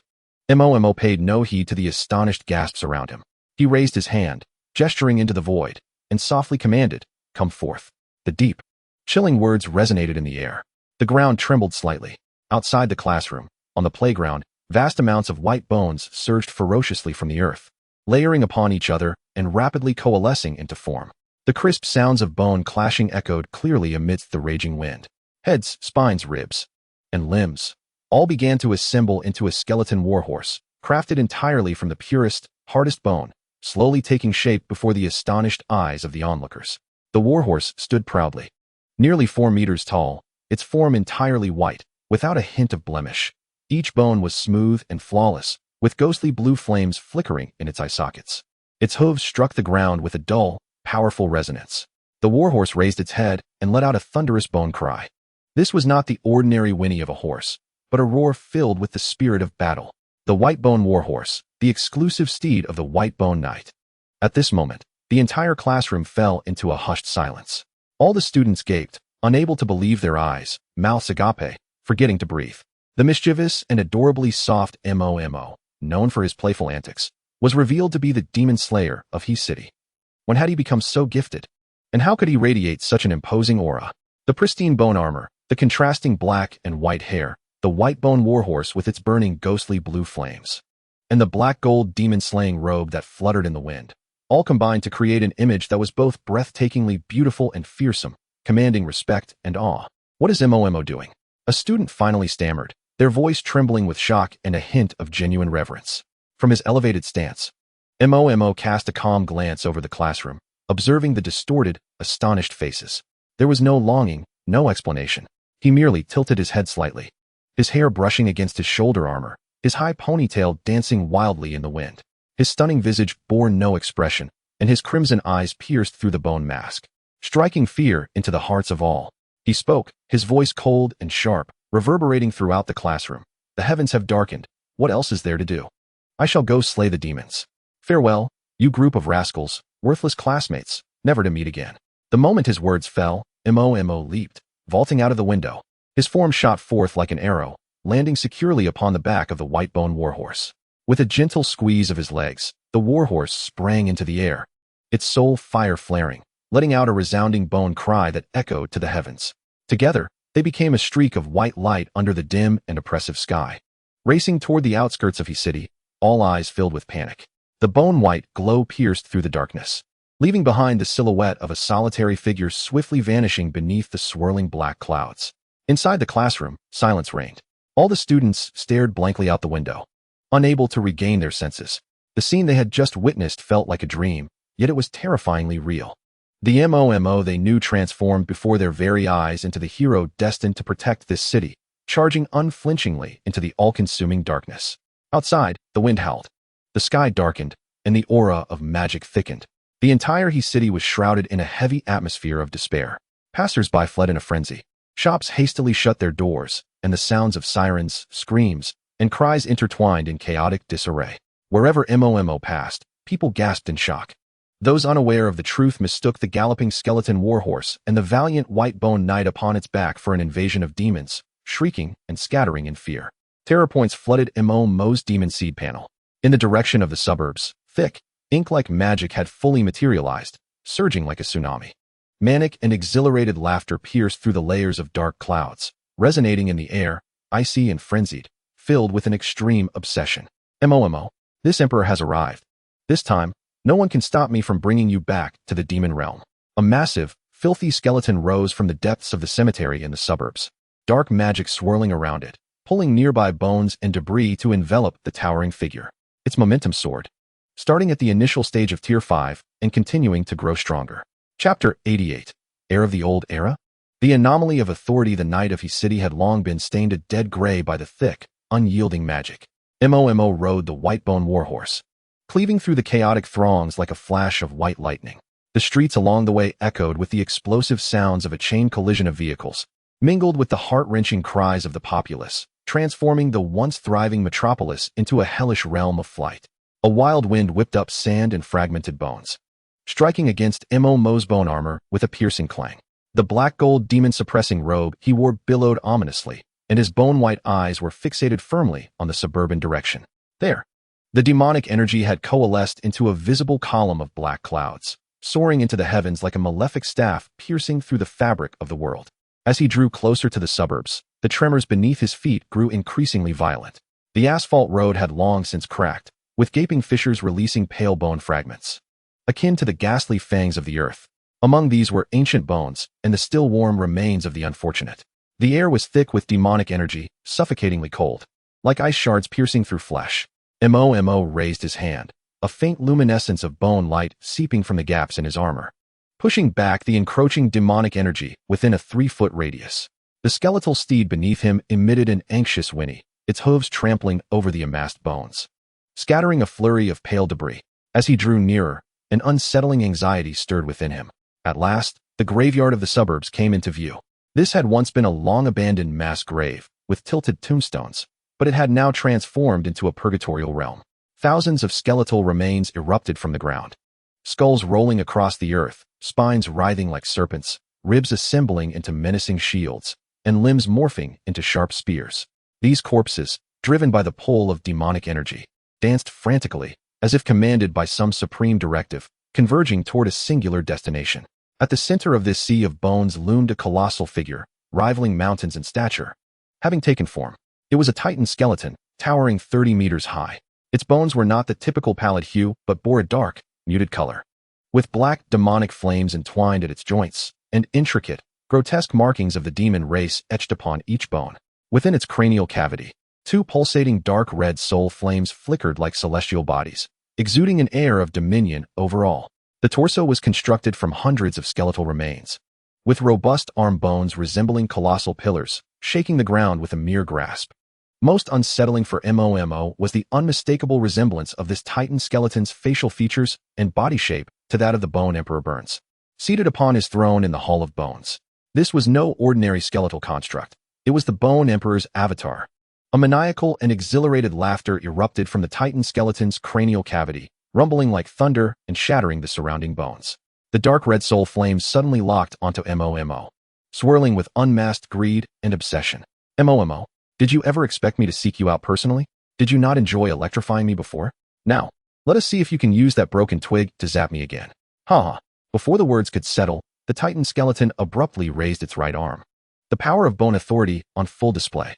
With its palm facing downward, it pressed lightly against the ground. In an instant, the earth within a 100-meter radius exploded, and countless bones shot up from below, rapidly assembling and contorting under the shroud of demonic energy. These bones varied in size, some human, others remnants of beasts, coalescing mid-air into a legion of skeletal demons clad in bone armor and wielding bone blades. 300 initial stage third-tier skeletal demons knelt in unison, their soul flames flickering with fervent light, bowing to the Titan skeleton. Capture him, or kill him. The Bone Emperor's voice was icy as his right arm swung down abruptly.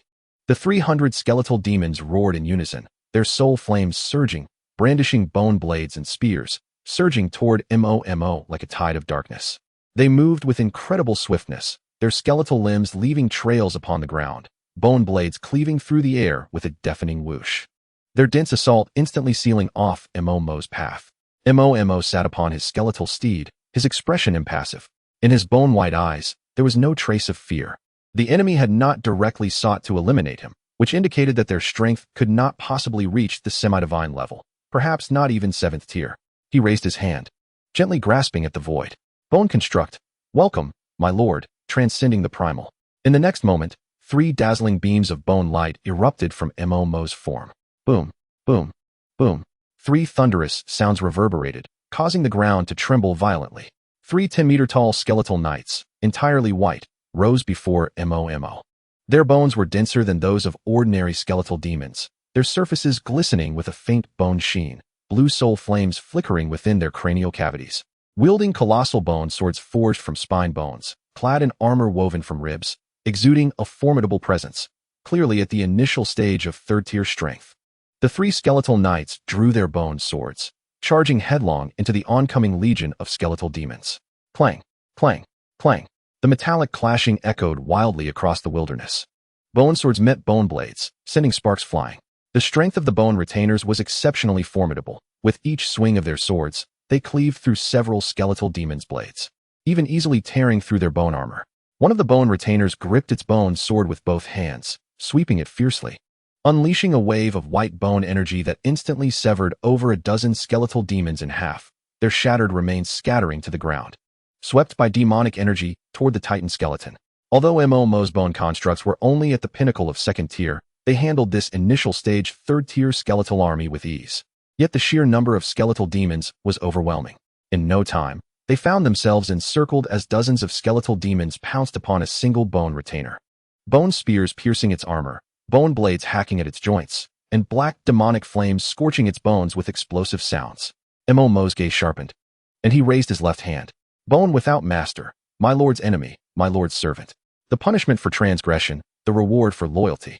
A thread of faint white bone authority silently emanated from his fingertips, reaching toward the recently slain initial stage 3rd-tier skeletal demon nearby. As soon as the skeletal demon's remains hit the ground, they were enveloped by this authority, and its once dull soul flame reignited within its cranial cavity, now glowing a haunting blue. Rise. Momo's voice held an undeniable command. The initial stage 3rd-tier skeletal demon stood up with a thunderous crash. Though its bones bore traces of fragmentation, it still bowed to Momo, its soul flame flickering with a submissive light. It then turned and charged toward the encircling skeletal demon army. While it was like a drop in the ocean, not stirring a ripple, it was better than nothing. Interesting. Have I gathered over 10% of the bone authority so quickly? It is indeed a few moments swifter than I anticipated. But with you having lost half of your authority, even in your prime, your mastery over bones may not equal mine. The dark red soul flame of the Bone Emperor's avatar flickered momentarily, revealing a hint of surprise, soon replaced by madness. This is no longer your era. The remnants of the old era should humbly retreat into reincarnation. Before me, these petty tricks are ultimately like a mantis trying to stop a chariot. As the words fell, the Titan skeleton abruptly raised its left hand. Within its palm, An exceedingly dense mass of black demonic energy whirled violently, the power of bone authority surging within. A 20-meter-long colossal bone knife materialized in its grasp, crafted from thousands of spine bones, its blade sharp, enveloped in black demonic flames, exuding a chilling aura. Divine punishment sweeps all. The Bone Emperor's avatar bellowed, gripping the giant bone knife tightly, sweeping it horizontally toward Mo. This strike bore the weight of thunderous wrath. The colossal bone blade sliced through the air, emitting a deafening sound as it cleaved the void, conjuring a fierce wind that sent the scattered bones on the ground swirling into the sky. A black blade of energy, stretching 100 meters, surged forth, whistling towards Mo. As it traversed the space, it appeared to warp reality itself, instilling a sense of lethal threat even among the distant Bone Demon Legion, which scattered in fear. Mo instinctively summoned the authority of bones to interfere, only to abruptly realize that the manipulation of his power felt exceedingly obscure and rigid. His expression shifted drastically. Chapter 89. Arrogance, Last Song. He cast a glance at the Bone Emperor, whose soul flame flickered with a mocking glimmer. The dark radiance emanating from his fingertips was the source of the anomalies afflicting his power. This peculiarity was not a suppression of theft, but a mere suppression based on sheer quantity. The might of this strike exceeded his expectations.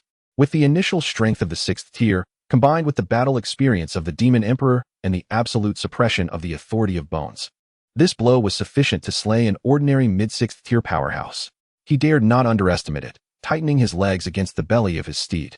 The skeletal warhorse emitted a thunderous cry, its hooves lifting off the ground as its soul fire surged, racing swiftly to the side. Simultaneously, Mo waved his hand, and 3 bone attendants abandoned their assault on the Bone Demon Legion, hastening toward him to shield his rear. Boom! The massive bone blade's energy crashed down upon the ground, producing an earth-shattering roar. A gaping chasm, 100 meters long and unfathomably deep, suddenly appeared on the surface. The bones on either side of the chasm were instantly reduced to powder, and even the pinnacle 2nd-tier bone demon was caught in the aftermath of the blade's energy. Its bones shattered, soul fire dimmed, crashing to the ground in utter ruin. The 3 bone attendants joined forces to raise a shield forged from white bone, which was shattered into dust by this strike, along with the silhouettes behind the shield vanishing in a flash of white light. Yet, this provided Mo with an invaluable moment of delay. TSK, you're quite nimble. The voice of the Bone Emperor's substitute echoed with a hint of dissatisfaction. However, witnessing your current plight brings me immense pleasure. The Bone Emperor squeezed out a sickly grin, raising his hand to drive the colossal bone blade into the ground, followed by a series of hand seals. In an instant, the demonic energy in the heavens surged wildly, merging with the fear-induced demonic energy emanating from the citizens of Heshur, converging around the Titan skeleton. The surface of its bones became increasingly engulfed in black demonic flames, the dark red soul fire pulsating more violently, the aura visibly ascending. It progressed steadily from the initial 6th tier towards the mid-6th tier. Though this substitute was hastily crafted by me, the voice of the Bone Emperor's substitute carried a note of pride. Bound by the seals of the 6 demon generals, it can only exhibit the strength of the 6th tier, yet it will continuously absorb demonic energy and grow stronger. Mo, the longer you delay, the more painfully you shall perish. The Bone Emperor unabashedly revealed his trump card, for even if Mo were to learn of it, he would be helpless. As the words fell, the substitute abruptly lifted its head and unleashed a roar towards the heavens. Boom! 9 colossal bone spears plummeted from the clouds. These spears, forged from black bones 100 meters long, were adorned with menacing bone spikes and enshrouded in black demonic flames, resembling 9 meteorites crashing down with apocalyptic might, accurately targeting Mo's position. Damn it! Mo desperately summoned the authority of bones, condensing all his power into a massive white bone city wall barrier. This was the utmost limit of his capabilities. One by one, the 9 bone spears struck the white bone barrier. Each impact reverberated with a thunderous roar. Cracks rapidly spread across the surface of the white bone barrier, and as Mo sat upon his warhorse, he felt an overwhelming force surge through him, his chest tightening, and nearly spitting blood. When the 8th spear fell, the white bone barrier shattered. The 9th black bone spear, with the force of a thunderbolt, pierced through Mo's chest. In that instant, time on the battlefield seemed to freeze. A sea blue, crystalline pearl emerged from his fair chest. An icy blue radiance enveloped the entire space, and Mo sensed a dampness at his chest. Ethereal and melodious song resonated from an unknown source, reminiscent of a distant shore or a realm beyond this world. Compassionate deity, Benevolent deity, beautiful deity, I am willing to await you for 1,000 ages, 10,000 ages, and eternities, until mountains and seas are exhausted, and my life fades into silence. The life-saving effect of the tear of the mermaid was fully triggered. The shattered pearl transformed into a stream of light, enveloping Mo's body to form a shield. The skeletal warhorse emitted a cry of anguish, its four hooves kneeling, nearly throwing Mo off. Yet, he disregarded the peril, seizing the opportunity to gather all his strength on the blade of his left hand. Shattered blade, burning heaven. The crimson blade shattered in an instant, the hilt connecting to intertwining red and white flames, extending in the wind to reach 100 meters in length. Mo swung the hilt, and the flames illuminated the night, igniting the sky. The fiery blade, as if a final ode of the shattered blade, slashed towards the Bone Emperor. This 5-second invincible shield was enough for Mo to launch any attack without regard for consequences, including the self-destruct feature of the shattered blade. Flames engulfed the Bone Emperor's body, vaporizing the dampness that clung to it. When the fire dissipated, the Bone Emperor stood unharmed, aside from a slight char on its bones and wisps of white smoke rising, showing no significant damage.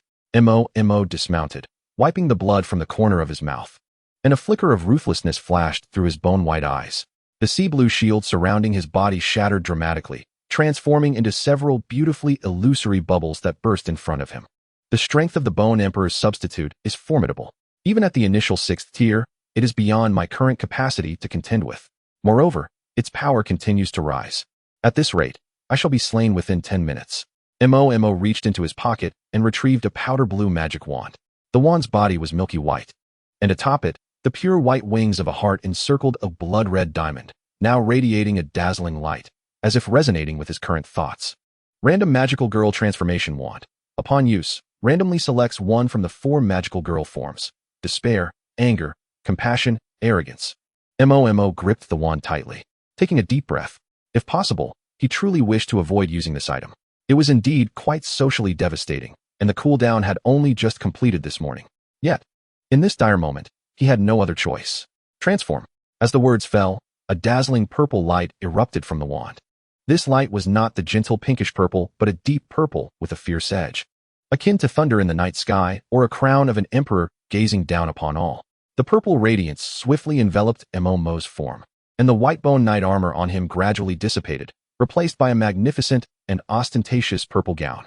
The layers of the gown's hem bloomed like a purple rose, its edges embroidered with golden thorn patterns, cinched at the waist with a black ribbon that accentuated her slender figure. The upper half featured a tight-fitting purple crop top, exposing her fair shoulders and collarbone, adorned with a pair of golden shoulder guards shaped like outspread wings, sharp and angular. The commanding curve of her chest was imposing. Her long, black hair transformed into a profound, deep purple, tied into a high ponytail by a purple ribbon, with a golden skull hairpin at the tips. Her originally bone-white eyes were now tinged with a faint purple, with the corners slightly raised, exuding an air of deep-seated arrogance and aloofness. Arrogance, magical girl form. A chilling prompt echoed in her mind. Mo raised her head, her magic wand transforming into a purple scepter, crowned with a blood-red diamond, surrounded by 6 sharp purple bone spikes. She gazed at the Titan skeleton not far away, a cold and arrogant smile curling at the corners of her mouth. Her voice icy and filled with absolute authority. You, with your worthless remains dug from a coffin, dare to think you can capture me back to the demon realm? Chapter 90. Needle pricking. Despair. The dark red soul fire of the Bone Emperor's avatar suddenly solidified. It stared at Mo, revealing a moment of astonishment, quickly replaced by fury. How dare you insult me in my presence? You seek death. Insult you? Do you even deserve it? Mo raised an eyebrow, a flicker of disdain crossing her purple eyes. She lifted her hand and lightly waved the scepter towards the Titan skeleton. In an instant, 6 purple bone spikes shot forth from the scepter's tip, slicing through the air with a piercing sound, accurately aimed at the Titan skeleton's skull. Your bone authority pales in comparison to mine. Your bone attacks can only be suppressed by me. The Bone Emperor's avatar snorted coldly, raising its hand to conjure a massive bone shield, forged from thousands of filthy fragments, which suddenly appeared before it. Clang, clang, clang. The 6 purple bone spikes struck against the bone shield in succession, producing a crisp sound. The bone spikes shattered, exploding into a sky filled with purple light, while the massive bone shield bore 6 deep cracks. Not purely a bone attack. Is it from that little gadget you just pulled out?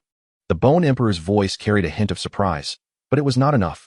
It suddenly lifted its foot and stomped toward Mo's direction with great force. Boom! The ground erupted, and a giant skeletal fist burst forth from beneath Mo's feet, its surface covered in menacing bone spikes, hurtling toward her face with overwhelming might. Mo stood her ground, unwavering. In her purple eyes, there was no trace of fear, only boundless arrogance. Disgusting, do not approach me.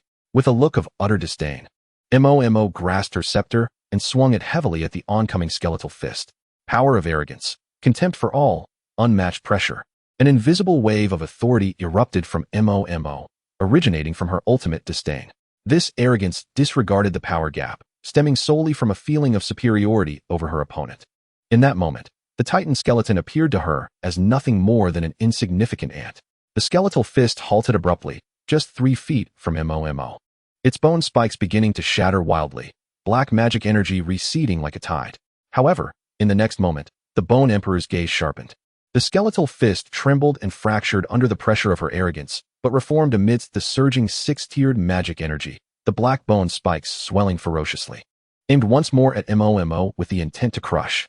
Surrounded by a surge of purple light, her high ponytail danced wildly in the wind, the disdain in her purple eyes nearly spilling over. Yet, the mid-tier 6-tier pressure from the Bone Emperor loomed over her like a mountain, causing her bones to creak under the unbearable weight. She clenched her silver teeth, her head held high, refusing to lower it to her adversary. With a horizontal sweep of her purple scepter, the power of arrogance surged forth, layering upon itself to create a purple light shield. Each wave of pressure attempting to nullify the Bone Emperor's assault. Yet, the Bone Emperor's strength had already solidified at the mid-tier of the 6th level. A chasm of difference that the power of the arrogant magical girl could not bridge. Bang! The skeletal fist struck fiercely against the purple light shield, which shattered like glass, the violent force cascading down her arm.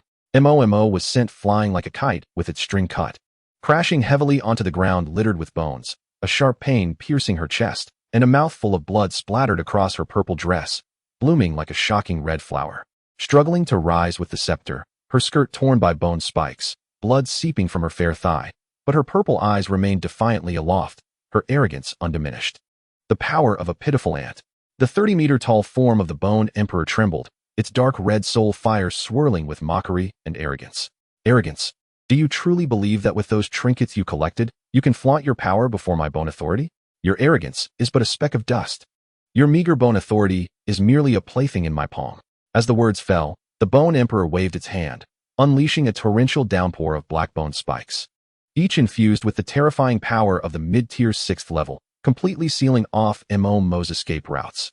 Grinding her teeth, Mo planted her scepter on the ground, unleashing the power of arrogance to its utmost limits, forming a deep purple barrier around her.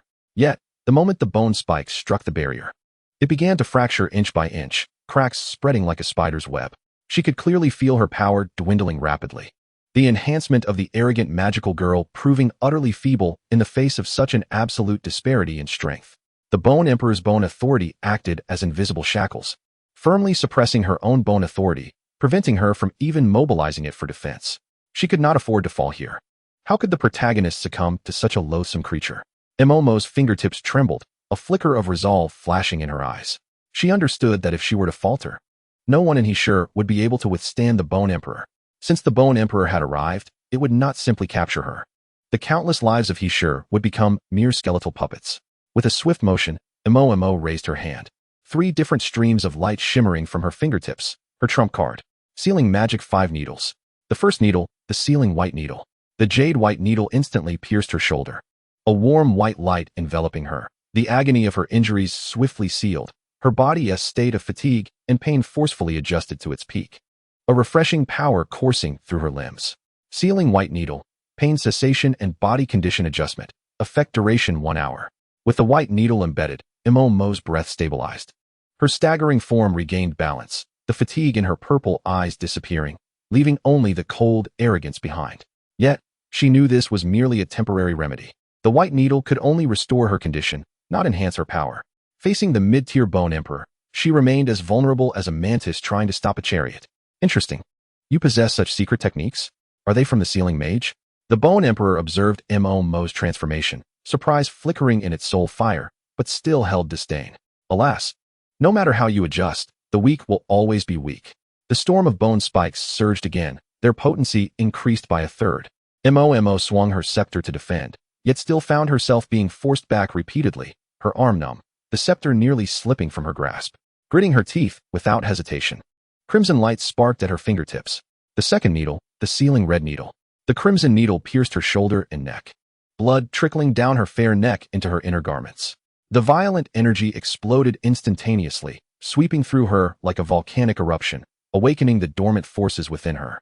Every sinew and bone roaring as her combat power surged at a visible rate. Sealing red needle, energy explosion and sustain, igniting bodily energy.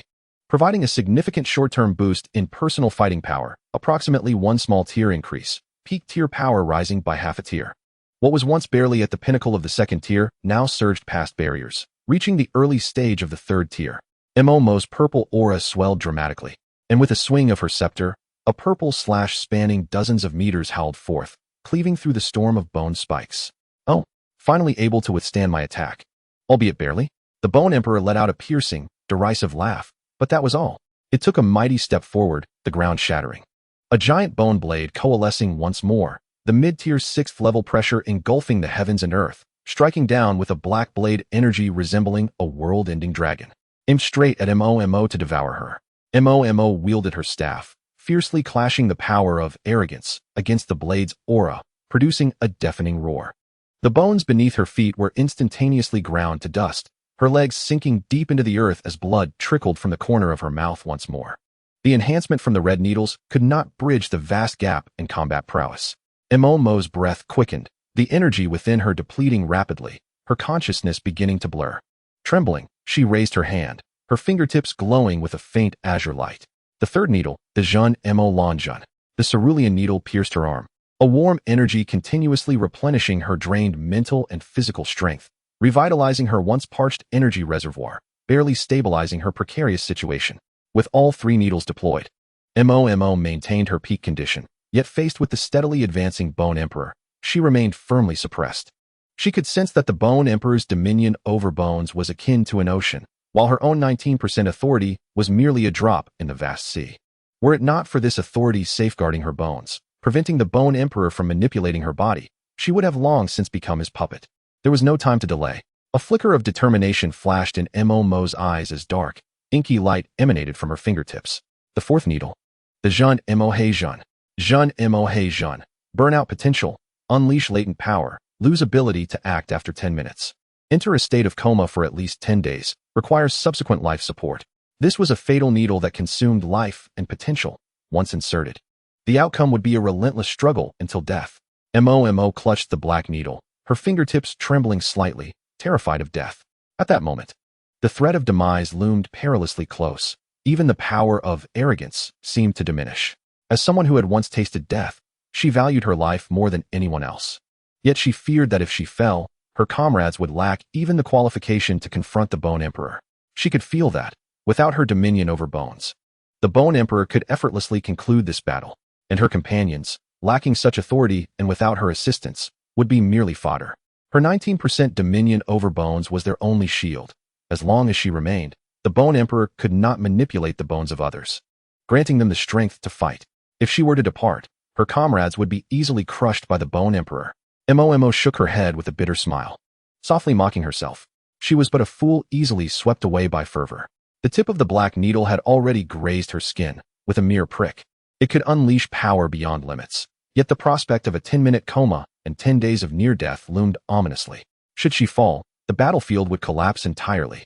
In that critical moment, Chapter 91, Reinforcements, Do Not Retreat. Boom. Two streaks of light tore through the demonic mist, racing towards them from afar. An ice-blue figure landed first. An instant chill enveloping a 10-meter radius, the ground crystallizing into thick ice as the aura of a peak-level third stage erupted, her innate talent, ice eruption, fully activated. It was Xuangqing, dressed in a black and gold demon-suppressing robe, her long hair tied back, her gaze as cold as frost. She clasped her hands, summoning a flurry of ice shards that shot towards the Bone Emperor's bone spikes, resolutely blocking a wave of attacks for Mo. Have you lost your mind? Xuangqing looked at Mo, battered and breathless, her appearance in the purple magical girl form pitiful, urgency and surprise flooding her eyes, concern impossible to conceal. You are no match for it. Retreat to the magic defense fortifications. I will cover you, and Su Qinyan. Hot on her heels was a silver blade of light. Su Qinyan landing with dual swords in hand, unleashing a fourth stage initial aura, his innate talent, Endless Blade, activated, twirling his twin blades into an impenetrable wall of steel before Momo. His aura surged with the intensity of battle, the might of an A-grade talent unmistakably revealed. Momo, fall back. Su Qinyan's voice rang strong as he slashed out, two silver blade auras striking the Bone Emperor's armor with a piercing sound. Their arrival was akin to stones thrown into stagnant water, finally alleviating some of Momo's pressure. Xuangqing's ice eruption talent focused on control and consumption, attempting to bind the Bone Emperor's form with a tempest of ice, freezing the demonic energy surrounding it. Su Qinyan's dual wielding was incredibly fierce, with Endless Blade augmenting his combat strength as the battle wore on, his blades dancing around the Bone Emperor, searching for weaknesses. Yet even so, it merely served to barely alleviate the pressure. The Bone Emperor's mid-sixth stage strength crushed everything. Xuangqing's ice bindings shattered upon touching its bone armor, while Su Qinyan's strikes left only faint white marks. With a casual sweep, the Bone Emperor's colossal bony fist sent both of them flying, Xuangqing crashing into a pile of bones, blood oozing from her mouth. Su Qinyan's dual swords were knocked away, his arms numbing, nearly losing his fighting capability. Momo, leave. Xuangqing struggled to rise, once more activating ice eruption, her voice unusually tinged with a choking sob. If you stay here, you will only die? We cannot withstand it. Sixth stage, a sixth-level magical disaster. The disparity in strength was indeed vast. Momo stood her ground, her violet eyes cold and resolute, shaking her head, her voice imbued with the chill of arrogance. I cannot leave. Do you understand? Momo's gaze swept over Xuangqing and Su Qinyan. The Bone Emperor's dominion over bones allows it to control all bones in existence. Should you face him directly, with just a thought, he could cause your bones to explode from within, leaving you no chance to resist. I possess 19% dominion over bones, which counterbalances his authority, safeguarding your bones and granting you the strength to fight. If I leave, you will not even have the qualification to stand before him. From the moment you entered the battlefield, I have been using my dominion to shield you from his encroachments. Her words left Xuangqing and Su Qinyan frozen in place, a chilling realization washing over them. They finally understood why Momo, despite being outmatched, continued to fight valiantly. She was not merely being stubborn, she was using her own body to erect an invisible barrier for them. Even more astonishing was that the skeletal figure before them was none other than the seventh demon emperor of the demon clan, the Bone Emperor. Damn it, a wretched bunch. 300 years ago it was the same, and now it is again. You so-called demon suppressors, insufferable like ants. The Bone Emperor, enraged by their entanglement, unleashed a surge of dark red soul fire. Since you wish to die, this emperor shall grant you your wish. All shall become this emperor's skeletal puppets. Chapter 92, Gathering. The final card. 300 years ago, it was the demon suppressor's sealing that caused him to self-destruct and fall into slumber, missing countless opportunities. His hatred for the demon suppressors was naturally profound. Now, witnessing Momo and her companions clad in the iconic black and gold demon-suppressing robes, the sight filled him with rage. He longed to taste their blood and flesh immediately. The dominion over bones erupted in full force, the bones on the ground writhing violently. Countless bone spears and blades shooting skyward, cascading down upon the three. Momo raised her staff to defend. The deep purple mixed with the Bone Emperor's black dominion clashed violently. Her body once again jolted backward, the effects of the three needles beginning to show signs of waning. Just as they were about to be engulfed by the wave of bones. Boom. A golden bullet tore through the night sky, its sound slicing through the air, shooting straight towards the Bone Emperor's skull. The bullet moved at an incredible speed, imbued with the sharpness to pierce through the demonic essence. It was Hewen's demon-hunting sniper shot. The mid-third stage Hewen crouched on a distant rooftop, her sniper rifle resting on her shoulder.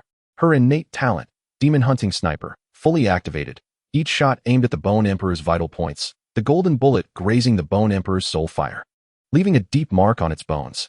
Although unable to inflict substantial harm upon the Bone Emperor, it effectively disrupted his focus. Seeking death, the Bone Emperor roared in fury, retaliating with a bone spike aimed at Hewen's position on the rooftop. Bang! A magnificent golden shield emerged in the air, wielded by Yang Kaiqing as he positioned himself below the rooftop, unleashing the potent aura of a mid-tier third stage. The innate skill, reflected damage shield, activated. And as the bone spikes struck the shield, the retaliatory force surged back into the Bone Emperor's body, causing its skeletal armor to tremble slightly. Several bone spikes arced toward Momo, and without a moment's hesitation, Yang Kaiqing charged into the fray, resolutely intercepting a devastating bone spike attack from the Bone Emperor. The giant shield quaked violently, blood trickling from his lips, yet he stood firm, refusing to retreat. In the wake of this, a soft green luminescence descended as Shi Yanyan rushed forward, activating her early-stage third-tier talent, Spring Emissary.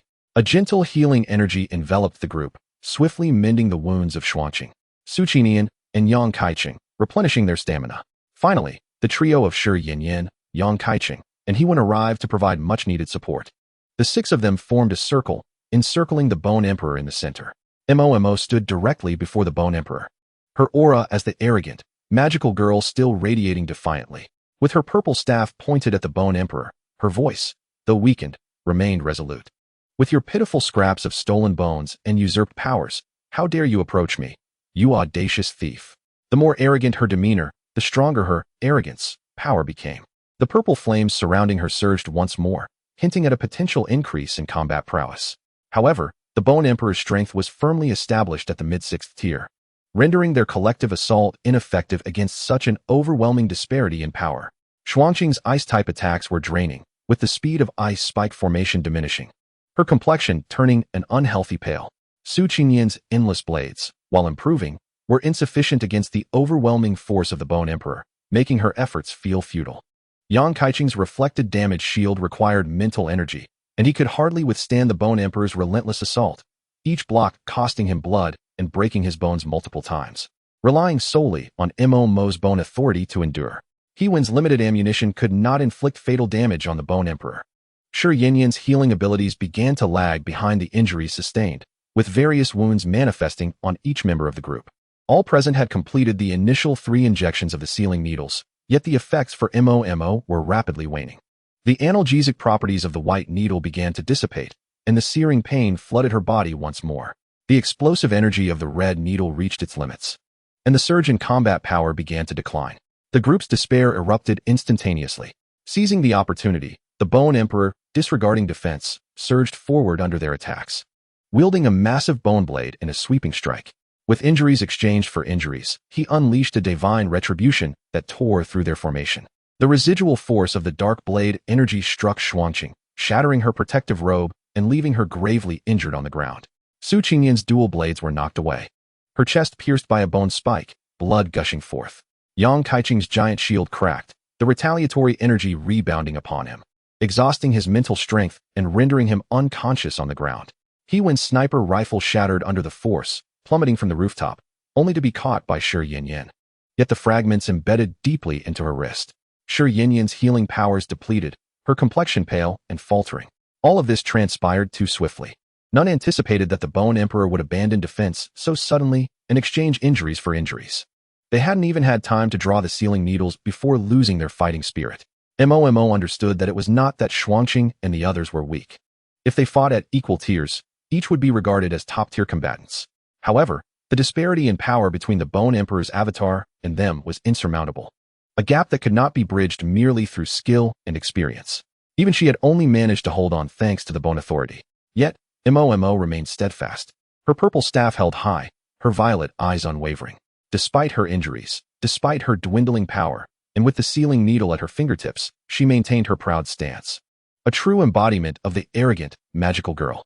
If her opponent were not the overwhelmingly powerful Bone Emperor, the strength of her arrogance would surely have been able to unleash more. Trash, Momo murmured through clenched teeth, a few words slipping through. A swarm of ants dares to oppose me? The Bone Emperor advanced toward Momo, his 30-meter-tall frame resembling a world-destroying demon. His dark red soul flames reflecting sheer cruelty. Momo, now, what trump card do you have left? Comply and return to the demon realm with me, and perhaps I will spare your companions. Rest assured, if you behave, I will treat you well. Momo coughed blood, her purple dress soaked in crimson. She gazed at her fallen comrades and the Bone Emperor's arrogant demeanor, her own arrogance morphing into an icy resolve. She slowly raised the hand gripping the black needle, the dark glimmer at her fingertips signifying the extinguishing of power. A 10-minute burst, 10 days of unconsciousness, or perhaps never awakening again. But she had no other choice. No, there was still one move left. Momo suddenly recalled something. a glimmer of hope igniting in her eyes. You want me to go with you? Momo chuckled lightly, her tone both playful and haughty. You think you are worthy? The black needle slowly lifted, poised to pierce her brow. Yet, with her other hand, she stealthily drew a silver dagger from her robes, gripping it tightly in her palm.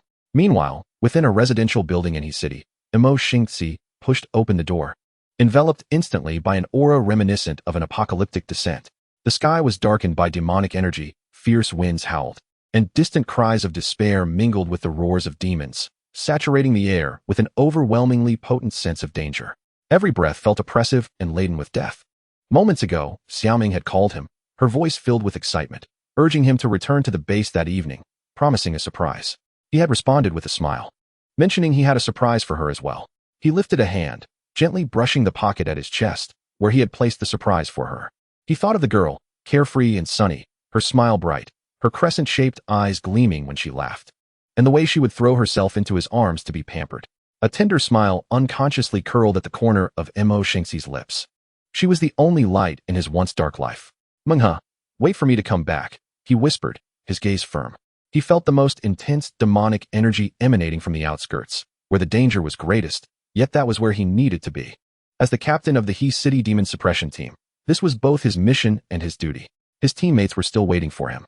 Without a moment's hesitation, Mo Xingzi moved, transforming into a silver streak, racing toward the outskirts, where the demonic energy was most concentrated and the battle most fierce. Chapter 93, Dust and Bone Realm. The Bone Emperor's avatar shrank the dark red soul flames, unleashing an explosion of fury.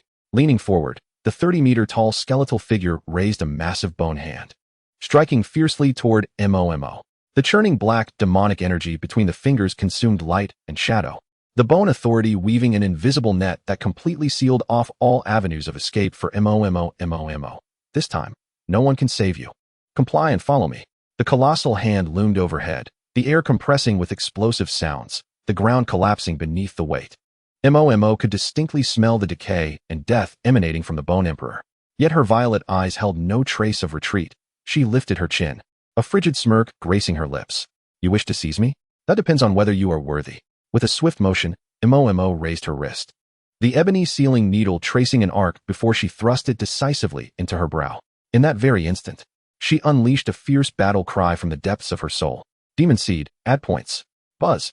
The multitude of accumulated fear points, numbering in the hundreds of thousands, ignited at this very moment.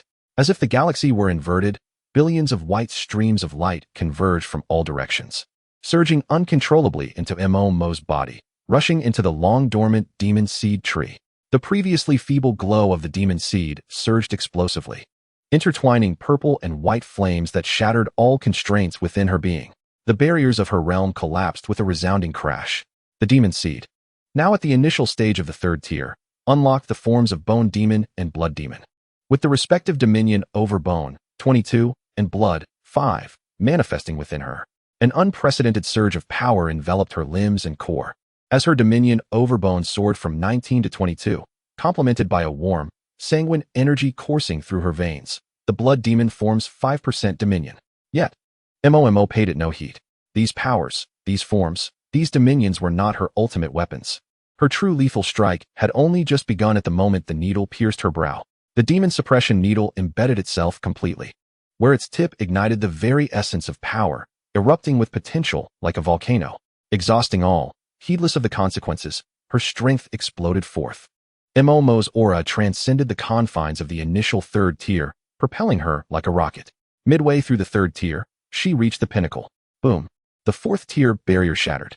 She had now entered the initial stage of the fourth tier. A frenzied aura engulfed the world, as purple flames ascended into the heavens.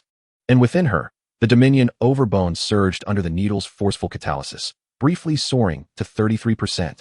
Simultaneously, she discerned that the Bone Emperor's dominion, within this vessel, was only at 30%. This was why the Bone Emperor had previously managed to suppress her dominion. But now, it was no longer the Bone Emperor that restrained her. Rather, her dominion over Bone firmly held him in check. A spectral panel of innate abilities unfurled before her. Golden text bearing a faint pressure inscribed upon her soul. Domain of dusty bones. Generates a realm of bone, where the bones of mortals turn to dust. Life and death ebbing away in a moment of stillness. This realm shapes existence and obliterates mortality. A domain. Such power could only be grasped by true top-tier warriors. An absolute control that transforms personal strength into a realm of its own. To Mo's knowledge, only those above the 7th tier could possibly acquire domain abilities. To her astonishment, she was now experiencing the sensation of a top-tier warrior. Her violet eyes gleamed with a sharpness akin to a blade as she gazed down upon the colossal hands still grasping at her. Her crimson lips parted, her voice dripping with arrogance and indifference. I have stated, you are unworthy to touch me. Domain of Dusty Bones, activate. In an instant, centered around Mo. The world within a kilometer shifted hues. A purple-black mist of bone surged outward, morphing into an immeasurable domain, the sky shrouded in darkness. All skeletal fragments, rubble. And earth on the ground disintegrated into fine bone dust, swirling wildly in the wind. Within the domain, every bone fell under her command. Every bony structure dictated by her will. The vast form of the Bone Emperor was enveloped in an instant, unable to struggle, rendered utterly immobilized. A domain. You are merely at the 3rd tier. How could you possibly wield a domain? This is impossible. If it were you, you would perish. The Bone Emperor's soul fire erupted with genuine terror for the first time, frantically activating its dominion over bone to escape. Yet, against Mo's 33% dominion, its 30% was as fragile as parchment. Should it have faced an ordinary warrior's domain, the Bone Emperor would have scoffed in disdain. However, Mo's domain was different. It was a domain of dominion over bone, rooted in the same essence, even positioned as a superior force, making its impact uniquely devastating. Mo stood at the heart of the domain, her violet ponytail swirling wildly, the bloodstains on her violet gown appearing eerily magnificent in the bone mist glow. With her hands clasped behind her back and her head held high, her gaze was as cold as if she were observing a handful of extinguished ashes. She wasted no words and cut straight to the point. Time was of the essence. With only 10 minutes left, every second was precious. Obliteration. The phrase fell lightly from her lips. Within the domain of Dusty Bones, billions of bone dust particles erupted into chaos. Like countless invisible bone blades, they relentlessly sliced, ground, and annihilated the Bone Emperor's form. The once impenetrable bone armor shattered piece by piece, the robust bone arms, broad bone chest, and sturdy bone legs crumbling layer by layer under the erosion of bone dust, transforming into a sky filled with white ash, scattering with the wind. A heart-wrenching scream pierced the heavens as the Bone Emperor struggled frantically within the domain, howling and roaring, yet unable to move even a single digit. It could feel its form dissipating, its power waning, its soul fire being extinguished bit by bit. Though this was not its true body, it represented its very essence. The sensation of pain coursed through it, granting a supreme experience. For the ensuing moments, Mo poured all her strength into erasing the Bone Emperor's form. Behind her, the remnants of bone dust accumulated into an ethereal mountain of demonic energy, as if a small world founded upon bone had truly manifested within the domain. Mo, drenched in sweat, found her gown soaked under the exertion, exuding an alluring and strange fragrance. Meanwhile, the Bone Emperor was not idle. For a full 9 minutes, it found itself utterly suppressed by Mo, with no means of retaliation. Over half of its form was forcefully reduced to ash. Mo remained there, her demeanor cold and her eyes radiating an enduring arrogance. She had finally confirmed that the so-called Bone Emperor before her was merely a vessel containing 30% of dominion over bone, utterly incapable of suppressing her own 33%. Yet, she felt no sense of triumph. She could not ascertain whether the Bone Emperor possessed only 30% of dominion or if this vessel could merely accommodate 30%. The backlash from the Black Needle surged like a tide, her life essence swiftly depleting, her limbs feeling as if they were being torn apart, her consciousness beginning to blur, her vision dimming. She had only 1 minute remaining. In 1 minute, the side effects of the demon suppression needle would fully manifest, rendering her incapable of action. Should that occur, the unrestrained Bone Emperor would transform her and all her companions into its likeness. Such a fate must be avoided at all costs. Chapter 94. Keep away from my team. I must resolve this within a minute. Mo gritted her teeth and persisted, but at that moment, the remnants of the Bone Emperor's half-dismembered form erupted with overwhelming demonic energy. The agony and humiliation drove it to madness, its dark red soul fire flickering with frenzied rage. Little wench, this emperor will rend you limb from limb. The remaining bone arm swung violently, unleashing an absurdly dark bone blade with unstoppable momentum, cleaving through the air directly at Mo. It was a desperate counterattack, expending the last vestiges of strength within this vessel. Mo, on the brink of exhaustion, found herself devoid of even the strength to raise her arms in defense. The power of the domain of Dusty Bones rapidly waned, the black needle nearly spent, and she felt her entire body weaken, barely able to stand. She relied solely on the meager remnants of her newly acquired dominion over blood to stimulate her circulatory system. In the balance of life and death, she hesitated no longer. Her trembling fingers swiftly reached for her heart, grasping the silver dagger that had been nurtured against her body. It was the very item Mo Xingzi had gifted her for self-defense, seemingly ordinary in daily life, yet now represented her final hope. This was undoubtedly a moment of crisis.